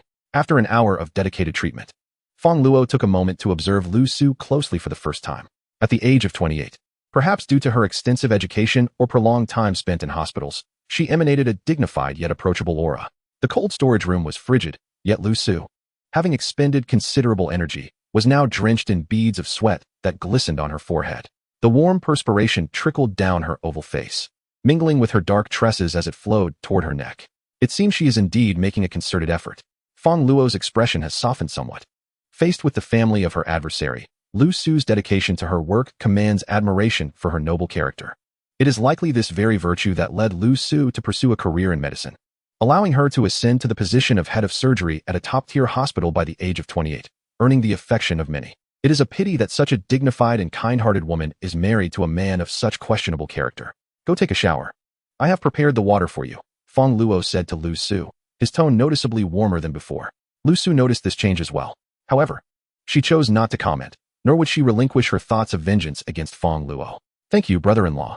Lin Yuyu, lying on the bed, beamed at Fong Luo with a grateful gaze. She had heard her sister recount Lu Su's background and was astonished that her brother-in-law had brought the wife of their enemy to aid her. Truly, he was exceptionally kind to her. There's no need for formalities. Your sister has already repaid me yesterday. We are, after all, family now, Fong Luo replied with a smile. How annoying, stop saying such things. Lin Zijing's cheeks flushed at the memory of Fong Luo's actions the previous day, and she playfully pinched his waist, feeling embarrassed that he would speak so openly in front of her sister. Yet, she felt deeply touched by Fong Luo's kindness towards her. Fong Luo, feeling wronged, thought to himself that if she were concerned about her sister knowing, she had no idea that Lin Yuyu had overheard them during her nap the day before. As Lin Yuyu observed Fong Luo and her sister exchanging playful banter, she felt an inexplicable emotion stir within her, a reluctance to witness such a scene. Thus, she redirected the conversation, saying, brother-in-law, I think Lu Su is quite a decent person. Why does it seem like she wants to kill you when she looks at you? Surely, you haven't done anything to provoke her, have you? Upon hearing this, Lin Zijing ceased her teasing and looked at Fong Luo with curiosity. I haven't done anything. It's just that. Fong Luo recounted how he had discovered Wu Yu playing mahjong at the villa and seized the opportunity to ambush him. I killed her husband. Naturally, she would want to kill me in return, he shrugged. Oh no, what should we do? Lin Zijing exclaimed anxiously. She possesses extraordinary abilities and will surely seek revenge on you. But then again, she is so kind-hearted. Why not just tell her that her husband was a scoundrel? Lin Yuyu suggested. Fong Luo shook his head. That would be futile. I have already spoken to her. But she believes I am slandering him and called me a shameless villain. How could she think that? Lin Zijing felt a surge of anger, considering Lu Su to be ungrateful for the kindness extended to her.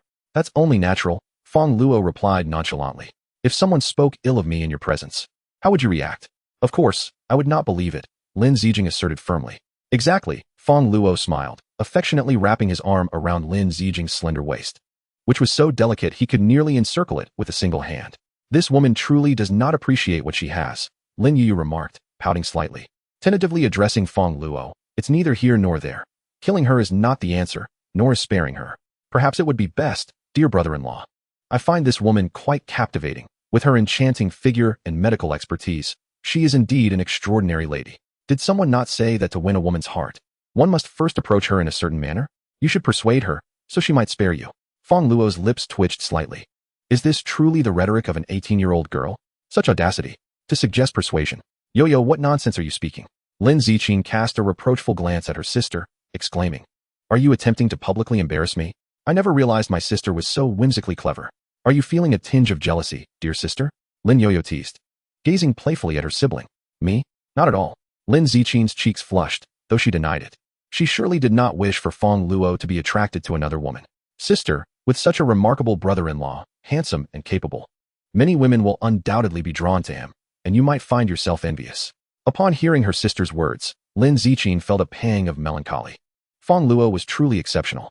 Must she endure jealousy over every woman?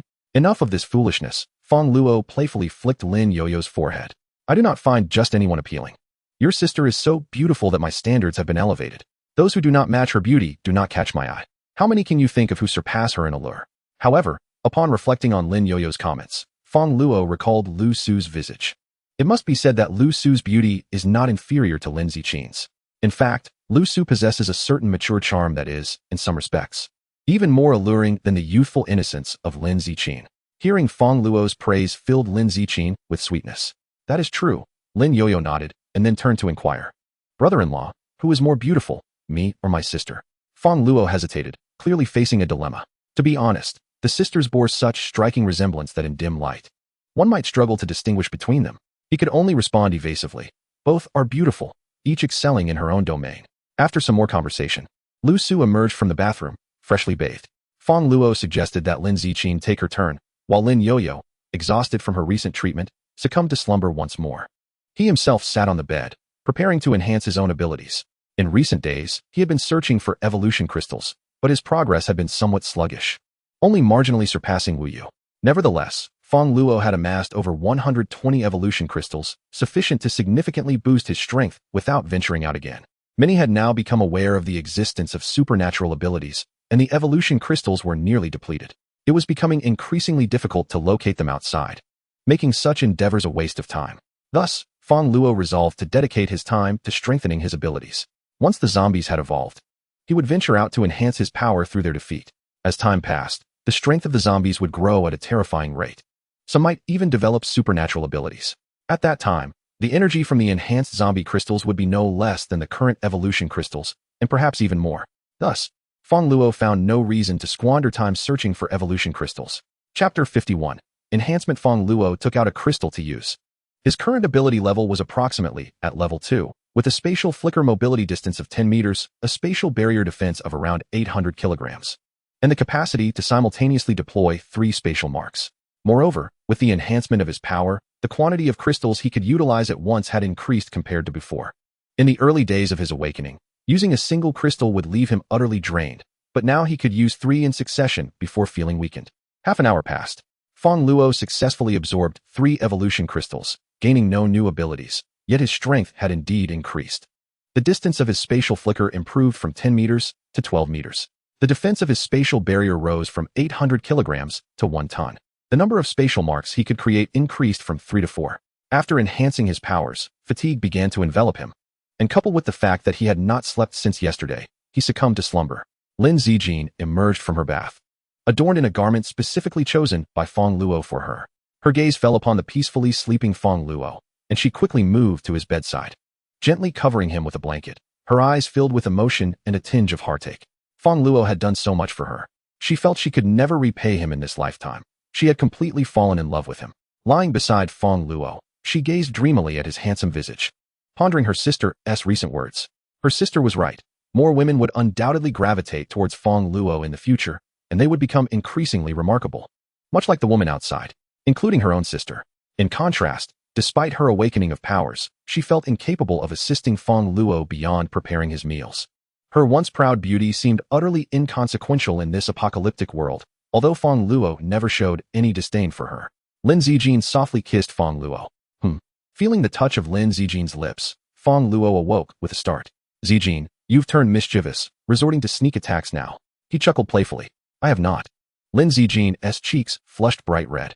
Darling, she hesitated, then continued, I also wish to grow stronger to assist you.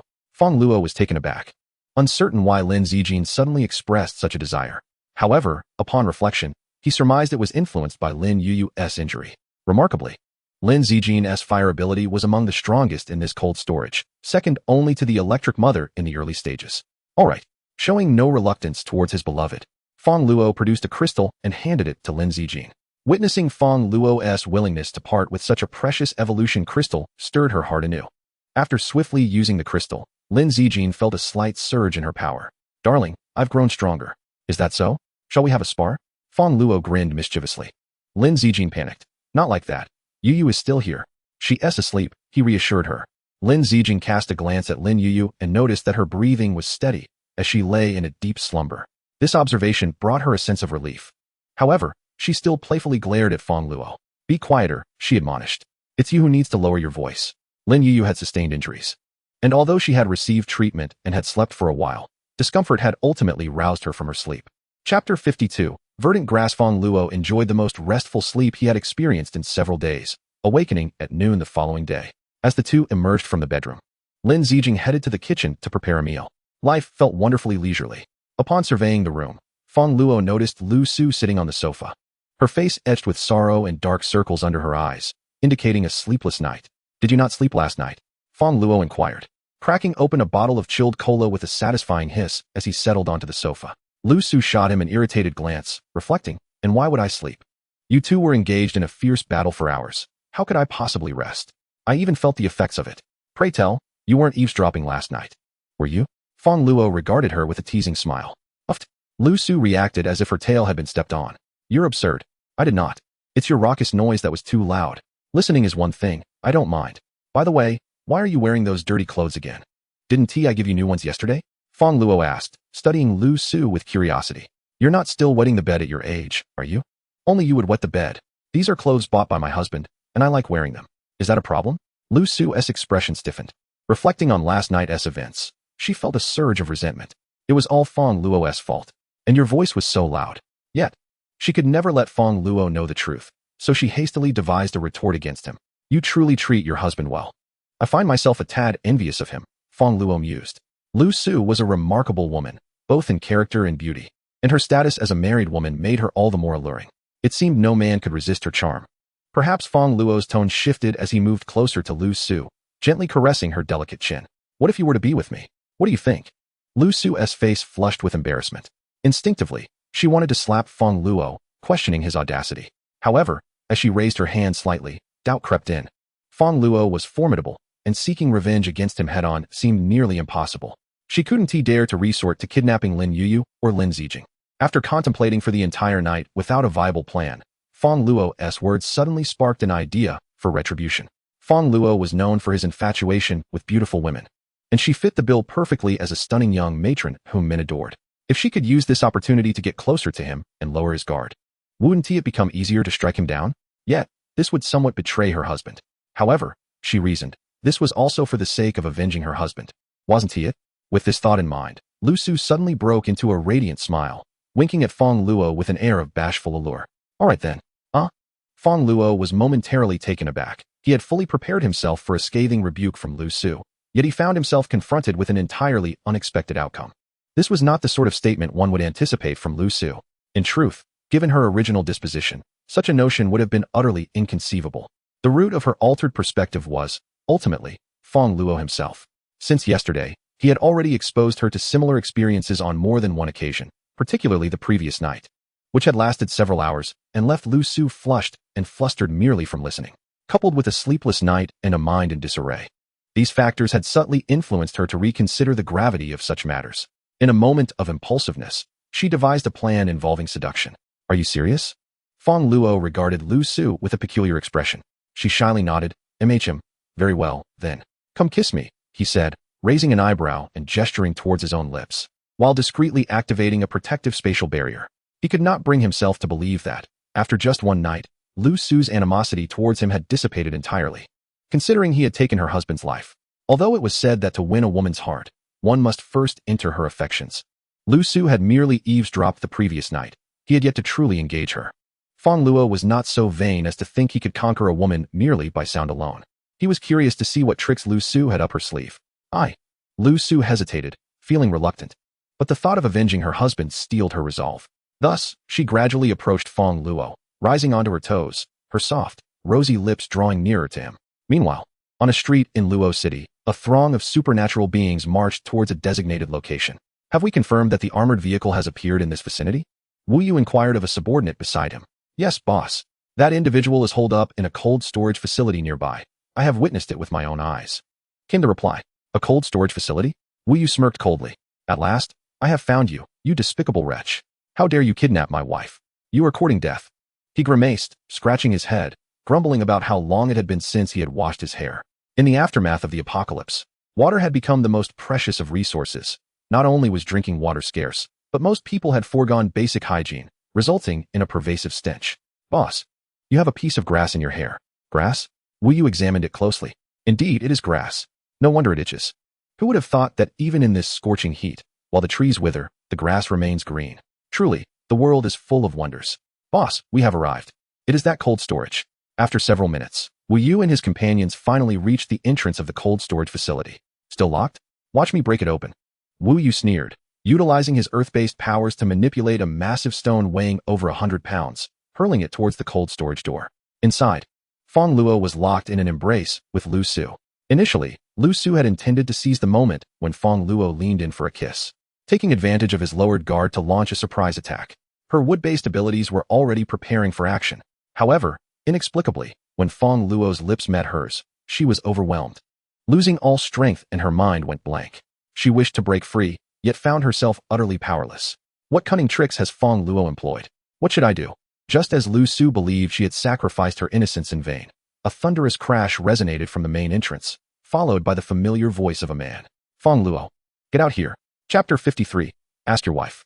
With a resounding thud, a heavy stone struck the cold storage door, echoing loudly. Fong Luo, initially relishing Lu Su's soft, red lips, had anticipated a devious ploy from her, only to find her remaining inactive.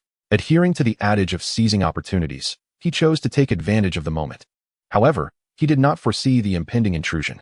He released Lu Su and, upon hearing the shouts from outside, his brow furrowed in concern. Who was out there? How did they know his name and dare to assault his door? The voice sounded vaguely familiar. Husband, what's wrong? The commotion startled Lin Zijing in the kitchen, who rushed over, apron still donned. It's nothing. You go check on Yu, Fong Luo replied, shaking his head. He discerned that Lin Yu, having heard the noise, was struggling to rise. Fong Luo, return my wife to me. The man's voice came again from outside. At last, Fong Luo recognized the voice. It belonged to Lu Su's husband, Wu Yu. Unexpectedly, the man had survived the gunshot he received from Fong Luo. Yet, how had he tracked him down? Husband. Upon hearing the voice outside, Lu Su was initially incredulous. Hadn't Fong Luo killed her husband? As realization dawned that Wu Yu was indeed alive, excitement surged within her, and she hurried to flee outside. However, before she could take more than a couple of steps, Fong Luo grasped her firmly. What nonsense is this? Do you wish to run out and let them storm in? Let me go? What are you doing? Lu Su glared at Fong Luo. Didn't you say my husband was dead? You liar. Recalling her earlier willingness to kiss Fong Luo in pursuit of vengeance, only to forget her quest entirely, Lu Su felt a wave of shame wash over her.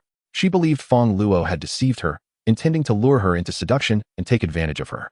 Such treachery was infuriating. Amidst her mounting fury, Lu Su conjured a vine, striking towards Fong Luo.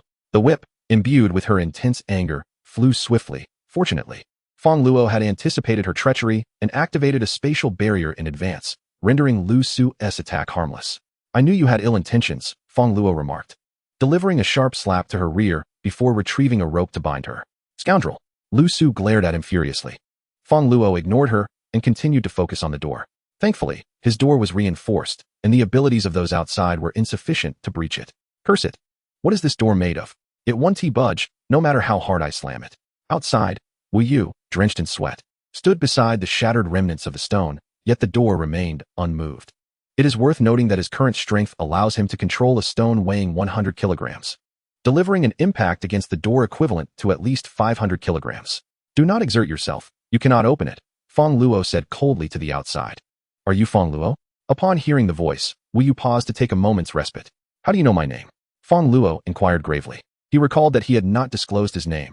How could the other party be aware of it? And did anyone else know? Suddenly, a thought struck him. Previously, while inquiring about Lu Su's whereabouts, he had asked a middle-aged man, and upon leaving, had mentioned his name to a little girl. He distinctly remembered the man's unique name, Mi Lu.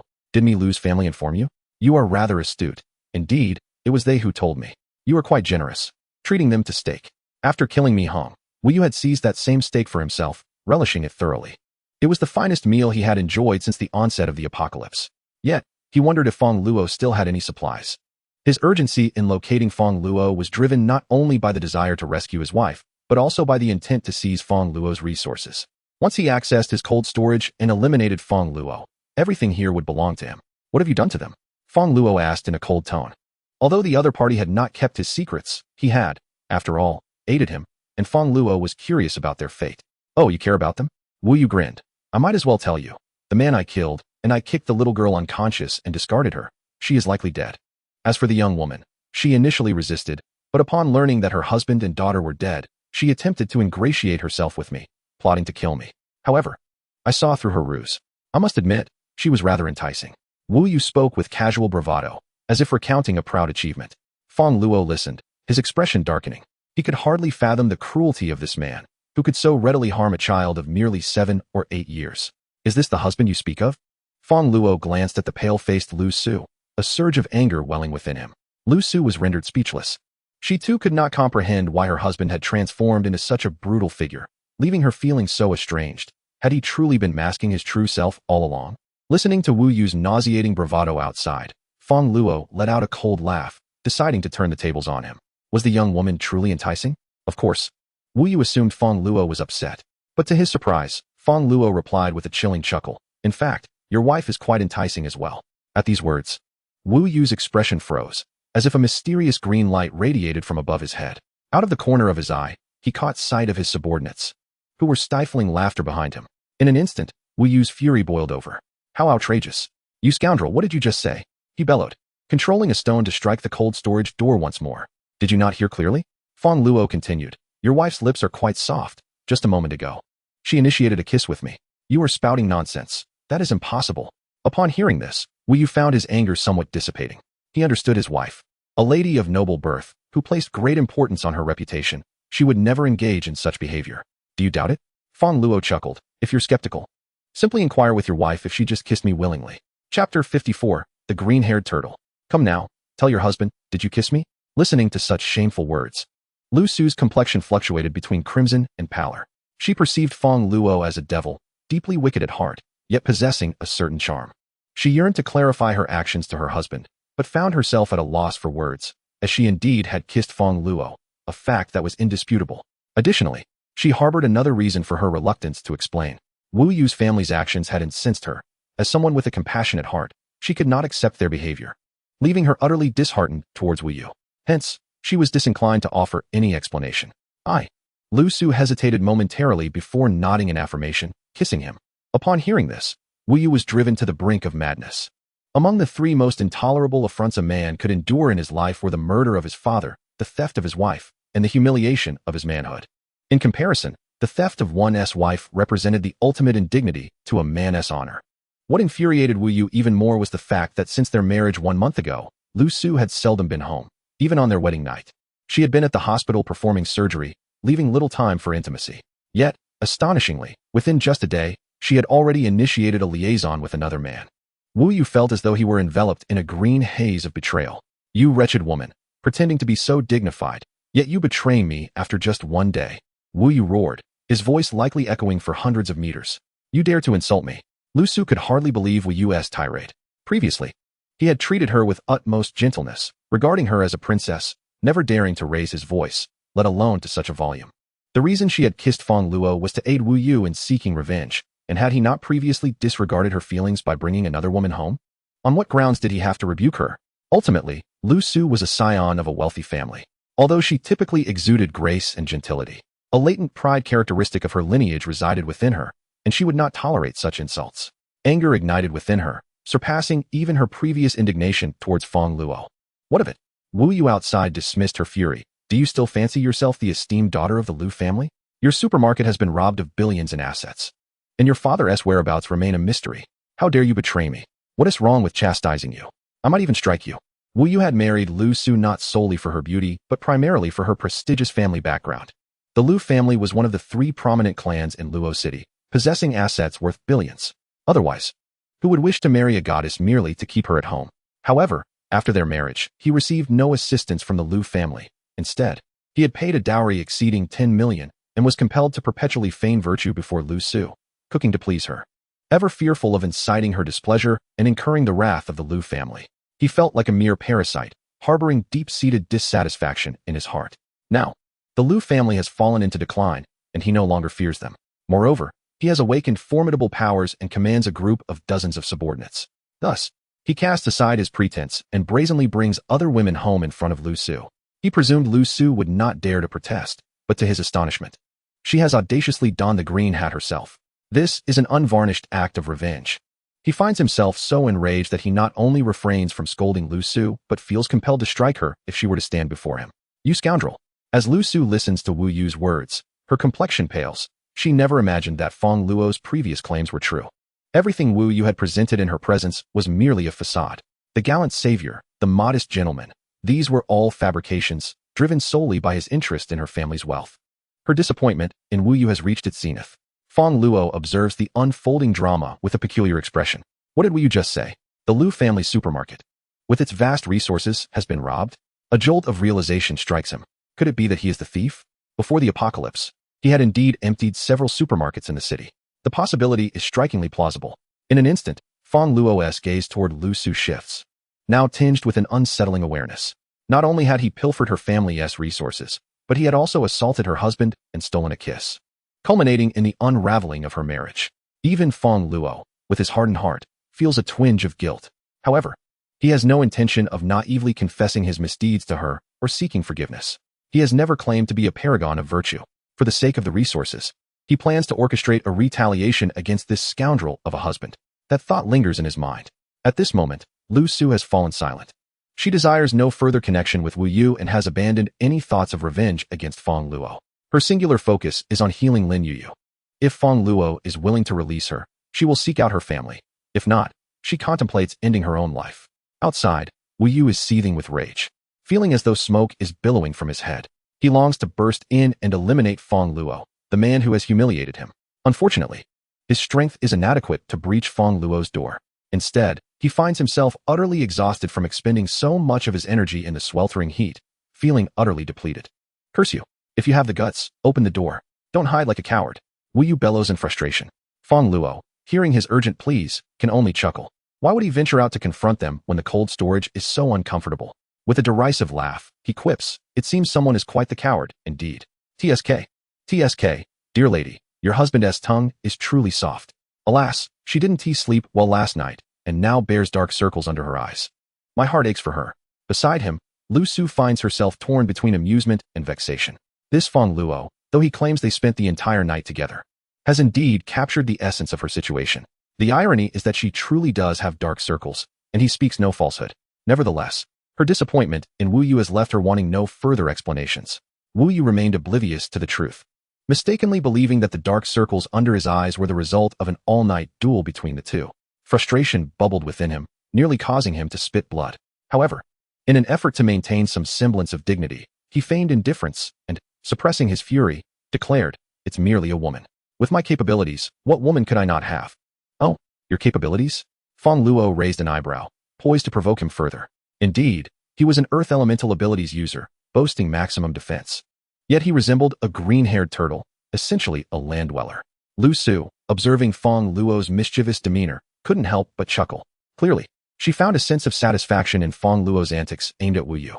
This was the first time since entering the cold storage that she felt Fong Luo was less intolerable. Wu Yu was on the verge of a breakdown. "Can't you say something else?" "Something else? Very well." Fong Luo flashed a grin. "I wonder how many supplies you've managed to hoard during this apocalypse? Mind your own business."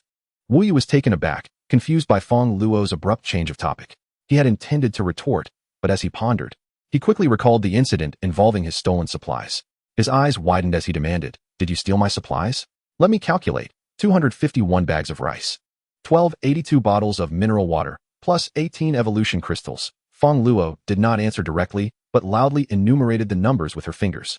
However, upon hearing this, Wu Yu instantly recognized that she was recounting his lost supplies. "You scoundrel!" Wu Yu's rage reached a boiling point, his lungs nearly bursting with indignation. First, his wife had been abducted. Then he suffered an ambush. Subsequently, his supplies were pilfered, and now, his wife was being unfaithful. Each of these grievances was sufficient for him to seek vengeance against Fong Luo. Yet, the most infuriating aspect was his inability to open the cold storage door, rendering him powerless to retaliate or even verbally confront her. He felt utterly stifled, teetering on the brink of explosion. Chapter 55, Barbecue in a Fit of Rage. Wu Yu commanded his subordinates to relentlessly batter the door. Before the apocalypse, he had been a wealthy heir worth billions. Now, he found himself the leader of a second-rate gang, possessing earth abilities, and never before had he endured such humiliation. It was utterly preposterous. Fong Luo, however, remained unperturbed, knowing full well that the strength of the group outside could not possibly breach the cold storage door. At worst, it would merely create a cacophony. Nevertheless, this did not concern her. She approached the television, switched it on, and activated the sound system to play music. Her speaker, an imported model from the Dutch brand Karma, valued at over 2 million, delivered an impeccable sound quality. As the song Digging, Digging, Digging played, the sounds of Wu Yu's attempts to break down the door were entirely drowned out. Outside, while Wu Yu exerted himself in his futile endeavor, he was suddenly greeted by a chorus of song. In the little garden, digging, digging, digging. He was nearly driven to the brink of a cerebral hemorrhage. What was Fong Luo implying? Did she think he was tending to flowers while he battered the door? Damn it. Wu Yu could no longer tolerate the situation. The thought of himself laboring to break the door while Fong Luo lounged inside, listening to music with his wife, filled him with an overwhelming desire to tear her apart. "Boss, this door is impenetrable. Perhaps we should just give up," suggested one of the subordinates. "I cannot abide this any longer. I must eliminate that detestable scoundrel. Wu Yu's animosity toward Fong Luo has reached its zenith, leaving no room for retreat. Boss, I understand your urgency, but please, allow me a moment. One of the more astute subordinates suggested. Why should we venture inside? They are not emerging. We need only guard the entrance and wait for them to deplete their supplies. After all, they cannot remain cooped up indefinitely. Since your sister-in-law has already been compromised, what harm comes from letting him remain in that state for a few more days? What did you say? Wu Yu erupted in fury, seizing the adversary by the throat. What do you mean by letting him sleep a few more days? It seems you are not the one wearing the green hat. Moreover, the adversary has pilfered all his resources, and he must wait until they are exhausted. While his wife has already changed allegiances. Yet, he could not devise a better plan. Damn it. This will have to suffice, Wu Yu muttered under his breath, hoping fervently that Fong Luo's resources would deplete swiftly. Thus, Wu Yu conserved his strength, ceasing his attempts to batter down the door, and instead settled at the entrance of the cold storage, waiting for Fong Luo to emerge. Curse it, I am starving. Bring forth the food. After hammering at the door for an extended period, Wu Yu had exhausted too much of his energy, and now dizziness from hunger overwhelmed him, prompting him to instruct his subordinate to produce a slice of whole wheat bread. The other subordinates retrieved rice, spreading it on the ground to fry, with no water available. There was no opportunity to steam the rice. All food had to be prepared on the ground or on an iron plate. Whole wheat bread had become a luxurious commodity. Inside the cold storage, Fong Luo remained oblivious to Wu Yu's vigil, waiting for his supplies to run out. Had he known, Fong Luo would have surely laughed heartily. He possessed resources worth hundreds of billions. By the time those supplies were exhausted, Wu Yu's wife would likely have given birth to a second child, or perhaps she would be surrounded by grandchildren. As the commotion outside subsided, Fong Luo lowered the volume and switched to a more melodious tune. Good days. Lu Su, observing from the side, rolled her eyes in disbelief. Did he truly choose such a song, as if to further provoke Wu Yu and his men? However, she felt no sympathy for Wu Yu. On the contrary, she found Fong Luo's actions quite commendable. Her feelings for Wu Yu had completely evaporated, and she harbored no animosity toward Fong Luo on his behalf. Instead, reflecting on her previous misjudgment of Fong Luo, having once branded him a shameless villain, she felt a twinge of guilt. Casting aside her prior biases, Lu Su reassessed Fong Luo and discovered that he was, in fact, quite a decent individual. Though he had his vices, he never forced himself upon her. Their only kiss had been initiated by her, while he had bound her. It was in response to her earlier provocations and assaults. Prior to that, he had even provided her with clean clothes, demonstrating a commendable regard for her well-being. Additionally, Fong Luo showed great care for his own woman. When Lin Yuyu was injured, he recklessly sought a doctor for her, in pursuit of vengeance for Lin Yuyu. He had even ventured alone into the villa to confront Wu Yu. Though equally indulgent, Fong Luo clearly exhibited a far more gentlemanly demeanor than Wu Yu.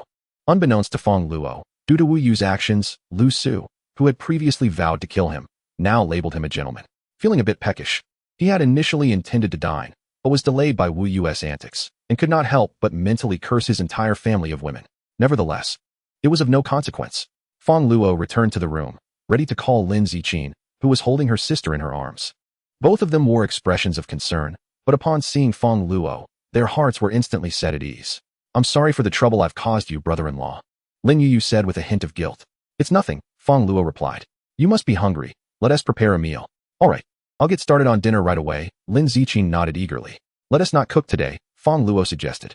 Eating the same meals every day can become rather tiresome. Then what shall we eat? Lin Ziqin inquired, a bit puzzled. After contemplating for a moment and glancing at Lin Ziqin, Fong Luo's eyes brightened with inspiration. How about we have barbecue? He proposed. Lin Ziqin had just awakened her fire-based abilities. Although her talent was remarkable, she lacked experience in controlling flames. She had nearly burned herself just yesterday. Barbecuing would be an excellent way for her to practice, providing invaluable experience for when she faced zombies in the future, and it would save them from the hassle of cooking, a win-win situation. Barbecue? Lin Ziqin hesitated, unsure of her skills in grilling. But she didn't want to refuse Fong Luo's suggestion, so she nodded in agreement. I want to grill too. After yesterday's treatment, Lin Yuyu felt slightly better. Although she couldn't get out of bed, Fong Luo could prepare a wheelchair for her. Fortunately, Fong Luo was well equipped with all the necessary barbecue tools, grill, ingredients, and everything one could need. Soon, he set up a barbecue grill in the spacious cold storage area and began to ponder what food would be best for grilling. Having grown weary of eating lobster over the past couple of days, and aware that consuming too much could lead to gout, he decided they should start with a whole lamb. He retrieved a succulent Xinjiang sheep from his space, perfect for barbecuing. Once prepared, Lin Ziqin took a chair and sat nearby, beginning to use her fire abilities to perform fire therapy on the lamb. Initially, her control over the flames was lacking. She nearly charred the meat. Fortunately, with Fong Luo's guidance, she began to develop into a proficient barbecue chef. Roasting a whole lamb would take some time. So during the wait, feeling a bit bored, Fong Luo set up a table and arranged a fruit platter to whet their appetites. In the cold storage, the three of them, along with a cat, enjoyed a harmonious atmosphere. Chapter 56. Entertainment outside the cold storage. Wu Yu squatted, his legs beginning to numb. He couldn't sit down, as the air temperature soared to 70 degrees, and the concrete floor had long exceeded 100 degrees. Sitting would be akin to roasting his behind. He could only squat or stand. Damn it, you better not come out, or I swear I will make you pay. Wu Yu angrily bit into the whole wheat bread in his hand. It was dry and crumbly, especially in the heat, with the last remnants of moisture evaporated, making it taste akin to a rag, nearly impossible to swallow. However, compared to his subordinates nearby who could only eat fried rice, he fared significantly better. Suddenly, a strange aroma wafted to Wu Yu's nose. He sniffed, and his throat involuntarily convulsed. What a delightful scent. Is that the smell of roasted lamb? Is someone barbecuing lamb? How could this be? Perhaps we are merely experiencing hallucinations induced by hunger. Outside, are there any normal sheep and cattle left? They are either deceased or have turned into zombie-like creatures, entirely inedible. No, it is indeed true. The aroma emanating from the cold storage is unmistakable. My goodness. It seems to be the scent of roasted lamb. There are people barbecuing inside. The area at the entrance of the cold storage became agitated. The abilities users, who had previously been consuming fried rice, flocked to the gaps of the cold storage door, eagerly inhaling the tantalizing aroma wafting from within. It was simply too enticing. Since the apocalypse began, animals had either perished from heat or succumbed to a viral infection, becoming zombies. Even the meat stored in the cold storage had gone bad due to power outages and the sweltering weather. Not to mention lamb.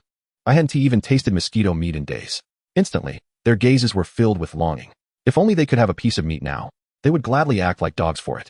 Wu Yu, too, salivated, his eyes wide with disbelief. How could this be? How could Fong Luo have lamb? He distinctly remembered that his lost supplies did not include any lamb. Where could this fellow have procured it? Inhaling the fragrant aroma, Wu Yu felt an overwhelming sense of unfairness. Why should he, a wealthy heir, be outside gnawing on dry whole wheat bread, while Fong Luo, a mere commoner, feasted on roasted lamb within the cold storage? Moreover, he was sharing it with his wife. Damn it. Wu Yu's heart was a tumultuous mix of envy, jealousy, and greed.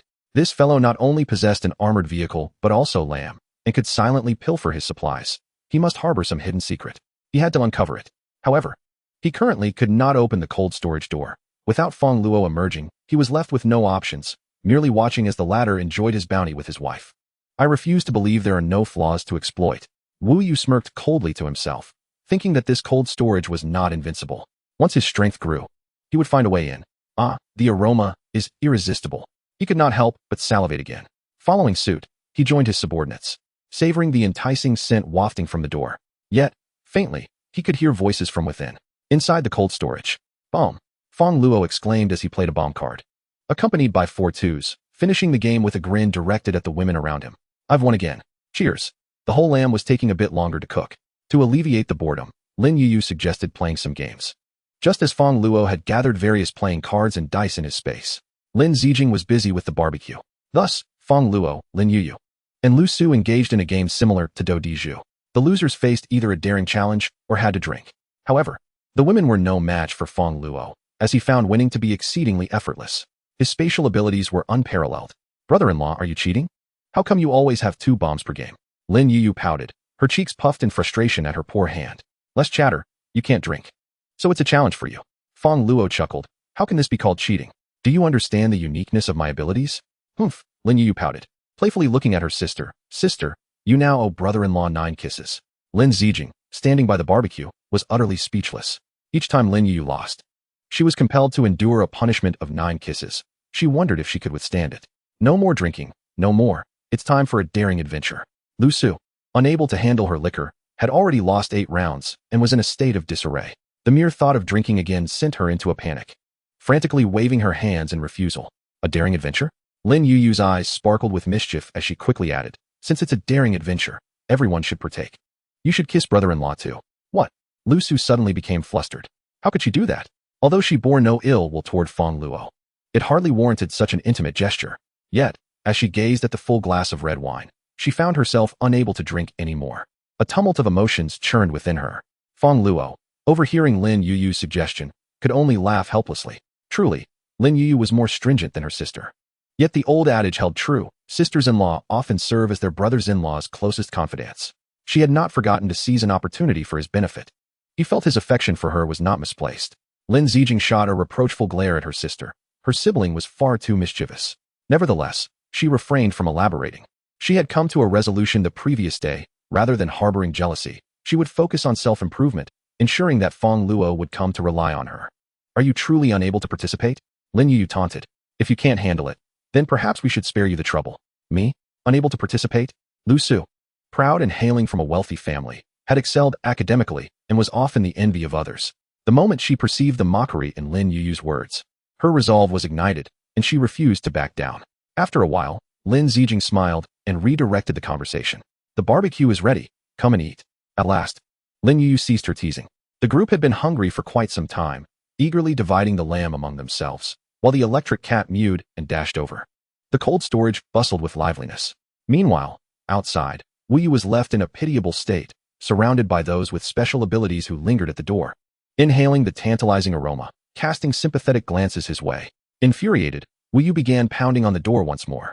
Chapter 57. Strength enhancement. Amidst the laughter and merriment in the cold storage, Wu Yu and his companions remained resolutely stationed outside, persistently banging on the door. Lin Yuyu pouted slightly, feeling a twinge of annoyance. They were likely starving from the mouth-watering scent of the barbecue. Fong Luo smiled faintly. Here, give me the leftover bones. If they have bones, they will cease their clamor. He took the remnants of the meal and tossed them out the window before shutting it once more. The sound of banging promptly ceased. The individuals outside, upon spotting the bones, rushed toward them, excitement palpable as they picked them up. Look, there's still meat on them, they exclaimed, their enthusiasm unbridled. They thought to themselves that even a few licks could suffice to accompany a bowl of fried rice. What are you doing? Wu Yu glared angrily at his subordinates. Do you think you're dogs, fighting over bones? Stop it. Hand the bones over to me. A week passed, with Wu Yu and his crew stationed outside daily. Occasionally, when they pounded on the door, Fong Luo would toss out a few leftover bones, and they would fall silent. As for their refusal to leave, Fong Luo chose to ignore them. In a post-apocalyptic world, one should indulge in simple pleasures, listening to music, playing games, and engaging in light-hearted banter with the ladies, all while sipping on a refreshing drink. For several days, Fong Luo did not venture outside, as he had amassed a sufficient number of evolution crystals and deemed it unnecessary to waste time outdoors. His primary focus was to enhance his strength, for soon the zombies outside would evolve, some even gaining supernatural abilities, rendering them impervious to conventional firearms and necessitating the use of extraordinary powers to combat them. At that juncture, the energy crystals obtained from defeating these empowered zombies would surpass the current evolution crystals in potency. Currently, Fong Luo was capable of absorbing 5 evolution crystals daily, allowing his power to escalate rapidly. Within a span of 7 days, he had absorbed a total of 35 crystals, with approximately 80 more still in his possession. His spatial flicker now extended to 20 meters, the defense of his spatial barrier reached 3 tons, and the number of spatial marks accumulated had risen to 8, with an explosive radius of 10 meters. Furthermore, he had acquired a new offensive skill, the spatial blade. This skill enabled him to conjure an invisible blade at any moment, allowing him to strike enemies within a 50-meter radius with greater force than a standard rifle, capable of leaving distinct marks on stainless steel. In addition to these supernatural abilities, Fong Luo's physical constitution had also seen significant enhancement. He could effortlessly lift weights of up to 500 pounds, achieve a maximum running speed of 20 meters per second, and maintain endurance for 78 hours. Lin Zijing found it unbearable. With his current strength, he could easily triumph even against dozens of Wu Yu's men. During these days, others, including Electric Mother, had not been idle, striving to enhance their own capabilities. For reasons unknown, Electric Mother's method of power augmentation diverged from that of humans. While humans required the absorption of crystals, she needed none. Instead, she expended her energy daily by generating electricity for the cold storage, consuming a plethora of dried fish, and resting, which led to substantial increases in her power by the following day. Now, her speed exceeded 50 meters per second, moving like a shadow, evading even Fong Luo's spatial flicker. Her electric shocks were formidable as well. Fong Luo had tested her voltage, and a 2,000-volt meter had been obliterated by her discharge. The implications of such power in a confrontation were staggering. He recalled that Electric Mother had not been this formidable in her previous life, likely due to her frequent struggles with hunger, whereas now, within these confines, she faced no such concerns and could focus solely on enhancing her electrical prowess, representing a fortuitous opportunity for her. Additionally, Lu Su dedicated herself daily to healing Lin Yuyu, gradually improving her control over her abilities. Simultaneously, Fong Luo had provided her with some ordinary zombie enhancement crystals to bolster her strength, hastening Lin Yuyu's recovery. While she was not adept at offense, relying solely on a single vine as her means of attack, her physical attributes had already surpassed those of an average male. Lin Zijing had now ascended to a level 2 ability user, yet lacking practical combat experience. Fong Luo assigned her the task of barbecuing daily to hone her fire-based powers. Her perceptiveness is remarkable. Within a mere 7 days, she has mastered the art of controlling flames with effortless grace. It is likely that she is the sole adept in this post-apocalyptic world who has honed her fire manipulation abilities to an exquisite level through the medium of barbecuing. Currently, the highest temperature she can conjure reaches a staggering 1,800 degrees, sufficient to melt iron with ease. She stands as the most formidable individual in the cold storage, second only to Fong Luo. Therefore, she harbors immense gratitude towards Fong Luo, often taking the opportunity to repay him while Lin Yuyu slumbers. Whether Lin Yuyu is genuinely asleep remains a mystery to all. Owing to Lin Ziqing's practice of her powers, Fong Luo enjoys a daily feast of barbecued delights, ranging from whole lambs to suckling pigs. On one occasion, the group expended excessive energy, devouring an entire cow together. Fortunately, Fong Luo's resources are ample, otherwise, their hunger would be insatiable. This is a primary reason for the rapid enhancement of their abilities. Other practitioners of supernatural powers hesitate to expend their energy frivolously. For once their powers are depleted, they find no sustenance to replenish their strength. In contrast, Fong Luo and his companions expend their energy freely each day, indulging in limitless barbecued meat, and within a day, they are rejuvenated. Their daily training surpasses that of others by a magnitude of 10. How could they not thrive? This inadvertently benefits Wu Yu and his companions, who enjoy a daily ration of free bones. As Fong Luo contemplated his current strength, he realized he could easily contend with Wu Yu and his entourage. It was time to send them on their way. He resolved to clear the refuse from the entrance. Outside, Wu Yu appeared utterly haggard. His group experienced both pleasure and torment. The pleasure stemmed from their daily access to bones to gnaw on, which, despite lacking meat, was far more delectable than mere fried rice. The torment arose from the oppressive heat outside, leaving them with nowhere to sit but to crouch and sleep. Moreover, the presence of numerous zombies outside posed a constant threat, as the enticing aroma of barbecued meat drew them closer. Exhausted both physically and mentally, they now had to waste their energy assisting Fong Luo in combating the zombies. In recent days, several brothers had perished, prompting the remaining members to lament and express their desire to withdraw from the gang. Wu Yu felt a sense of numbness wash over him, while Fong Luo luxuriated in the cold storage, embracing his wife, savoring barbecued meat, listening to music, and playing cards. Wu Yu stood vigil at the door, subjected to various eerie sounds each night, all while fending off the zombies attracted by the aroma of grilled meat. What was the purpose of his watch? At last, he could endure no longer. Perhaps it was best to leave, strengthen himself, and then return. Wu Yu decided he would no longer remain stationed here, preparing to depart. However, just as he turned to leave, a horde of zombies surged toward him. Damn it! Wu Yu cursed under his breath, realizing he had to assist Fong Luo once more. Yet, he found solace in the fact that these were merely zombies. He had slain countless undead in recent days, and their combat capabilities were not formidable.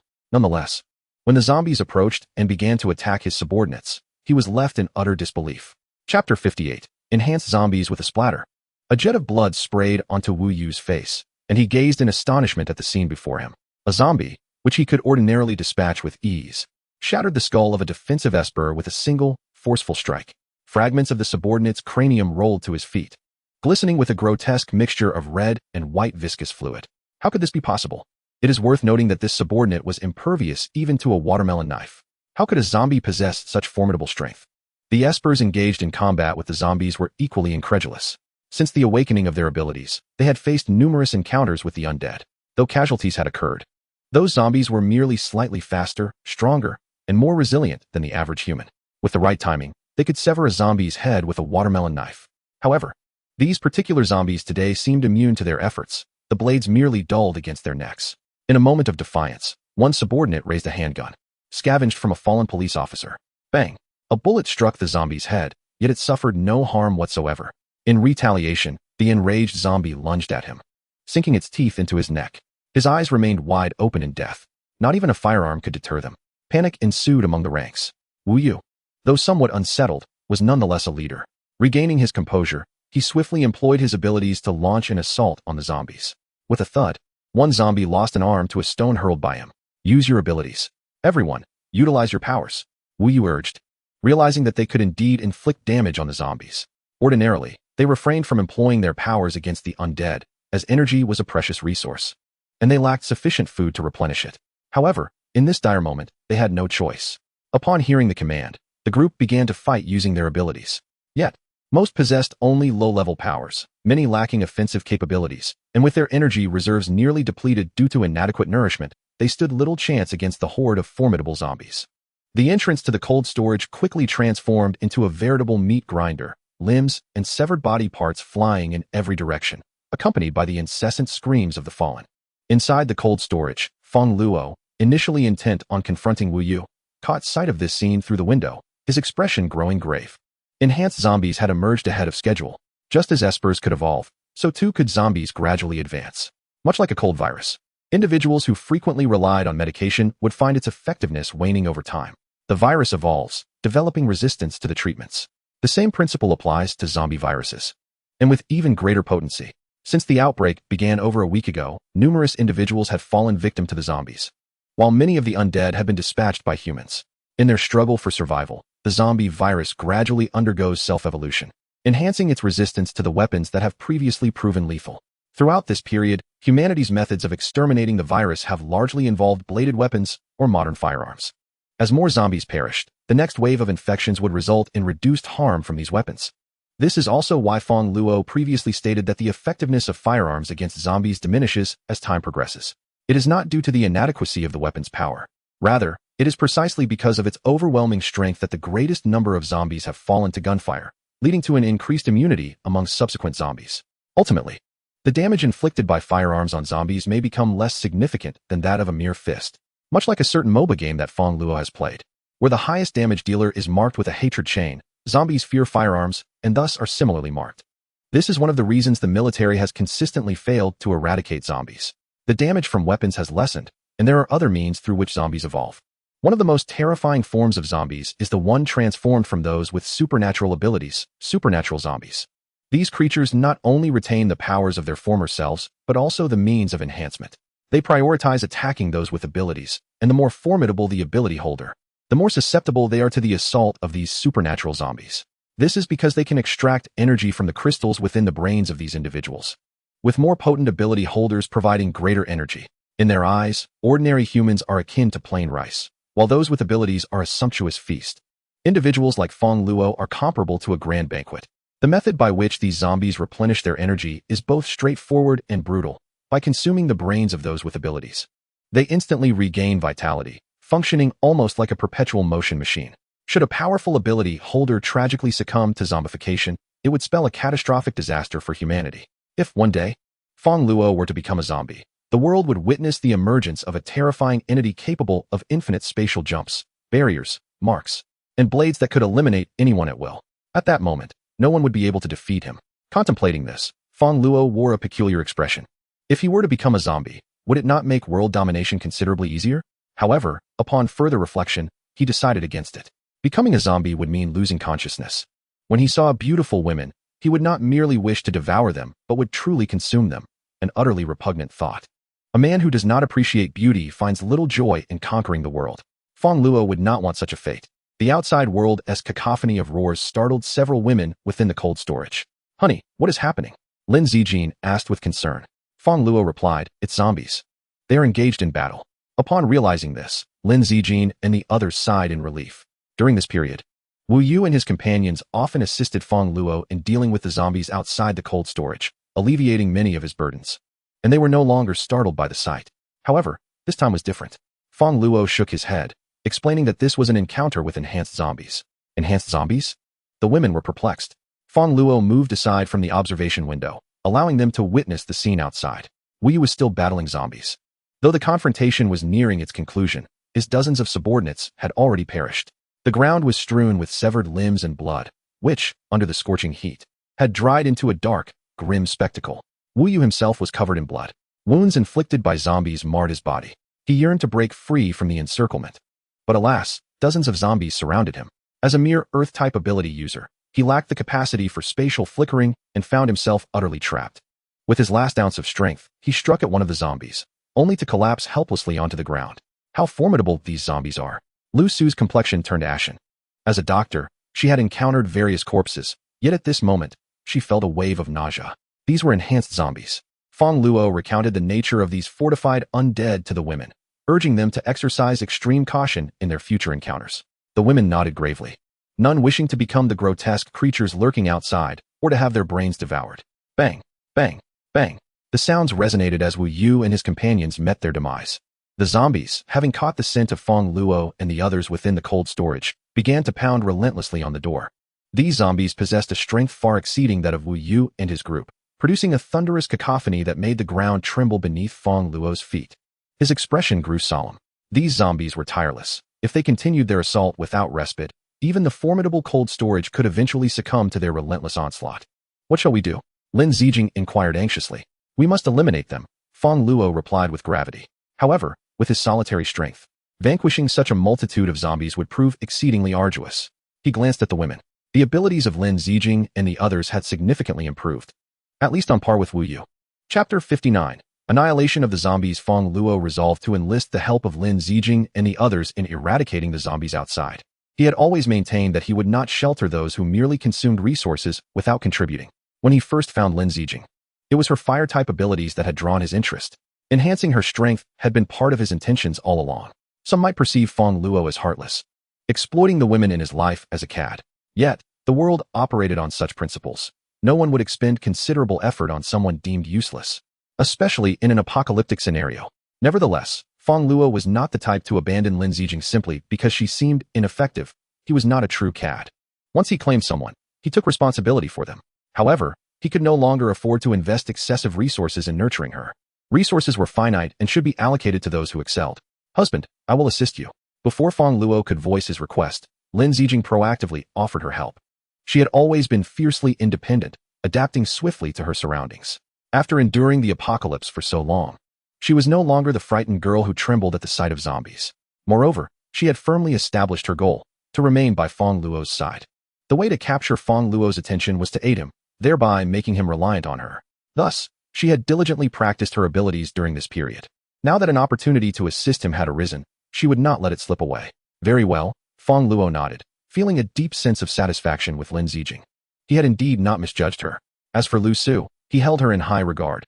Her character was commendable, she was beautiful, and she possessed a T1 level ability. Although there were some misunderstandings in the past, they have now been resolved. If she can be of use to him, Fong Luo will nurture her abilities. However, she is primarily a supportive psychic and lacks combat prowess. You all wait a moment. Let's venture outside in a few minutes, Fong Luo said. Glancing at the zombies blocking the doorway, the undead were amassed at the entrance, and once the door was opened, they would surge into the cold storage, making it inconvenient to maneuver within. Even if he managed to eliminate them, the cold storage would be left in chaos. And Fong Luo was determined not to let the sanctuary he had painstakingly created be ruined. Therefore, he would utilize his spatial abilities to leap outside the cold storage and lure the zombies away. He made an agreement with Lin Zijing that they would open the door after 3 minutes. Meanwhile, Fong Luo discreetly exited the cold storage through another route, using his spatial flicker to evade detection by Lin Zijing and her companions, and then maneuvered to the front door of the cold storage. Unbeknownst to Lin Zijing, who was unaware of the existence of spatial abilities, she assumed Fong Luo had taken a back exit, as he often preferred that route. Upon noticing Fong Luo, the zombies charged at him with ferocity, as if they yearned to strip him bare. Fong Luo's expression turned serious. He immediately activated his spatial flicker to escape, leading the zombies several dozen meters away from the cold storage. Once the zombies had vacated the area, Lin Zijing quickly opened the door and stepped outside. Fong Luo was engaged in combat with the horde, and the strength of these zombies was formidable. A single punch could exceed 800 kilograms, with the stronger one surpassing 1,000 kilograms, capable of obliterating a human skull. Fortunately, Fong Luo's spatial barrier could withstand forces of up to 3,000 kilograms, ensuring that as long as he had energy, the zombies could not harm him. A hollow-eyed zombie lunged at him, and Fong Luo swiftly condensed a blade of spatial energy, severing its neck and causing its head to roll to the ground. However, dozens more zombies soon approached, exhibiting a relentless disregard for their own lives. Darling. Lin Zijing arrived just in time, casting a fireball that crashed into the midst of the zombie horde. Fire-based abilities are among the most potent in the early stages, inflicting explosive damage, and the burning zombies shrieked in agony. Let's eliminate them together, Fong Luo said with a slight smile, feeling a sense of gratitude for Lin Zijing's obedience and cooperation. Electromother also arrived, unleashing a torrent of voltage that incapacitated 4 or 5 zombies. Her damage output was indeed impressive. Together, Fong Luo, Lin Zijing, and Electromother formed a formidable trio, systematically slaughtering the zombies. Within mere minutes, the horde was entirely vanquished. Fong Luo breathed a sigh of relief. Although the encounter was relatively effortless, it had consumed a significant amount of energy. Without the assistance of Electromother and Lin Zijing, he would have faced a much tougher battle. As he surveyed the multitude of corpses around him, which numbered in the hundreds, he felt a surge of excitement. Each of these bodies possessed a crystal. Fong Luo, disregarding his nausea, commenced the grisly task of severing the heads of the deceased to extract the crystals within. For the awakened, it sufficed to employ merely a watermelon knife to achieve this. However, the zombies posed a more formidable challenge. Their bodies exhibiting a resistance to both knives and firearms, necessitating the use of supernatural abilities to penetrate their defenses. Fong Luo, mindful of his energy expenditure, prioritized the heads of the awakened for his initial endeavors. Half an hour elapsed, and he had successfully procured over 30 crystals. Ultimately, he approached Wu Yu, a figure who ignited a spark of malevolence in Fong Luo's eyes. This man had not only wounded Lin Yu, but had also callously taken the life of a 7- or 8-year-old girl. His crimes were heinous beyond measure. Regrettably, Fong Luo had not been able to exact his vengeance personally. He raised his blade, aiming for Wu Yu's skull, when suddenly, Lu Su let out a startled cry. Chapter 60. Crisis. Upon hearing Lu Su's shriek, Fong Luo instinctively furrowed his brow. Was she reluctant for him to sever Wu Yu's head? It appeared she still harbored feelings for him. A sense of discontent brewed within Fong Luo, yet he remained resolute in his intent to not spare Wu Yu. Just as this thought crossed his mind, a soft, fragrant body collided with him, causing him to stagger backward. In that instant, Wu Yu, who had previously lain motionless on the ground, sprang to life. His visage contorted into a grotesque mask as he lunged toward Fong Luo and Lu Su. Fong Luo's pupils dilated in realization. Wu Yu had transformed into a zombie. Previously, during his combat with the zombies, Wu Yu had sustained numerous bites. However, as an Earth-type supernatural being, his physical defenses were significantly superior to those of ordinary individuals, rendering him less susceptible to fatal injuries. Though his body remained intact, the zombie virus had begun to infiltrate him during Fong Luo's skirmishes with the other undead, culminating in his transformation. Lu Su had been stationed at the cold storage entrance, having earlier detected Wu Yu's body. Recalling Fong Luo's prior assertions that awakened beings could indeed become zombies, she had remained vigilant, uncertain of Wu Yu's fate. Just as Fong Luo prepared to sever Wu Yu's head, she observed his fingers twitch, prompting her instinctive leap toward Fong Luo in an attempt to push him away. At that moment, Fong Luo felt an overwhelming sense of relief. Had Lu Su not intervened, the consequences would have been dire. Wu Yu, being an Earth-type supernatural being, possessed a physique far more resilient than that of his peers. It would have been impossible for Fong Luo to cleave his skull with a single stroke. Should he fail to eliminate Wu Yu, he would be left vulnerable to the ravenous jaws of the newly transformed zombie. Furthermore, in an effort to conserve energy, he had deactivated the spatial barrier, leaving him defenseless at such close range. The prospect of being bitten and subsequently succumbing to the same fate as Wu Yu sent a chill down Fong Luo's spine. As Wu Yu lunged toward him with a growl, Fong Luo's instincts screamed for immediate action, compelling him to utilize his spatial flicker to evade the impending danger. However, after battling dozens of zombies, his energy had dwindled to less than 10%. The flickering of space consumed an immense amount of energy, and with his current reserves, he could not possibly teleport, especially since he was carrying someone in his arms. Was he really going to be bitten by that creature? No way. He'd rather be bitten by his wife than by a man. Soon enough, Fong Luo regained his composure.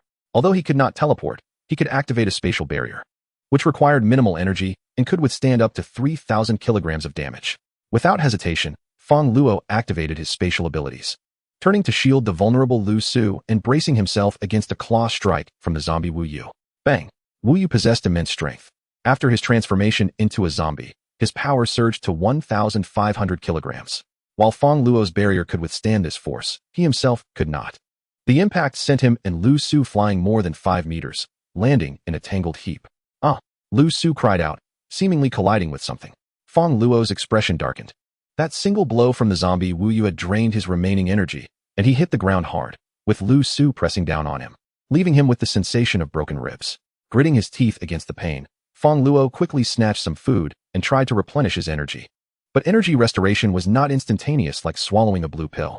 As Wu Yu charged at him once more, cold sweat broke out on Fong Luo's brow. It seemed he was about to meet his end today. husband. Lin Zijing, who had been startled awake, immediately unleashed a flame towards Wu Yu. However, her energy was nearly depleted, and Wu Yu's earth-based powers had a certain advantage over fire abilities, rendering her attack ineffective. Fortunately, Electric Mother arrived just in time, channeling all her energy to unleash a bolt of electricity at Wu Yu, temporarily incapacitating him. Seizing the opportunity, Fong Luo quickly pulled Lu Su and dashed towards the cold storage. Safety lay only within the confines of the cold room. Bang! The group burst into the cold storage, and Fong Luo swiftly shut the door behind them. The reanimated Wu Yu began to pound on the door with ferocity in his eyes. Fong Luo was nothing but a sumptuous feast. Fong Luo's expression was grave. The zombie Wu Yu, transformed, was exponentially more powerful in strength, speed, and abilities, showing no fear of pain and exhibiting an alarming increase in combat prowess.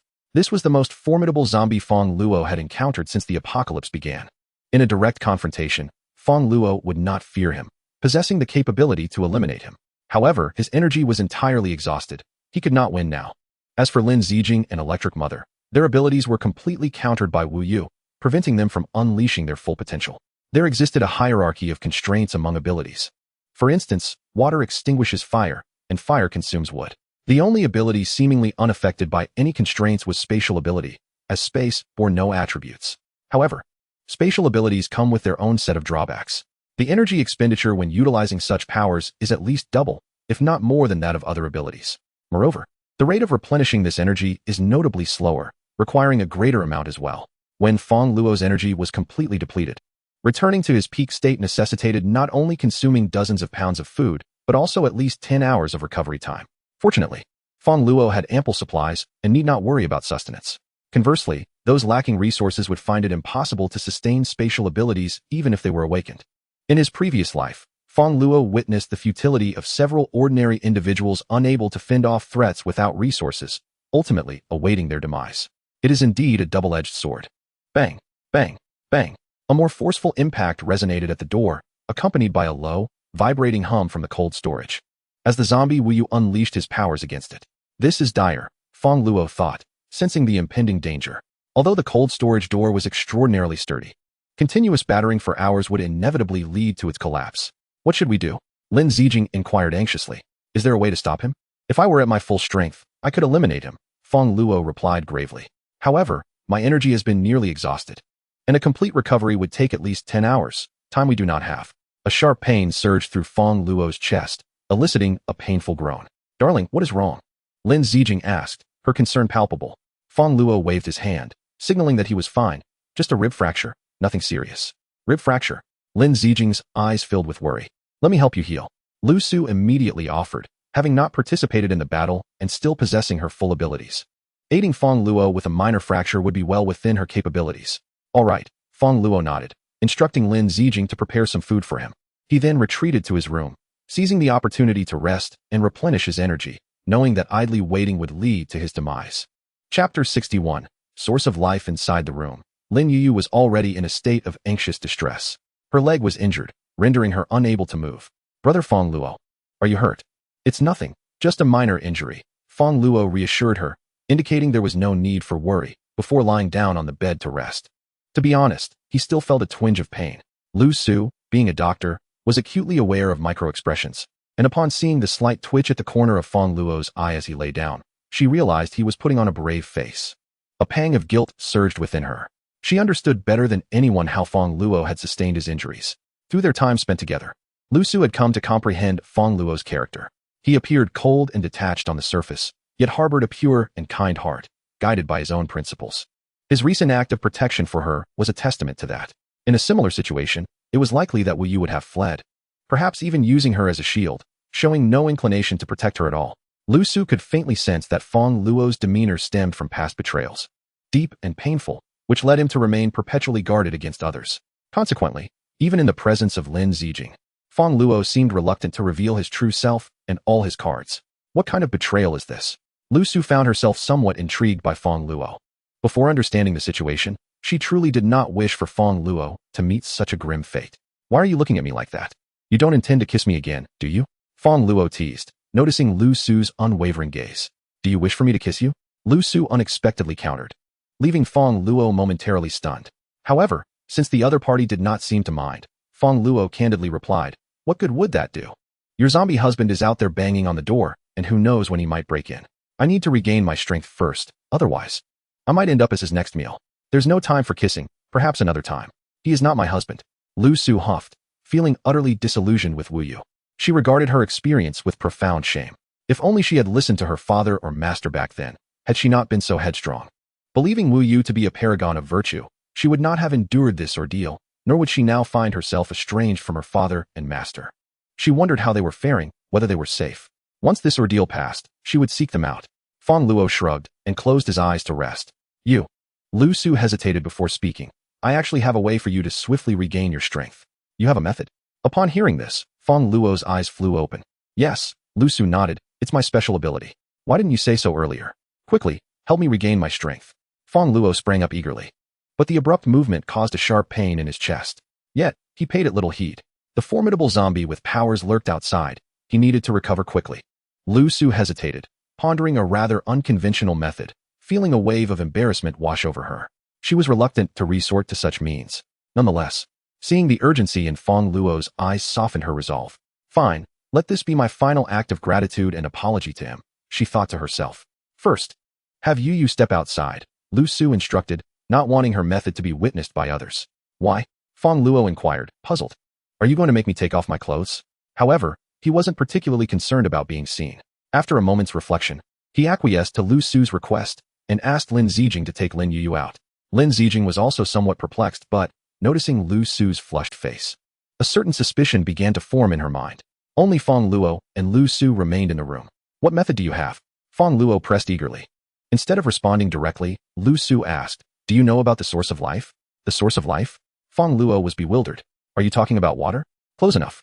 Lu Su nodded awkwardly and continued, "The life of a tree is remarkably long. It can live for hundreds or even thousands of years. Even when cut down, it can regrow branches. This is because, during its growth, it retains a portion of its essence, which it utilizes to accelerate nutrient absorption when facing death. This essence is the source of life. You want me to chop down a tree?" Fong Luo initially believed it to be a commendable method, yet felt a twinge of disappointment. However, given the sweltering heat, the trees had long since perished. "No," Lu Su shook her head, her expression fraught with conflict. "In truth, humanity possesses its own essence, albeit lacking the miraculous effects. However, upon awakening wood-based abilities, the source of life becomes effective." "Where did you acquire this knowledge? Do medical schools teach such things?" Fong Luo found it hard to believe that he had any essence comparable to that of a tree. Lu Su replied, "My master taught me, as he is a descendant of ancient Chinese medicine. This source of life, it does not require self-mutilation or anything of the sort, does it? If so, I shall forego it." From what Lu Su conveyed, the source of life seemed exceedingly rare, and Fong Luo was unwilling to resort to cruel measures for his own benefit. "No need," Lu Su shook her head. "What then?" "First, close your eyes." Lu Su's face flushed, and her breathing quickened. "Do I really need to close my eyes?" Fong Luo was even more bewildered, yet complied and shut them. Lu Su felt it was still not secure enough, and produced a cloth from somewhere to blindfold Fong Luo. Only then did she feel reassured. However, Fong Luo was even more perplexed. Must one be blindfolded to receive treatment? "Is it ready?" he inquired. Came Lu Su's barely perceptible response, followed by a sudden rustling sound that left Fong Luo even more confused. As he pondered, Lu Su playfully commanded, "Open your mouth." Fong Luo instinctively did as told. The source of life. Chapter 62. Resolving the zombies at the dining table, Fong Luo consumed an astonishing amount of food, feeling immensely satisfied as he let out a hearty burp. The energy within him was rapidly replenishing, all thanks to Lu Su's source of life. He surveyed Lu Su, who sat opposite him, now elegantly attired in a flowing white chiffon dress, her delicate arms and cascading hair exuding an ethereal beauty. Her cheeks tinged with a subtle blush that radiated a sense of pure allure. Regrettably, he had just been blindfolded. Nevertheless, Fong Luo was not so shameless as to take advantage of the situation. She was, after all, a healer attending to his ailments. So he focused solely on absorbing the source of life, wholly engrossed, with no distractions. Unexpectedly, he found it also aided digestion. Fong Luo's expression turned quizzical. After consuming the source of life, his digestive capabilities had significantly improved. Previously, it would have been inconceivable for him to devour dozens of pounds of food at once. No wonder he could swiftly regain his strength. In just 3 hours, his power had returned to its peak, and the wounds on his ribs had healed. If he were to consume this daily, he would surely soar to new heights. Perhaps sensing Fong Luo's thoughts, Lu Su shot him an indignant glare. You wish to consume it every day? Do you truly think of me as an easily accessible woman? The reason I do this is not merely for your benefit. I do not wish to see you lifeless on the streets. Moreover, it is tremendously difficult for me to condense the source of life. What I just provided you was all I had. To gather more, I would need at least half a month, if not longer. Now go and eliminate those zombies. Lu Su rolled her eyes and glared at Fong Luo. Hee hee, Fong Luo chuckled. That zombie happens to be your husband. Are you so eager for me to eliminate him? If you continue like this, I shall be angry. Lu Su's expression grew stern, despite being influenced by Fong Luo during this period, which had led her to act in ways that deviated from her usual character. It did not imply that she was a woman of fickle affections. Wu Yu was her husband, albeit one she had been deceived by. Moreover, their marriage was merely nominal. At the time, due to her father's disapproval of her marrying Wu Yu, the two had made an agreement. If Wu Yu did not err and maintained good character within 6 months, her father would consent to their union. However, during this time, she was not to engage in any indiscretions. She had consented to this. Thus, on their wedding night, she had gone to the hospital instead of spending the evening with him, and whenever he brought it up thereafter, she frequently found excuses to be elsewhere. Initially, she felt a pang of guilt towards him, intending to make amends in the future. Yet, who would have known that just a month in, issues would arise? Now, it seemed that Fong Luo had taken advantage of the situation, diverting half the blame onto him.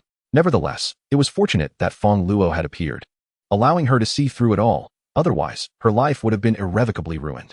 Enough said. Fong Luo nodded earnestly, perceiving that Lu Su had completely lost her fondness for Wu Yu, which inexplicably brought him a sense of secret delight. He paused, pondering whether he might have developed an odd penchant for stealing another's spouse, which filled him with disquiet. He promptly shook his head. That would be too wicked. I shall go deal with him now. Fong Luo rose, preparing to confront the zombie Wu Yu. This was the first abilities-infused zombie he had encountered, and both the combat experience and the crystal within its mind were invaluable to him. Be careful, dear, Lin Zijing urged urgently.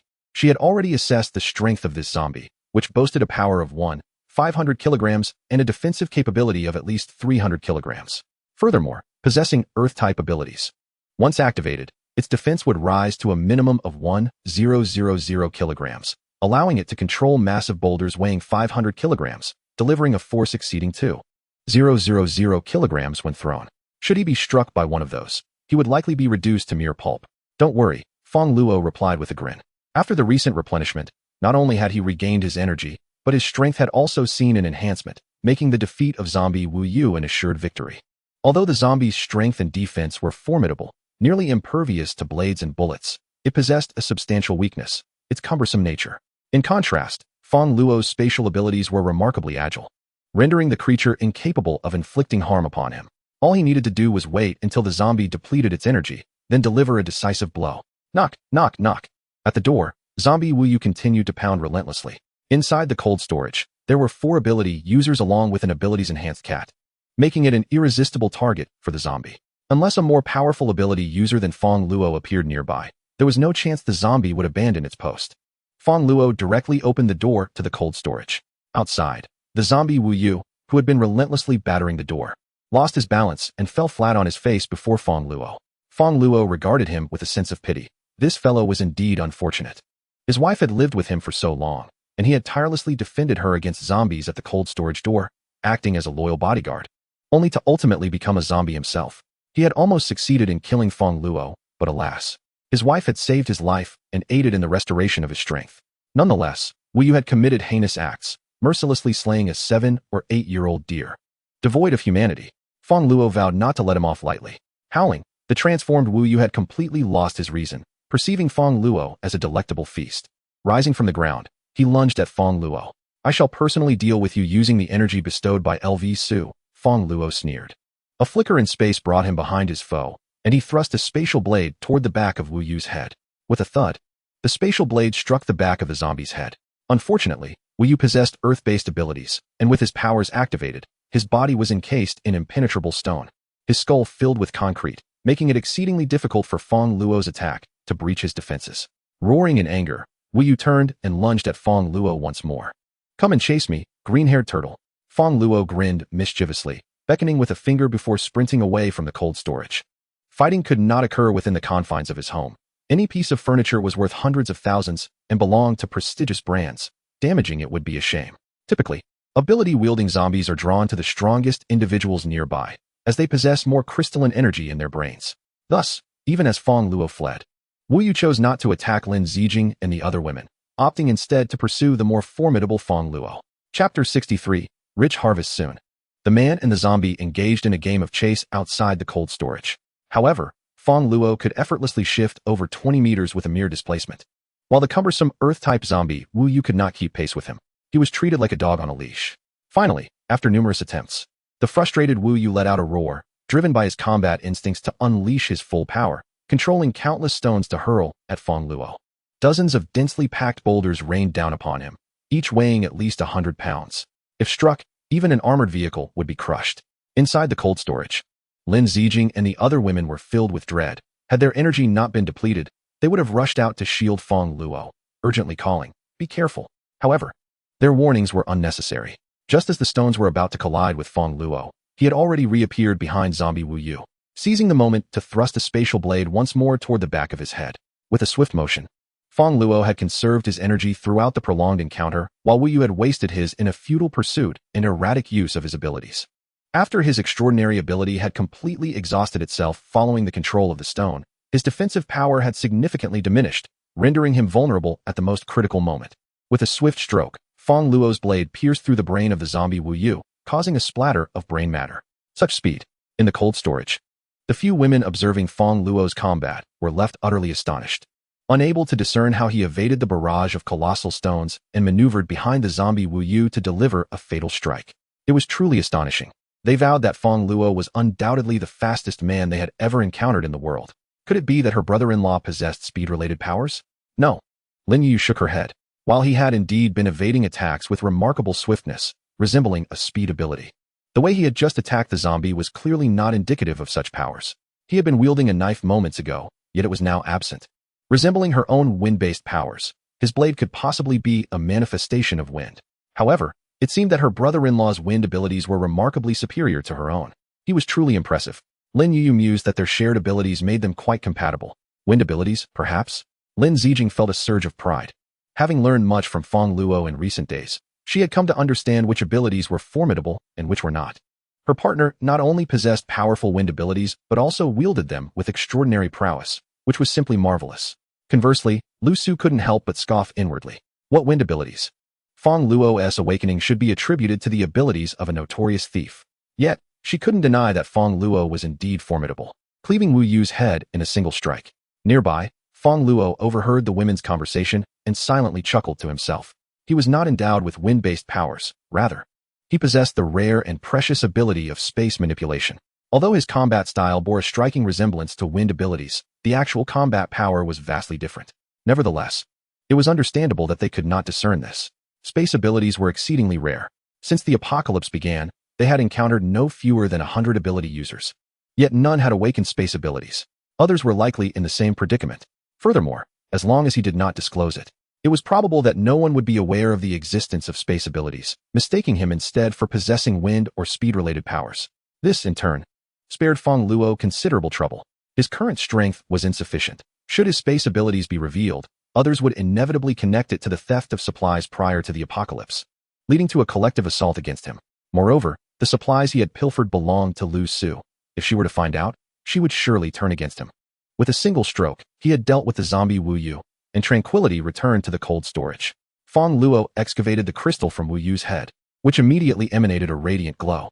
The brilliance of this crystal surpassed that of all the evolution crystals Fong Luo had previously discovered. He estimated that this single crystal was equivalent to at least 10 or more evolution crystals. Indeed, slaying zombies yielded far greater energy. Outside, there were still dozens of zombie corpses, coupled with the crystals he had extracted from the heads of several ability users earlier. Today he would at least collect nearly 100 crystals. However, the energy exceeded a mere 100. It was approximately 300. Wealth was at hand. Fong Luo estimated that if he absorbed all the energy, his strength would at least double, if not more. It would be splendid if he could encounter a few more ability-wielding zombies. Come over and lend a hand, ladies, he called to Lin Zijing and Lu Su, asking for assistance in severing the heads of other zombies. Of course, darling, Lin Zijing replied joyfully, feeling an indescribable pride witnessing her man's prowess. Lu Su sighed, glancing at the corpse of the zombie Wu Yu. This erroneous chapter of time had finally drawn to a close. It also signified that she would soon seek her father and master. For some inexplicable reason, she felt a twinge of reluctance to leave. Was it the comfort of the cold storage? Indeed, it was not only cool but also provided sustenance, making it perhaps the most pleasurable place in the world. I want to help too, Lin Yuyu insisted from her wheelchair, determined to contribute. Fong Luo shot her a disapproving glance. You're injured. Just stay put. Humph. Lin Yuyu huffed. Turning to Lu Su. Sister, you must heal me quickly. Sister? The peculiar address startled Lu Su. Why do you call me that? My sister is the first woman of my brother-in-law, ranking first. You are the second, thus you are the second sister, Lin Yuyu playfully explained. Lu Su's face flushed instantly as she hurriedly clarified, my relationship with him is not that kind. No need to explain, I understand, Lin Yuyu winked. Lu Su, on the verge of tears, felt a sense of relief. Lin Yuyu's leg was still unhealed. She could not leave just yet. It was best to heal her leg first. The group collaboratively collected crystals. In less than an hour, all the crystals were extracted. The women did not hoard any, handing all of them over to Fong Luo. He counted them, 85.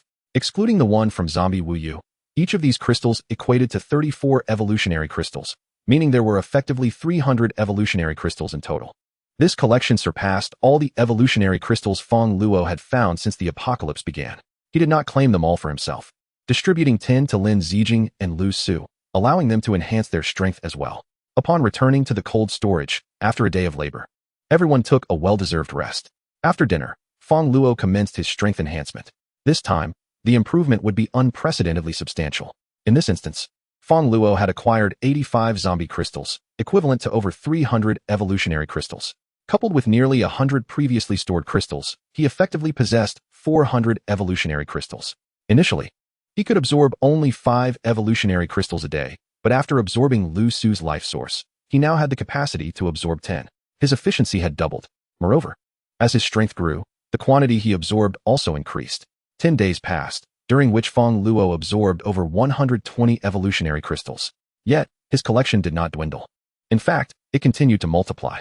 Every day, zombies relentlessly assault the cold storage, prompting Fong Luo to venture out and eliminate them. Initially, he had the opportunity to absorb a greater number of crystals. Regrettably, the effects of Lu Su's source of life diminished by the 5th day, leading to a decline in his absorption rate in the subsequent days. Fong Luo discreetly approached Lu Su, hoping to borrow a bit more of the life source, only to be met with a stern rebuke. No way, Fong Luo lamented. If he could absorb it once more, his strength would significantly increase. Observing Fong Luo's despondent demeanor, Lu Su felt a pang of sympathy and indicated, indirectly, that it was not due to her reluctance, but rather because he had drained her dry last time. A sudden realization struck Fong Luo, igniting excitement within him. So, once you recover, I can absorb it again? Get lost, Lu Su exclaimed. Her cheeks flushed as she shooed him away. Unfazed, Fong Luo chuckled and focused on enhancing his abilities. At present, his spatial flicker distance has expanded from 20 meters to approximately 40 meters. Furthermore, with his current prowess, he can release it over 50 times consecutively, with each displacement occurring in less than 0.5 seconds. A flicker every 0.5 seconds. This is more terrifying than a level 16 Kassadin, isn't it? The enemy base would surely be obliterated. His spatial barrier has also seen significant improvement. It can now withstand 5,000 kilograms of force, meaning that even if a small truck were to crush him, he would emerge unscathed. It can be said that even specialized defensive ability users may not surpass Fong Luo's defensive capabilities. His duration is remarkably enduring as well. He can maintain it for up to 10 hours consecutively.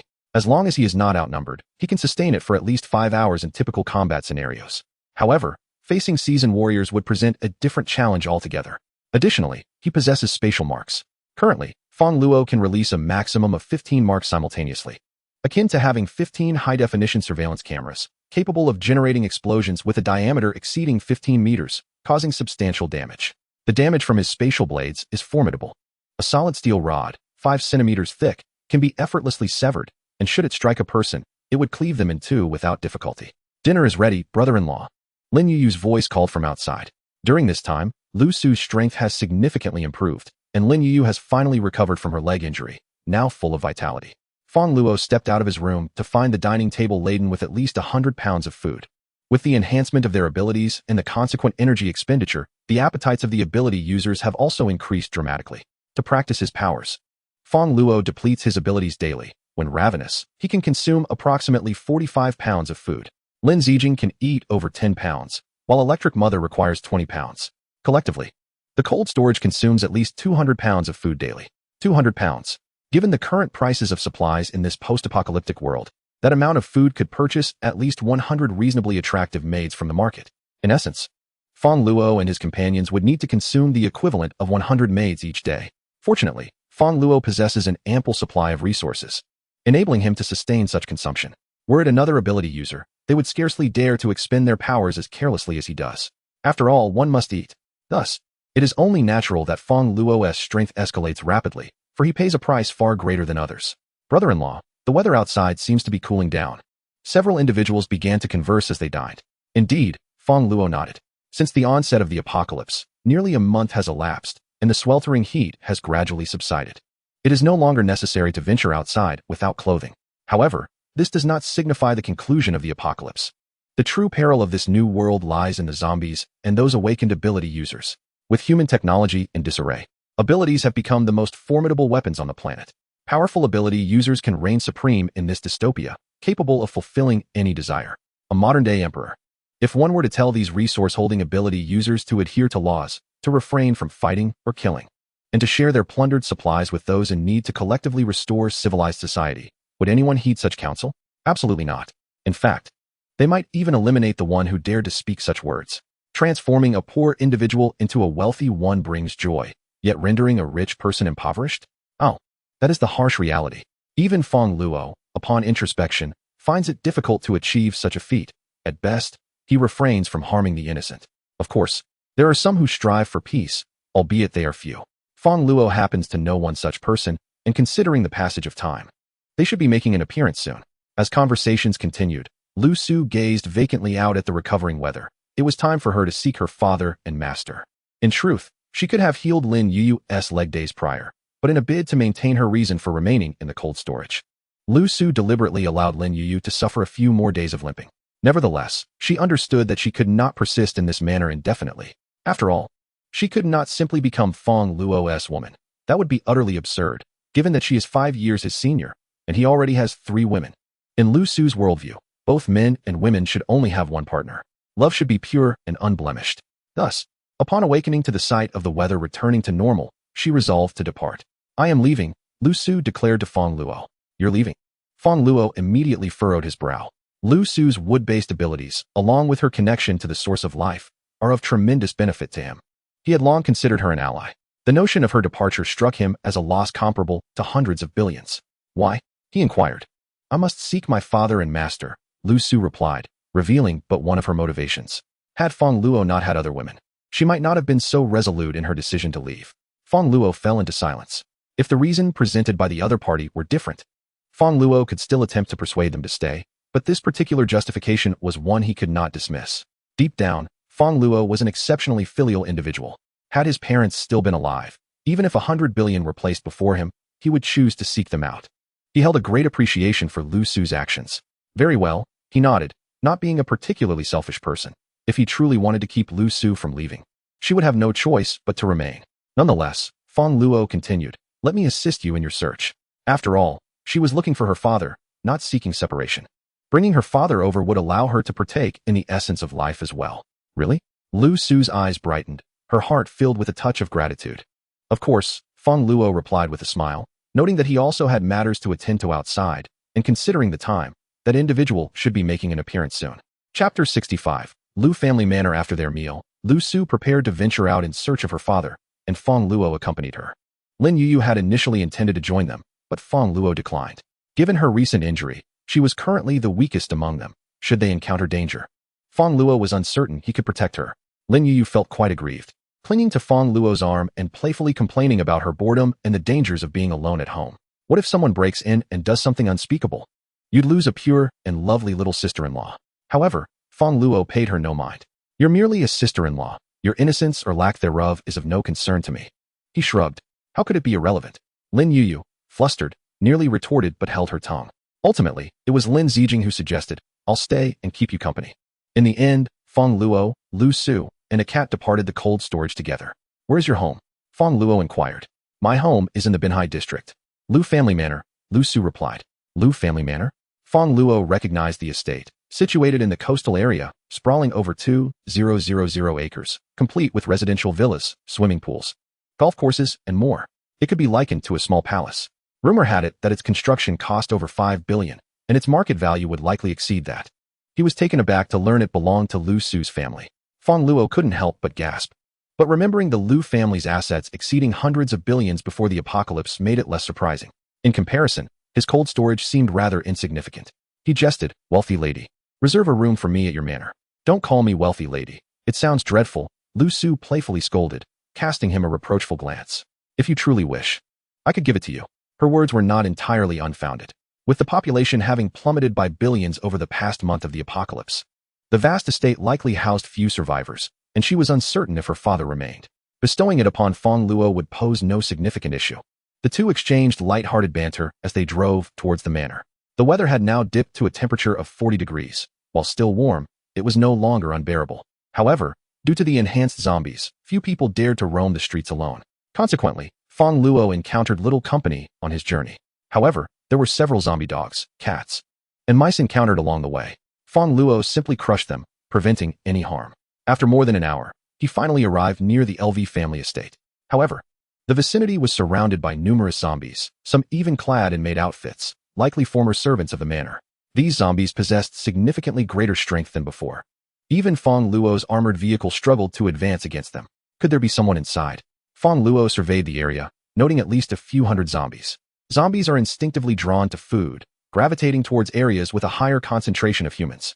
Their presence here suggested the possibility of survivors within the estate, perhaps even many. Could it be my father? LV Su felt a flicker of hope. Previously informed by Wu Yu of her father's disappearance, she had initially believed his words. Realizing now how naive she had been, "Let us find an entrance and take a look," she suggested. Yet, Fong Luo remained skeptical, doubting that her father was indeed inside. He maneuvered the vehicle to shake off the pursuing zombies, parking it in a secure location before turning to LV Su. "Close your eyes. I will guide you inside." "Why should I close my eyes?" Upon hearing this, LV Su instinctively recalled a moment when she had asked Fong Luo to do the same, her face flushing with embarrassment. "Rest assured, I have nothing to make you drink," Fong Luo teased lightly. "Uft, I wouldn't drink anything," LV Su playfully retorted, yet obediently shut her eyes. Utilizing his spatial abilities, Fong Luo effortlessly transcended the nearly 2-meter-thick, 8-meter-high wall, entering the estate. When she opened her eyes to find herself within the manor, LV Su gasped in astonishment. The wall was 8 meters high, making it exceedingly difficult for zombies to scale. Fong Luo had brought her in within mere seconds, which was nothing short of miraculous. "How did you do that?" she inquired. "It's a secret," he replied cryptically. "I'm unfamiliar with the interior. Please lead the way." "All right." LV Su nodded before starting to navigate through the estate. Who are these people? After only a few steps, they discovered numerous filthy survivors hard at work within the manor. Upon noticing Fong Luo and LV Su, the survivors, taken aback by their pristine appearance, quickly resumed their tasks without uttering a word. "Are these your servants?" Fong Luo asked. "No, my family does not have this many servants." LV Su shook her head. There were at least several hundred individuals here. Where would the LV family procure such a number? Suddenly, the sharp crack of a whip echoed, accompanied by a man's enraged voice. "Damn it. How dare you slack off? You think your meals come free, huh? I'll beat you to death." "Well done, Guo. These lowly beings are worthless," a woman chimed in with a sultry tone. Fong Luo frowned slightly. "Let us go take a look." They approached and soon observed a group of dirt-covered individuals laboriously digging pits. Nearby, a frail man lay on the ground, while a young man in his 20s cradled a voluptuous woman in his arms, one hand caressing her figure while the other wielded a whip to strike the weak man mercilessly. "It's her." LV Su seemed to recognize the woman, her face instantly contorting with rage upon seeing her nestled in the embrace of the man. "Do you know her?" Fong Luo turned to ask. However, before Lu Su could respond, a pair of individuals in the distance seemed to have spotted Fong Luo and her, making their way towards them. "Who are you?" inquired a youth named Guo, scrutinizing both Fong Luo and Lu Su. Unlike the disheveled survivors, Fong Luo and Lu Su appeared immaculate, leading the youth to momentarily regard Fong Luo with less suspicion, assuming they were newly arrived ability users. Yet, when his gaze shifted to Lu Su, it involuntarily roamed her figure, a glimmer of desire flashing in his eyes. With her fair complexion and striking beauty, Lu Su exuded an air of nobility that would undoubtedly captivate even the most discerning men. "I am Guo," he introduced himself, extending a hand. "It's you, Lu Su." The woman in Guo's arms recognized Lu Su as well, her discomfort rising as she noticed Guo's unwavering attention on Lu Su. You know her? Gua Hao asked, taken aback. Her. The woman laughed lightly. She is the daughter of someone important. What nonsense are you spouting? You're only in your 20s. How could you possibly have such an older daughter? Gua Hao rolled his eyes. She is not his biological daughter, the woman clarified. Her father was the former master of this estate, Lu Tian. She is Lu Tian's only daughter, the esteemed young lady of the Lu family. Chapter 66. The stepmother. She is the esteemed young lady of the Lu family? Upon hearing the woman's introduction, Gua Hao's eyes widened in astonishment as he took a closer look at Lu Su. Her figure was tall and curvaceous, likely over 168 centimeters, with a delicate almond-shaped face, soft features, and exquisitely defined traits that radiated intelligence and grace. The Lu family is one of the 3 prominent families in Luo City. The title young lady of the Lu family is known to anyone with a modicum of influence, as she is one of the 3 goddesses of Luo City. Gua Hao, a minor affluent second generation, had heard of her, though he had never encountered her in person. Lu Su had not grown up in Luo City. Rather, she was raised by an elderly Chinese medicine practitioner. At the age of 18, she quietly entered the capital's medical academy for further studies, eventually graduating with a Master's degree at 25, before settling in Jiang City as a modest physician and becoming a department head at 28.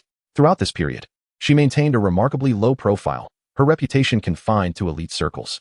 Lu Su only became a public figure upon marrying a scion of a third-rate family, a union prompted by the man's act of saving her, which was documented in the newspapers, portraying Lu Su as a woman of gratitude.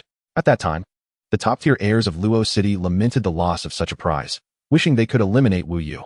The reason Gua Hao did not recognize Lu Su immediately was due to his own lower social standing, which prevented him from attending the wedding, and the newspapers had not featured her visage. Now, upon recognizing her beauty and recalling her former status as one of Luo City's 3 goddesses, he was utterly astonished, nearly dropping his jaw in disbelief. Indeed, she is a goddess, and he is the scion of a third-rate family? Gua Hao pointed at Feng Luo, whose delicate features bore the semblance of a pretty boy. What merit does he possess to wed such a stunning goddess? Him? The alluring woman assessed Feng Luo, shaking her head. No, I recall that he was not as handsome as he is. Oh dear daughter, I never imagined that within just a few days, you would be seeking out another suitor. Where is your husband? Surely, he has not met an untimely fate at your hands? The woman teased Lu Su with a mocking tone. She harbored a deep disdain for the facade of gentility and grace that the woman before her, akin to a white lotus, presented. In the past, she had refrained from voicing her complaints, but now she felt unrestrained. Silence! Lu Su exclaimed, her anger palpable. Do not refer to me as your daughter, Sun Yu. You are merely my stepmother. Where is my father? Why are you with this man? Sun Yu? Feng Luo was momentarily taken aback. The name struck a chord of familiarity. He scrutinized the woman across from him and suddenly recalled who she was. Wasn't she the leading lady from a certain television drama? Renowned for her pure and innocent image, she was the idol of many men, boasting millions of followers on Weibo. A former university roommate of Feng Luo had been quite enamored with her and had dragged him along to watch her shows. He could hardly believe that she was Lu Su's stepmother. How astonishing! Lu Su was 28 years old. Her father must be at least 50. Yet, this Sun Yu appeared to be merely 25, having married a man nearly double her age. The entertainment industry is indeed chaotic. It was no wonder Lu Su was so furious. The woman before her was her father's partner, now languidly leaning in the embrace of another man. Was this not a betrayal to her father? How scandalous! Why am I with Gua Xiao? Sun Yu chuckled lightly. Of course, it's because Gua Xiao is exceptional. Your old man, with his frail constitution, if it weren't for his support, I would never have considered him. Now that his assets have been seized, why should I remain with him? Am I to starve? With Gua Xiao, I have food every day, water to drink, and no need to labor. Moreover, Gua Xiao possesses formidable abilities to protect me. You shameless wretch. Lu Su's chest heaved with indignation. Had it not been for her refined demeanor, she would have slapped Sun Yu across the face. Feng Luo wore a peculiar expression. By this reckoning, Lu Su's father was indeed being cuckolded, and he was an unwitting accomplice. How shameful! Rest assured, I will take good care of your daughter. Shameless? Sun Yu spat dismissively. Who, I wonder? Married for barely a month before seeking out a lover? I did not. Lu Su's face flushed crimson. At this, Feng Luo felt a twinge of irritation. How could such a woman dare to insult him as a wild man? Where is my father? Where is he? Lu Su, unwilling to engage further with Sun Yu, coldly inquired about her father's whereabouts. Oh, him? Sun Yu scoffed. Upon learning that his assets were stolen, he fainted from rage. Then he suffered from a heat stroke and, given his poor health, never regained consciousness. An old man came later, claiming he would take him to the capital for treatment. What a farce. In this sweltering heat, with flights grounded and roads blocked, do they expect to walk to the capital? I fear they would be devoured by zombies along the way. Could it be that Master had accompanied her father to the capital? Lu Su furrowed her brow, anxiety gnawing at her heart. Master, my father is over 60. Luoqing is thousands of kilometers from the capital. How could they possibly make the journey? As Sun Yu had stated, the two were likely to encounter perilous circumstances. Lu Su's heart tightened with worry. No, I must go find them. She resolved to leave immediately. However, just as she prepared to depart, Guahao intercepted her path. Ms. Lu, you've arrived home. Why not come in, sit down, and enjoy a glass of water? I assure you, I shall treat you well. Guahao's gaze lingered greedily upon Lu Su. Such a stunning woman was beyond his wildest dreams. Although she might be a second-hand treasure, she was still far superior to the woman beside him. This is my home. I shall enter as I please. Do I require your hospitality? Lu Su shot him a frosty glare. Prior to meeting Fong Luo, Lu Su had always exuded an air of icy aloofness, bolstered by her distinguished lineage. This piercing look caused even Guahao to feel an unsettling tremor within. How dare she? She is merely a woman, and I am an ability user. What do I have to fear? Guahao cursed silently. Ms. Lu, this is no longer your home, Guahao sneered. Fong Luo raised an eyebrow, scrutinizing the man before him. Is this truly your residence? His vigilance heightened. The manor had evidently been claimed by another, housing perhaps thousands within. To manage such a multitude, it was reasonable to presume that at least 100 ability users resided there, indicating that Guahao must be at least a T1 level ability user. Though Fong Luo felt unafraid of anyone, he was not foolish enough to underestimate all. He silently activated a spatial barrier, clutching 3 spatial seals and a spatial blade. Should the other make a move, he would unleash an immediate attack, obliterating him in an instant. This territory is under my control, Guahao declared, proudly thumping his chest. What do you mean by that? Fong Luo paused, recognizing the flaw in Guahao's statement. He had referred to this area rather than the entire estate. Humph. Young Master Gua is the team leader of the manor, overseeing 5 ability users and 100 survivors. Sun Yu, nestled in Guahao's embrace, said with great pride. Chapter 67. Do you wish to deceive my father? Uft. Upon hearing this, Fong Luo could not suppress a laugh. A team leader? Managing 5 ability users?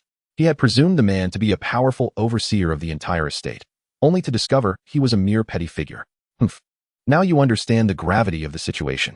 Sun Yu, oblivious to the disdain in Fong Luo's eyes, continued with unabashed pride. Young Master Gua earns a daily wage of 1 jean of rice, 2 bottles of mineral water, and a weekly bonus of a chicken leg. Ha ha. Meow meow meow. Even the electrical mother could not contain herself upon hearing this, rolling on the ground in laughter, her gaze dripping with contempt. My brother, 1 jean of rice a day? Only 1 chicken leg a week. Your sustenance is worse than what I excrete. What sort of team leader are you? How about this? Come assist me in cleaning the toilets, and you may feast on what I produce. Don't sell yourself short, meow? Fong Luo was left speechless. Initially, he had assumed that Sun Yu, aligned with Guahao, was a figure of significance, considering she was once a celebrated star and the mistress of Lu Su's father. Yet, he found her merely to be a team leader. However, it is worth noting that Sun Yu had managed to carve out a decent existence. After all, this was the apocalyptic era, where mere beauty held little value, and countless stars like her existed in Yin country. Moreover, she was but a second-hand, or even in-hand, vehicle of misfortune. True powerhouses would never deign to notice such women. Like Fong Luo, they prioritize value above all else, namely, the presence of extraordinary abilities, followed by character and appearance. Thus, Sun Yu is left with no choice but to associate with mediocre individuals possessing half-baked powers. Guahao, however, possesses a slightly sharper discernment. Having noticed the peculiar glint in Fong Luo's eyes, my friend, Guahao scoffed, which faction do you belong to? Do you have any idea of the consequences of trespassing on our territory at the Wanchai Wharf? Wanchai Wharf. Do you all have a penchant for dumplings? Fong Luo mused, finding the name of the rival faction rather peculiar. Yet upon reflection, he realized he had no faction of his own either. Undoubtedly, he would eventually need to recruit subordinates, and establishing an organizational name could foster unity and a sense of belonging within the team. After some contemplation, he declared, I am from Ionia. Ionia? Guahao let out a derisive laugh, having never heard of such a faction, likely deeming it an insignificant group. Instantly, any wariness Fong Luo might have felt dissipated, replaced by a look of disdain. He turned to Lu Su, saying, Miss Lu, what prospects could a small faction like that possibly offer? It could be wiped out by zombies any day now. Join us at Wanchai Wharf instead. As long as you align with me, I shall provide you with half a kilogram of rice daily, a bottle of water, and even chicken legs. Guahao's eyes gleamed with anticipation, feeling he was being exceptionally generous, considering he only offered Sun Yu 2 taels of rice per day. Get lost. Even with her high standards, Lu Su couldn't suppress a scornful glance towards Guahao.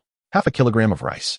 I consume dozens of kilograms of food daily at Fong Luo's. lobster and abalone are commonplace. Do you think I would be impressed by such trifles? Besides, this place is rightfully mine. Perhaps I should help reclaim the estate for you, Fong Luo inquired with a hint of curiosity. Suit yourself, Lu Su replied nonchalantly. Whether or not the estate was reclaimed mattered little to her, as she intended to seek her father in the capital. Here, ticket. Then I shall not hold back. Fong Luo grinned. The current weather was not overly warm. Although the cold storage provided a decent living environment, it paled in comparison to the estate. Moreover, he would require space for future recruits. He could not have them all residing in a cold storage facility. Setting aside the issue of space, Fong Luo had no intention of allowing other men to overhear his conversations with his wife. Thus, a larger place was necessary, and the estate was quite suitable. Being conveniently owned by Lu Su, sees the estate? Hua Hao, overhearing their decision regarding the estate, wore a scornful expression, bemused by the audacity of this pretty boy. Do you have any idea how many people are at Wanchai Wharf? Hua Hao sneered at Fong Luo. Fong Luo raised an eyebrow. How many? Wanchai Wharf is currently one of the 3 largest factions in Luo City, boasting over 3,000 survivors and more than 300 individuals with extraordinary abilities. Our leader can single-handedly confront 10 zombies. You think your third-rate faction could ever hope to claim our estate? Hua Hao mocked. Once our leader gives the command, over 3,000 people can easily crush you. Upon hearing this, Fong Luo couldn't help but furrow his brow. The Wanchai Wharf, surprisingly formidable beyond one's initial perceptions. However, with his spatial abilities, as long as he refrains from self-sabotage, it is unlikely anyone could bring about his demise. As for seizing the estate, Fong Luo has no such intentions at present. With over 3,000 individuals mingling within the manor, he lacks the leisure to oversee them, and his own cold storage is more than adequate. Yet, should the need arise in the future, he may consider returning. Noticing Fong Luo's silence, Hua Hao mistakenly assumed that Fong Luo was intimidated, thus he puffed up with self-satisfaction. What do you say, Miss Lu? Leave this loser behind and join us. Become my woman, and all your troubles will vanish. Hua Hao edged closer to Lu Su, extending his hand to caress her cheek. Such tiresome chatter. Fong Luo, disinterested in Hua Hao's incessant prattle, swiftly unleashed a spatial blade, severing Hua Hao's hand. Following that, he delivered another strike, cleaving open the man's skull and extracting the crystal nestled within. It was a swift and merciless act. Meanwhile, Sun Yu stood frozen in shock, momentarily unable to comprehend the scene before her. Just moments ago, a living being, and now, a gruesome spectacle. White viscous fluid splattered upon her face, leaving her dumbfounded. What manner of demon is this? You actually killed Hua Hao. You are all insane. He was the leader of the Wanchai Wharf. You are doomed. Sun Yu exclaimed in terror, pointing an accusatory finger at Fong Luo. Fong Luo cast a sidelong glance at her. Wanchai Wharf? Even Popeye would be of no use here. Please, don't kill me. Sun Yu, sensing Fong Luo's murderous intent, panicked, realizing that threats would bear no fruit. With a quick mental shift, she fell to her knees. Clutching Fong Luo's leg in desperation, weeping and pleading for mercy, she grasped his hand, reaching towards forbidden territories. Don't kill me. I won't tell anyone about this. I could be your woman. I am a talented actress and can play any role you desire. I could even be Lu Su's stepmother. Just don't harm her. At that moment, Lu Su interjected, halting Fong Luo. He regarded her with confusion. Was she truly concerned for this stepmother figure? She is my father's woman. Do you wish to betray my father? Lu Su glared at him. Chapter 68, Li Zetian. Although Lu Su held no affection for Sun Yu, she acknowledged that the latter had once been her father's companion. Given Fong Luo's past entanglements with her, if he were to provoke Sun Yu further, it would lead to utter chaos, a reality Lu Su could not accept. Fong Luo protested his innocence, asserting that it was Sun Yu who had grasped his hand. He was merely a passive participant, devoid of any interest in such a woman. Should I kill her then? Fong Luo inquired. Do as you wish. Though Lu Su possessed a kind heart and a healer's compassion, her time spent with Fong Luo had wrought subtle changes within her. She would no longer show undue mercy towards adversaries. Then perhaps we should refrain from killing her. For now, Fong Luo mused. He resolved to leave a spatial mark upon Sun Yu, allowing him to glean insights about the estate and, when necessary, use her as a bomb. A safeguard for future exigencies. This would prove more advantageous than simply eliminating her. After imprinting the mark upon her head, Fong Luo released Sun Yu. We should depart swiftly. Fong Luo led Lu Su away. Upon returning, Sun Yu would undoubtedly relay the information. Indeed, the two departed from the estate. As Fong Luo had surmised, Sun Yu went directly to a villa within the estate to inform the management. Utilizing the surveillance capabilities of her mark, Fong Luo witnessed this scene. The individual in question was a young man in his 20s, strikingly handsome, yet possessing an air of malevolence, suggesting he was both cunning and ruthless. Li Zetian. The heir of one of the three prominent families in Luoqing prior to the apocalypse had graduated from a prestigious university abroad. Upon his return, he assumed control of the family business. The Li family operated ports and fisheries in Luoqing, owning over 70 fishing vessels and employing thousands of sailors, with assets in the billions. As the apocalypse loomed, Li Zetian sensed something amiss and chose not to sell the day's catch. Instead, he hoarded all of it. As he had anticipated, the apocalypse continued unabated, and it was these very supplies that enabled his family to endure. Subsequently, when abilities emerged, he uncovered the secrets of these powers. Not only did he awaken his own abilities, but he also assisted his relatives in awakening theirs, despite some tragically perishing in the process. Nevertheless, the Li family was numerous, and over 20 individuals successfully awakened their powers, all fiercely loyal to Li Zetian. Later, he gathered the awakened sailors under his family's banner, managed by his numerous relatives, and established the Wanzai dock, rapidly ascending to become one of the largest gangs in Luoqing. Presently, his territory extended beyond the Lu family estate to include the docks and more. Li Zetian himself did not involve himself in gang affairs. Instead, he dedicated his days to enhancing his strength, understanding that while resources were vital, power was the true key to safeguarding those resources. Are you saying you've discovered Lu Su? Li Zetian inquired incredulously of Sun Yu. Where is she now? Li Zetian, of similar age to Lu Su, had once pursued her, only to be rejected. Later, when she married a third-rate wealthy heir, he was filled with rage and harbored intentions of winning her back. Recently, he had learned that she was accompanied by a formidable man who had slain Xiaoguo. Li Zetian laughed heartily. Since the onset of the apocalypse, I have been sending people to inquire about her whereabouts. I heard she was kidnapped not long ago, yet she has reappeared here. He then asked, what is that man's name?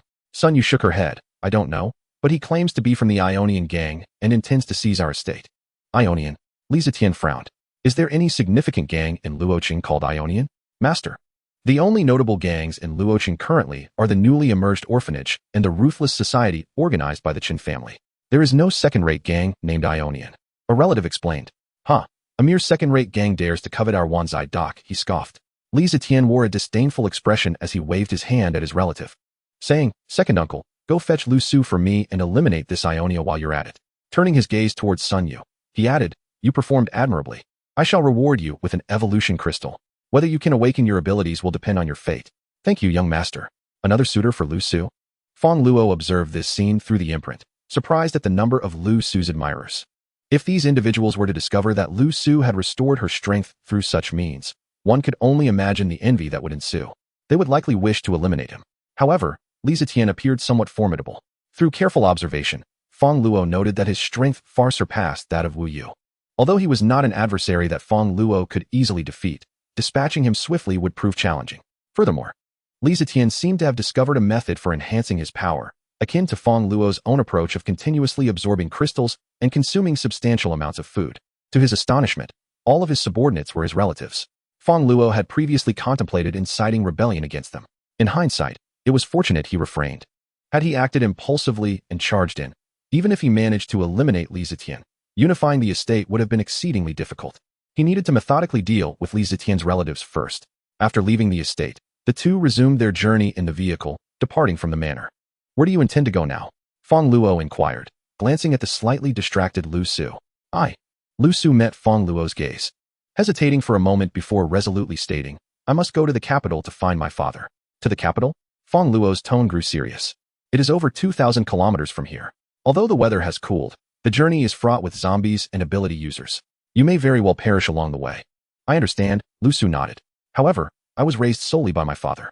Now that he is in danger, as his only daughter, I must seek him out, regardless of the risks. Fong Luo fell silent. Lu Su's determination was indeed admirable, and he found it difficult to counter her reasoning. Were he in her position, he would likely do the same. I cannot accompany you, Fong Luo stated. That's all right, Lu Su smiled gently. You have already done so much for me. If you were to accompany me further, I might feel compelled to repay you in kind. Would it even be timely for me to accompany you now? Lu Su paused, quickly comprehending Fong Luo's implication, and her expression shifted to one of playful reproach. It's too late for that. What a pity, Fong Luo feigned disappointment. In truth, even if Lu Su insisted it was not too late, he would never accompany her. The journey was fraught with peril, with the constant threat of death. Moreover, Fong Luo was unfamiliar with the outside world. All he knew from his previous life pertained to Jiang City. Venturing into the unknown would render his past knowledge meaningless, akin to a feudal rebirth. Fong Luo would not sacrifice his own ambitions for the sake of a woman. If he wished to travel to distant lands, he must first unify Luo City and strengthen his power. Chapter 69. A narrow path for enemies. How do you plan to reach the capital? Fong Luo asked. Lu Su pondered and remarked, it seems we should walk. Over 2,000 kilometers. How long would that take? Fong Luo contemplated and suggested, you should take the armored vehicle. Ordinary zombies cannot breach its defenses, ensuring your safety. To Fong Luo, the armored car was merely a mode of transportation, dispensable. His own defenses far surpassed those of the vehicle. Lu Su possessed commendable abilities. If this vehicle could preserve her life, it would be akin to a life-saving grace. In return, she would surely offer him greater rewards. Indeed, during a future perilous moment, Lu Su would repay his kindness by risking her life to save him. Thank you. Fong Luo, Lu Su expressed with deep emotion, overwhelmed by the assistance Fong Luo had provided during their time together. She found herself at a loss as to how to repay him. After a moment's hesitation, she said, Fong Luo, please pull over. What is the matter? Fong Luo inquired. Puzzled. Just stop the car. All right. Fong Luo brought the vehicle to a halt. Lu Su then pointed to the cat, Electric Mother, who had been resting on the back seat, and said, let her leave first. Though merely a cat, she had come to realize that this one was extraordinary and remarkably intelligent. She felt it would be awkward to speak in front of her. Fong Luo instantly understood. He swiftly grasped Electric Mother by the scruff of her neck and stated, you can go play over there. Electric Mother was unceremoniously dropped from the car. Her feline expression, one of bewilderment. Is this truly polite? After all, we were born in the same circumstances, she protested. It turned out the enhancement the other spoke of was the source of life. However, Fong Luo disregarded Electric Mother's remarks and exclaimed in delight, you've recovered. Just now, came the response. Fong Luo's joy amplified. The benefits of the source of life were self-evident, allowing him to double his growth rate within 5 days. Initially, he believed he would never have a second taste of it. Unexpectedly, Lu Su had taken the initiative to offer him a drink before her departure. Truly, good deeds are rewarded. Hurry up, Lu Su playfully chided. Hee hee, Fong Luo grinned. How can this be rushed? I still haven't savored the last one. I intend to relish it this time. You are such a rascal. Can you promise me one thing? Fong Luo mumbled, his words somewhat unclear. What is it? From now on, only allow me to partake. Bah, dreaming of such a luxury. You think there will be a from now on? Oh, stop joking, I'll agree. I truly owe you. Be careful on your journey. An hour later, Fong Luo felt content, while Lu Su's cheeks flushed. Although Fong Luo had initially suggested she stay a while longer, Lu Su's concern for her father's safety compelled her to leave. And Fong Luo did not stop her. Lu Su nodded, though inwardly, she was far from calm. The journey ahead was fraught with dangers, and survival was uncertain. It was precisely for this reason that she had acted as she did earlier. Otherwise, she would never have considered it. As Lu Su departed, Fong Luo surveyed his surroundings, uncertain of Electric Mother's whereabouts. Hakimi, he called out twice, but received no response. Thus, he began to search the vicinity. After walking several hundred meters, he arrived at a dilapidated street. Suddenly, a cacophony of voices reached Fong Luo's ears. He turned to see a group of middle-aged men and women huddled together, chattering animatedly. Could it be? Upon catching sight of their faces, Fong Luo's expression hardened. Truly, fate had conspired against him. These individuals were none other than relatives of Su Qingqing. To his astonishment, in this lifetime devoid of his presence, they still managed to survive. However, upon encountering him, their days were surely numbered. The Su family had been enduring profound hardships of late. Before the apocalypse, Fong Luo had deceived Su Qingqing's family, a situation that arose when Su Qingqing implored them to lend her several thousand yuan. Su He, known for his miserly nature, was incensed over the loss of that money and subsequently proclaimed a need to economize, leading to their household being devoid of resources. For some time, the family had been surviving solely on each other's bodily sustenance. They had recently encountered a horde of zombies and narrowly escaped death. Fortunately, they had come across a benevolent stranger who intervened. Father, isn't that fellow Su Qingqing's boyfriend? Exclaimed a young man beside Su He, pointing toward a familiar figure not far away. Su He looked over as well. Damn it, it truly is that scoundrel Fong Luo. Come, let us settle the score with him. Memories of being duped by Fong Luo ignited a surge of fury within Su He, and he marched towards Fong Luo, his wife and child in tow. You little brat, how dare you show your face before me? Hurry up and return my money, Su He shouted, jabbing a finger accusingly at Fong Luo. Without hesitation, Fong Luo struck, sending Su He spinning and leaving him dizzy. Who do you think you're pointing at? Am I someone you can accuse? You actually hit someone, protested Su He's wife, her voice rising like a shrew as she berated Fong Luo.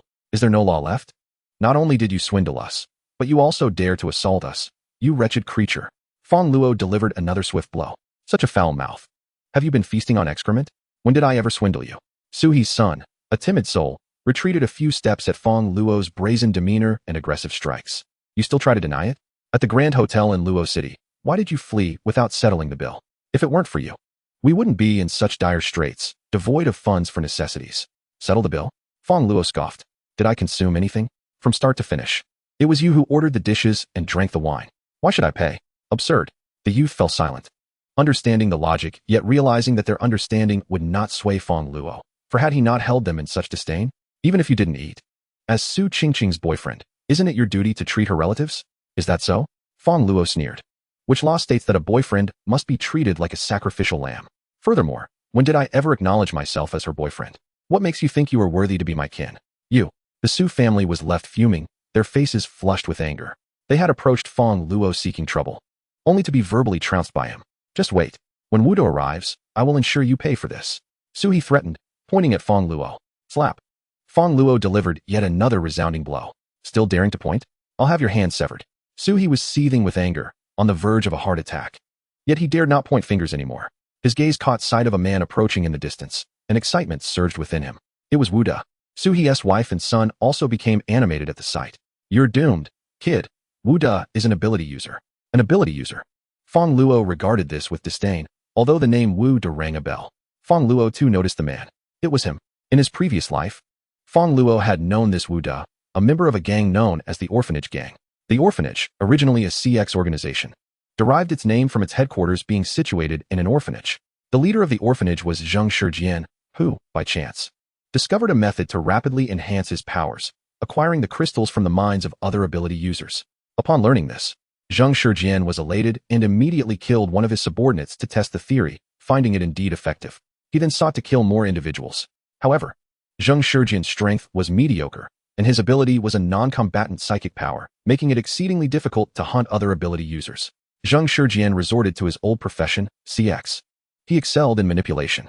Coupled with his psychic ability, he was remarkably effective in deceiving others. Within a few short days, they had duped over 100 ability users into joining their ranks. Subsequently, Zheng Shijian exploited these ability users to seize territories from smaller gangs, rapidly expanding their domain and resources, ultimately becoming one of the 3 major gangs in Luo City. Now, they not only deceived ability users, but also sought to swindle ordinary people. Due to the devastation wrought by zombies, many city facilities lay in ruin. After occupying these areas, they required laborers for restoration. Yet, how could the exalted ability users possibly do the work themselves? Thus, they needed to trick ordinary people into becoming laborers, while also serving these superior ability users. Suhi was precisely the type of laborer Wu De had his eyes on. Fong Luo was aware of all this because, in his previous life, Suhi had brought Wu De home, proclaiming him a formidable ability user who could lead them into a powerful gang for a better life. Su Qingqing's parents even tried to match Su Qingqing with Wu De in front of Fong Luo. Later, upon discovering that Fong Luo also possessed abilities, Wu De proposed that Fong Luo could join the gang as a leader, receiving copious resources daily. At that time, Fong Luo was reluctant to join, believing there was no such thing as a free lunch and that the other party surely had ulterior motives. However, under the pressure from Su Qingqing's family, Fong Luo had no choice but to comply. Yet, before entering the gang, Fong Luo encountered a brother who was a police officer. This brother revealed to Fong Luo that the gang was nefarious, its origins tied to the CX organization they were investigating, specifically luring ability users in to extract the crystals from their minds for their leader's enhancement. Fong Luo was taken aback. Fortunately, with his brother's assistance, he managed to escape.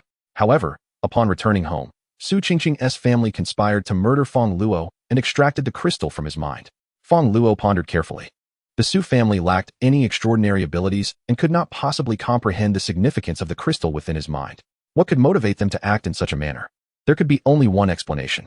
It was undoubtedly Wu De who had learned of his escape and subsequently sought out the Su family, revealing the truth about the crystal. Driven by their desires, they must have resorted to murder. It was truly unexpected to encounter this individual once again in this lifetime. It seemed he was oblivious to the fact that his superior would eradicate the crystals of all his subordinates. However, such knowledge was no longer necessary, for he would eliminate Wu De before Zheng Shijian could extract his crystal. Uncle, Auntie, Wu De approached, greeting them with a smile. Wu De, you have arrived.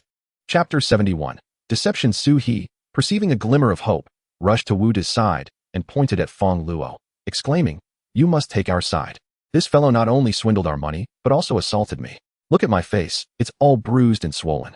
With a sudden whoosh, An arm fell to the ground, and He let out a ghastly scream. Fong Luo scoffed. He had warned that he would sever hands for such behavior. And he followed through. Beast. Murderer. You shall not escape a wretched fate. He's wife and child were filled with shock and fury upon witnessing He's dismemberment. I will show you. Fong Luo, uninterested in further prattle, drew a firearm and swiftly executed the entire family with chilling precision. Wu De was taken aback, unable to comprehend the ruthless decisiveness of Fong Luo's actions. It was as if he murdered without a hint of remorse. Do you know who I am? You dare to kill in my presence. Wu De glared at Fong Luo with indignation. What are you to me? Fong Luo retorted dismissively. You. Wu De was bewildered, having never encountered such directness from Fong Luo. I am from the orphanage, Wu De declared, revealing his affiliation. The orphanage was one of the 3 major factions in Luo City, and no one dared to disrespect it. What of the orphanage or the nursing home? Fong Luo was already aware of his identity. He held no fear of the orphanage, for he would eventually bring down their leader. Surely, you are unaware of the orphanage's strength. Wu De, underestimating Fong Luo as a mere commoner, boasted. We have nearly 1,000 members, with over 100 possessing extraordinary abilities. One spittle from each could drown you. Do you believe that? Nonetheless, considering your ignorance, I shall grant you a chance. Wu De continued arrogantly. Kneel and apologize to me, and then accompany me to the orphanage to take their place. But rest assured, we shall not mistreat you. At our orphanage, we enjoy white rice daily, with occasional pickles to savor, far better than your current existence. Better than my current existence? Fong Luo chuckled, recognizing Wu De's naivety. However, daring to issue threats meant courting death. Bang! Fong Luo fired a shot at Wu De, who had no time to react, as he believed no one could resist the allure of a bowl of white rice, especially in these apocalyptic times. But who could have anticipated that Fong Luo would defy expectations? He fired without any forewarning, leaving no opportunity for a reaction. In an instant, he struck Wu De, but as Wu De possessed defensive abilities, the bullet merely incapacitated his lower body. A foul, pungent liquid oozed forth. Ah! Wu De screamed in agony, his eyes wide with rage as he glared at Fong Luo. You cowardly ambusher. I will kill you. Wu De was a ruthless individual. Despite the blood flowing from his lower half, he gritted his teeth against the pain and charged at Fong Luo, using his defensive powers. Impressive. Fong Luo could not help but commend him with a thumbs up. Yet, Wu De was merely a low-level defensive ability user. Since the first shot had not struck a vital area, he had not been killed. But would he withstand a second shot? Fong Luo fired again at Wu De. Oops. Mistake. He hit Wu De's hand. Once more? Damn, this time he hit his foot. Hold still, let me aim properly. Fong Luo discharged several rounds, ultimately striking Wu De's limbs. Wu De lay on the ground, howling in pain. You're doing this on purpose, aren't you? Who misses every time? Wu De cursed his own defensive abilities, as Fong Luo's hits merely wounded him without causing death. The agony of being shot in the limbs was excruciating, driving him to the brink of despair. He wished he could simply die. Just wait. The orphanage won't let you off the hook. Fong Luo placed a foot upon his face. Did you not say that a mouthful of spit could drown me? You seem quite thirsty. I suppose drowning you is in order. Fong Luo unfastened his belt, splattering Wu De's face. Observing the deranged Wu De, Fong Luo lost interest in further tormenting him and swiftly severed his head. In a past life, he had excavated his own crystal. Now it was his turn. Chapter 72. Ambition. Having dealt with Wu De, Fong Luo set out to find Electric Mother.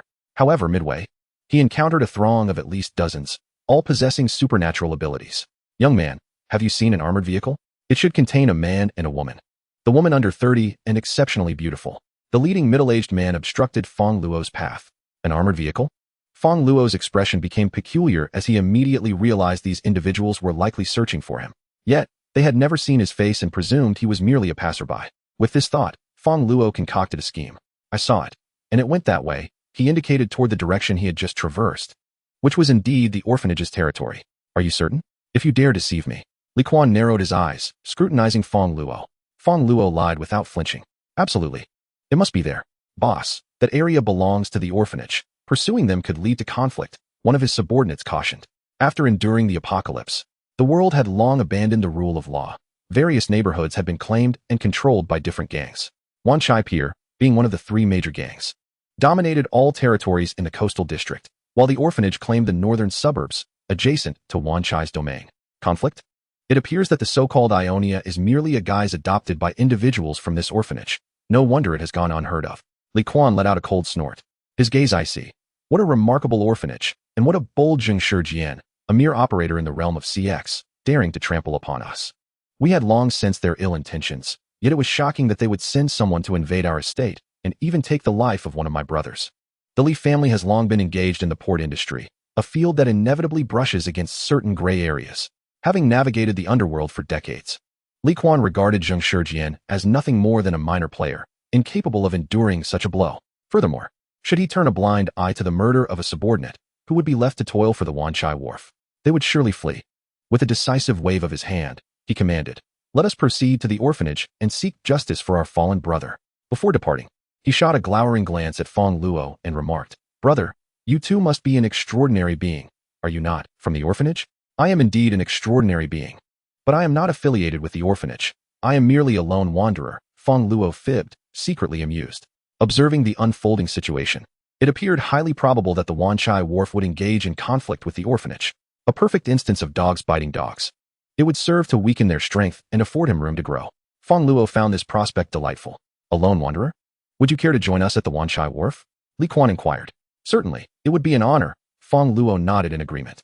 Shortly after Fong Luo's departure, several of Wu Da's companions discovered his lifeless body, their rage igniting. Who had such audacity to slay a member of the orphanage on its own turf? "Captain, look over there." Suddenly, an extraordinary being exclaimed, pointing in a direction. The group turned to gaze, their hearts sinking in alarm. People from the Wanchai Wharf? Damn it. It must have been them who killed Wu Da. Quick, summon reinforcements. The Wanchai Wharf has invaded. The extraordinary beings of the orphanage, believing that Li Quan and his group were the aggressors, immediately released signals to gather personnel, and soon dozens of extraordinary beings surrounded the area. The two factions, each convinced that the other had slain their comrades, clashed violently upon meeting.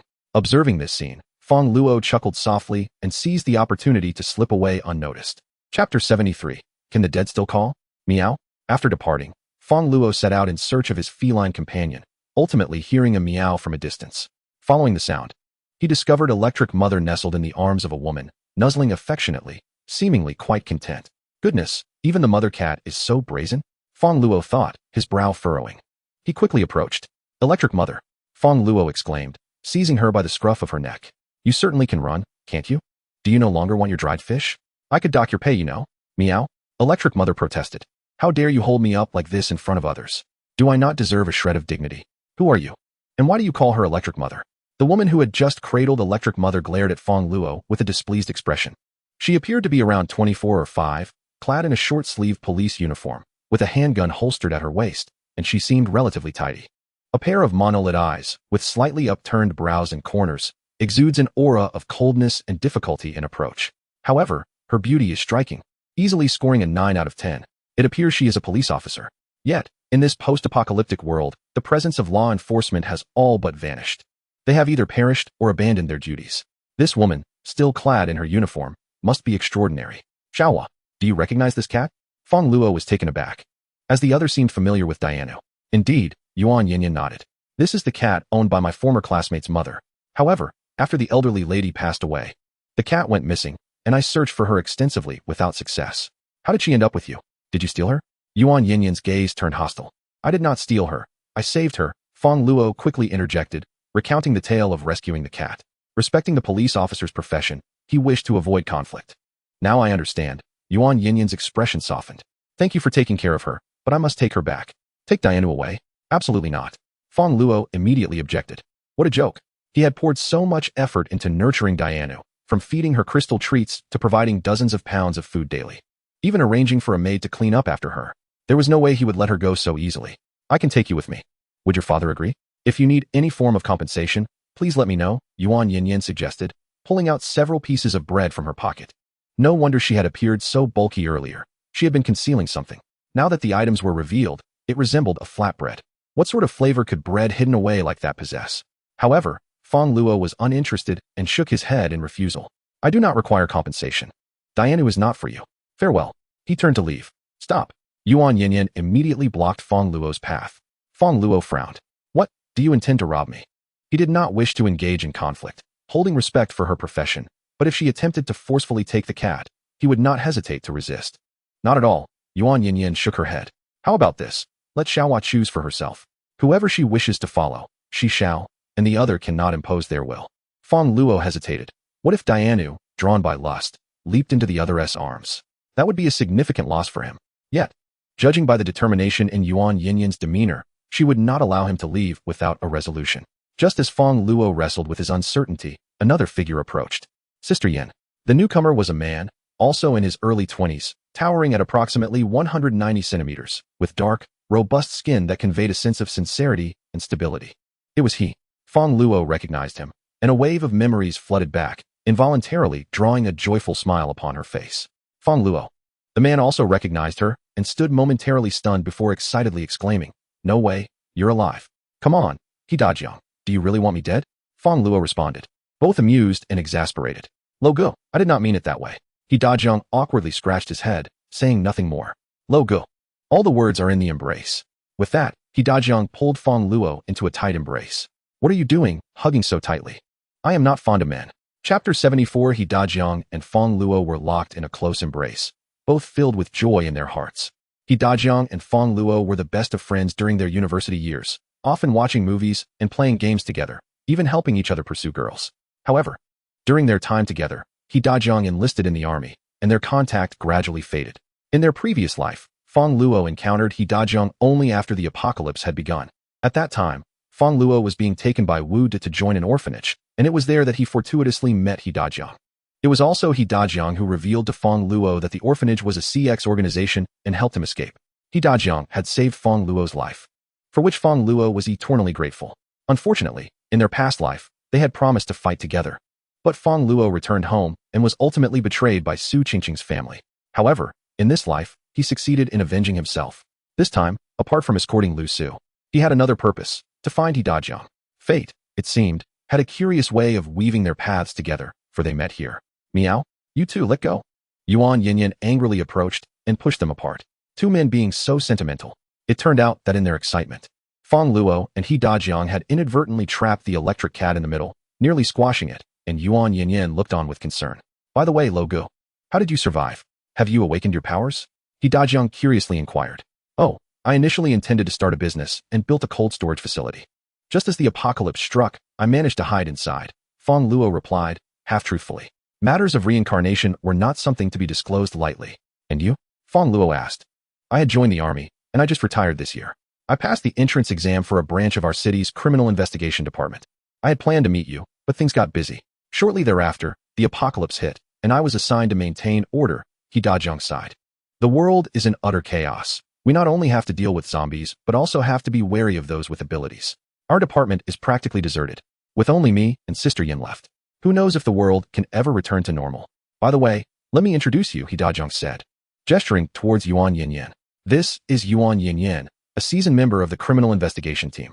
Don't be misled by her delicate appearance. She possesses formidable skills. I can't even match her now." "You can't even match her?" Fong Luo gazed at Yuan Yinyan in surprise. In his previous life, he had never encountered her, nor had He Dajiang mentioned this mentor. Fong Luo scrutinized her anew. She was tall, approximately 175 centimeters, only half a head shorter than himself. Yet she appeared remarkably slender, likely weighing just over 100 pounds. In a previous life, He Dajiang was the one capable of escaping from the orphanage headquarters. Yet he found himself unable to contend with her. What supernatural power does this woman possess? "Luo Gu, what were you just discussing with Sister Yin? Is there some misunderstanding?" He Dajiang observed the tension between the two, one being his brother and the other his mentor. He wished to avoid any discord between them. "It's nothing," Fong Luo replied, shaking his head as he recounted the incident involving the electric mother. "I was worried for nothing." He Dajiang breathed a sigh of relief. "Luo Gu, do you have a place to go? Why not join us? That way, you wouldn't have to compete for this cat. We could raise it together. I assure you, our place is spacious, with beds and blankets. You won't go hungry. Join you?" Fong Luo had intended to invite He Dajiang to accompany him, but was taken aback when the latter suggested it first. Just as he was about to explain, Yuan Yinyan interjected, "He cannot join us. We have a mission." Chapter 75. The orphanage I nearly forgot, He Dajiang recalled, scratching his head awkwardly. "Luo Gu, for your safety, you cannot accompany me for now. However, once our mission is complete, it will be a different story. At that time, we shall unite as brothers, and our strength will be unbreakable. By the way, I still have the disc you gave me. I couldn't bear to part with it during the apocalypse. Once we find a computer, we can revisit it together, haha." "What mission?" Fong Luo inquired curiously. He Dajiang elaborated, "Luo Gu, you are aware that the current state of chaos has led to a complete disregard for the law. Many have taken to ruling their territories, oppressing and slaughtering refugees without mercy. Our mission is to rescue these refugees and prevent further casualties." Fong Luo's expression turned grave upon hearing this. He had not anticipated that, over a month into the apocalypse, order could deteriorate to such an extent. And yet Dajiang and his companions were still striving to restore it. It was more than mere professionalism. They had forsaken their careers simply to reduce loss of life. One must admit, such spirit is indeed commendable. Dajiang continued. This time, our destination is a place known as the orphanage. According to our intelligence, their leader was previously involved in pyramid schemes, and recently, many survivors have perished there. The orphanage. Fong Luo understood. Realizing why he had encountered Dajiang there in his past life, it was an undercover operation. Their intentions are certainly nefarious, Fong Luo remarked. Luo Gu, do you know their objective? Dajiang asked in astonishment. Fong Luo smiled gently, recalling how Dajiang had once informed him of this very matter in a past life. And now he was the one revealing it. Their aim was to exploit the orphanage leader, Zheng Shijian, to capture and cultivate supernatural beings, attempting to extract their crystals to enhance their own powers. What? Dajiang seethed with anger, rolling up his sleeves in preparation to confront the orphanage. Just watch me dismantle that place and save those survivors. Yuan Yinyan also furrowed her brow, equally incensed by Zheng Shijian's actions. I want to go too. It would be futile for you to go now. Fong Luo swiftly intercepted Dajiang, stating, the opposing side boasts hundreds of superhumans. Can you truly contend against them all alone? Dajiang had instinctively lunged forward, exerting nearly 70% of his strength, yet was effortlessly halted by Fong Luo's composed demeanor. His disbelief was palpable. Unyielding, he pressed against Fong Luo once more, only to find him immovable, gradually increasing his force. Dajiang was astonished to discover that Fong Luo remained steadfast, not shifting an inch, though he had awakened to metal-based powers, which were formidable, albeit not solely reliant on strength. He could not comprehend why he was unable to budge someone who appeared so frail. What sort of ability did Fong Luo possess? With this realization dawning upon him, Dajiang's ire dissipated, and he halted his advance. However, a sense of urgency began to swell within him. Yet, we must fight. Can we merely stand by and watch those refugees be slaughtered? Fong Luo shook his head, a bittersweet smile gracing his lips. His brother, though immensely powerful and possessing a noble heart, was far too impetuous. Without proper guidance, he could easily find himself at a disadvantage. Since he had sought out Dajiang, it was imperative to enlighten him on survival in this apocalyptic world. Chapter 76. Instruction rescuing the refugees is certainly necessary, Fong Luo said, patting Dajiang's shoulder with a smile. But, have you considered a few crucial questions? What questions? Dajiang inquired, puzzled. Let us set aside your lack of strength for now. Even if you possess the power to defeat those superhumans, would the refugees be willing to accept your help? Why wouldn't they? I'm trying to save them. Fong Luo, with a serious expression, posed another question. Do you have food? Yes. How many can it sustain? Fong Luo probed further. Well, enough for 5 or 6 people for 2 or 3 days. Dajiang scratched his head. 2 or 3 days. Fong Luo chuckled lightly. Do you have any idea how many refugees there are? Thousands. Precisely. One gang alone may have thousands of refugees. In the entirety of Luo City, there could be tens of thousands, even hundreds of thousands. Nationwide, the numbers soar into the millions, perhaps even billions. Though they are oppressed and face imminent death, the majority still manage to scrape by with enough food to avoid starvation. Fong Luo challenged him. But can you provide for them if they follow you? Dajiang's complexion turned ashen. Naturally, he could not. If you cannot, then why would they choose to follow you? Fong Luo scoffed. Not only would they refuse your aid, but they might even turn against you, assisting those gang members in your demise. When that time comes, will you retaliate or remain passive? Dajiang's face grew increasingly pale. Moreover, Fong Luo continued, those superhumans number in the hundreds, thousands, or even tens of thousands. Do you intend to eliminate them all one by one? They have committed crimes. Dajiang replied tersely. Indeed, they have committed crimes, but the law no longer exists. Furthermore, justice differentiates between degrees of punishment. Not every transgressor deserves the ultimate penalty, Fong Luo asserted. This revelation allowed Dajiang to regain his composure. Indeed, it was impossible for him to overpower such an overwhelming number of adversaries. As a police officer, he understood that different criminals warranted varying degrees of punishment. It was unjust to sentence all wrongdoers to death. If such actions were taken, it is likely that no living soul would remain in this world, for no one is free from error. Upon contemplating this, Dajiang felt a jolt in his heart.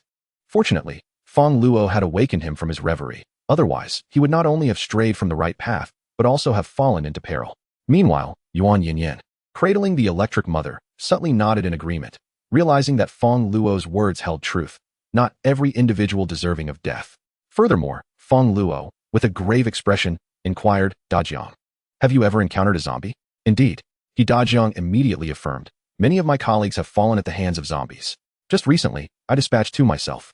These creatures seem to be growing increasingly formidable. Precisely, Fong Luo concurred. The strength of zombies intensifies over time. If you were to eliminate all the ability users, who would confront the zombies then? Would you handle it alone? At this, He Dajiang stiffened once more. How could he possibly vanquish so many zombies alone? The number of zombies far exceeded that of the survivors. Some ability users are indeed our adversaries and deserve punishment, but we cannot exterminate all of them. For that would only invite greater calamity, Fong Luo smiled. This was also one of the reasons he had not directly stormed the Wan Chai Pier initially. He contemplated how to win over those ability users. With his prowess, he could easily eliminate an individual and then escape unscathed. A few hundred ability users would merely require a bit more effort. However, once the ability users were gone, no one would be left to confront the zombies. Who are the true common enemy of humanity?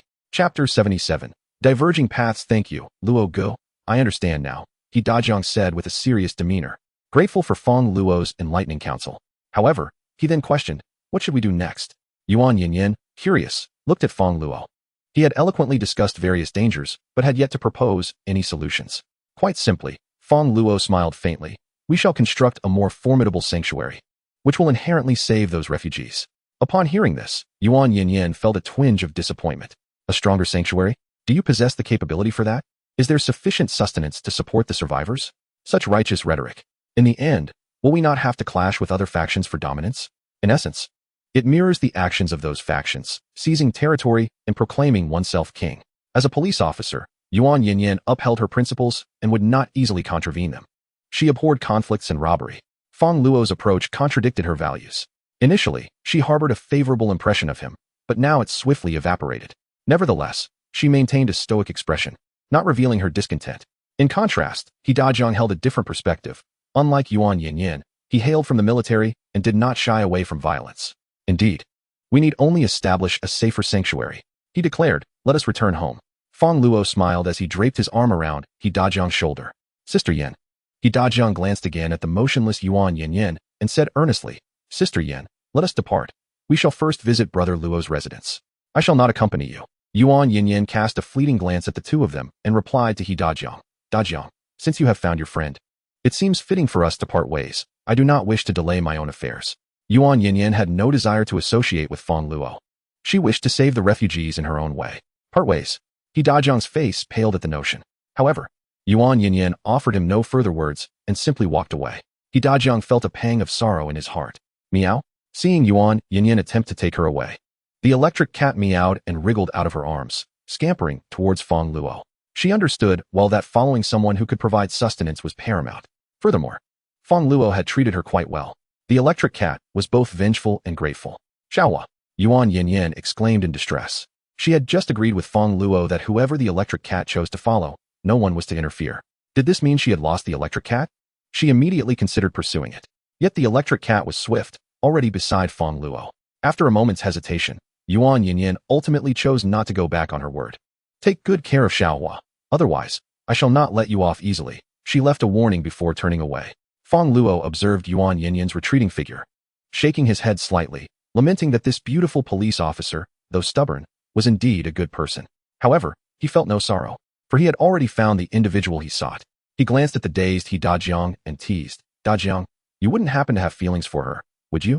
He Dajiang chuckled innocently. Sister Yin treats me well and often assists me. I do hold her in high regard. However, he sighed, she is exceedingly beautiful, strong, and comes from a distinguished family. I am unworthy of her. Suddenly, He Dajiang's eyes brightened as he turned to Fong Luo. Brother Luo, I believe you are deserving of Sister Yin. You should pursue her. Fong Luo was somewhat speechless. How could one introduce the woman they admired to another? You have a sister-in-law now. A sister-in-law? Where? I must see her. Is she beautiful? Why does it matter to you whether she is beautiful or not? Chapter 78. Brother Luo's robust health. By the time Fong Luo and He Dajiang returned to the cold storage, it was already evening. Brother Luo, is this your home? He Dajiang observed the cold storage covering over 300 square meters, its exterior unremarkable and lacking any distinguishing features. It seemed Brother Luo was not faring well, having to reside in a warehouse. Brother Luo, do you have ample food? Shall we fetch some from my place? He Dajiang inquired.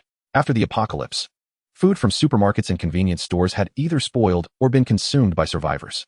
He was concerned that with an additional person at Fong Luo's home, There might not be enough food, thus placing a burden on him. No need. There is plenty of food, Fong Luo replied with a smile. The provisions in his space could sustain tens of thousands of people. Could he Dajiang alone deplete his supplies? Yet he Dajiang was unaware of this. He felt that Fong Luo was looking out for him, and his heart was touched. Fong Luo truly regards himself as a brother. Step inside, he said, opening the cold storage door. Immediately, he Dajiang was enveloped by an incredibly refreshing gust of cold air. After enduring over a month of sweltering heat, with water and power outages and a malfunctioning air conditioner, he had nearly forgotten what a cool breeze felt like. This sudden influx of cold air invigorated him from his hair follicles down to his toenails, an indescribable sensation of bliss. Brother Fong, is your home always this cool? He Dajiang exclaimed, astonished. The recent temperatures had soared to 60 or 70 degrees Celsius, and countless individuals had succumbed to the heat. It was astonishing that Fong Luo had been living in such a comfortable environment all along. Darling, brother-in-law, just as he Dajiang was marveling at this, he noticed two stunning girls approaching, one radiating pure innocence, and the other exuding vivacious charm. Wow, is this Fong Luo's girlfriend? Or perhaps his sister? How can they be so beautiful? His eyes widened in disbelief, and he finally understood why Fong Luo seemed indifferent towards Yuan Yinyan. Indeed, Brother Luo knew how to enjoy life. During their university days, Fong Luo had known more teachers than he Dajiang himself. Now, it seemed that the dreams depicted in films had become a reality for Fong Luo. In that moment, he Dajiang felt both envious and admiring of his friend, who lived in such comfort and had such beautiful companions, his girlfriend and sister-in-law. Just moments ago, he had thought Fong Luo's life was arduous, but this was nothing short of a celestial existence. This is Lin Zijing and her sister Lin Yuyu. This is my brother, he Dajiang. Fong Luo introduced them to one another. Greetings, sister-in-law. Hello. He Dajiang promptly nodded in acknowledgement. Hello, Lin Zijing replied with a gentle demeanor. Upon hearing the term sister-in-law, Lin Yuyu's heart leaped with joy. Hello, big guy. Let us go. It's time to eat, she said. Observing that he Dajiang displayed no signs of greed, Fong Luo felt a wave of satisfaction as he wrapped his arm around him and entered the cold storage. Upon seeing the vast array of items within the cold storage, he Dajiang was left speechless. It was opulent, exceedingly luxurious. Even before the apocalypse, he had never resided in such splendid accommodations. When they reached the dining table, he Dajiang was astounded to find it laden with at least 100 pounds of food, causing his mouth to water profusely. Darling, I apologize. I didn't realize we had guests, so I made a bit too little food, Lin Zijing said, a hint of embarrassment in her voice. Too little? He Dajiang's eyes widened in disbelief. This amount of food could sustain him for a month. No, even 3 months, and Lin Zijing claimed it was insufficient. Brother Luo, do you have more guests at home?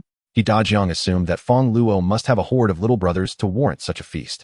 No, just the 4 of us. Fong Luo shook his head. Oh, and there's a cat. Is Li Nana not here? Lin Yuyu's eyes brightened.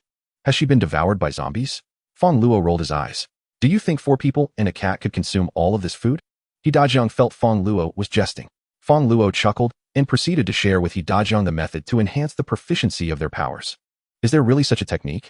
He Dajiang found it difficult to comprehend why one would exhaust their abilities before consuming food merely to gain a slight increase in proficiency. Such an approach seemed exceedingly wasteful. He typically refrained from utilizing his powers. To grow stronger, one must acclimate to such practices.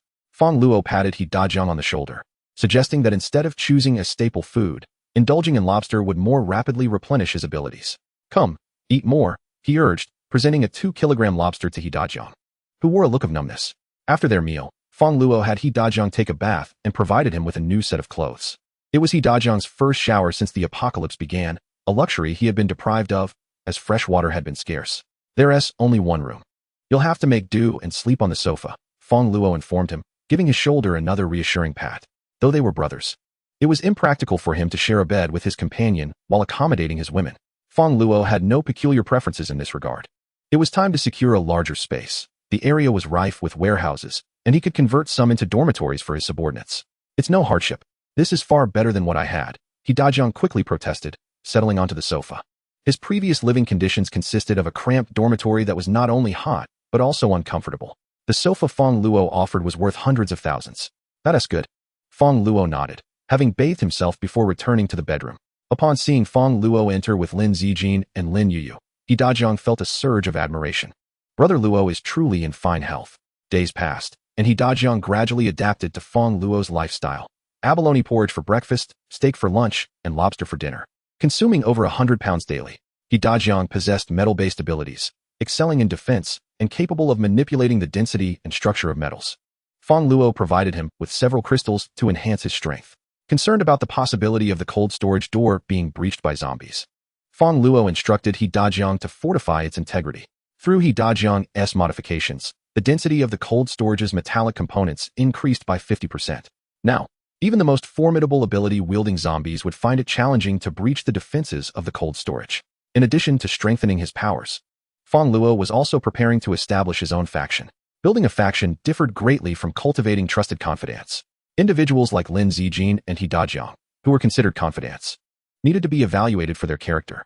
Subordinates, on the other hand, could be selected with less stringent criteria. With loyal confidants in place, they could manage the subordinates, alleviating Fong Luo of the burden of micromanagement and the anxiety of duplicity. The absence of trusted allies would mean recruiting unreliable individuals, leading to a management headache and the constant threat of betrayal. This was precisely why Fong Luo had refrained from sheltering survivors before. As Fong Luo pondered these matters, a group of individuals approached the cold storage from outside. "Brother Sean, isn't this your family's warehouse? The lights are on inside." Li Shan, an 18-year-old dropout, had been living off his family's modest savings, befriending dubious companions, frequenting bars, drinking, and making advances towards older women, all while possessing a notably timid disposition. Trailing behind his friends, he merely feigned bravado, never daring to engage in actual combat, and was perpetually scorned by them. However, not long ago, while foraging for sustenance, he fortuitously awakened his latent powers, instantly becoming the envy of his companions. Under the instigation of a few friends, they conspired to establish a gang, aspiring to emulate the formidable figures they admired, to cultivate survivors, and ascend to the pinnacle of life. They scoured the city in search of a suitable hideout. Yet, most areas were either overrun by zombies, rendering them uninhabitable, or had already fallen under the dominion of various gangs. In a moment of uncertainty, Li Shan recalled his family's warehouse, located in the western suburbs, which he presumed remained unclaimed. He promptly led his companions there. Upon arrival, Li Shan surveyed the cold storage facility and confirmed it was indeed his family's property, albeit transformed into a cold storage unit unbeknownst to him. Moreover, it appeared to be occupied. "Brother Sean, let us hurry and evict the people inside. This can serve as our gang's stronghold," his friends urged. "Of course, it's my family's," Li Shan scoffed, preparing to unleash his formidable vocal abilities to intimidate those within the cold storage. His eager companions covered their ears, having witnessed Li Shan's powers before, once causing a dog to foam at the mouth. Drawing a deep breath, Li Shan unleashed a thunderous roar directed at the cold storage. Inside, Fong Luo's thoughts were abruptly interrupted. He furrowed his brow and glanced outside. What's that ruckus in broad daylight? Upon closer inspection, he discovered a group of 7 or 8 spirited young men and stepped outside. "What do you want?" Fong Luo coldly scrutinized them. He refrained from immediate violence, as he disdained unnecessary bloodshed. Despite having taken many lives since the apocalypse, they had either been adversaries from his past or threats to his safety. He had never harmed the innocent. "I'm entering my own house. What business is it of yours?" In the face of Fong Luo's icy gaze, Li Shan, who had mustered some courage, now felt a flicker of trepidation. Yet, in the interest of pride, he stood his ground. Fong Luo chuckled lightly, gesturing toward the cold storage. "Your house? Indeed, this is my family's warehouse." Li Shan, unwilling to engage Fong Luo physically, attempted to intimidate him instead, exclaiming, "You're trespassing on my property. You've even altered it without permission. I could report you." Fong Luo paused, recalling that the cold storage was, in fact, rented. "Are you Li Debo's son?" he inquired, sizing up Li Shan. Li Shan nodded affirmatively. "Indeed, you must vacate this place immediately. It belongs to my family." Fong Luo chuckled again, bemused by the naivety of this young man. In this apocalypse, does it truly matter whose property it is? If it did, the estate of the Liu family would not have been seized by others. Nevertheless, since it was rare to encounter someone advocating for legal rights in these dire times, Fong Luo opted against resorting to force. "I am also a reasonable person. Your father rented this space to me, and I have paid 6 months' rent. With over 4 months remaining, legally, this place is mine." Fong Luo spoke as he produced a contract, the words starkly inscribed in black on white paper. Li Shan felt a pang of anxiety. He had never concerned himself with domestic affairs and was utterly oblivious to such matters. "Well," Li Shan said, his tone sharp yet feeble, "my father has passed away. This place is no longer available for rent. I intend to reclaim it. You must vacate immediately." "Vacate?" Fong Luo could not suppress a laugh, nodding as he replied. "Moving out is certainly an option, but per the contract, you are obliged to compensate me for breach of agreement." "How much?" Li Shan inquired. "The rent is 20,000 per month, and the penalty is threefold. Thus, for 4 months' rent, You owe me a total of 240,000. Fong Luo continued. However, currency has lost its value. The medium of exchange now is food. You must compensate me with food worth 240,000. Since I rented this before the apocalypse, you must settle the debt at pre-apocalypse market rates. A pound of rice is 3 units. Therefore, you owe me 80,000 pounds of rice. What? 80,000 pounds of rice? Li Shan was rendered speechless. The mere thought of gathering such a quantity was absurd. His face flushed crimson. Brother Shan, why waste words with him? Just take him down, urged one of his companions. Indeed, 80,000 pounds of rice. He might as well try to rob a bank. The group, emboldened by their camaraderie, began to incite Li Shan. Yet, he hesitated, his timid nature holding him back. Though he indulged in vices like smoking and drinking, he had never dared to break the law. Fong Luo's gaze was chilling, effectively paralyzing any impulse to act violently. Fong Luo observed the unfolding scene with keen interest, finding the young man before him quite amusing. Tension hung palpably in the air as the two parties faced off. Suddenly, a peculiar and jarring sound echoed from a distance, akin to nails scraping against glass, sending shivers down one's spine. What is that noise? Li Shan and his companions turned, bewildered, to see a dark mass on the ground, teeming with insects the size of apples, rapidly advancing towards them. Good heavens, cockroaches? The color drained from Li Shan's face. For the very thought of such creatures was repulsive enough to instill fear even in the bravest of men. Should one land on him, he would be driven to drastic measures. What was more alarming, however, was the fact that these cockroaches were larger than apples, their bristly legs clearly visible, numbering in the thousands, with eyes glinting a sanguine red and bits of flesh and blood clinging to their mandibles. It was evident they had recently feasted on human remains. In comparison to the undead, these cockroach zombies were far more grotesque and terrifying. Li Shan and his companions retched at the sight. Fong Luo's expression turned grave. The zombie virus did not discriminate. It infected all living beings. He had previously encountered zombie cats and dogs, but this was his first encounter with cockroach zombies. The vicinity of his cold storage was rife with warehouses, typically the habitat of numerous cockroaches. Despite the recent oppressive heat, the resilience and reproductive prowess of cockroaches were formidable. They had likely sought refuge underground to escape the heat, but now that the scorching weather had subsided, they emerged to consume the flesh of the fallen undead, resulting in their grotesque transformation into cockroach zombies. Darling, what is happening? What has happened, Luo? The voices of Lin Ziqin, Lin Yuyu, and He Dajiang echoed from the cold storage, filled with confusion as they emerged. Upon witnessing the swarm of cockroach zombies, a wave of goosebumps cascaded over them. The two girls, Lin Ziqin and Lin Yuyu, were so terrified that they immediately sought refuge in Fong Luo's embrace, trembling uncontrollably. Why are there so many cockroaches? Close the door. As the grotesque horde of cockroach zombies advanced closer, Fong Luo swiftly prepared to shut the door. The sheer number of these creatures was overwhelming. Although Fong Luo himself was unperturbed, he feared that Lin Ziqin and the others would be devoured in mere seconds. Chapter 80. Surviving in the apocalypse. While you indulge, seeing Fong Luo close the door without hesitation left Li Shan and the others dumbfounded, unable to comprehend the swift action. Wait, what do we do now that you've shut the door? Are we meant to serve as bait for the cockroaches? There are thousands of them. We are no match. Panic gripped them as they frantically knocked on the door, pleading for Fong Luo to let them in. Please, don't close the door. Let us in.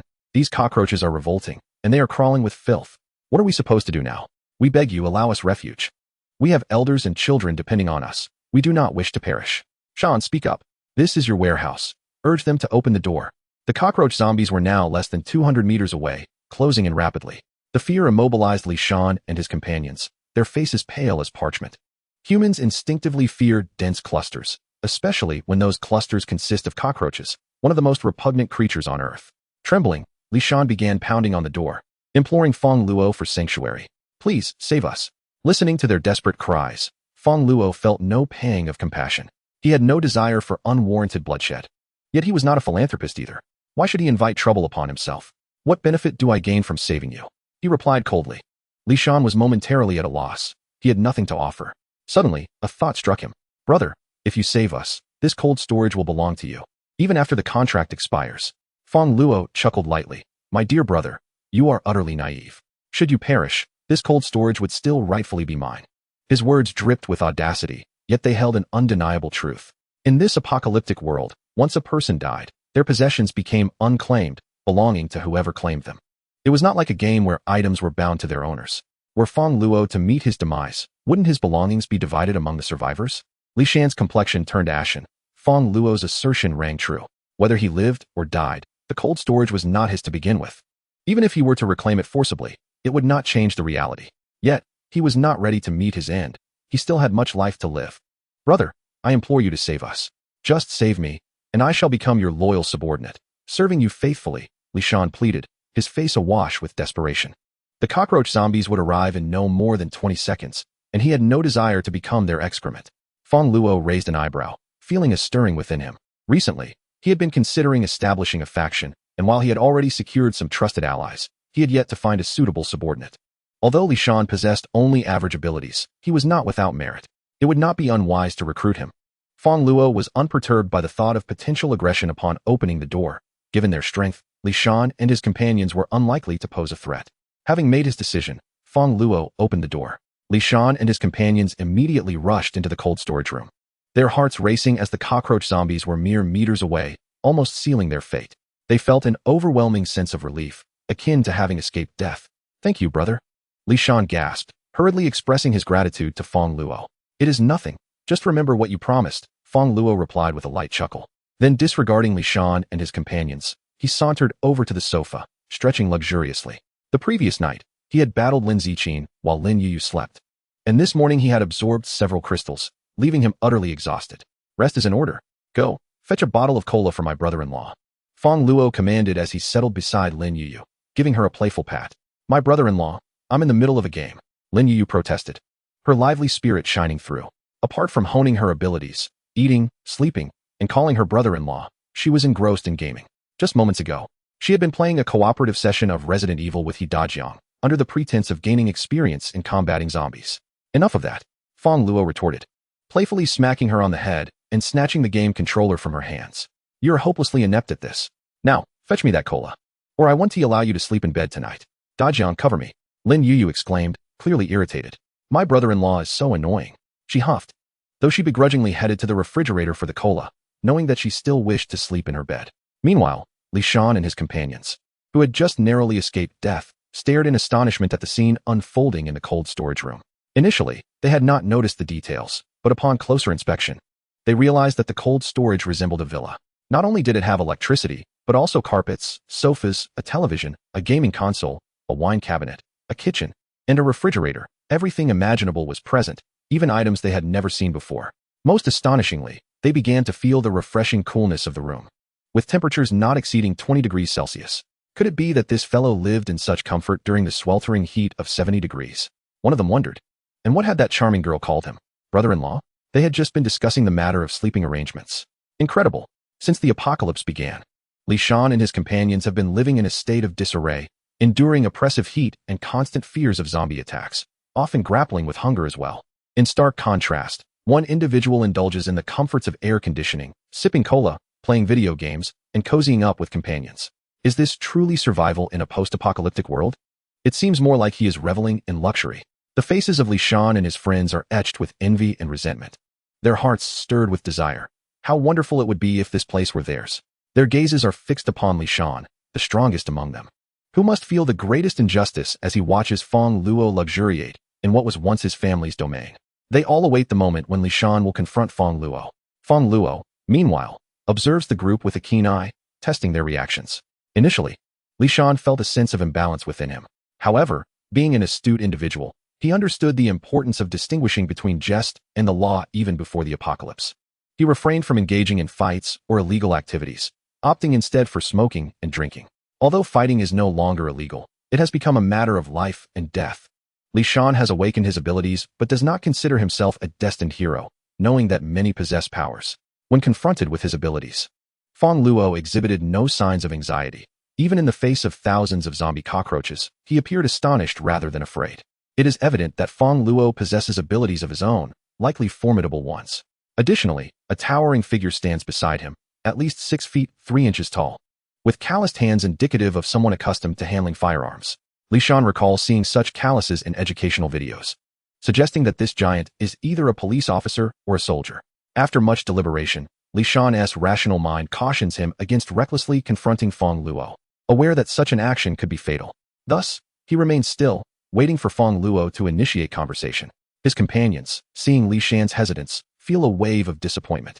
Knowing they lack powers and are even less inclined to act, Fong Luo, having played games for several hours, notices that Li Shan's group shows no signs of rebellion, and a satisfied smile creeps across his face. He rises and approaches Li Shan, surveying him from a position of authority. Do you wish to become my subordinate? Li Shan glances around his surroundings, contemplating that even being Fong Luo's underling might be preferable to fending for himself alone in this harsh new world. He nods eagerly. Fong Luo then casts a glance at the others. What about you?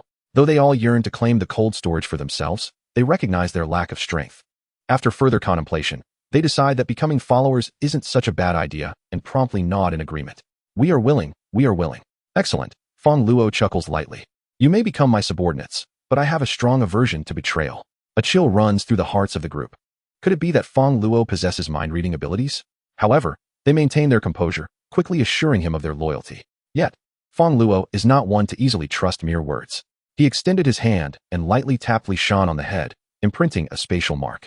Do you know what this is? Fong Luo chuckled softly. Li Shan appeared somewhat bewildered. What? A bomb, Fong Luo said casually, revealing it without a hint of concealment. Rather than engage in a battle of wits later, he preferred to be upfront, instilling a sense of dread to dissuade any thoughts of betrayal. Li Shan's heart lurched, his complexion paling instantly.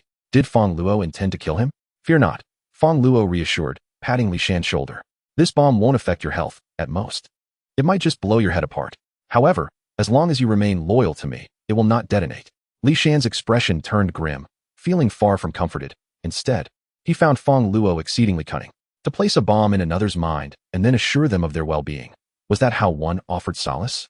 Fong Luo then glanced at the others, tapping their heads as well. Yet, he only bestowed the spatial mark upon Li Shan. The others were mere pretense.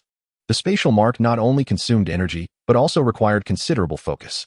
Fong Luo could manage only about 20 at a time, making it impossible to affix one to each individual. He merely needed to control the most crucial few and instill fear in them.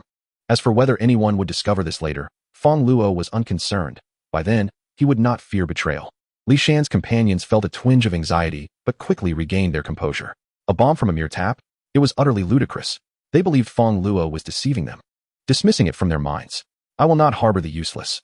If you desire resources or wish to stay here, you must work for me, Fong Luo stated with a serious demeanor, contemplating the necessity of establishing a system of rewards and punishments to incentivize his subordinates, while promptly dismissing the unproductive.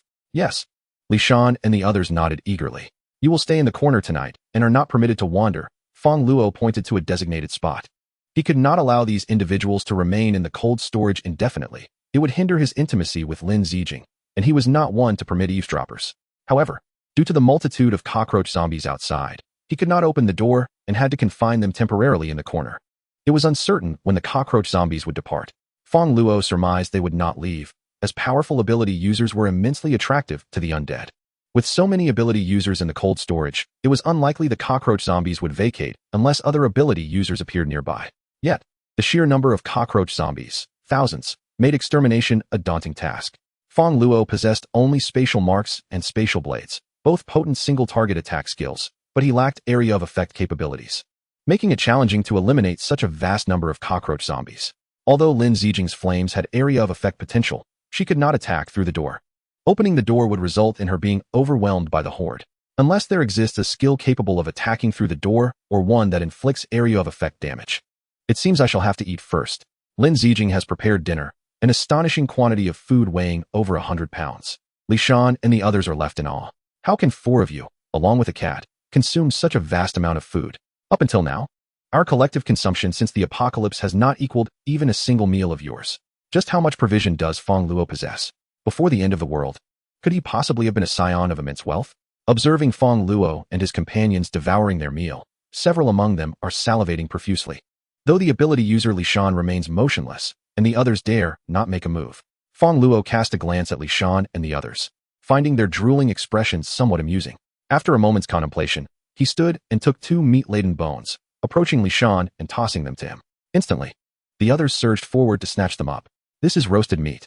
Typically, they only consume decayed flesh, and at times, there is none to be had. What is your ability? Fong Luo inquired curiously, directing his gaze at Li Shan. Li Shan, eyeing the bones, swallowed hard and replied, I possess the power of sound. Sound ability? Fong Luo was taken aback, pondering this unusual gift. What purpose does it serve? Are you aspiring to be a bard? Yet I have speakers here. Your singing is not required. Li Shan felt somewhat embarrassed, knowing his singing was far from melodious, hardly befitting a song deity.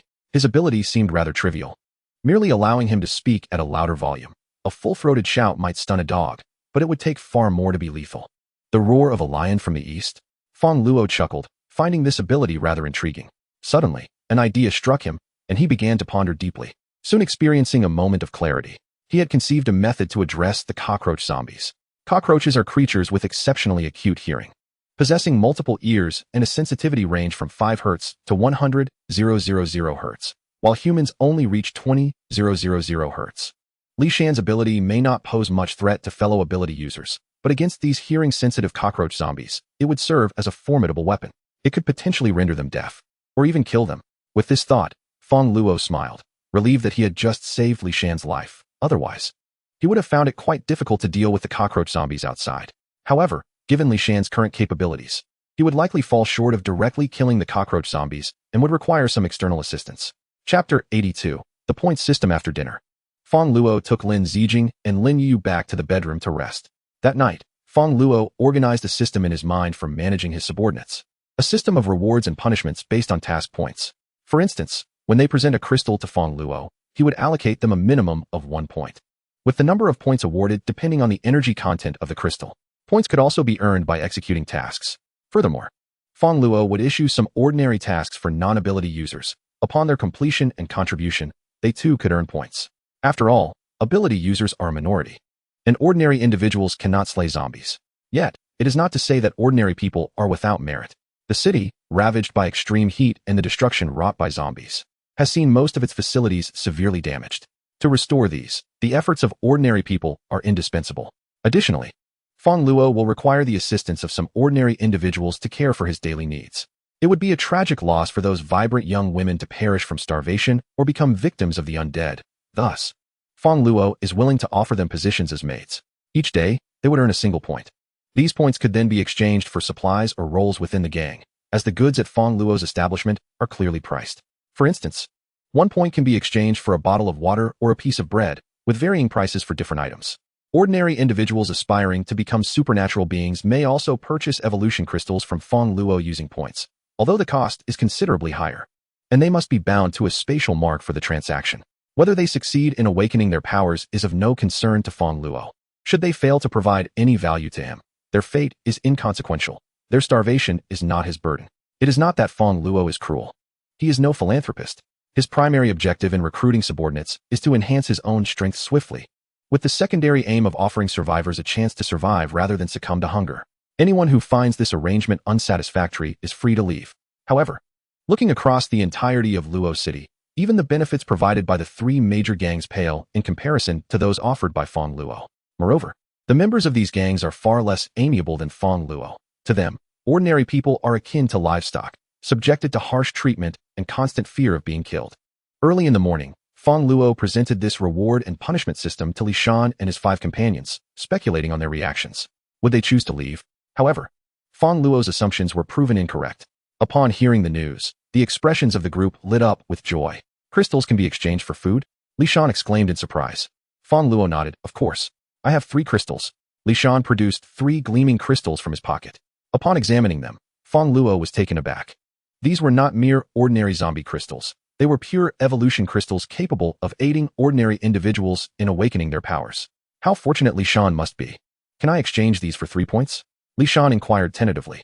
The evolution crystals held little value for him personally, as absorbing them would require a substantial amount of energy, and Li Shan had no food to replenish his stamina. Previously, he had used one, and, after failing to find food for a day, nearly starved to death. For him, it would be far more practical to trade them for a few pieces of bread. Fong Luo cleared his throat. These were evolution crystals, and within his points shop, each was worth at least 300 points. 3 of them would equate to approximately 900 points.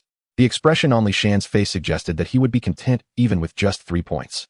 However, Fong Luo did not wish to exploit the situation. He was not a heartless capitalist. In this moment, Fong Luo patted Li Shan's shoulder and entrusted him with a task, promising a reward of 500 points upon its completion. It was not an unreasonable demand. The price of the evolution crystal stood at 300 points each, so the procurement cost must be lower. After all, what is the purpose of business if one does not profit? The prospect of earning 500 points filled Li Shan with elation, as it equated to 500 bottles of mineral water, ensuring his sustenance for several months. Fong Luo's kindness was truly commendable, especially since he had misjudged him the previous day. Assuming he was devious, he felt rather ashamed of himself. Li Shan's companions wore expressions of envy, lamenting why they had not stumbled upon any crystals themselves. They too needed to gather crystals forthwith. "Boss, what task should I undertake?" Li Shan asked, his excitement palpable. Fong Luo grinned. "Sing." "Sing?" Li Shan was taken aback, incredulous that merely singing a song could yield 500 points. "Of course, it is not as simple as that," Fong Luo chuckled, bringing over his sound system valued at 3 million and producing a microphone. As the night wore on, the roach zombies outside had yet to disperse, remaining stubbornly encamped near the cold storage. Despite He Dajiang's fortifications preventing the roaches from entering, Fong Luo could not remain in the cold storage indefinitely. The previous day, he had devised a method to drive away the roach zombies, using Li Shan's voice to incapacitate them. However, given Li Shan's low abilities, he could not achieve this alone. Yet, with the aid of Fong Luo's sound system, the situation would be transformed. With the roach zombies' acute hearing, combined with Li Shan's vocal powers and the amplification effects of the sound system, they could certainly eradicate these pests. "Now, sing Qingzong Gaoyuan," Fong Luo instructed, placing the sound system at the entrance of the cold storage and handing the microphone to Li Shan. "Sing with all your might." Li Shan's lips twitched. He was tone deaf. "Are you sure you want me to sing?" Yet, for the sake of 500 points, he resolved to proceed. Grasping the microphone, he inhaled deeply, centering his energy, and unleashed his strongest voice, belting out the lyrics. "Who brings the ancient call?" In an instant, Fong Luo was taken aback, hastily covering his ears. "Good heavens! Is this a death knell?" Li Shan's voice was not merely unpleasant. It was excruciatingly so, an unbearable cacophony, akin to a monkey with a sore throat, utterly off-key. Even the corpses would rise in protest, cursing him to be silent before returning to their rest. Electric Mother, who had been sleeping, was roused and nearly exploded in fury, contemplating unleashing a bolt of lightning to strike Li Shan down. Fortunately, Lin Zijin intervened just in time. "Oh, I can't take it anymore." Lin Yuyu, overwhelmed, retreated to her room, slamming the door shut and burrowing under the covers. Li Shan's companions, being mere mortals with far less patience than Fong Luo, were unable to withstand even a single note. 5 of them promptly fainted, foaming at the mouth. Upon witnessing the situation, Fong Luo immediately cast the others aside, fearing they might succumb to the overwhelming sound. Chapter 83. The extermination of cockroach zombies. The Qinghai Tibet Plateau serves as the backdrop. Cockroaches possess remarkably acute hearing, and after their transformation into cockroach zombies, their physical attributes were further enhanced, elevating their auditory sensitivity to unknown heights. Li Shan's sonic abilities, amplified by a sound system worth 3 million, unleashed an unprecedented force, causing the cockroach zombies, which had been clinging to the cold storage walls, to froth at the mouth, their eyes forever closed in death. As the final notes of the song faded, the previously creaking chorus of cockroaches outside the cold storage fell silent. Fong Luo was profoundly astonished. Had he not initiated the spatial barrier, he would have been deprived of sleep for at least 3 days and nights. Li Shan was indeed formidable. Although his combat prowess was lacking, any ordinary combat-type ability user could easily overpower him. His unique, raspy vocalization could inflict chaotic mental assaults. In future confrontations, he could simply have Li Shan accompany him with that 3 million sound system, serenading their adversaries. How would the enemies respond? A collective debuff. "Boss, how did I perform?" Li Shan inquired eagerly, casting a worried glance at Fong Luo, fearing dissatisfaction would jeopardize his 500 points. 6. Fong Luo responded, giving him a thumbs up. "You've earned your points." After surveying the surroundings to confirm tranquility, Fong Luo finally opened the large door of the cold storage. Instantly, thousands of cockroach zombies appeared before him, their bodies smeared with an unidentifiable white substance, repulsively grotesque, likely the result of listening to Li Shan's song. Just the day before, Fong Luo had nearly lost his lunch. However, these cockroach zombies had not perished completely. Their vitality remained obstinate, merely rendered unconscious. They would surely awaken shortly. "Zijin." Fong Luo called for Lin Zijin. "I appreciate your efforts. Please incinerate these cockroaches with your flames." Lin Zijin's fire abilities boasted extensive area of effect damage, allowing her to deal with these pests far more efficiently than Fong Luo could. "Yes, dear," she replied, eager to prove her worth and retain Fong Luo by her side. Despite her aversion to cockroaches, she suppressed her disgust and hurled several fireballs into the midst of the cockroach zombies. Instantly, a pungent odor of charred flesh permeated the air. Li Shan, observing from the sidelines, was astounded. He had previously thought Lin Zijin to be an ordinary woman, only to discover her extraordinary powers. A woman of such strength, so obedient to Fong Luo. How formidable must he be? He felt an immense sense of relief for having refrained from confronting Fong Luo earlier, for he would not have known how he might meet his demise.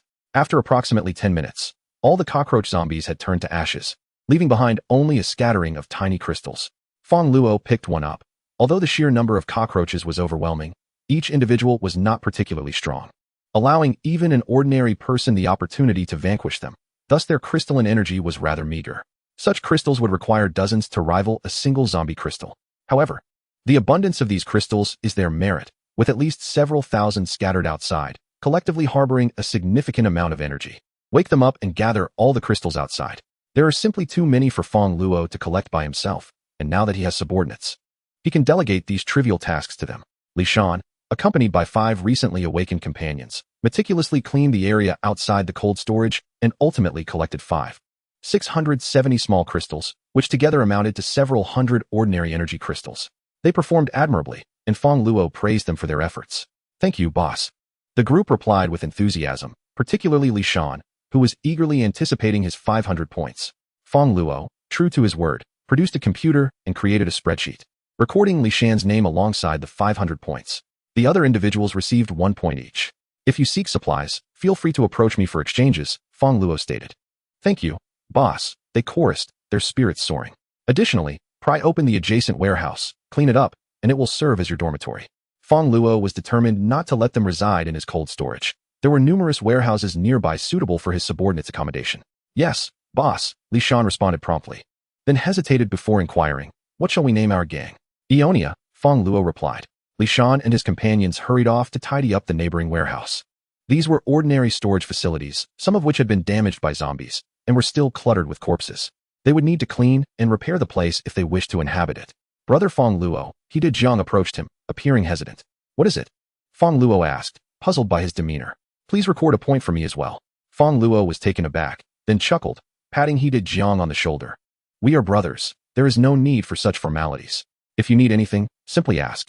However, Hida Jiang shook his head. "Brother Fong Luo, precisely because we are brothers, I cannot simply consume your resources without contributing. It weighs heavily on my conscience. Moreover, as we establish this gang, if others learn I can obtain supplies without earning points, it may create discontent, hindering our growth." Fong Luo regarded Hida Jiang thoughtfully. In truth, regardless of whether Hida Jiang contributed or not, Fong Luo would ensure he never went hungry, for Hida Jiang had saved him in a past life. Fong Luo was a person of gratitude. Yet, seeing the determination in Hida Jiang's eyes, he ultimately nodded. "Very well." Fong Luo smiled knowingly, then registered his name on the computer. This was what true brotherhood entailed, wishing for each other's success, without thoughts of exploiting wealth or harboring resentment for lack of assistance. "Rest assured, boss, I will harness my strength to be your most formidable ally." Hida Jiang grinned, flexing his biceps. "I shall await that," Fong Luo replied. "Now, I too shall return to work." After concluding his conversation, Hida Jiang stepped out of the cold storage. "Darling," Fong Luo said, as he approached the sofa and took a seat. Just as he settled down, Lin Ziqin and Lin Yuyu rushed over. Fong Luo was taken aback and then curiously inquired, "Surely you two don't wish to join this point system as well?" "Indeed." Lin Yuyu vigorously nodded. "Brother-in-law, I want to join too." Fong Luo found himself at a loss for words. One was his girlfriend, and the other his sister-in-law. Weren't they all family? Was there truly a need for such seriousness? This was primarily due to Fong Luo's lack of understanding of the two women's personalities. Chapter 84. Engaging in something unique. Lin Ziqin and Lin Yuyu lost their parents when they were very young and were raised by their grandmother, who lacked any substantial work capabilities. This upbringing instilled in the two sisters a sense of independence from an early age, particularly in Lin Ziqin. While attending school, she also took on part-time jobs to earn tuition for her sister. It was only after meeting Fong Luo that she experienced a few days of happiness. Recently, upon realizing the disparity between herself and Fong Luo, she secretly vowed to enhance her own capabilities, determined not to rely solely on him. She aspired to turn the tables, using her own strength to support Fong Luo, fostering a sense of dependence from him in return. However, her recent reliance on Fong Luo for sustenance made her feel increasingly indebted to him, leading to a growing imbalance in their relationship. If this continued, she feared she might become superfluous to him in the future, a prospect she found unacceptable. Previously, she hesitated to express her desire to cease depending on Fong Luo, fearing it might be misinterpreted. Yet, this was an opportune moment. With Fong Luo introducing the points system, she saw a chance to articulate her intentions, freeing herself from reliance on him while simultaneously enhancing her own standing in his eyes. Lin Yuyu's eagerness stemmed from her desire to elevate her significance, rather than merely existing in the subordinate role of sister-in-law. Are you truly intent on joining? Fang Luo asked, observing the serious expressions on their faces. You must understand that everything, food, clothing, and various necessities, will require points for purchase. Your lives will not be as carefree. It's all right, no matter how challenging it may be. It cannot possibly be worse than our previous school days. We've thought this through, brother-in-law. Please let us join. Both nodded in unison. Very well, then. You may join. Fang Luo sighed, registering their names on the computer. Then, with a mischievous glint in his eye, he looked at the two women and added, by the way, to acquire supplies, you will need points. However, the dresses, stockings, and undergarments you are wearing were all provided by me. Since you have no points, shouldn't these items be returned to me? What? Lin Zichin's face flushed instantly. Returning the clothing to Fang Luo would leave her exposed. Such a notion was unthinkable. Lin Yuyu's expression morphed into one of mischief. Brother-in-law, does that mean we can go without clothes in the cold storage in the future? Yay, how wonderful. Fang Luo was momentarily taken aback. What did she mean by that?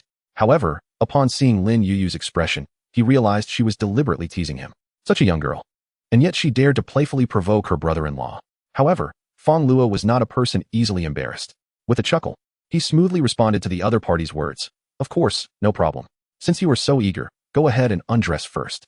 Return the clothes to me. Once you have accumulated enough points, you can buy them back. I should undress first? Lin Yuyu's face flushed, clearly taken aback by Fang Luo's boldness and his intention to gaze upon her. Although her personality was exuberant, she was not at the stage where she could engage in such antics in front of her sister. What a rogue brother-in-law. Lin Yuyu huffed playfully before wrapping her arms around Lin Zichin's. Sister, you should earn points for me to buy clothes. Huh. Lin Zichin was momentarily stunned. Earn points? How does one do that? Surely, I can't strip off my clothes and go outside to fight zombies. Fang Luo was equally curious. That's quite simple. Lin Yuyu grinned mischievously, winking at Fang Luo.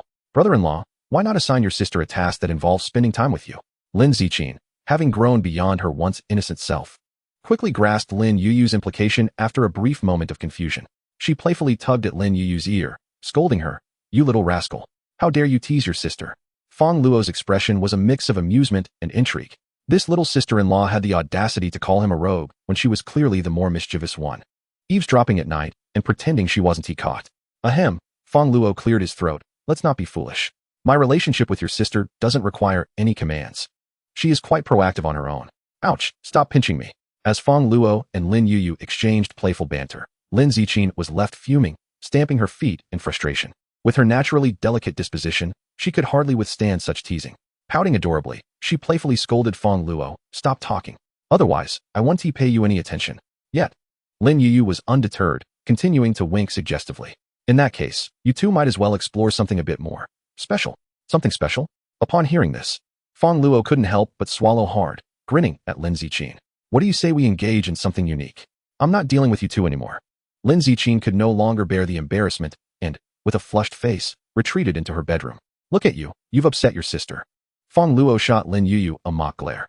Lin Yuyu, undaunted, retorted, brother-in-law, you were clearly enjoying yourself just now. The moment you heard special, saliva was nearly dripping from your mouth. Fang Luo's face turned crimson. Nevertheless, as a man, he was determined to maintain his dignity. He shot a disgruntled look at the slumbering cat mother beside them and grasped her by the scruff of her neck. Sleep, sleep, sleep, it's all you do.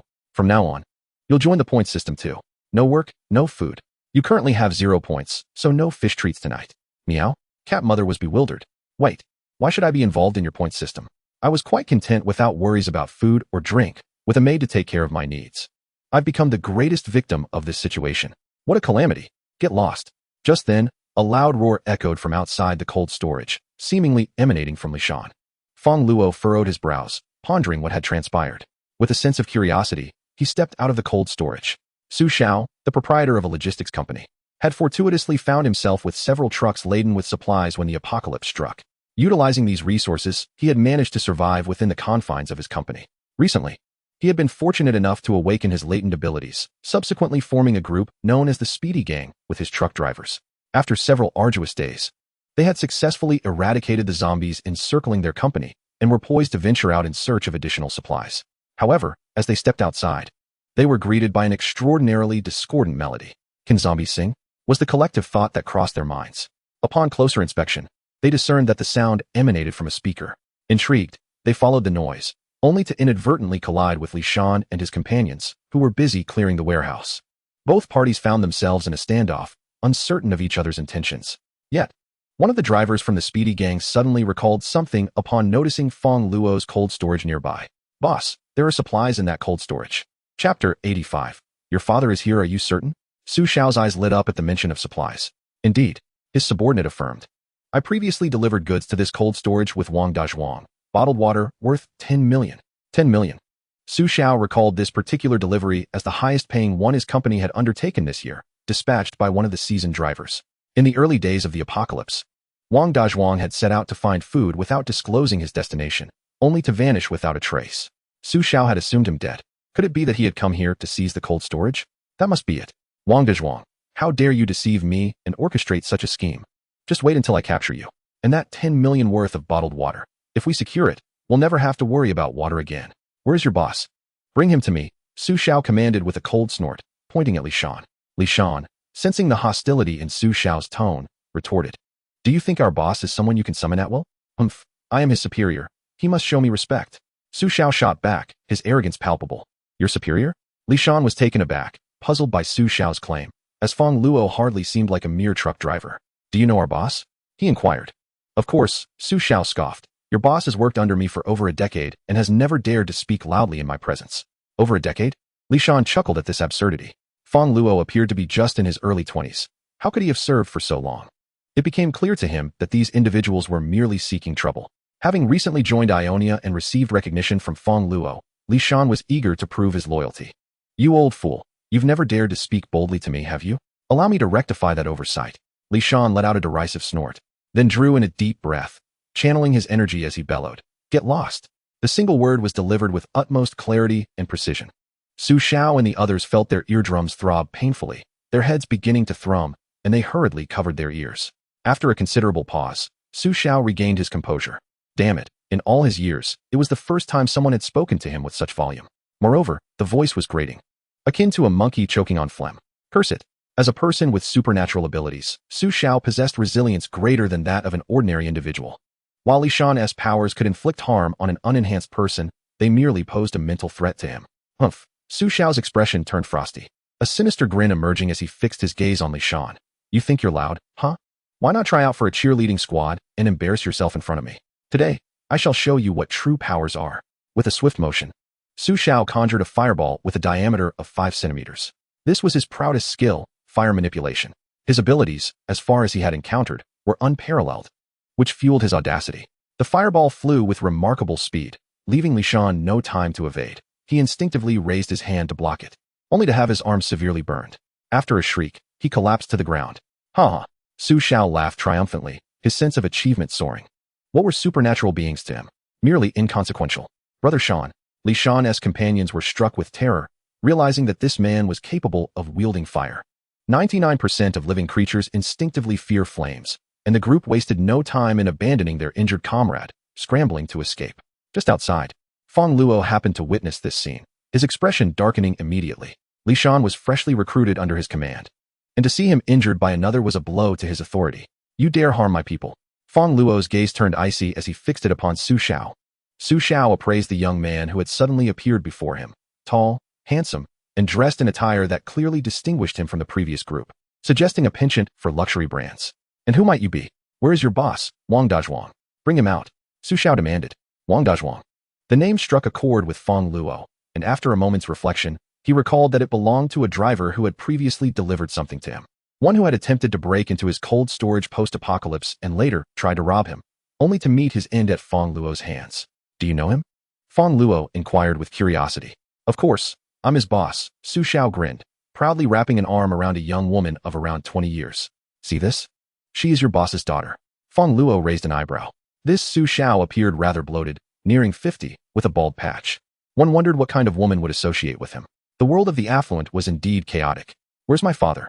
The young woman arrogantly raised her brow, addressing Fong Luo as though he were merely one of Wang Dazhuang's subordinates. Your father? Fong Luo suddenly recalled that after he had killed Wang Dazhuang, he had concealed the corpse in his spatial realm to evade the authorities. In the ensuing chaos, he had forgotten to dispose of the body. Now seemed an opportune moment. Since the deceased family had come to claim the remains, he would return the body to them. Just a moment. I shall fetch him, Fong Luo said with a smirk. He casually strolled into a warehouse and retrieved Wang Dazhuang's corpse along with several others, placing them onto a cart, which he wheeled over to Su Xiao and the others. In the realm of his spatial abilities, time stood still, despite having been stored for a month. The bodies appeared as though they had just perished, still warm to the touch. Your father has arrived, take him back. If anyone else's father is here, they may collect him as well. Fong Luo pulled out a bottle of mineral water and disdainfully washed his hands before the onlookers. Su Xiao and the others stood in stunned silence. What is happening? Did you bring these here? You clearly pushed them here. Furthermore, despite the young man having committed such heinous acts, his expression remained utterly unperturbed, as if this were nothing out of the ordinary. Su Xiao's demeanor shifted from arrogance to uncertainty. Initially, he had presumed this warehouse to be under Wang Dazhuang's control, but it was now evident that the true leader of the past few days was this enigmatic young man, who undoubtedly possessed extraordinary powers. Su Xiao's bravado began to wane. Besides Su Xiao, a woman gasped upon seeing her father's corpse and immediately broke down in tears, unearthing the lifeless form of Wang Dazhuang from beneath. Dad, how could you kill my father, you murderer? Wang Yinyan cried, her eyes ablaze with hatred as she glared at Fong Luo. Fong Luo scoffed. He attempted to rob me. He deserved his fate. Rob you? So that justifies murder? Wang Yinyan retorted, her eyes wide with disbelief. My father was only trying to survive. What wrong did he commit? You could have simply fed him to send him on his way. Why resort to murder? Is a life not worth a morsel of food? Is your heart truly so cruel? Do you possess no compassion at all? Fong Luo found her words both amusing and infuriating. So it was his fault for being robbed and subsequently killed? He had never held any regard for her, and her words only deepened his contempt. Coldly, he replied, not worth it, not at all. Your father's life is of less value to me than that of a dog. Chapter 86. Killing cats to eat meat. Fong Luo was not devoid of compassion. Under normal circumstances, he would extend help to the weak. He was not a remorseless psychopath. However, he could not afford to be merciful to everyone, for not all were deserving of kindness. Wang Dazhuang, Wu Yu, Wu De, each of them had sought to end Fong Luo's life. Should he then show them compassion? Wang Yinyan was no different. Your father was his employee, was he not? Fong Luo pointed at Su Xiao, finding it laughable. He treated your father like a dog, and yet you cling to him so affectionately. If your father were aware of your behavior, he would likely rise from the grave in disbelief. Now, take your father and get as far away as possible. Fong Luo cast a contemptuous glare at Wang Yinyan. You, Wang Yinyan, flustered and agitated, dared not utter more in the face of Fong Luo's piercing gaze. Her fear was palpable. Otherwise, she would not have aligned herself with Su Xiao, who was older than her own father, merely for sustenance. Yet, she could not swallow her indignation. Not only had he murdered her father, but he also had the audacity to flaunt it. How infuriating. With a pitiful look, she turned to Su Xiao, Godfather. My father and you have been friends for many years. You must avenge him. If you help me, I will immediately fulfill that request you mentioned earlier. Su Xiao was an extraordinary being. He had just incapacitated an opponent with ease. Wang Yinyan was convinced that if Su Xiao were to assist her, he could undoubtedly eliminate that scoundrel Fong Luo. That request? Su Xiao pondered, recalling the prior rejection from Wang Yinyan. A surge of fervor ignited within him, a desire so intense it could not be contained. However, he scrutinized Fong Luo. The young man before him exuded an air of enigma, and despite having witnessed Su Xiao's flames, he exhibited no sign of trepidation. He must possess some hidden trump card. More alarmingly, Fong Luo's apparent ease with the numerous corpses surrounding him was unsettling. He remained unflinching, a demeanor Su Xiao could never emulate. After careful consideration, Su Xiao resolved to avoid provoking Fong Luo for now. If he were to do so, he would need to be adequately prepared. As for that request, there would be ample opportunities in the future. Surely Wang Yinyan could not escape him. Let us depart. Su Xiao waved dismissively and turned to leave. Godfather, don't go. Wang Yinyan exclaimed, panic rising as she hurried after him. How could she seek vengeance if Su Xiao left? Did I permit you to leave? Before they could take 2 steps, Fong Luo appeared before them in a swift motion. Su Xiao and the others were taken aback, utterly bewildered by how Fong Luo had moved so rapidly to intercept them. Was it a speed ability? Su Xiao's first thought was that Fong Luo possessed such a skill, yet he had never encountered one so astonishingly swift. This young man was indeed remarkable. What do you want? Su Xiao glared at Fong Luo with a grim expression. His reluctance to provoke Fong Luo did not equate to fear. Fong Luo smirked. You harmed my people. Do you not owe me compensation? Compensation? Su Xiao was taken aback. You have slain so many of my employees, and I only burned one of your subordinates. I did not demand compensation from you, yet you dare to retaliate? Do not overstep your bounds, boy. Wang Yinyan chimed in, her eyes fierce as she glared at Fong Luo. She then sweetly clung to Su Xiao's arm, fanning the flames of indignation. Godfather, this fellow is insufferably arrogant. Not only has he seized the resources that rightfully belong to you, but now he seeks to prevent your departure. We cannot let him go unscathed. He must witness our might, lest they believe us to be cowards." Upon hearing Wang Yinyan's words, Su Xiao's fury, already simmering, ignited into a blazing inferno. With a cold gaze fixed on Feng Luo, he remarked, "You are merely a speed ability user. No matter how swift you are, you can only flee. Once your powers are exhausted, I can effortlessly end your life. Indeed, I can easily kill you, just as I did with my father, and seize the resources belonging to my adoptive father. Await your demise." Wang Yinyan, sensing the success of her provocation, began to show her true colors. "And what about me?" At that moment, a towering figure rushed over, joining Feng Luo to encircle Su Xiao and his dozen or so companions. He Jiang had just returned from the restroom and, upon hearing the commotion, hurried over. Seeing a group preparing to bully his brother and threatening to easily kill Feng Luo, he was instantly filled with rage. He promptly unleashed his abilities, enveloping himself in a suit of metallic armor, resembling a colossal robot. Think you can kill my brother? Try to take me on first." He Jiang snorted coldly, glaring at Su Xiao like a ferocious tiger. What kind of ability is this? Witnessing He Jiang's imposing figure and menacing gaze, Su Xiao felt an inexplicable chill. What kind of bizarre characters were in this cold storage? First, there was a loudmouth, then an almost invisible speedster, and now a towering metal giant. Aside from the earlier comedic figure, the combat prowess of the latter two was formidable, especially this giant, who appeared even more formidable than Feng Luo. Could he be the true leader here?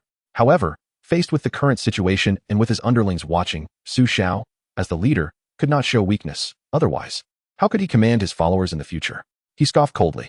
"So what if you're a metal giant? I possess fire abilities, and the maximum temperature of my flames can reach 1,500 degrees. I can melt you down with ease. What can you do, trapped in that metal shell?" Su Xiao sneered dismissively. "Meow?" Just as Su Xiao finished speaking, a sudden meow echoed in his ears. Following the sound, he saw a tabby cat strutting out of the cold storage, its demeanor somewhat reluctant, yet fierce. "You even keep a cat?" Su Xiao sneered at Feng Luo.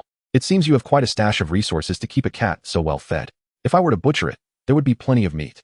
Feng Luo, who had been wearing a gloomy expression, suddenly found his face contorted in a strange way upon hearing Su Xiao's words.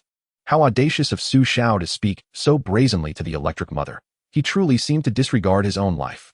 It's worth noting that aside from being inferior to Feng Luo in defense, the Electric Mother was equal in other aspects, attack power and speed, and even surpassed Feng Luo in offensive capabilities.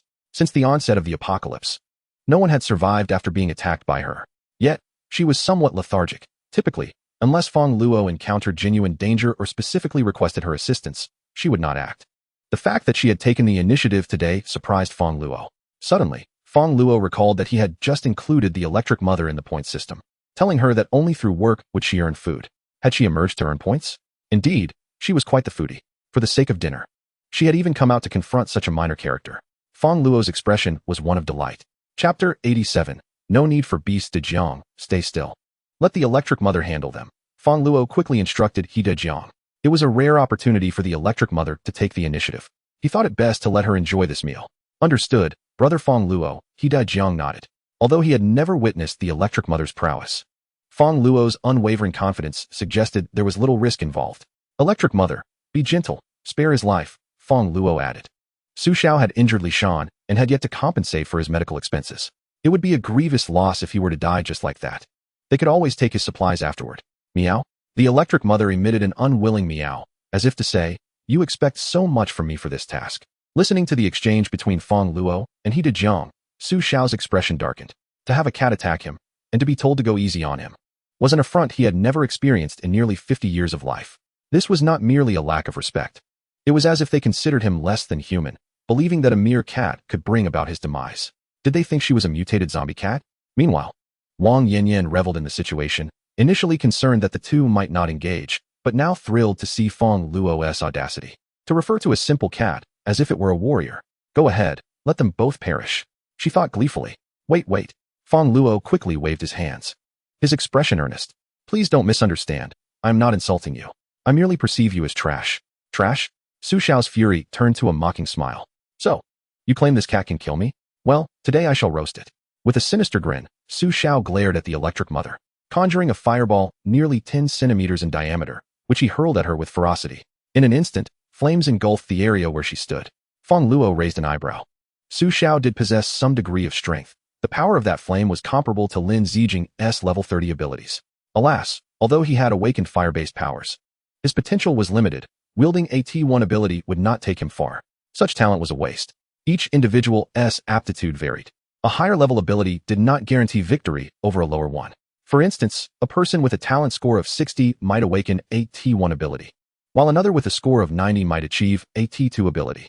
Under normal circumstances, the latter would undoubtedly be far superior. The individual with a 60 score might find their ability capped at level 6, while the 90 score could ascend to level 10 or beyond.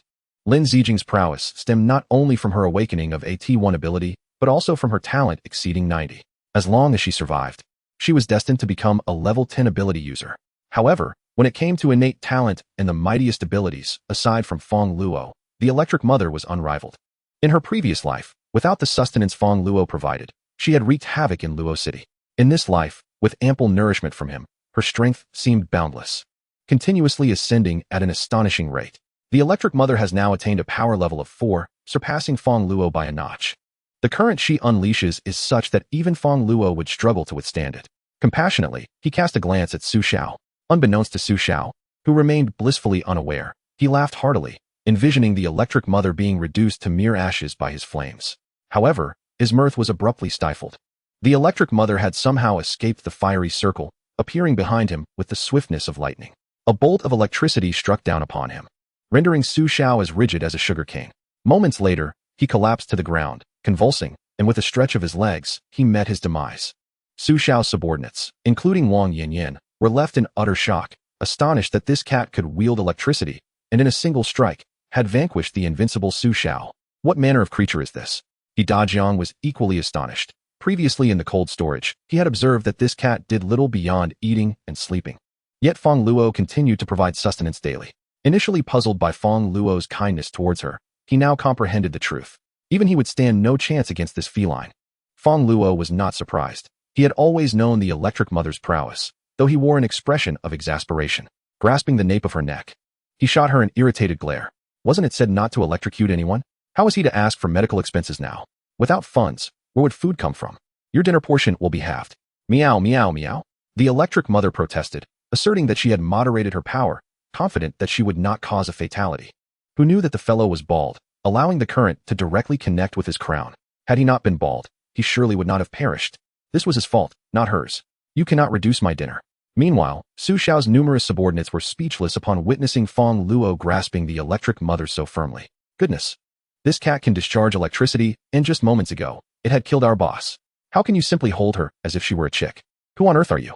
They were all astounded, wondering why such a fierce tabby cat was so docile in Fong Luo's hands. Could it be that Fong Luo was even more formidable than this cat? Instantly, their gazes towards Fong Luo transformed into one of sheer terror, fearing he might eliminate them. Releasing the Electric Mother, Fong Luo surveyed the others, contemplating how to deal with them. To kill? After some reflection, he shook his head. He was in need of manpower. And these individuals had not caused him harm, merely following Su Xiao's lead. He did not wish to engage in wanton slaughter. Approaching the group of a dozen or so, they instinctively recoiled, startled. Fong Luo found their fear amusing. He had no intention of harming them. Why such trepidation? Nonetheless, he maintained a chilling demeanor. Do you wish to live or die? Who desires death? We wish to live. We wish to live. The group responded immediately. Very well. Fong Luo chuckled. If you wish to survive, then bring back all the supplies hoarded by your leader. Yes, yes. A throng of individuals eagerly nodded in agreement, though some harbored ulterior motives, contemplating their escape without intention of return. Nevertheless, Fong Luo was not oblivious to their schemes. Dajiang, take Electric Mother with you. If anyone tries any tricks, eliminate them on the spot. Each of you will earn 5 points upon completion of the task. Understood, Brother Fong Luo, Dajiang replied promptly. Then beckoned Electric Mother. This way, Cat Sister. Cat Sister? Upon hearing this appellation, Fong Luo could not suppress a smile. As Dajiang departed, Fong Luo cast a glance at the motionless Wang Yanyan. Why aren't you going? Do you wish to perish? Be Brother Fong Luo, I was mistaken. Wang Yanyan immediately adopted a coy demeanor, attempting to link her arm with his. However, Fong Luo deftly evaded her. This woman lacked even the decency of Li Nana. Did she presume he was a collector of refuse? Wang Yanyan felt a twinge of embarrassment yet remained unashamed. Continuing, Brother Fong Luo, I misjudged you before. My father deserved execution for his crimes, and your actions were a service to the public. I apologize on behalf of my father. You may punish me as you see fit. Hearing this, even Fong Luo, seasoned by the apocalypse, was taken aback. Wang Yanyan, in her pursuit of a better life, audaciously made such remarks, despite the fact that he had taken her father's life. She had previously clamored for vengeance, portraying herself as a devoted daughter. Is that so? Apologies, but my cold storage already houses both a cat and a dog. I have no need for vermin. Begone. Chapter 88. Strength. Fong Luo found himself repulsed by a woman like Wang Yanyan. The thought of taking her life felt beneath him, and he simply wished her away. After dismissing Wang Yanyan, he approached Li Shan, who had just regained consciousness after being struck by Su Xiao. Fortunately, Li Shan had only sustained burns, which were not severe. Fong Luo applied burn ointment, resolving the matter swiftly. Despite Li Shan's slight fragility, Fong Luo was nonetheless pleased with his performance. One should not judge solely by academic credentials. Although Li Shan indulged in smoking, drinking, and nightlife, his character was far superior to that of Wang Yanyan. Fong Luo mused to himself. Thus, Fong Luo rewarded Li Shan with 100 points. Thank you, boss, Li Shan exclaimed, a mix of surprise and gratitude evident on his face. Joining Fong Luo's faction was indeed the right choice. He resolved to work even harder. Do your best. Fong Luo patted his shoulder, contemplating that as long as they exerted themselves diligently, he would draw ever closer to invincibility. Over an hour later, Dajiang and the others returned in two nearly derelict trucks. The previous sweltering heat had caused the tires to nearly melt from prolonged contact with the ground, their rims clattering ominously as they rolled, sparks flying. Brother Fong Luo, I've checked. There are quite a number of supplies. Dajiang leaped from the vehicle, his face alight with joy. Fong Luo inspected the contents as well and confirmed the presence of a substantial haul, bottled water, rice, sufficient to sustain an ordinary person for several years. Unload the supplies into the cold storage. Food is the most crucial element in maintaining control over subordinates. It must be meticulously managed, and thus, Fong Luo must safeguard it himself. The supplies are stored in the cold storage, comprising over 800 bags of rice, more than 3,000 bottles of mineral water, and a variety of miscellaneous items. After organizing everything, Fong Luo took stock of the current number of members in the gang. Excluding himself, Lin Zijing, and Lin Yuyu, the gang now consists of 21 individuals. Li Shan and his 6 companions have recently recruited 14 subordinates from Su Xiao, bringing the total to 21. Among them, including He Dajiang, Li Shan has 6 with special abilities. If Fong Luo, the Lin sisters, and the Electric Mother are added, the total rises to 10 with extraordinary powers. Though this number may seem modest, their combat prowess surpasses that of larger gangs composed of dozens of ability users. Take Fong Luo, for instance, with his spatial flicker. He could easily evade hundreds of attackers. In the midst of the throng, he could take down enemy leaders with ease. Lin Zijing and Lin Yu are classified as T1 level ability users, and with their daily consumption of substantial amounts of food to replenish energy, they have ascended to the level of 3rd-tier ability users. Against lower-tier ability users, one of them could easily handle 10. He Dajiang, while currently at a mere 2nd level, possesses metal manipulation abilities, which are among the strongest defensive powers in the early stages. When fully energized, his defense rivals Fong Luo's spatial barrier. If they were to be of the same level, Fong Luo's defense would be inferior. If the group coordinated effectively, with He Dajiang leading the charge, Lin Zijing, Lin Yuyu, and Fong Luo providing support, and Li Shan utilizing his expensive sound system worth 3 million to serenade the enemy, confronting dozens of ability users would be a trivial matter. Fong Luo also compiled a list of the newly joined survivors, integrating them into the point system. The day was still young, just early afternoon, and he planned to send these individuals out on a task. Dajiang, Fong Luo addressed He Dajiang as the squad leader. You shall lead all the ability users to gather household items such as beds. We will transform the warehouse into dormitories. Although Fong Luo's space contained numerous beds, they were exceedingly expensive. Even a single bed could cost tens of thousands, some even reaching hundreds of thousands. It would be imprudent to provide them for free. So he intended to treat them as items for the point system, allowing them to exchange crystals with him later. Fong Luo couldn't help but chuckle at his own cunning. He truly had a knack for being a shrewd merchant. Yes, Brother Fong, He Dajiang exclaimed with delight at being appointed squad leader, feeling valued by Fong Luo and brimming with determination. Meow? The Electric Mother chimed in, joining He Dajiang's team. Fong Luo found her sudden eagerness amusing. This lazy cat had become proactive upon realizing she could no longer dine for free. The Electric Mother shot Fong Luo a resentful glance, muttering, "This is all you're doing. Humph. Once I earn enough points to last me a lifetime, I shall cease my assistance." With that, He Dajiang departed. Fong Luo glanced at the other ordinary survivors and instructed, "Please clean the warehouse. Each of you will earn 1 point." The idea of earning points simply by sweeping the floor was exhilarating. The ordinary survivors felt a surge of excitement. as they initially believed that acquiring points would be a formidable challenge, given the scarcity of resources and their lack of special abilities. However, they were pleasantly surprised by the simplicity of the task. Previously, they had struggled for 2 days just to secure a morsel of food from Su Xiao. But now it seemed that food would be available daily. Fong Luo was truly a benevolent individual. "Thank you, boss. You are exceptionally kind, handsome, and powerful. I would love to be your girlfriend." Some even mused that they would be content to be a lover. Regret washed over them for not joining Fong Luo sooner. Gratitude filled the hearts of all the survivors, and they eagerly set off to clean the warehouse. Fong Luo smiled, relishing the feeling of being appreciated. Most importantly, the resources expended were not his own, but had been seized from Su Xiao. With subordinates now at his disposal, Fong Luo's life had become considerably easier. Previously, he had to deal with the frequent zombie appearances in the cold storage himself, but now he could entrust that responsibility to He Dajiang and his team. All the crystals they collected would belong to him, and he could even send them out to hunt zombies on his behalf. Although the sweltering heat had passed, summer had arrived with temperatures still soaring to 40 degrees Celsius, and dangers lurked outside. While Fong Luo was unafraid of supernatural beings, formidable zombies could pose a significant threat. Tiger zombies, lion zombies, elephant zombies. These creatures were far more formidable than their human counterparts. Unless absolutely necessary, Fong Luo preferred to remain indoors, focusing on enhancing his own strength.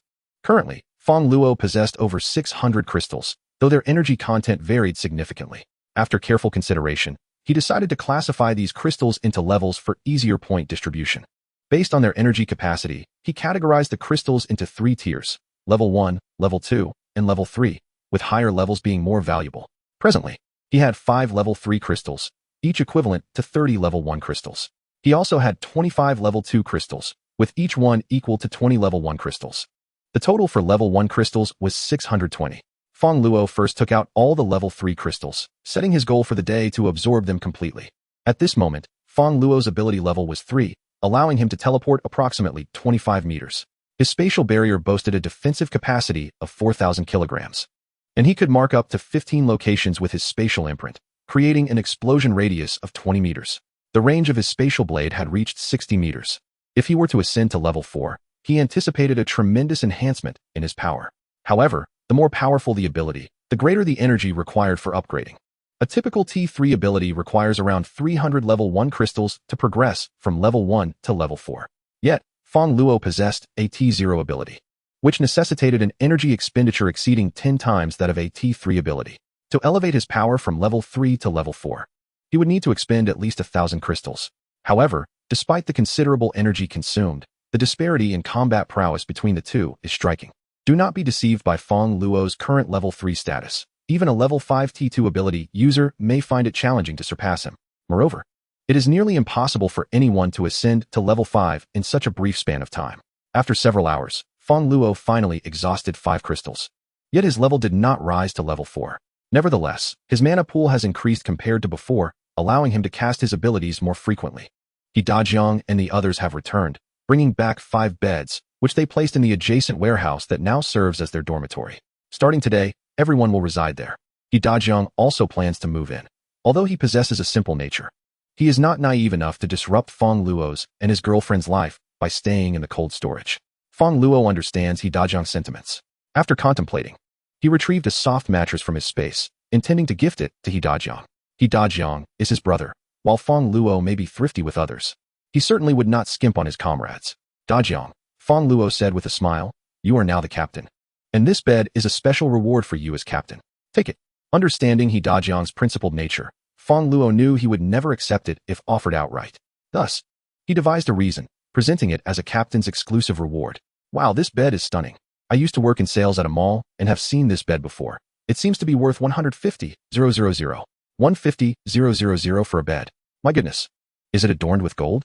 The boss actually gifted a bed worth 150,000 to his subordinate. That's incredibly extravagant. I must work hard to strive for the captaincy. Perhaps the boss will one day gift me a bed as well. Although they might not become the boss's girlfriend or the captain, being the captain's girlfriend would mean sleeping on such a splendid bed. Nearby, several survivors observed this scene with envy. They had previously been forced to sleep standing or crouching due to the scorching ground. Although they had just found a few beds, they were in disrepair, some missing slats. A soft bed like this was beyond their wildest dreams. Some resolved to work diligently, determined to eventually acquire a bed of that caliber. Upon seeing the magnificent bed, He Dajiang was both astonished and elated, feeling deeply touched. Fong Luo truly regarded him as a brother. Brother Fong, here are the crystals we've gathered, He Dajiang said. Presenting 9 crystals. Fong Luo examined them. 1 level 2 crystal and 8 level 1 ones. These were all acquired from the electric mother, He Dajiang added. The ability users sighed. Each time they encountered zombies, before they could make a move, the electric mother would strike them down with a bolt of lightning, leaving them no chance to act. After a day's labor, they had earned not a single point. The critical issue was that they dared not voice their grievances, for fear of being struck by the electric mother. It was imperative never to follow her too closely. Electric mother? Fong Luo cast a glance at the electrifying feline by his side, its tail held high, and couldn't help but stifle a chuckle. Meow? The cat mewed, as if to say, what are you staring at? Hurry up and add my points. I'm waiting for my meal. Consider it 28 points. Is that satisfactory? Fong Luo smiled as he credited the cat with 28 points. The feline calculated briefly, realizing that it was just enough for a meal. Tomorrow, however, it would need to exert itself further. Fong Luo then looked at the other ability users, observing their expressions of sheer misery, which struck him as somewhat amusing. Yet, they had indeed put in effort, and it wouldn't be fair to let them toil in vain. I suppose you all receive a point each. The ability users rejoiced, having feared they would go hungry that day. Fong Luo truly was a benevolent leader. Long live the boss, they exclaimed, ecstatic at the prospect of food. Previously, while following Su Xiao, they had endured 2 days for a mere piece of bread, nearly starving. Indeed, their leader was far superior to the cunning merchant Su Xiao. Alas, their leader was already taken. What does it matter, boss? Would you consider a mistress? I can play that role. With their points acquired, the survivors promptly used them to procure food, returning to their dormitory in high spirits, not forgetting to praise Fong Luo as they departed. After a long day, having absorbed 5 crystals, Fong Luo felt a pang of hunger. He intended to summon Lin Zijing to prepare something to eat. However, upon turning, he discovered that Lin Zijing had already prepared the meal and was patiently awaiting him at the dining table. Fong Luo couldn't help but admire her. Lin Zijing truly embodied the qualities of a devoted wife and mother, deepening his affection for her. Why aren't you eating? Fong Luo inquired as he settled down to feast, only to notice that Lin Zijing and Lin Yuyu had not yet touched their chopsticks, leaving him puzzled. We, brother-in-law, have no points, Lin Yuyu pouted, looking somewhat aggrieved. Today was their first day under the point system, and since Fong Luo hadn't assigned them any tasks, they had no points to exchange for food. Are you taking this so seriously? Fong Luo found their earnestness amusing. He had assumed they were jesting, and thus hadn't assigned them any tasks. Who would have thought they would adhere to such principles? It's all right. No one else knows, so just eat, he encouraged, playfully patting Lin Zijing's long leg. The sensation of her black stockings pleasantly surprising him, a testament to her Parisian elegance. I'm not hungry, Lin Zijing replied, shaking her head. She had resolved to become independent, no longer wanting to overly rely on Fong Luo. Yet, her stomach betrayed her. Gurgle. And yet you claim not to be hungry, Fong Luo teased. Lin Zijing blushed, but still refrained from eating. Fong Luo felt a pang of concern. He hadn't anticipated that someone who appeared so gentle could possess such stubbornness. No wonder she awakened a fire-based ability. Brother-in-law, Lin Yuyu suddenly interjected, I have a way to make my sister eat. What method? Fong Luo asked, intrigued. You could assign her a task and reward her with points, Lin Yuyu suggested. Fong Luo's eyes lit up with understanding. The only question remained. What task should he assign? As darkness envelopes the outside world, a sense of danger looms, rendering it impossible for Lin Zijing to venture out to slay zombies. That is quite simple. Lin Yuyu chuckled mischievously. After all, you all have to do it at night. What nonsense are you spouting? Lin Zijing retorted, knowing well that her younger sister was never serious, pinching her playfully. Yet, she soon felt her face flush, addressing Fong Luo. I have relatives visiting. So it's not possible today. Relatives visiting? Fong Luo responded with a hint of disappointment. Brother-in-law, Lin Yuyu chirped as she scampered over, leaning close to Fong Luo's ear. You don't necessarily have to heed Lin Zijing's words. Fong Luo's expression was one of amusement. This little sister-in-law was truly extraordinary. It's not feasible. Your sister won't agree. He shook his head. No worries, brother-in-law. I'll assist you. Lin Yuyu winked playfully. Then, she began to clutch her stomach and wail. I'm so hungry, I could perish from starvation. I'm already small, and now I'll be even smaller. Sister, I'm so hungry. Please persuade brother-in-law to give me something to eat. She cried, tears welling up in her eyes. Chapter 90. The park. Lin Yuyu rolled on the ground, tears streaming down her face, her appearance pitiable to the utmost degree. Had Fong Luo not been aware beforehand, he might have softened. Indeed, regardless of age, women are all performers, akin to seasoned actresses, Fong Luo mused silently. With both of Lin Zijing's parents deceased, her sister was her only kin. The sight of her sister in such distress tugged at Lin Zijing's heartstrings, prompting her to rush to her side and assist her. "Wah, sister, I'm starving." Seeing her scheme succeed, Lin Yu continued in a sorrowful tone, "Sister, please plead with brother-in-law to assign you a task." Lin Zijing hesitated slightly. "But it's dark outside now, and it's very dangerous. Can't you wait a moment?" "I can't hold on any longer," Lin Yu sniffed. Leaning closer to Lin Zijing's ear, "Sister, we don't necessarily have to go out to fight zombies. Brother-in-law is working so hard. If you assist him, we can have something to eat." Upon hearing her sister's words, Lin Zijing's face turned crimson. Absolutely not.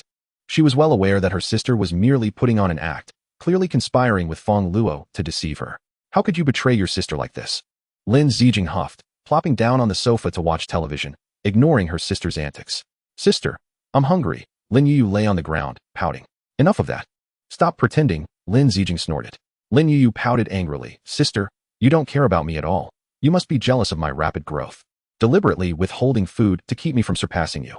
"Indeed, I am jealous." Lin Zijing recognized her sister's intentions, choosing to ignore her and let her say whatever she wished. Fong Luo shrugged. "I already told you. It's not possible. Your sister won't agree." "Who says so?" Lin Yu protested vehemently. "Just wait until I unleash my secret weapon." "Another secret weapon?" Fong Luo inquired with curiosity. Wondering what else could be done after rolling on the ground proved ineffective. "Since my sister doesn't care for me, I shall venture out to fight zombies myself," Lin Yu declared loudly, rising with determination as she made her way toward the cold storage.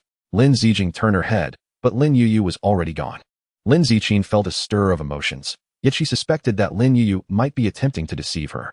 However, she dared not take the risk.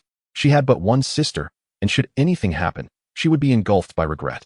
After several minutes of waiting, the absence of Lin Yu became unbearable. Lin Zijing sprang to her feet and rushed outside to search, but Lin Yu was nowhere to be found. "Yu," she called out anxiously, "stop hiding. I promise I will agree." But her pleas were met with silence. "Husband, Yu has truly left," Lin Zijing exclaimed in a state of panic. The darkness enveloped them, devoid of streetlights, and the lurking danger of zombies heightened her fears for Lin Yu's safety. Fong Luo approached, puzzled, for according to Lin Yu's character, she should not have genuinely departed. "It's my fault. Had I agreed to her, she wouldn't have left," Lin Zijing lamented, grappling with guilt that would haunt her for a lifetime should her sister meet with misfortune. "It's all right. Let us go look for her. She cannot have gone far," Fong Luo reassured, wrapping his arms around Lin Zijing comfortingly. "Dianmu, come out quickly and help us search," he called to Dianmu. The night was pitch black, and only Dianmu's night vision could unveil the surroundings. Together, the two humans and one feline ventured forth in search. After half an hour, they finally spotted Lin Yu at a park 8 kilometers west of the cold storage. "Yu," Lin Zijing rushed over, her irritation manifesting as she tugged on her sister's ear. "You reckless girl, it is perilous outside, and you have strayed so far. Do you have any idea how worried I was? What would I do if you had perished?" "Oh dear, sister, I am sorry," Lin Yu pleaded, her tone tinged with reproach. "But it was because you did not agree to me. I was hungry and had no choice but to seek food myself." Lin Zijing glared at her sister, her voice muddled with annoyance. "If you were truly hungry, I would have acquiesced. Who told you to play tricks on me?" A sigh escaped Lin Zijing, acknowledging her sister as her Achilles heel, even as she aided Fong Luo in teasing her. Nonetheless, she was already entwined with Fong Luo, and such matters held no embarrassment. "Really?" Lin Yu exclaimed with delight, casting a triumphant glance at Fong Luo. "See, I told you it would work."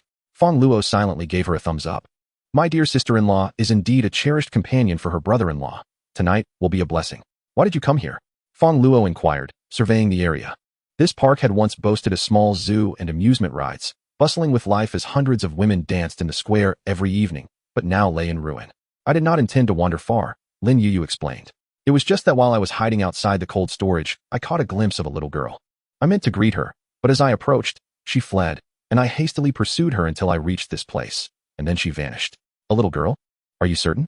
Fong Luo asked, perplexed. "What little girl would be out at this hour?" Lin Yu gestured, affirming, "She must be around 78 years old, quite tall indeed." 7 or 8 years old. "Did you not use your abilities to pursue her?" "I did, yet I still could not catch up.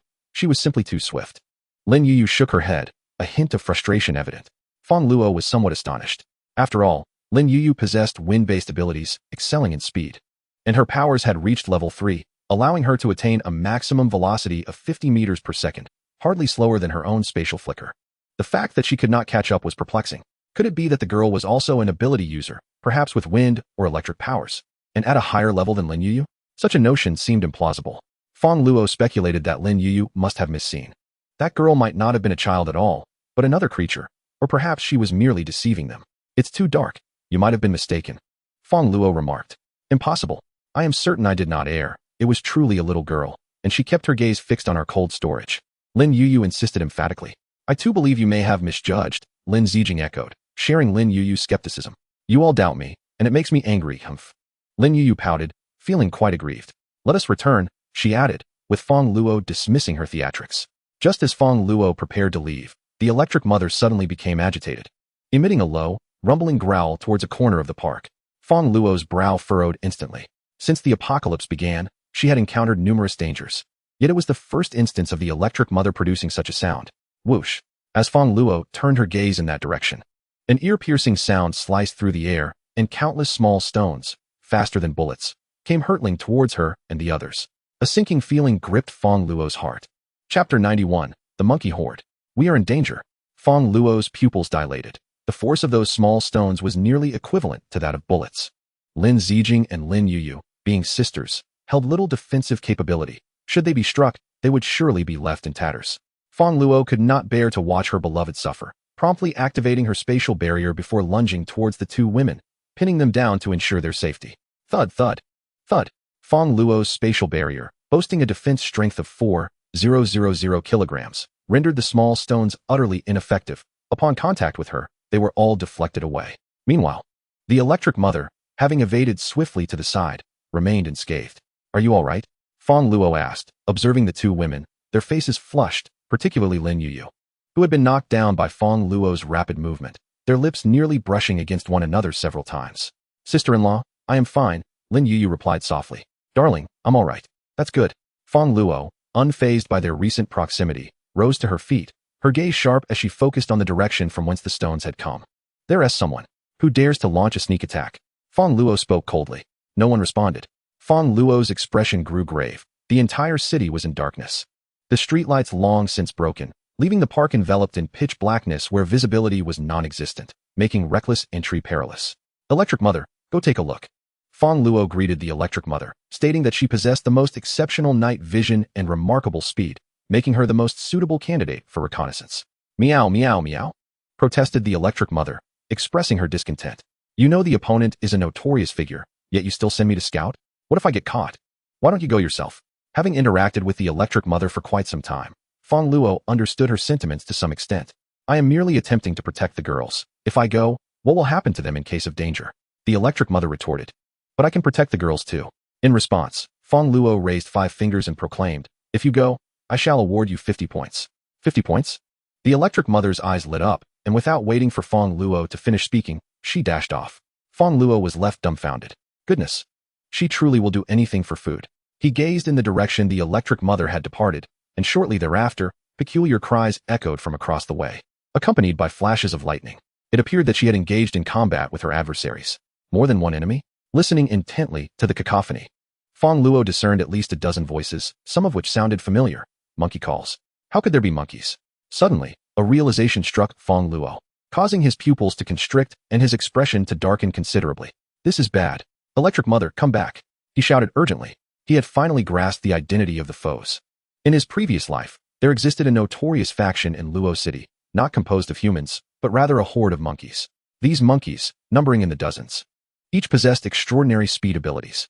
Among them was a monkey king who had awakened the power of invisibility, making him exceedingly formidable and lethal. A true top-tier adversary. These monkeys frequently raided the supplies of survivors, and even large gangs of hundreds found themselves unable to escape their grasp. No one could contend with them, as they only operated under the cover of night, executing stealthy ambushes that rendered them nearly invisible. Moreover, the monkeys possessed high intelligence and exhibited remarkable teamwork, coordinating seamlessly. In his past life, several self-proclaimed powerful ability users attempted to confront these monkeys, only to meet tragic ends at their hands. Little did Fong Luo expect that the monkey stronghold, previously undiscovered in his former life, would now be revealed to him. He combined this realization with Lin Yuyu's earlier words and surmised that the monkeys had discovered his cold storage and were investigating it, likely preparing to rob him. Unbeknownst to him, Lin Yuyu had stumbled upon their presence and misidentified the monkeys as little girls, prompting her to pursue them.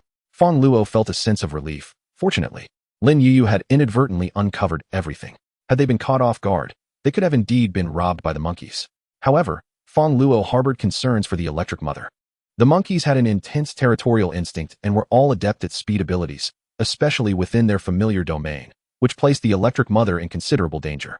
Soon enough, Fong Luo heard the electric mother's anguished cries, causing his expression to darken even further.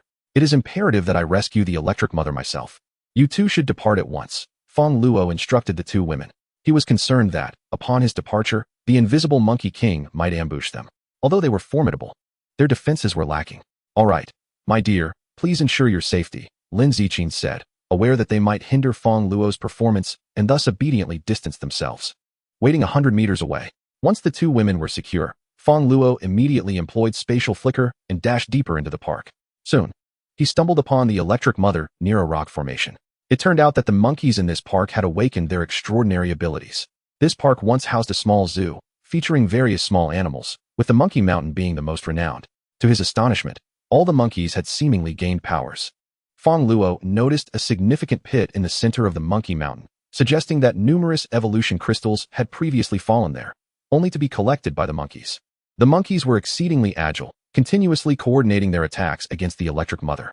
Despite her remarkable speed, she was overwhelmed, her fur already partially torn from their assaults, and her escape route blocked, leaving her in a rather precarious situation.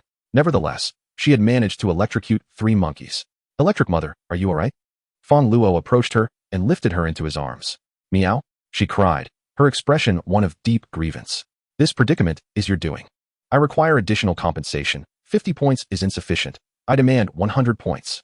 We must leave, Fong Luo remarked, unwilling to linger. The night was upon them, visibility was poor, and the monkeys were swift and numerous, making it difficult for him to strike back. Furthermore, he had to maintain his spatial barrier for defense, risking exhaustion of his abilities. It was not the right moment for him to engage.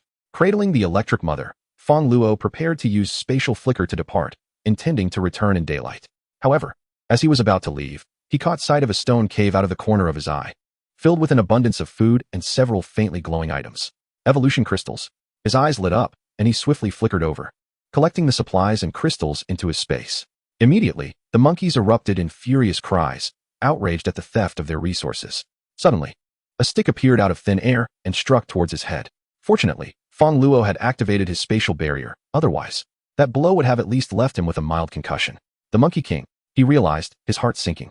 The strength of the Monkey King was formidable. Having slain countless ability users in his previous life, including many T1 level practitioners. With his power of invisibility, he was nearly impossible to defend against. Now, under the cover of darkness, Fong Luo found it exceedingly difficult to pinpoint the opponent's location, leaving him with no choice but to defend rather than attack. The best course of action was to retreat. Fong Luo had no intention of lingering. The electric mother has now been located, and a bounty of resources along with evolution crystals has been acquired. There is no longer any need to engage in combat here. Lin Ziqing has just agreed to assist with my endeavors. Surely, it would be far more pleasurable to return and embrace her in slumber. Fong Luo promptly activated his spatial flicker. However, given his current strength and the presence of a living being by his side, traversing through walls with spatial flicker proved impossible, and the distance of his flicker was significantly diminished. Alone, he could flicker over 20 meters, but with the electric mother accompanying him, the distance was halved, and the interval between each flicker extended from 0.5 seconds to a full second. Consequently, Fong Luo materialized 10 meters away. Yet, the monkeys were swift. In that moment of pause, the invisible Monkey King closed in on Fong Luo once more, raising an iron rod to strike him down with considerable force. This slender monkey possessed quite a bit of strength. Although Fong Luo emerged unscathed, he staggered slightly. The other little monkeys relentlessly pursued him, hurling stones in his direction. While the damage was minimal, the frequency of their attacks was incessant. As twilight descended, they awakened their speed abilities, making it exceedingly difficult for Fong Luo to retaliate. He was forced into a defensive stance. Once again, he flickered, but the monkeys, endowed with speed abilities, continued their pursuit. Fong Luo found himself unable to escape their range of attack, and the invisible Monkey King once again aimed to strike him with the iron rod. How infuriating! Just because the tiger refrains from asserting its dominance, do they presume me to be a feeble cat? Fong Luo, vexed by these relentless assaults, felt a surge of anger rising within him. He understood all too well that if this relentless chase continued, he would never be able to shake off the monkeys. Moreover, as time passed, his abilities would gradually deplete, ultimately rendering him a lamb awaiting slaughter. Fong Luo needed to devise a strategy to halt the monkey's pursuit, especially that elusive Monkey King. He opened his spatial realm, rummaging for something useful. The space was predominantly filled with food and furniture. There were a few weapons.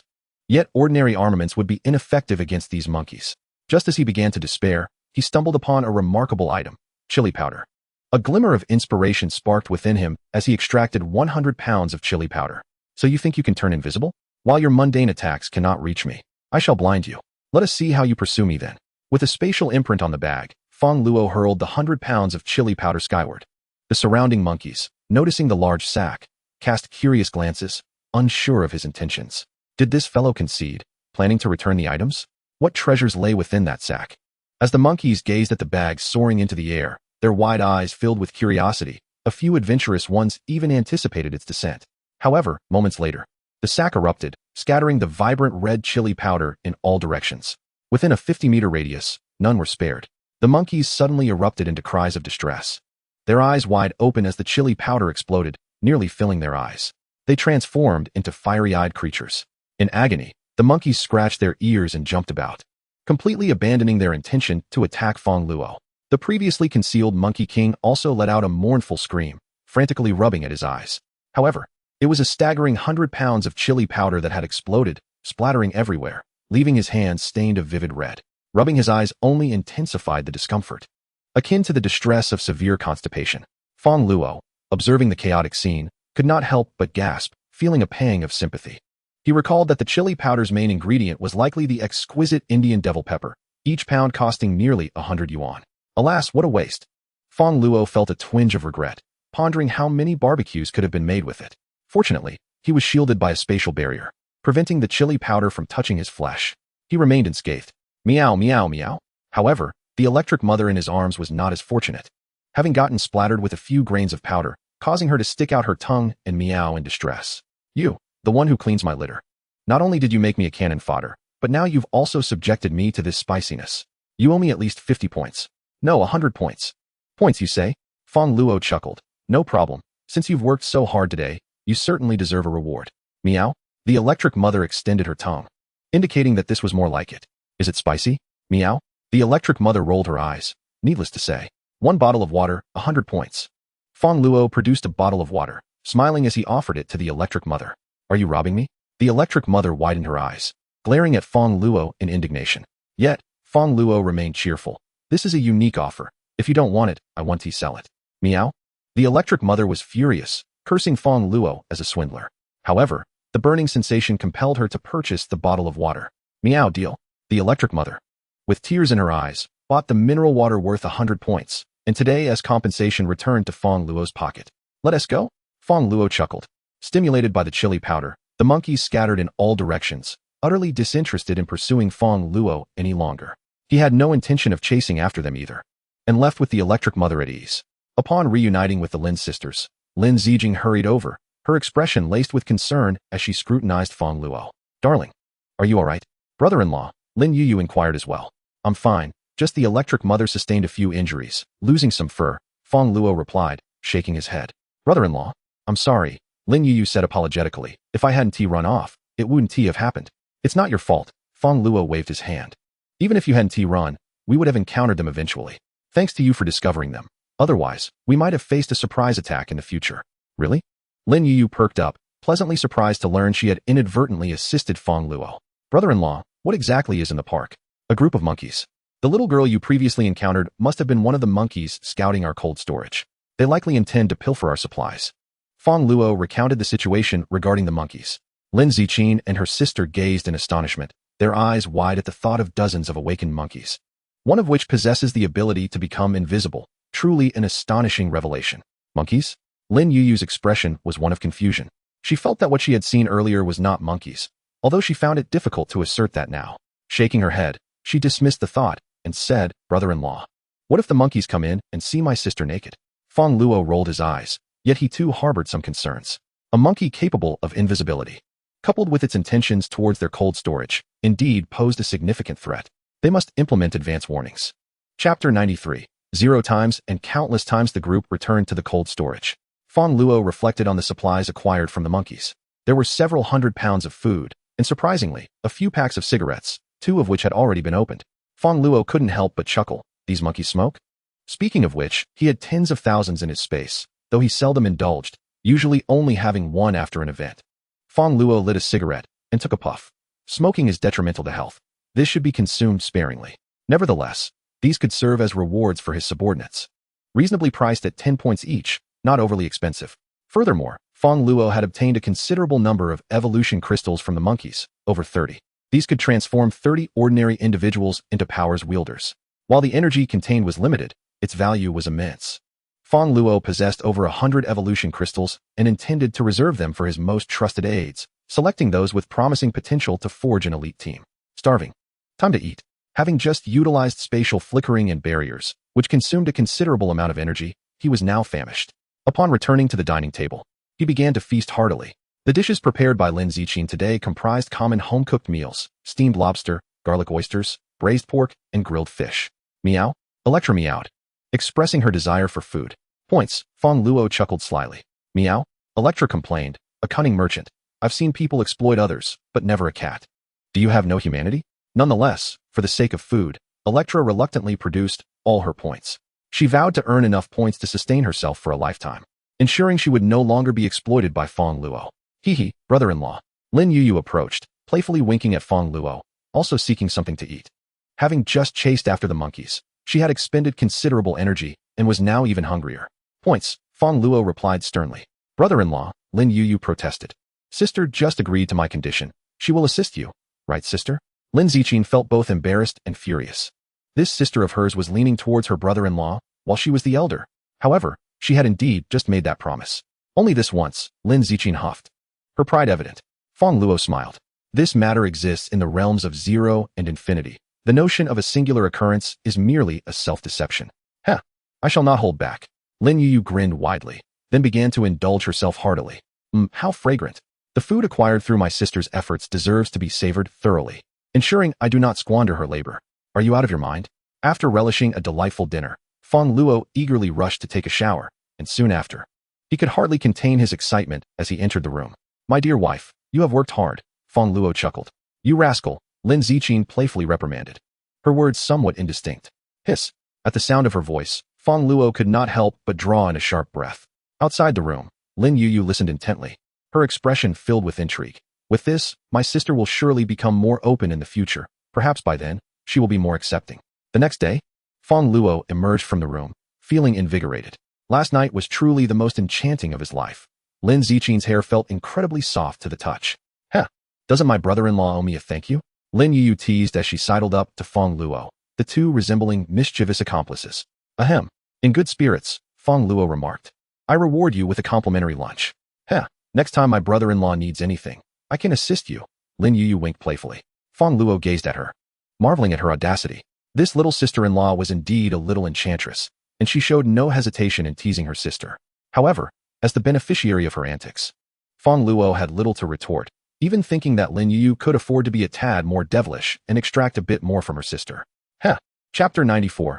A wonderful day after breakfast, Fong Luo sought out He Dajiang and the others, beginning to assign them tasks. He briefed them on the situation with the monkeys, urging them to enhance their patrols to avoid ambushes. Dajiang, Fong Luo instructed, if you encounter suitable individuals during your outings, feel free to invite them to join our faction.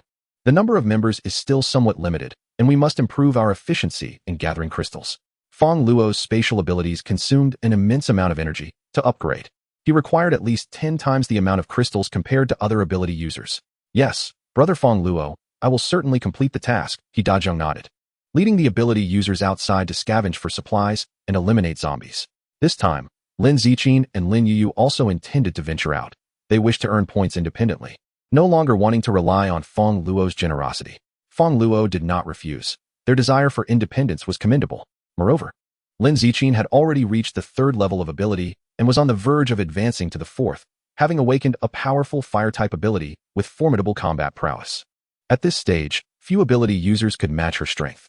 Lin Yuyu had recently attained the 3rd level as well, excelling in wind-type abilities, particularly in speed, an excellent skill for evasion. As long as they did not encounter formidable mutated zombies, ordinary ability users would stand no chance against them. Nevertheless, for their safety, Fong Luo insisted that Electric Mother accompany them. Electric Mother was currently a 4th level ability user, even a notch above Fong Luo, her strength undeniable. Had it not been for the overwhelming number of monkeys yesterday, she would not have sustained any injuries. The two groups set out separately. Fong Luo, adopting a leisurely demeanor, reclined on the sofa in the cold storage, turning on the television to indulge in a pre-downloaded drama titled Happy Apartment. He casually uncorked a bottle of exquisite red wine valued at 100,000, pouring himself a glass to enhance his appetite after the meal. Sated and refreshed, he felt invigorated enough to hone his abilities. After watching 2 episodes, Fong Luo commenced utilizing energy crystals to augment his prowess. He estimated that by absorbing approximately 500 level 1 crystals, he could ascend to level 4. Under normal circumstances, he could absorb around 50 level 1 crystals daily, meaning it would take him about 10 days to reach level 4. Unfortunately, LV Su was absent. Her life source accelerated energy absorption, and during her last departure, Fong Luo had taken a few sips, which doubled his absorption rate. Regrettably, he had overindulged in energy crystals yesterday, causing the effects to dissipate prematurely. He pondered on whether LV Su was still alive, reminiscing about the flavor of the life source. He resolved to find several hundred wood-type ability users to nurture at home. As they served as paramount support, Fong Luo contemplated his capability to sustain them, as long as they provided him with a life source. After absorbing 50 crystals, evening approached, and hunger gnawed at him. At present, Fong Luo required 80 pounds of food after each energy absorption to replenish his stamina. Were it not for his ample resources, he would find such consumption unsustainable. He wondered how many others struggled to find food, as many leaders of large factions could only afford basic rice, with their vegetables either rotten or packaged meals that could withstand extreme heat. He could only speculate on the technological marvels contained within those meals. Even if offered such food for free, Fong Luo would refuse. After a while, Lin Ziqin and Lin Yuyu returned with the Electric Mother, both glistening with perspiration, yet wearing joyful smiles. Brother-in-law, I am determined to feast today. Lin Yuyu grinned, producing a handful of crystals from her pocket. Oh, such a bountiful harvest, Fong Luo remarked, surprised as he roughly counted at least 20 crystals. This must be from your sister, right? Aye.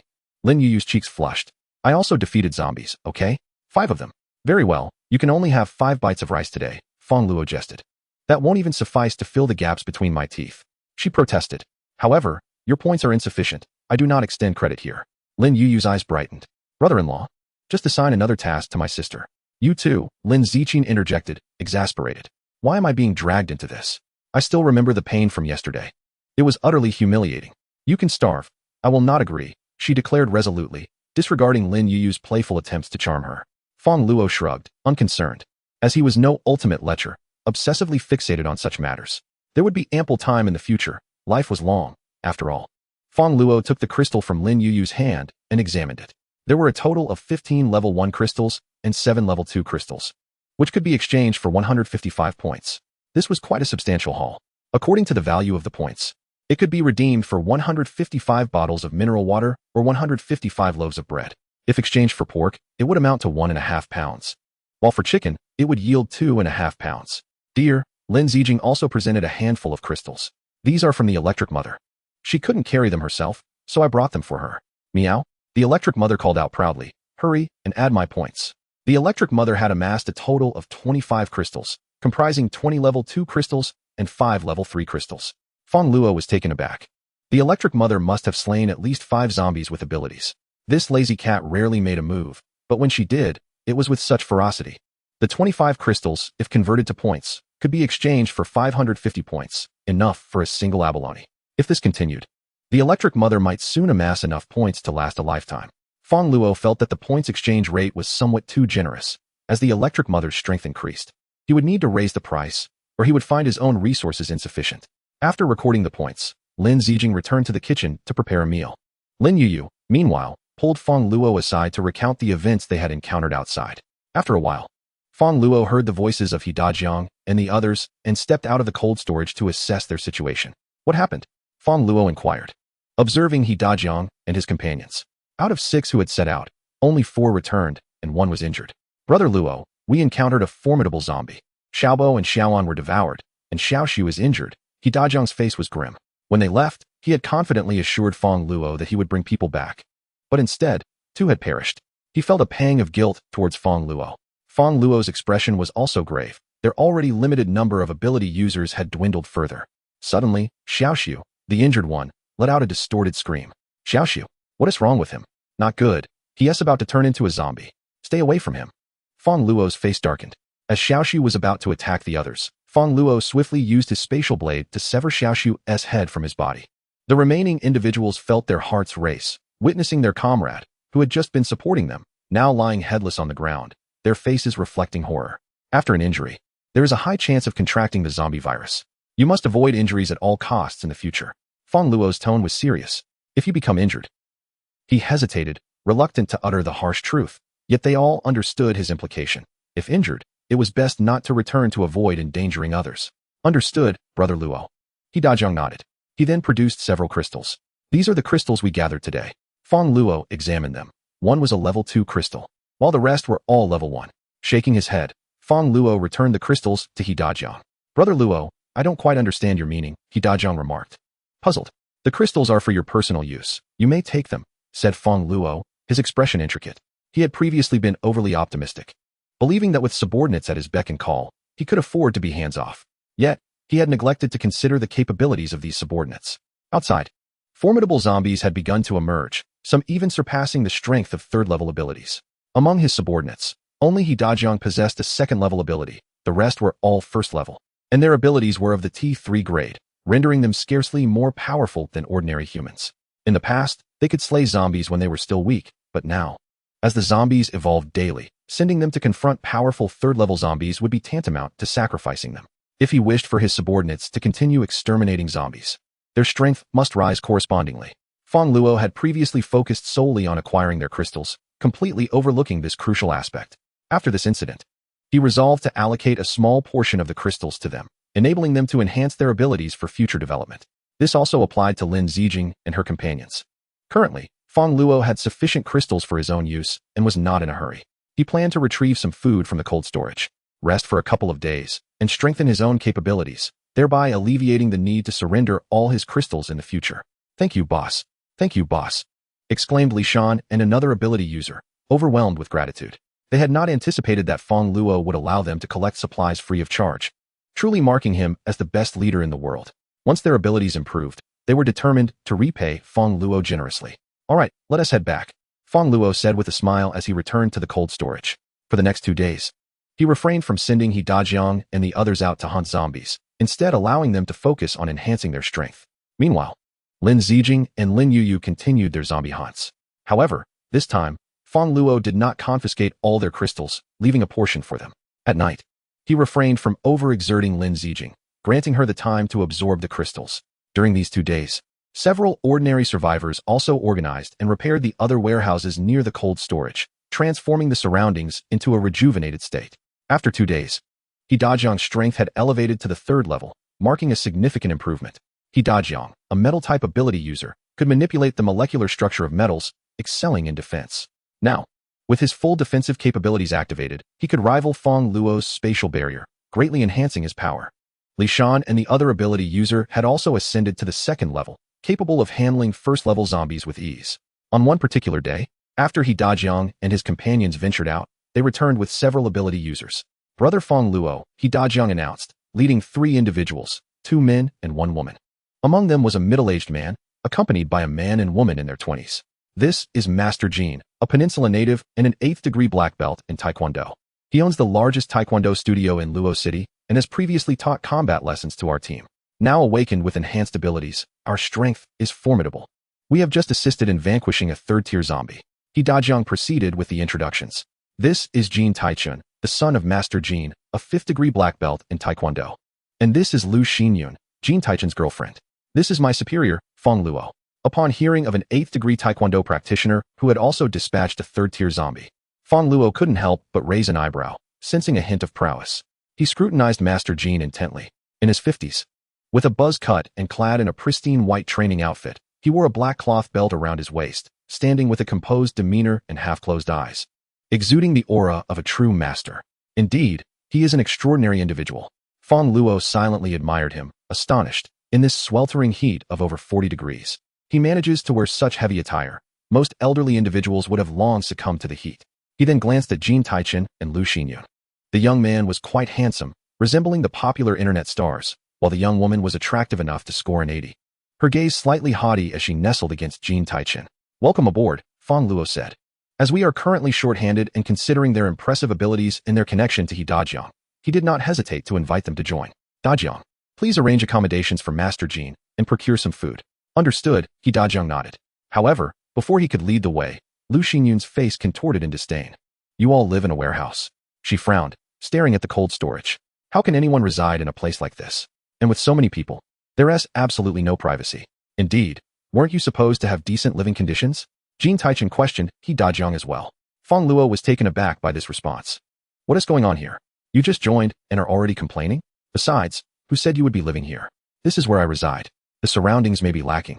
But Master Luo cast a glance at Dajiang, speaking in a somewhat halting manner in Yin country's language. Xiaojiang, it's no problem for me to protect you. But the living conditions cannot be subpar. They will affect my performance.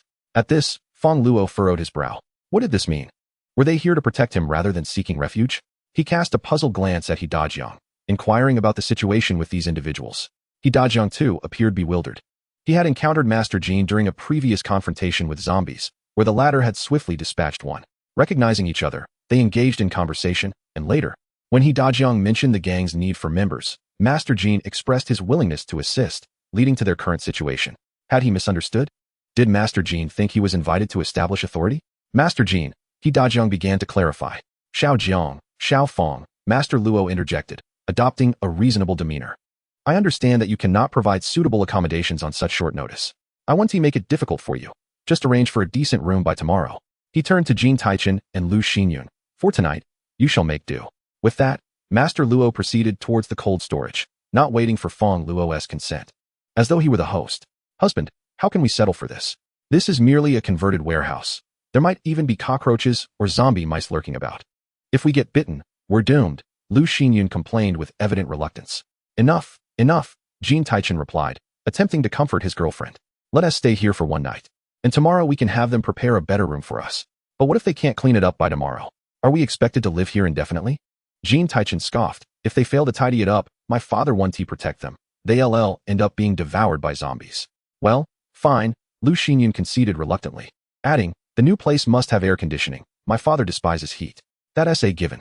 Lu Xinyun then glanced at Fong Luo, as if summoning a subordinate, and said, make sure dinner isn't too shabby. I can't adapt to poor food. Ideally, I'd like 3 dishes and a soup. And a portion of pickled vegetables, please.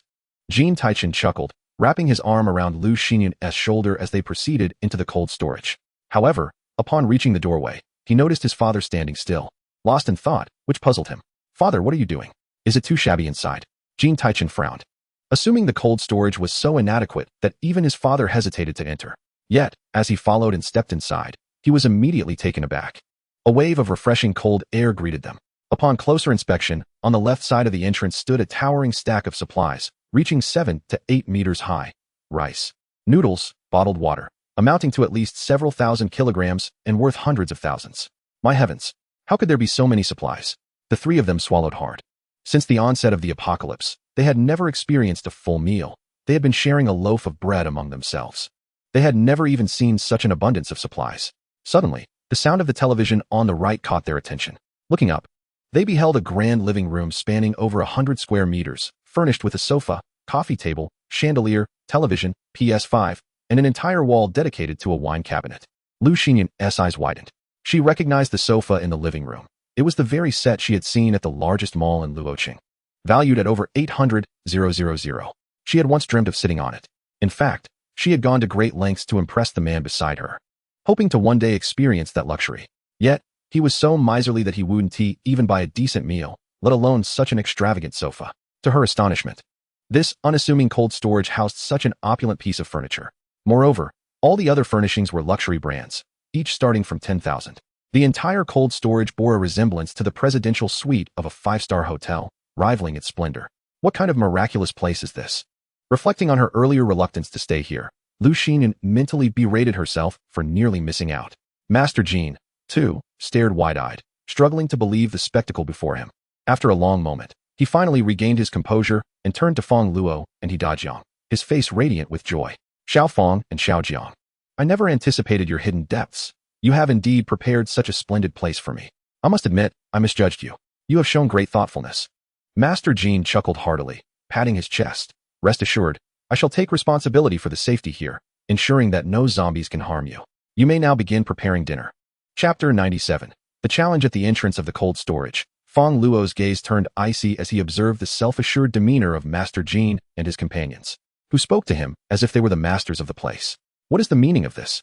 Do you truly consider this your home? Vowing to protect my safety? And you expect a feast of 3 dishes and a soup? Shall I offer you a slap as well? However, considering that they were friends of Dajiang, Fong Luo restrained himself from taking immediate action and instead turned to Dajiang. Dajiang, please handle this. If it comes to it, I shall have to expel them. Fong Luo felt a deep sense of frustration.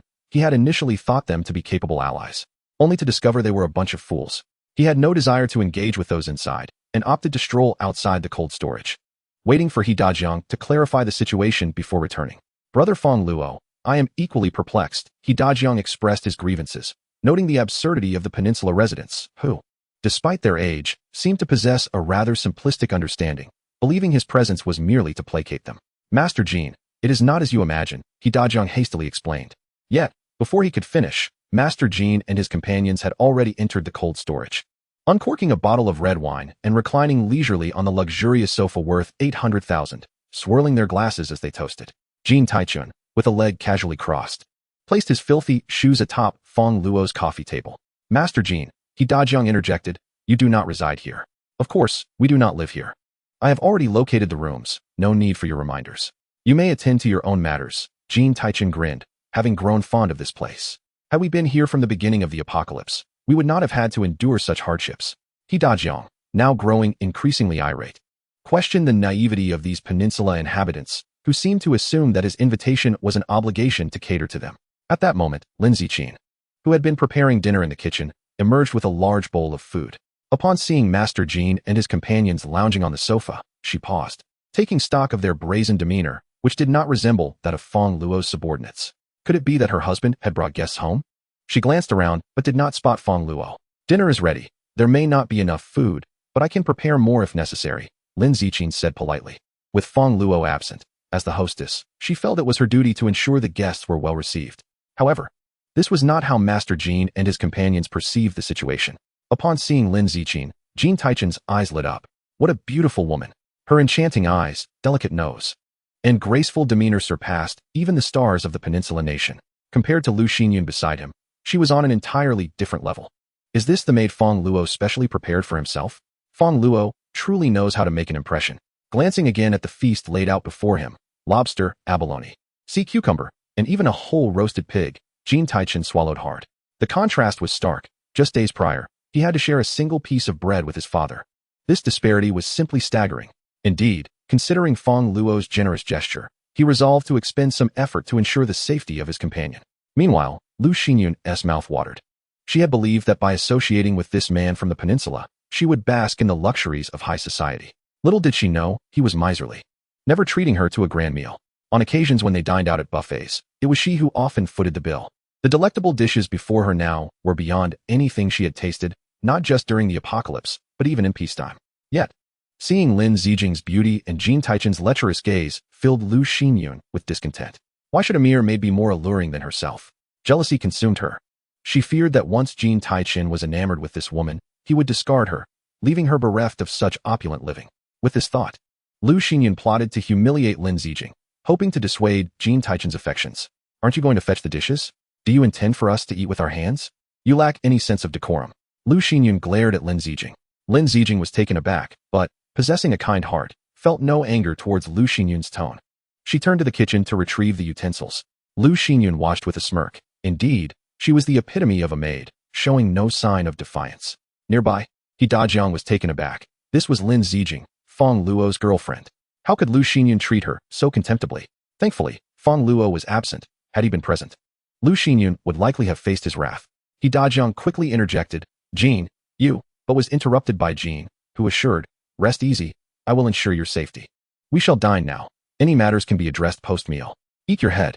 If not for witnessing Jin's prowess and having once been taught by him in martial arts, Dajiang would have unleashed a torrent of curses. What on earth is in this food? Lu Xinyun, still at the table, began nitpicking, disdainfully tossing a piece of meat to the floor. This is far too salty. Do you not realize that excessive salt can jeopardize one's health? What if my father-in-law suffers as a result? She pointed at the grease-stained floor. He Dajiang internally scoffed. Here was a man from the peninsula who consumed salted vegetables daily, fretting over the saltiness of his meals. Lin Zijing, even if dim-witted, sensed that this girl was deliberately making things difficult for her. Yet, she couldn't fathom why. Had she offended Lu Xinyun in any way? Nevertheless, Lin Zijing remained kind-hearted and typically avoided conflict. Seeing the grease on the floor, she pulled out a tissue and crouched down to clean it. At this moment, Lu Xinyun abruptly stood up, inadvertently stepping on Lin Zijing's delicate fingers. Ah! Lin Zijing cried out in pain. Oh, my apologies, Lu Xinyun feigned concern. I was just thinking of pouring a glass of red wine and didn't realize your hand was beneath my shoe. You're not hurt, are you? No, not at all. Lin Zijing replied, shaking her head, feeling a twinge of anger within her. However, as these individuals were her husband's friends, she chose not to pursue the matter further. That's good to hear, Lu Xinyun smiled. Since you're fine, could you please help me pour a glass of red wine? Lin Zijing nodded, extending her slightly swollen hand to take the glass and proceeded to pour the wine. Lu Xinyun watched with immense satisfaction. Just a mere maid. Thinking she could compete with me, let me teach her a lesson. As Lu Xinyun took the wine, she deliberately spilled a bit on herself, using it as an excuse to feign outrage. You did that on purpose. Lu Xinyun glared at Lin Zijing, drawing the attention of Master Jin and Jin Taichen, who had been dining. I did not. Lin Zijing furrowed her brows, having clearly seen that Lu Xinyun had spilled it intentionally. She was perplexed as to why Lu Xinyun would act this way. Had she offended her in some way? No. Lu Xinyun scoffed. I believe you did it on purpose. Undoubtedly because I accidentally stepped on you. You intended to splash red wine on me to embarrass me. I already apologized, and yet you retaliate like this. How petty can you be? Chapter 98. Having been protected by a lion, would one be drawn to a teddy bear? I did not. Listening to the accusations from across the table, Lin Zijing's face flushed with indignation. You spilled it yourself. You were just trying to wriggle out of it. You clearly did it on purpose. Lu Xinyun would not allow Lin Zijing to explain further. She raised the glass of wine and splashed it directly onto Lin Zijing's face. Lin Zijing's pristine white dress was instantly stained crimson, and she sputtered a few mouthfuls of wine, coughing incessantly, looking rather disheveled and helpless. She could not comprehend why this woman was so intent on targeting and slandering her. Lu Xinyun's face was alight with triumph. You have gone too far, Jin Taichen remarked. His brow furrowed, feeling a pang of sympathy for Lin Zijing as he reprimanded Lu Xinyun. She did not do it intentionally. Lu Xinyun was taken aback, her jealousy towards Lin Zijing intensifying. Even in such a situation, she still managed to captivate Jin Taichen. This woman truly was a seductress. I must take further action. Darling, don't be deceived by this woman. All of this is her scheme, Lu Xinyun immediately declared, feigning distress. This woman is far too cunning. She deliberately placed her hand under my foot for me to step on, pretending to be pitiful. Then she intentionally spilled the wine, aiming to provoke my anger. Diminish my image, and enhance your feelings for her to gain more. She is nothing but a scheming vixen. Meanwhile, He Dajiang felt a mix of shock and rage. Lin Zijing had been splashed with red wine by Lu Xinyun and was being defamed in such a manner. If Feng Luo were to find out, it would surely escalate beyond a mere slap in the face. Moreover, these individuals were brought by him. He wondered if Feng Luo would hold him accountable. Even without harboring any resentment, as a brother, he felt an overwhelming sense of guilt. He Jiaojing immediately retorted with anger, Lu Xinyun, Lin Zijing is not. All right, Xiaojiang. My son is exceptional. It is quite normal for a young lady to have some feelings. You need not chastise her too harshly. At this moment, Master Jin interjected once more, interrupting He Jiaojing. Observing He Jiaojing's furious demeanor, he confidently assumed that He Jiaojing intended to reprimand Lin Zijing, thus directing his ire towards Lu Xinyun.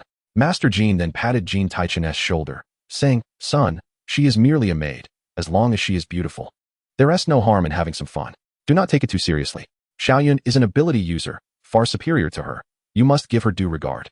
He was acutely aware of his son's nature, infatuated with beauty, having engaged with no fewer than 80 women during his escapades in Yin country. Furthermore, he surmised that Lu Xinyun was likely dissatisfied with his son's behavior, intentionally acting as she did. However, he did not think Lu Xinyun was in the wrong.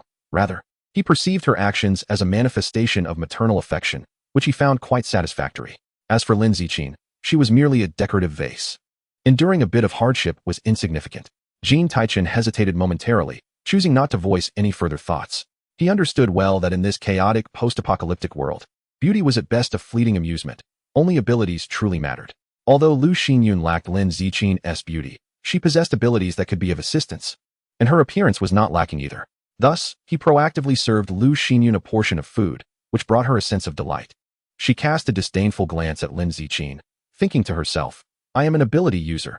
No matter how beautiful you are as a maid, you cannot surpass my significance. Soon, I shall be the mistress of this place. Should I choose to target you, no one would dare to speak against it. Sister. Just then, a melodious voice belonging to a girl echoed from the direction of the bedroom. Sister, what happened to you?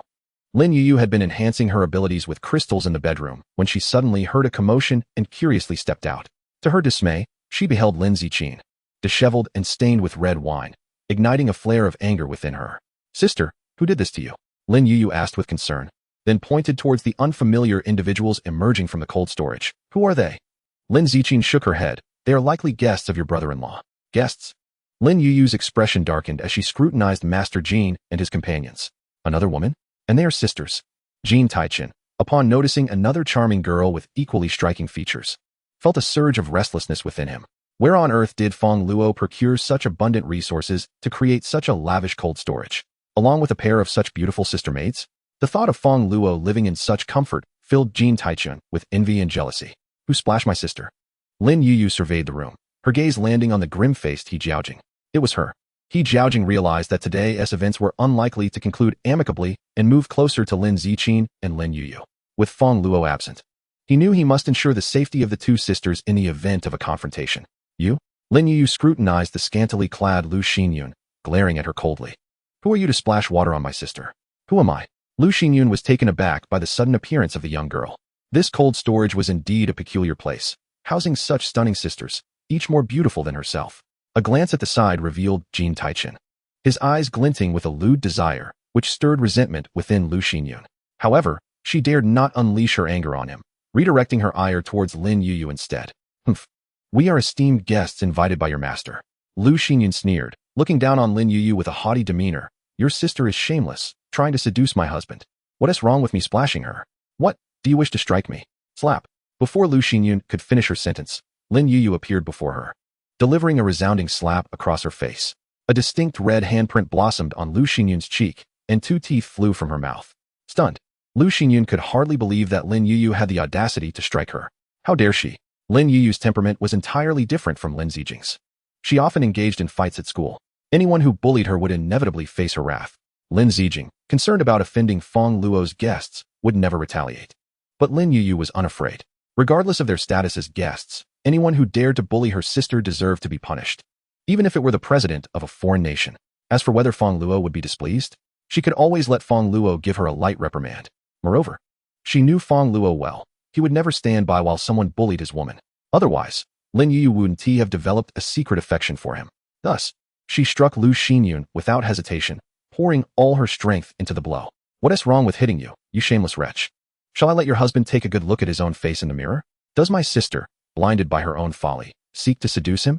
Lin Yu's tone was unapologetically harsh, unafraid of offending her adversary. Do you think a woman protected by a lion would ever fall for a teddy bear? You dare hit me? Do you know who we are? Lu Xinyun's chest heaved with rage, her eyes wide in disbelief. She never expected an 18-year-old girl to speak so ruthlessly and act so impulsively. Jin Taichin's expression darkened significantly. Is she implying that a woman protected by a lion would seduce a teddy bear? Is she referring to me? Lin Yu cast a sidelong glance at Jin Taichin, completely unfazed by his ashen visage. I am not speaking of your mother. I am addressing you, Teddy. Now, you three, get out of here immediately. You are not welcome. Scoundrel. Jin Taichin's anger flared. It was the first time in his life that a woman had insulted him so grievously, especially one from Yin Nation. Previously, the women he encountered from Yin Nation would fawn over him upon learning of his peninsula heritage, treating him with utmost deference, eager to please him. Fearful of being cast aside, how audacious of this woman to suggest that I leave. Such insolence is utterly unfathomable. To dare speak to me in such a manner, she shall surely regret it later, kneeling at my feet, serving me like a dog. Jin Taichin cast a sidelong glance at Lu Xinyun, signaling her to reveal her identity, ensuring Lin Yu would come to rue her words. Initially, Lu Xinyun was filled with indignation, but now she secretly reveled in delight. This woman is truly foolish to insult Jin Taichin so brazenly. No matter how beautiful you are, Jin Taichin will never extend kindness to you now. No one can threaten her position. From this moment forth, this cold storage shall have but one mistress. Do you know who Master Jin is? How dare you ask us to leave? Lu Xinyun scoffed. I care not who he is. Anyone who bullies my sister deserves a beating. Lin Yu was undeterred by such threats. Humph. Lu Xinyun declared haughtily. Master Jin is a revered friend from the peninsula. He is a renowned Taekwondo master, an 8th degree black belt, and the owner of the most illustrious Taekwondo academy in the city. Furthermore, your public security bureau often invites Master Jean to teach. Even the director treats him with utmost respect. Your master, Fong Luo, has gone so far as to provide this cold storage for Master Jean's accommodation, arranging it for our maids. How dare you speak to us in such a manner? If Fong Luo were to find out, he would surely break your legs. Lu Xinyun asserted, unveiling Master Jean's esteemed identity. Master Jean, at this opportune moment, stood with his hands clasped behind his back, his brows slightly furrowed, exuding an air of a masterful figure. Jean Taichen was filled with pride, anticipating Lin Zijing and Lin Yuyu to be so frightened they would kneel and grovel before him. However, upon hearing Lu Xinyun's words, Lin Yuyu felt no fear whatsoever, let alone the inclination to grovel. So, he is merely a foreigner. It's no wonder his speech carries such a rustic flavor. Lin Yuyu regarded her with disdain, mocking. Have you lost your mind? Do you think my brother-in-law requires the protection of an old man half in the grave? I could easily dispatch him with a single punch. Believe it or not. You. Lu Xinyun was left speechless, astonished at Lin Yuyu's audacity. Master Jean also felt insulted, narrowing his eyes as he remarked, little girl, you are full of bravado. Xiao Jiang. He turned to Jiang. You must discipline this arrogant child, or I shall not assist you in safeguarding the cold storage. Master Jean. Jiang could no longer contain himself. He had been interrupted several times before, leading to this chaotic situation. He nearly shouted. I did not summon you here to protect us. What did you say? Master Jean's expression shifted. Jiang exhaled deeply and spoke in a grave tone. I did not call you here for protection, but rather for you to serve as an ordinary member of our gang. This cold storage is not for your lodging. It belongs to our boss. Jiang pointed at Lin Zijing, asserting, they are not your maids. They are all women of our boss. Lin Zijing's expression subtly shifted. They? Does that refer to her and her sister together? Lin Yuyu discreetly stuck out her tongue, pondering to herself how this Jiang, seemingly simple-minded, possessed such keen insight in this regard. Why did he not speak up sooner? Master Jean, upon hearing Jiang's words, displayed a flicker of indignation. So, it was all a ruse to recruit him as a subordinate? Master Jean felt a sting of humiliation.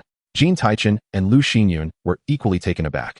No wonder there were two stunning women present, for they were not mere maids, but rather the lovers of Fong Luo. Thus, Jiang asserted once more. It appears you cannot remain here any longer. I must ask you to leave.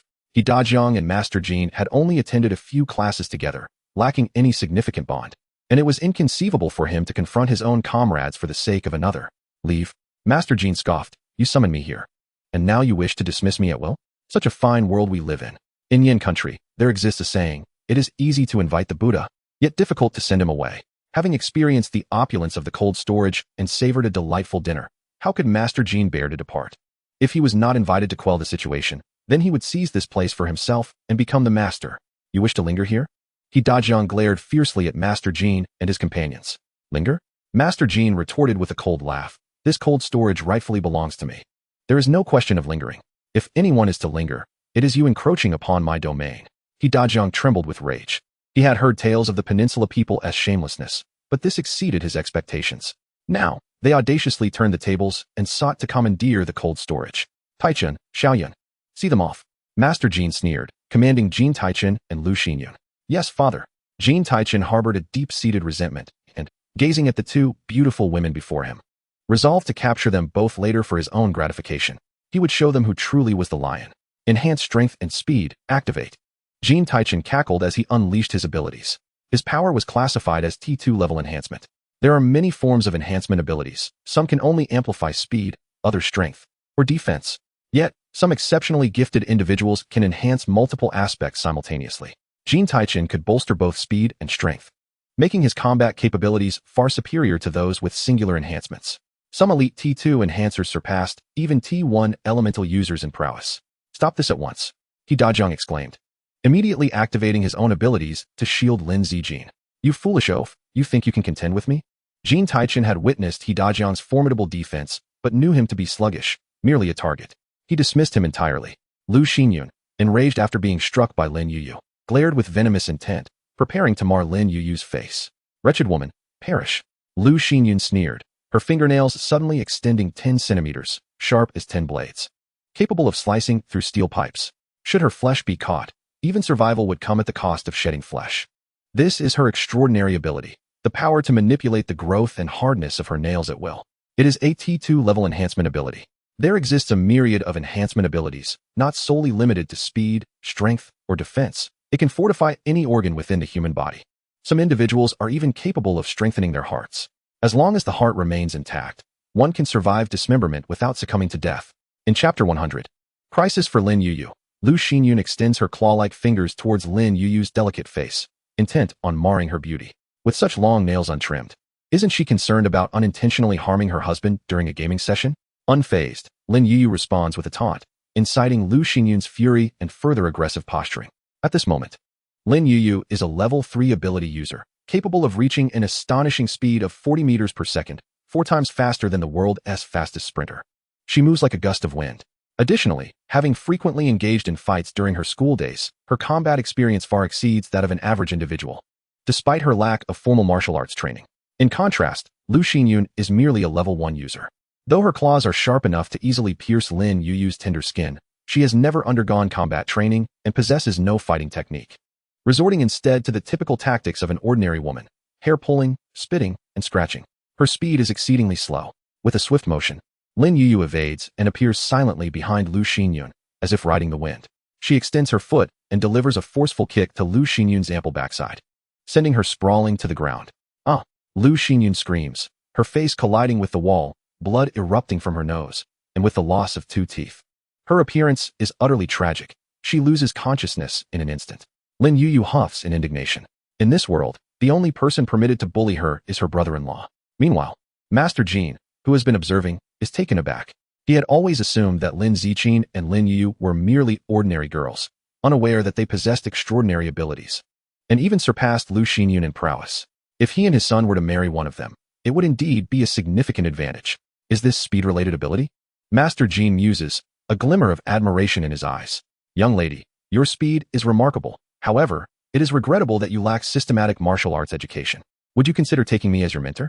I can teach you the most authentic taekwondo from the peninsula. Moreover, you and your sister may continue to reside here. Old man, do you lack perception? I am an ability user of the wind element.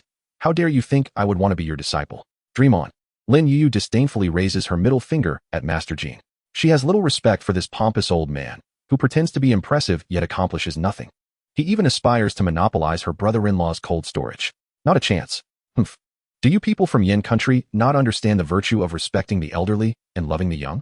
After several instances of disdain and insult from Lin Yuyu, Master Jean feels a surge of irritation, suppressing his voice as he admonishes her. Do not generalize about us from Yin country. I speak only for myself. As for respecting the elderly and loving the young, have you ever received an education? Do you comprehend the meaning of respecting the elderly? Individuals like you, morally bankrupt and intent on seizing others' properties, can still be referred to as old. Kindly shower me with gold coins. Lin Yuyu finds such self-righteousness, laden with nonsensical arguments, utterly irksome. In truth, it is all drivel. She retorts directly, for she has long been chastised for her lack of upbringing, since others have labeled her so. She feels justified in embodying that very notion. Kindness invites deceit. If one continually concedes, the other party will only grow more audacious. You, Master Jean, exasperated by Lin Yuyu's fiery temperament, felt the veins on his forehead pulse with indignation. Wearing a grim expression, he glared at her. Young lady, since your parents have failed to instill any manners in you, I shall take it upon myself today to enlighten you on the essence of decorum. Old fool, your parents have never witnessed your own manners. Lin Yuyu despises anyone who broaches this subject. The truth is, her parents vanished on a distant journey when she was very young, and since then, they have been completely untraceable, most likely deceased. Master Jean, astute as he is, discerned the shift in Lin Yuyu's demeanor and smirked coldly. Ah, so that explains your utter lack of decorum. You truly have no parents, no one to nurture you. Upon hearing this, Lin Yuyu trembled with rage, her eyes welling with tears. Old wretch, I shall end you. A sinister smile crept across Master Jin's lips as he watched the furious Lin Yuyu charge at him. Having recently witnessed her speed, he had been contemplating strategies to counter her. He inadvertently discovered that mentioning her parents provoked her ire, so he deliberately pressed this button, seeking to incite her anger. In moments of extreme fury, individuals often forget their combat techniques, relying solely on instinctive aggression, leaving them vulnerable and defenseless. Lin Yuyu's fighting prowess was noticeably diminished compared to her earlier encounter with Lu Xinyun. She barreled toward Master Jean recklessly. Merely a parlor trick. In the face of Lin Yuyu's enraged fists, Master Jean seemed unfazed, evading her blows with a remarkable nonchalance. He then delivered a swift kick aimed at her lower back, Fortunately, despite her fury, Lin Yuyu's speed remained intact, allowing her to instinctively dodge the strike. Master Jean was slightly taken aback, not expecting her to evade at all. It is worth noting that he is a Taekwondo black belt, 8th Dan, capable of defeating 10 opponents before the apocalypse, his combat skills far surpassing those of ordinary individuals. Furthermore, he has now awakened AT2, level enhanced ability, augmenting his speed, strength, and defense simultaneously. His speed reaches 20 meters per second, strength peaks at 1,500 kilograms, and his defense can withstand 1,000 kilograms. He could easily vanquish a tier 3 zombie. Yet here he was, unable to contend with a mere girl? Oof, let us continue. Master Jean remained dismissive of Lin Yuyu, skillfully dodging her attacks while retaliating. Although his speed lagged behind hers, his strength, defense, and combat skills eclipsed hers. Especially now, as Lin Yuyu's anger rendered her fighting style chaotic, he soon landed 2 hits on her. Lin Zijing watched anxiously from the side. She possesses fire-based abilities, yet is not proficient in close combat, limited to flame attacks. However, within the confines of the cold storage, she dares not unleash her flames recklessly, for fear of incinerating the entire facility. No.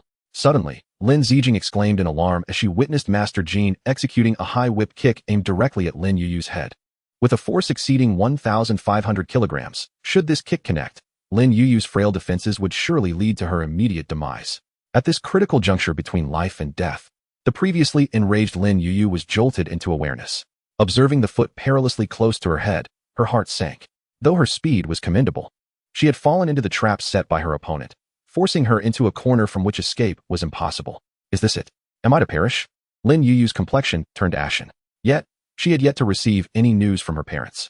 Her plans remained unfulfilled, and she had yet to attain Feng Luo. So many tasks awaited her completion, she did not wish for death. Yet, she found herself unable to evade the impending strike. Just as Lin Yuyu resigned herself to her fate, she suddenly felt a lightness in her body, as if being cradled in someone's arms. Upon opening her eyes, she was greeted by an incredibly familiar face, one that had appeared in her dreams countless times. She was nestled in the embrace of none other than Feng Luo, having safely distanced herself from the trajectory of Master Jin's kick. Brother-in-law, Lin Yuyu's face radiated with surprise and relief, a warm surge of gratitude filling her heart, causing her eyes to well with tears. Without a second thought, she tilted her head and planted a kiss on Feng Luo's cheek. You know that propriety dictates no physical intimacy between the sexes? Feng Luo chuckled lightly. Then what of your hand? Lin Yuyu blinked innocently, pointing to Feng Luo's large hand resting on her backside. Feng Luo cleared his throat. I was merely concerned you might fall. And what about that hand of yours? An accident, purely an accident, Feng Luo hastily replied, lifting Lin Yuyu and moving to Lin Zijing's side. Changing the subject, he cast a reproachful look at Lin Zijing. How could you stand by and watch your sister get hurt? Had I not arrived in time, I would have lost a sister-in-law. Lin Zijing felt a wave of fear wash over her. I was worried that if I used my flames, I might set the cold storage ablaze. What foolishness! If the cold storage were to burn, so be it. Nothing is more important than your lives, Feng Luo admonished, his tone stern. Yet, Lin Zijing felt a warmth in her heart at his words, tears brimming in her eyes, touched by his kindness. What has happened to your clothes? Why are your hair and attire so disheveled? Feng Luo furrowed his brow, taking in Lin Zijing's disarray. Brother-in-law, they bullied my sister. She refrained from retaliating out of consideration for them being your guests. Lin Yuyu interjected, feeling no need for restraint in her disclosure. Guests? Feng Luo's expression darkened, his gaze shifting ominously toward Master Jean. Considering He Dajiang's reputation, he had refrained from expelling them, hoping that He Dajiang would clarify matters with them. To my surprise, I merely stepped out for a brief stroll with the Electric Mother and took down a few zombies, only to return to such a dire situation. Had I arrived even a moment later, my sister-in-law would have perished. The affront directed at Feng Luo had thoroughly incensed him, and he could no longer afford to consider He Dajiang's reputation. They must be taught a lesson. Who do they think they are? A bunch of homeless scoundrels. I took them in out of kindness, and yet they dare to bite the hand that feeds them. Feng Luo turned to Lin Zijing and said, You must learn from your sister. In the future, regardless of whether they are my guests or not, should anyone dare to bully you, you must retaliate without hesitation.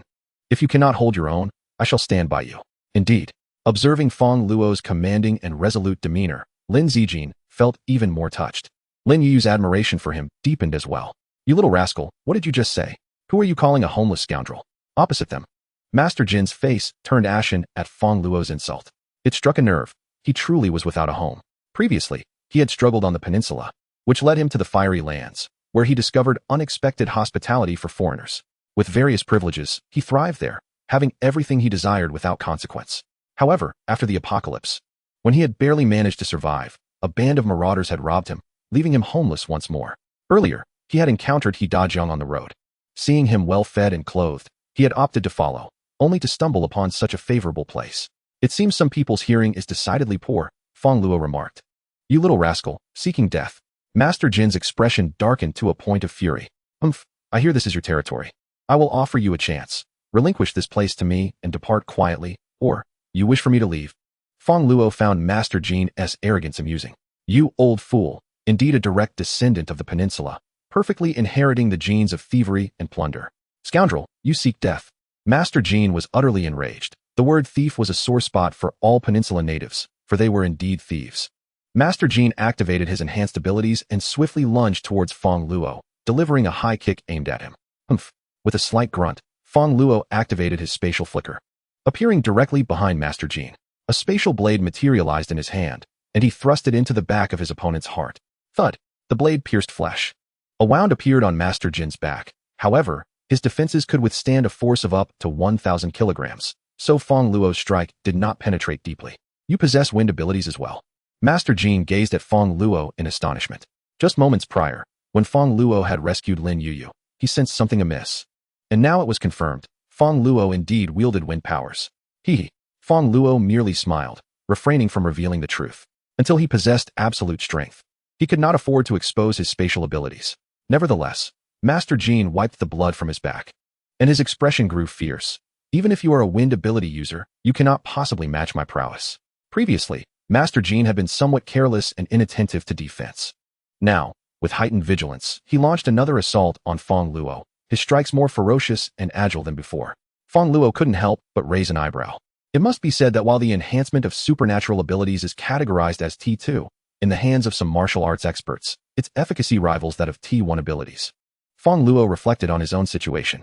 He was not adept in hand-to-hand combat. His primary method of attack was spatial flickering, allowing for unexpected ambushes. However, due to his lack of martial arts knowledge, the positions he appeared in during flickering were often less than optimal. At times, his strikes failed to be lethal, and he found himself countered by his opponents. It was akin to his previous encounters with the monkeys in the abandoned park. Those supernatural monkeys were incredibly swift. Even when he attacked them from behind using spatial flickering, he often failed to exploit their blind spots, allowing them to escape with their speed. Moreover, during the brief moments after flickering, when he was momentarily halted, the monkeys would retaliate, and he was unable to counter effectively. This lack of combat technique had its drawbacks. Had it not been for the presence of chili powder, Fong Luo might not have escaped unscathed. At that moment, a desire to spar with Master Jin and enhance his fighting abilities ignited within him.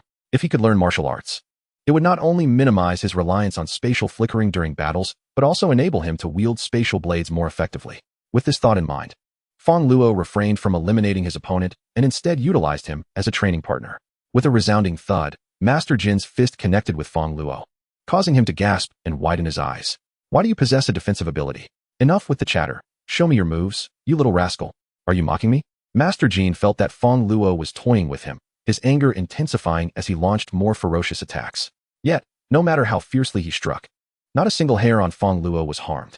Instead, his own hands were left resembling grotesque hooves, a sight too dreadful to behold.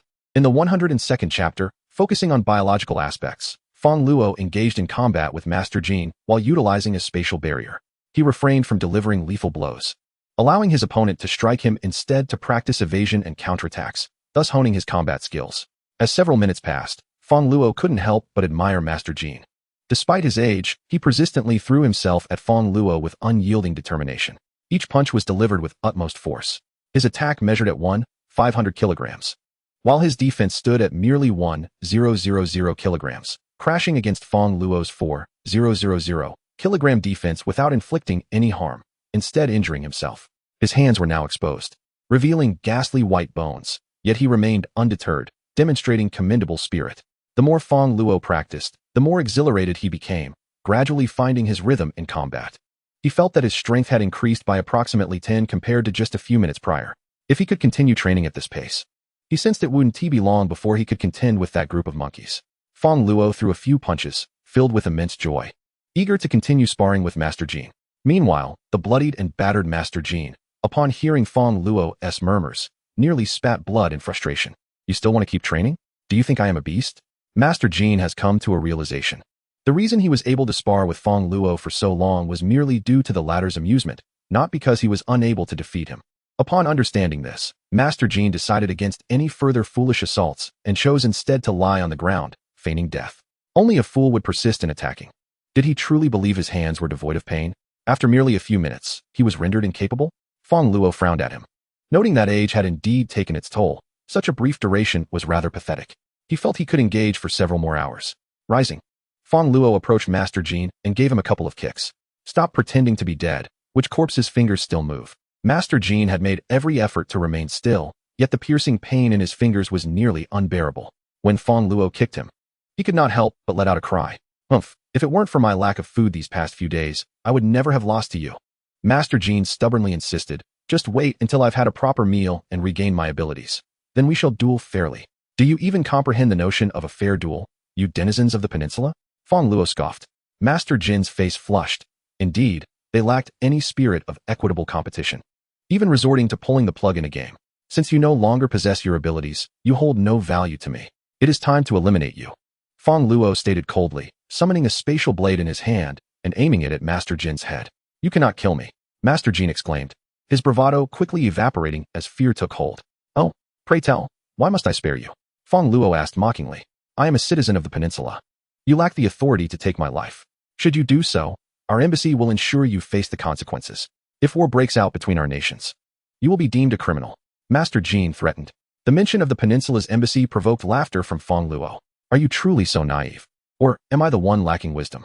In the current state of the world, do you honestly believe your embassy still exists? War, Fong Luo teased, regarding Master Jin with a smirk. Isn't your peninsula fond of zombie films? A city besieged by the undead? Do you suppose your minuscule territory remains unclaimed by zombies? The absurdity of his threat was laughable to Fong Luo. Master Jin's complexion turned pale as the weight of reality dawned upon him. Indeed, given the current circumstances, it was improbable that his nation would take any special interest in him. He was no significant figure. He had merely fled to this place because he could no longer survive in the peninsula. Furthermore, with such a small territory, its very existence was now in question. His earlier words had been driven by a primal instinct for survival, but now he recognized how foolish he had been. Yet, he did not wish to meet his demise. Alas, the decision was no longer his to make. De Jiang, dispose of him, Fong Luo commanded coldly to He De Jiang. I speak in a biological sense. Understood. Brother Fong, He De Jiang replied, nodding, though he looked at Fong Luo with a hint of regret. I apologize, Brother Fong. If it weren't for my, do not concern yourself. Simply be more cautious next time. Fong Luo waved dismissively. He De Jiang was immensely moved, vowing to wholeheartedly support Fong Luo, attributing no blame to him. Accompanied by Master Jin, he departed with a heavy heart. He cast a resentful glare at the others, who had nearly jeopardized the bond between him and his brother Fong Luo, an act he deemed reckless. With a single punch, he obliterated one of their heads and reverently handed the extracted crystal to Fong Luo. After He De Jiang's departure last night, Lin Zijing expressed profound gratitude towards Fong Luo. That evening, the prior agreement of a singular encounter was shattered. Seizing the opportunity while Lin Yuyu was asleep, Lin Zijing rewarded Fong Luo once more. He secretly reveled in this development, having always asserted that such matters could either happen not at all or infinitely, with no middle ground. The following day, Fong Luo dispatched He De Jiang to eliminate zombies. Darling, brother-in-law, we are also leaving, Lin Zijing announced. Just like before, she, along with Lin Yuyu and their electric mother, ventured out. Meanwhile, Fong Luo remained behind in the cold storage, indulging in television and wine, replenishing his energy to enhance his strength. Having reflected on the previous day's events, Fong Luo conceived a new idea. He recognized that awakening one's abilities could significantly augment combat prowess. However, ordinary individuals lack the combat skills necessary to fully harness their potential. Conversely, those who had previously trained in martial arts could maximize the effectiveness of their powers. Akin to the adeptness displayed by the fighter from yesterday, Fong Luo resolved that he, too, should practice martial arts to refine his combat techniques. Fortuitously, He De Jiang, a veteran soldier, possessed exceptional skills and, being a metal-type ability user, had formidable defensive capabilities, rendering him less susceptible to injury. Upon He De Jiang's return, Fong Luo broached the subject, and He De Jiang readily agreed to train him in combat, serving as his sparring partner. 5 days elapsed, during which Fong Luo absorbed several hundred level 1 crystals, elevating his ability from level 3 to level 4, thereby further enhancing his strength. Now, Fong Luo's spatial abilities allowed him to teleport approximately 30 meters. In a fully charged state, he could execute around 60 consecutive uses, equating to a movement of 1,800 meters within 30 seconds while bypassing obstacles. Coupled with the combat techniques he had practiced, Fong Luo felt confident in his ability to easily overcome the ability-wielding adversaries he would face again. His spatial barrier's defense had also upgraded from a pressure tolerance of 4,000 kilograms to 5,000 kilograms. In a fully charged state, maintaining the shield could withstand attacks from 100 level 2 ability users for 3 continuous hours, alleviating his fears of ambushes.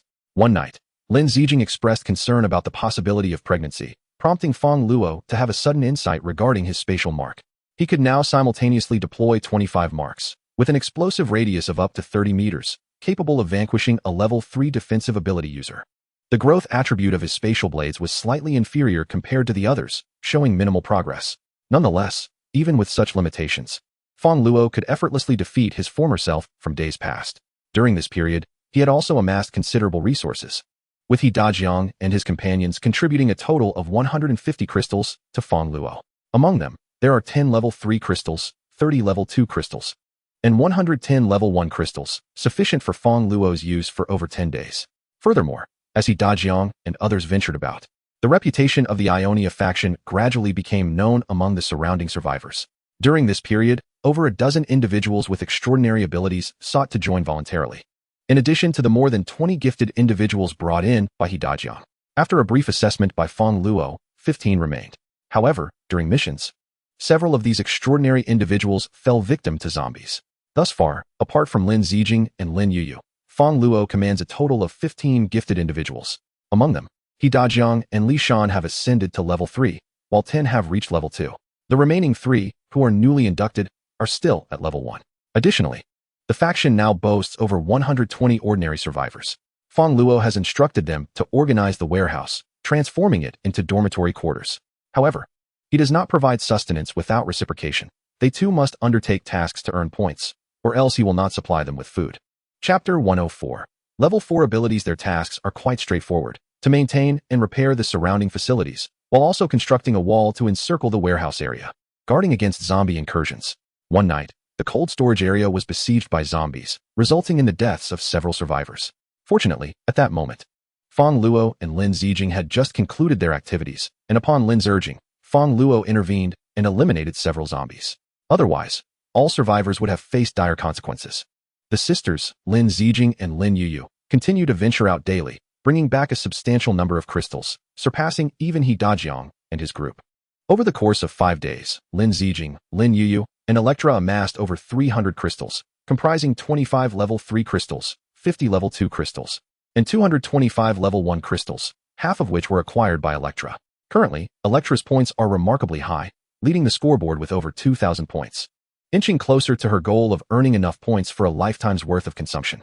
Presently, Electra has ascended to level 5. Her strength can only be described as formidable. Her speed reaches up to 70 meters per second. In a straight line, she outruns Fong Luo. Fong Luo's spatial flicker covers 30 meters with each action, requiring a pause of half a second, equating to 60 meters in 1 second. Most terrifying is Electra's offensive capability. She can now effortlessly slay a level 3 zombie with a single strike. The electricity powering the cold storage relies solely on Electra's prowess. With a single discharge lasting several days, Fong Luo finds himself envious of Electra's rapid advancement. If, hypothetically, he were to consume Electra, would his own progression be expedited? Yet, the prospect of capturing Electra is far from simple. Fortunately, Electra remains loyal. Should she turn against Fong Luo, he doubts his ability to withstand her assault. Currently, the spatial barrier does not defend against electrical attacks. Fong Luo refrained from taking all the crystals, leaving half for Lin Zijing and Lin Yuyu to utilize. During this period, the two individuals made remarkable progress in their abilities. Lin Zijing's power level has nearly reached level 5, surpassing Fong Luo in terms of advancement speed. This rapid growth is largely due to the immense energy required for upgrading spatial abilities, which far exceeds that needed for fire-type powers. Recently, Lin Zijing has been working diligently, rising early to prepare breakfast for Fong Luo and meticulously planning their lunch. The quantity of food prepared is substantial, often exceeding 100 pounds per meal, which is quite exhausting. After cooking, Lin Zijing ventures out to combat zombies, returning in the evening to prepare dinner for Fong Luo. Following dinner, she needs to utilize crystals to enhance her strength, which further drains her energy. Occasionally, when Fong Luo is in high spirits, she finds herself with little time to focus on her own improvement. Fong Luo feels a pang of sympathy for Lin Zijing, sometimes hesitating to seek her affection out of concern for her rest. After some contemplation, Fong Luo decides that it is time to assign a few maids to the cold storage, delegating tasks such as cleaning and cooking to them. Thus, Fong Luo made his way to the survivors' dormitory, where over 100 ordinary survivors resided, mostly young individuals. As it is challenging for the elderly to survive in this post-apocalyptic world, upon encountering the legendary leader, the survivors were filled with excitement, astonished not only by his formidable strength, but also by his striking appearance. Some women subtly flaunted their figures, hoping to catch Fong Luo's eye. However, with Lin Zijing already by his side, he had little interest in other ordinary women. Chapter 105. Culinary Competition. Is there anyone here who can cook? Fong Luo inquired upon entering the survivor dormitory. I can. A middle-aged man with a round belly stepped forward, eagerly looking at Fong Luo. Boss, I run a restaurant. I can steam lamb, bear paws, deer tails, and prepare roasted duck. Just provide the ingredients, and I can make anything. Fong Luo raised an eyebrow, finding the man's confidence somewhat promising. Just as he was about to respond positively, another voice chimed in. Boss, I can cook too. I graduated from New Oriental. I am a hotel chef. In no time, a dozen individuals stepped forward, leaving Fong Luo momentarily bewildered by the sheer number of chefs. He found it curious that there were so many cooks among them. Was it perhaps because chefs were less likely to starve? I only need one chef, Fong Luo declared. Since all of you are eager, I propose a competition. Whoever excels will be the one to stay. I will hold a culinary contest tonight, open to all chefs. Besides myself, I will also select a few individuals from the crowd to judge. Moreover, the best cook will receive a special reward from me. Upon hearing Fong Luo's words, the atmosphere erupted with excitement. The survivors were exhilarated. Does this mean we will get to taste the food too? How generous of the boss to share the culinary delights with us. One survivor reminisced. In the gang I was part of before, we were merely forced to work, and even the slightest rest would earn us a lash, with no food provided.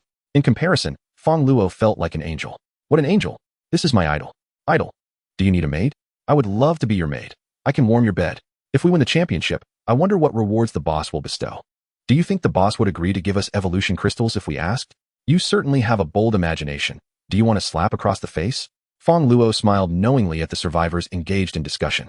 Since the apocalypse began, it had been a long time since there was such liveliness. It felt as though they had returned to a peaceful society.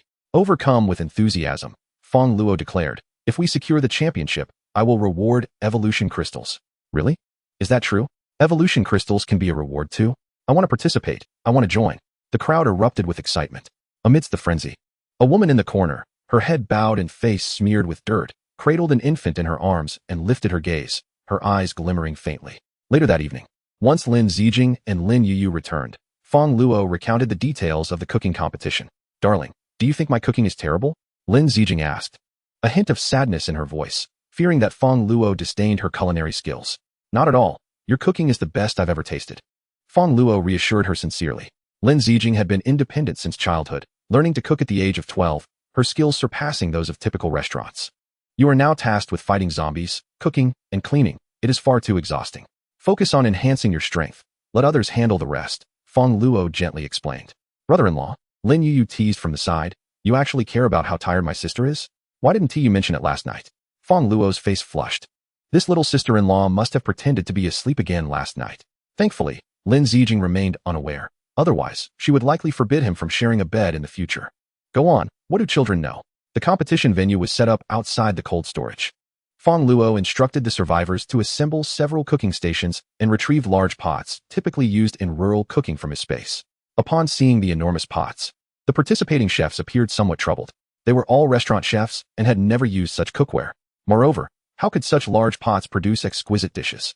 However, Fong Luo held a different perspective. The ability to create delicious food in a large pot demonstrated true culinary prowess. Several contestants withdrew, leaving only 5 to continue the competition, 4 men and 1 woman. Fong Luo was somewhat astonished. Even the male chefs struggled with the large pots, yet this woman persisted. He couldn't help but scrutinize her further. She was dirty, her face covered in grime, making it difficult to discern her features. Nevertheless, her figure was striking, perhaps even more impressive than Lu Su's. However, Fong Luo chose not to comment further. He promptly instructed He Dajiang to retrieve hundreds of pounds of food from the cold storage. These were fresh ingredients he had previously prepared from his space. The vegetables were vibrantly green. The surrounding survivors gasped in astonishment at the mountain of food before them. There was so much. Indeed, the boss was affluent. But that was not the most crucial aspect. What truly mattered was that all this food was fresh, as if it had just been harvested from the fields. In this post-apocalyptic world, one cannot help but wonder where the leader procured such a bounty of fresh food. It is far more precious than mere bread or rice. Could it be that the leader possesses wood-based abilities, allowing him to cultivate vegetables himself? Have you not noticed the pork is remarkably fresh? And the abalone, larger than my own hand. The survivors gazed in awe at the leafy greens, nearly drooling with desire, wishing they could take a bite right then and there. This fare surpasses anything they had consumed previously. Fong Luo chuckled softly. This is merely the beginning. Within my own space lies an abundance of vegetables, fresh meats, and seafood, all in quantities that could astonish. Soon, 5 chefs began preparing dishes, and the air was filled with an enticing aroma. The vicinity around the cold storage buzzed with excitement. Fong Luo even retrieved several boxes of ice-cold beer. It was summer, and the temperature lingered at a sweltering 230 degrees in the evening, perfect for enjoying a drink with the ladies. A few hundred meters away from the cold storage, 5 or 6 men approached, heading in that direction. Are you certain Qin Qian is in that place called Ionia? It should be correct. Someone saw our senior sister fleeing with the young lady this way. There's only one gang in this vicinity. It's puzzling, though. The Grand Hotel in Luo City is so luxurious, and the master is the head chef. Why would our senior sister forsake a high-end suite to hide in such a remote corner? Rumor has it that in Ionia, there are only a handful of ability users, likely struggling to secure enough food. If the young lady were to starve, the boss would undoubtedly rage. It seems the boss killed the head chef, and upon discovering this, Qin Qian took the young lady and fled. The master is dead? What does it matter? He was merely a master, not a father. Even if my father were to die, it would not be a significant loss. Our task is to escort our senior sister and the young lady back. What if the people of Ionia refuse? Refuse? They lack the courage to do so.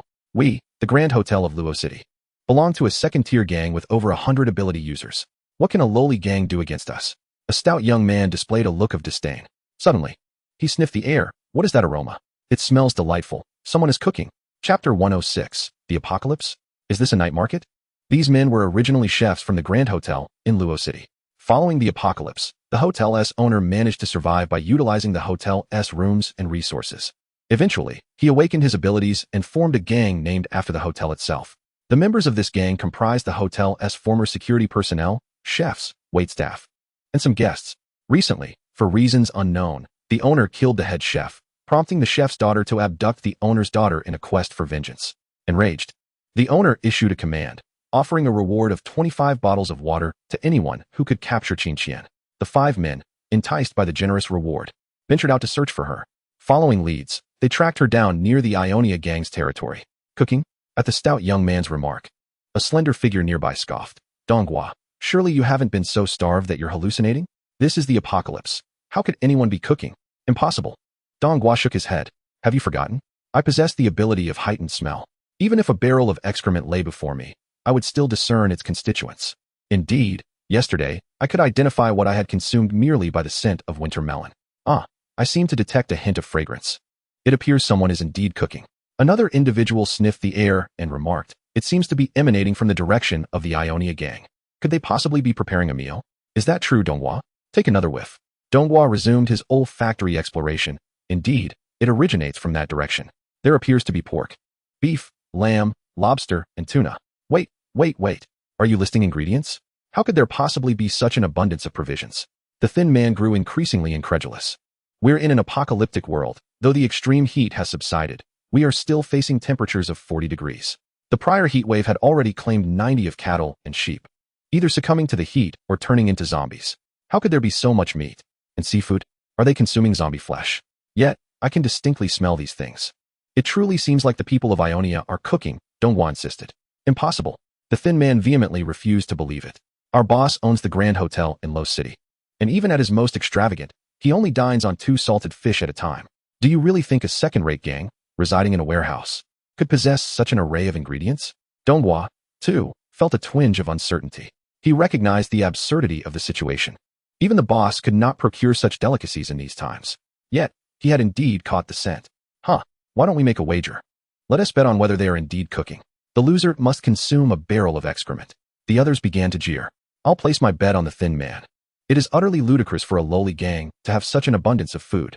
I'm betting on the thin man as well. Let the bet commence. Seeing no one supporting his claim, Donghua huffed defiantly. When I win, You owe me 25 bottles of water. Don't come crying to me. Haha. The thin man laughed heartily. Perfect. I've been constipated lately.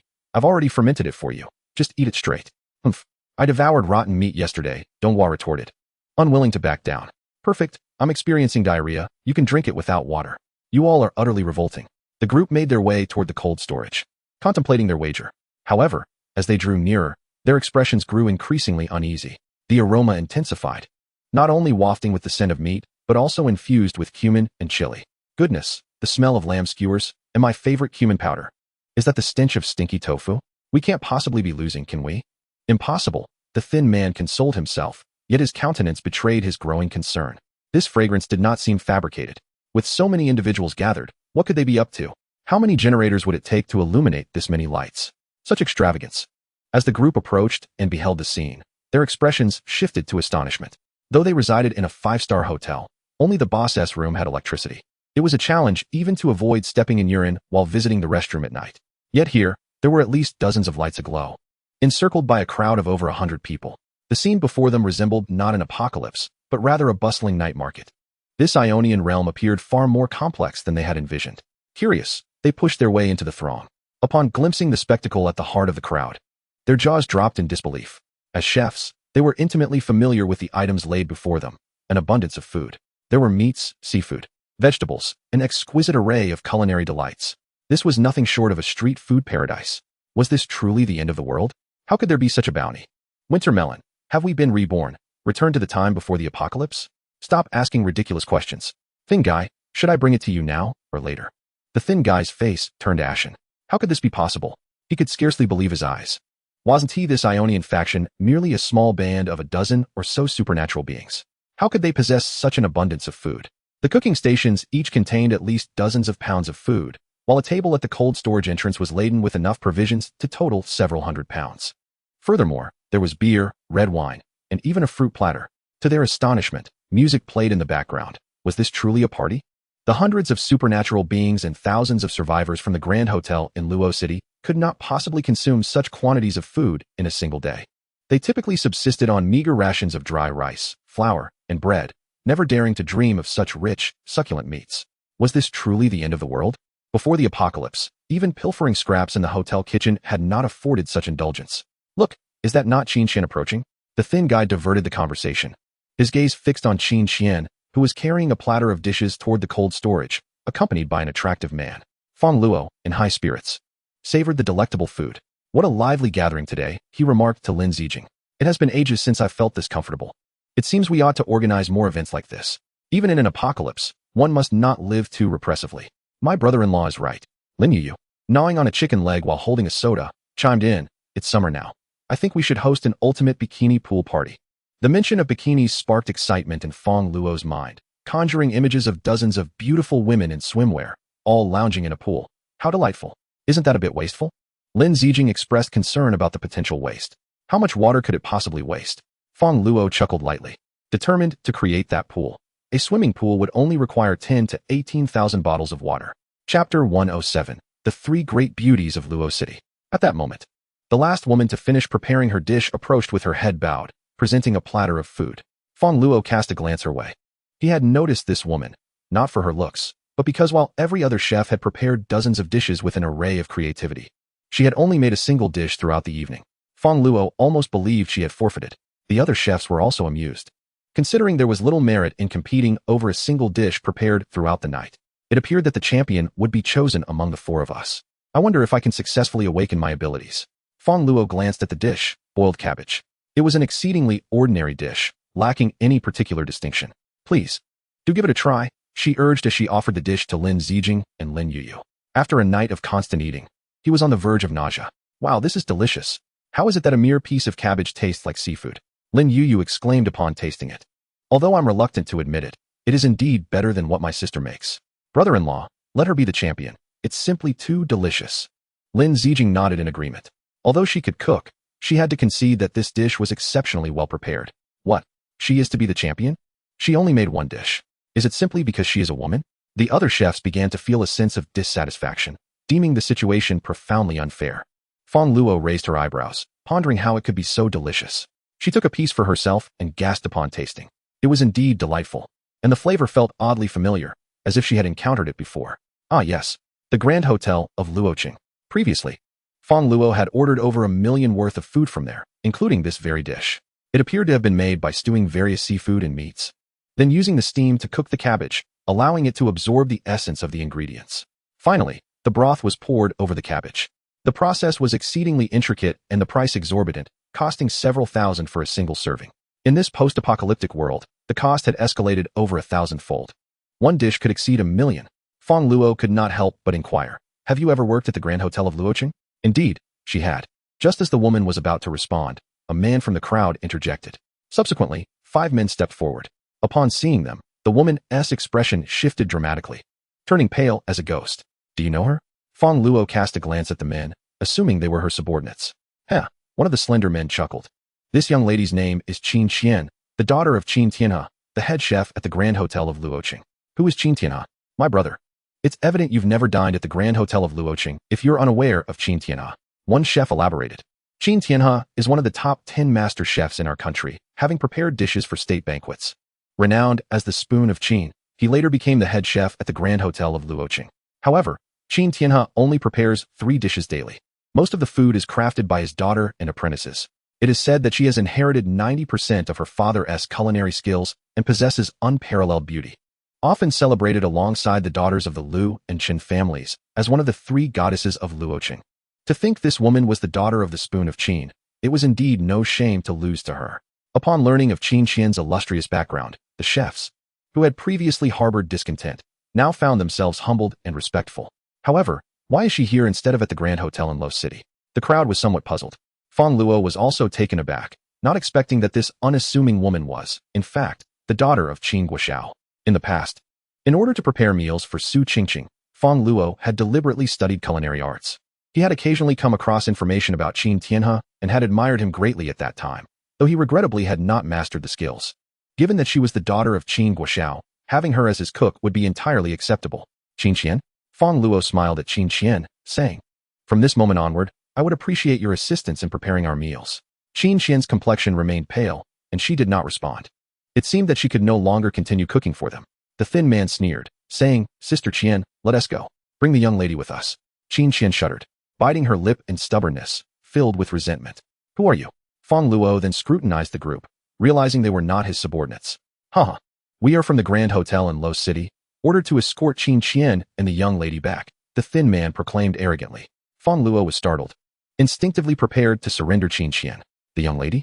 Fong Luo examined Qin Qian and noticed her gaze directed toward an infant, merely a few months old. "Is this your daughter?" Fong Luo raised an eyebrow, mistakenly assuming that Qin Qian was a devoted mother, which explained her superb figure.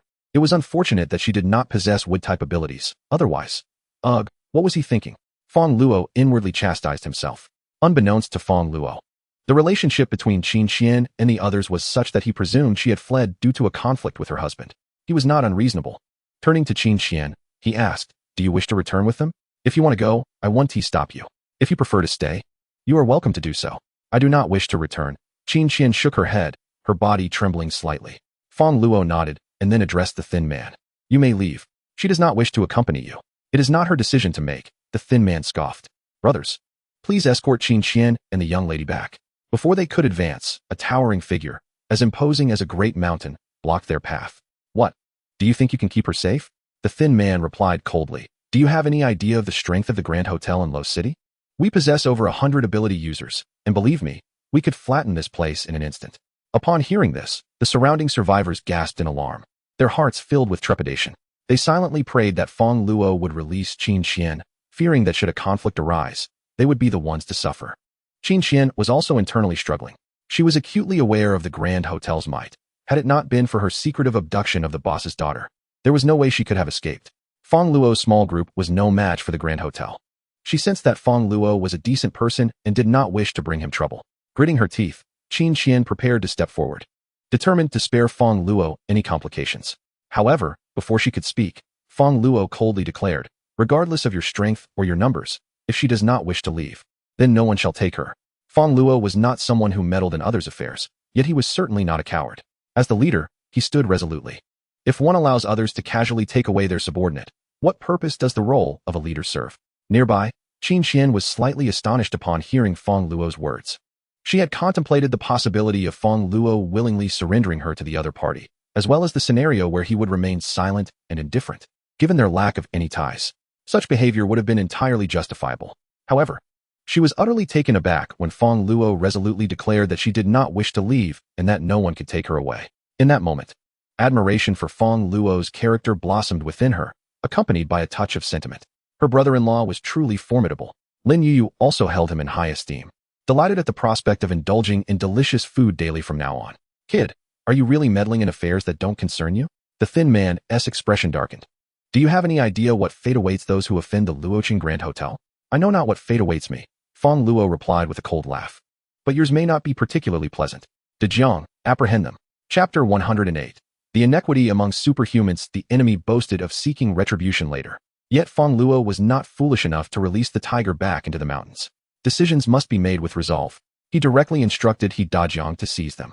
You think a mere inconsequential gang like yours can capture us?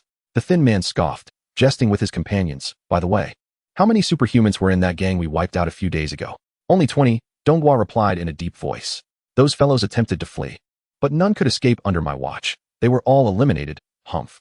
There are only 16 here, even fewer than last time, so I feel no pressure. Heh, superhumans. There are disparities among them. The group faced He Dajiang with an air of invulnerability. Despite their opponent having a dozen superhumans, they regarded them with disdain. Brother, allow me to advise you once more. Do not meddle in matters that do not concern you, lest you endanger your own life. The thin man sneered at Fong Luo. Be cautious, they are formidable. Qin Xian expressed her concerns, having witnessed these individuals' prowess firsthand. Previously, they were chefs with exceptional knife skills, and after awakening their abilities, they became even more formidable, capable of dispatching zombies with a single strike. Fong Luo chuckled. Am I in a supermarket? They are still putting on an act. Dejiang, it's your turn. With a light laugh, he opened a bottle of beer, reclined in his chair, and began to enjoy a skewer of lamb while drinking. Entirely unperturbed by Qin Xian's warning. Yes, Brother Fong. He Dajiang nodded, and then approached the group. Humph, seeking death. One chef scoffed, raising his cleaver and swiftly aiming for He Dajiang's head, moving with astonishing speed, leaving only a flash in the eyes of onlookers. Some of the more timid individuals were already screaming in fright. Qin Xian's face turned pale as well. Wouldn't that strike result in He Dajiang's head being split open?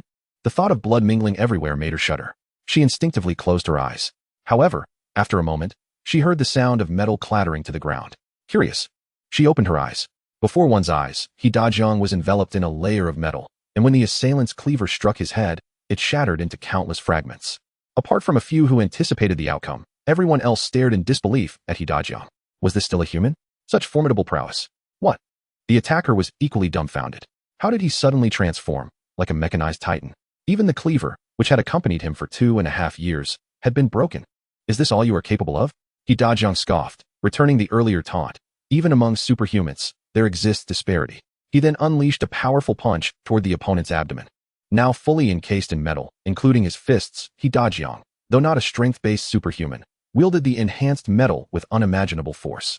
Instantly, the opponent's expression contorted in agony, their insides churning uncontrollably, a foul liquid spilling forth.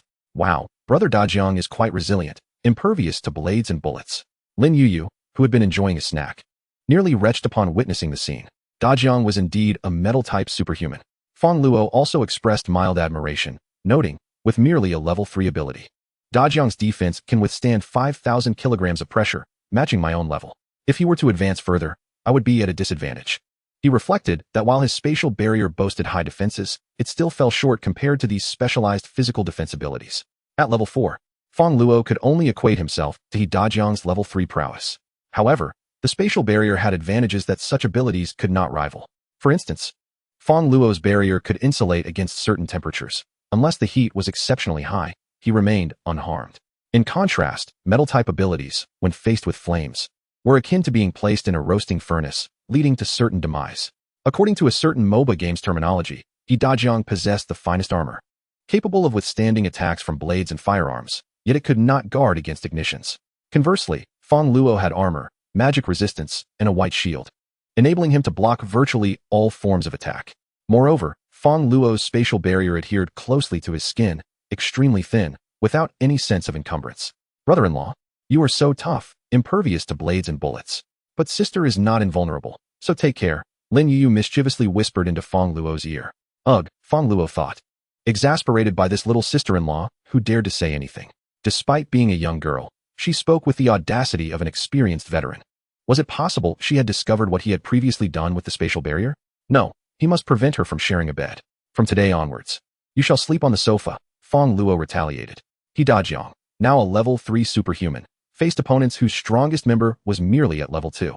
The disparity in strength was glaring. In a swift flurry, He Dajiang left them battered and bruised.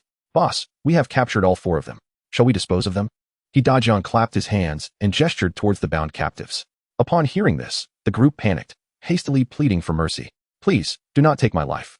We will no longer pursue Qin Qian. Simply allow us to leave, and we shall remain silent. Their hearts were filled with terror and regret for having ventured into this place. They could never have anticipated that such an inconsequential gang would harbor such formidable ability. Their strength nearly rivaled that of the leader. Furthermore, this extraordinary individual was merely a subordinate. What then could be said of the young man who spoke? Take them away. Fong Luo waved his hand dismissively. The culinary competition had concluded, with Qin Qian emerging as the ultimate victor. The other chefs had no objections, for her skills were undeniably genuine. She was the daughter of the Qin family's culinary legacy, one of the 3 goddesses of Luo City. The chefs prepared an abundance of dishes, and some remained uneaten. Fong Luo instructed his subordinates to distribute the food, ensuring that the survivors also received sustenance. Each of them expressed profound gratitude towards Fong Luo. In the aftermath of the apocalypse, they scarcely had rice to eat.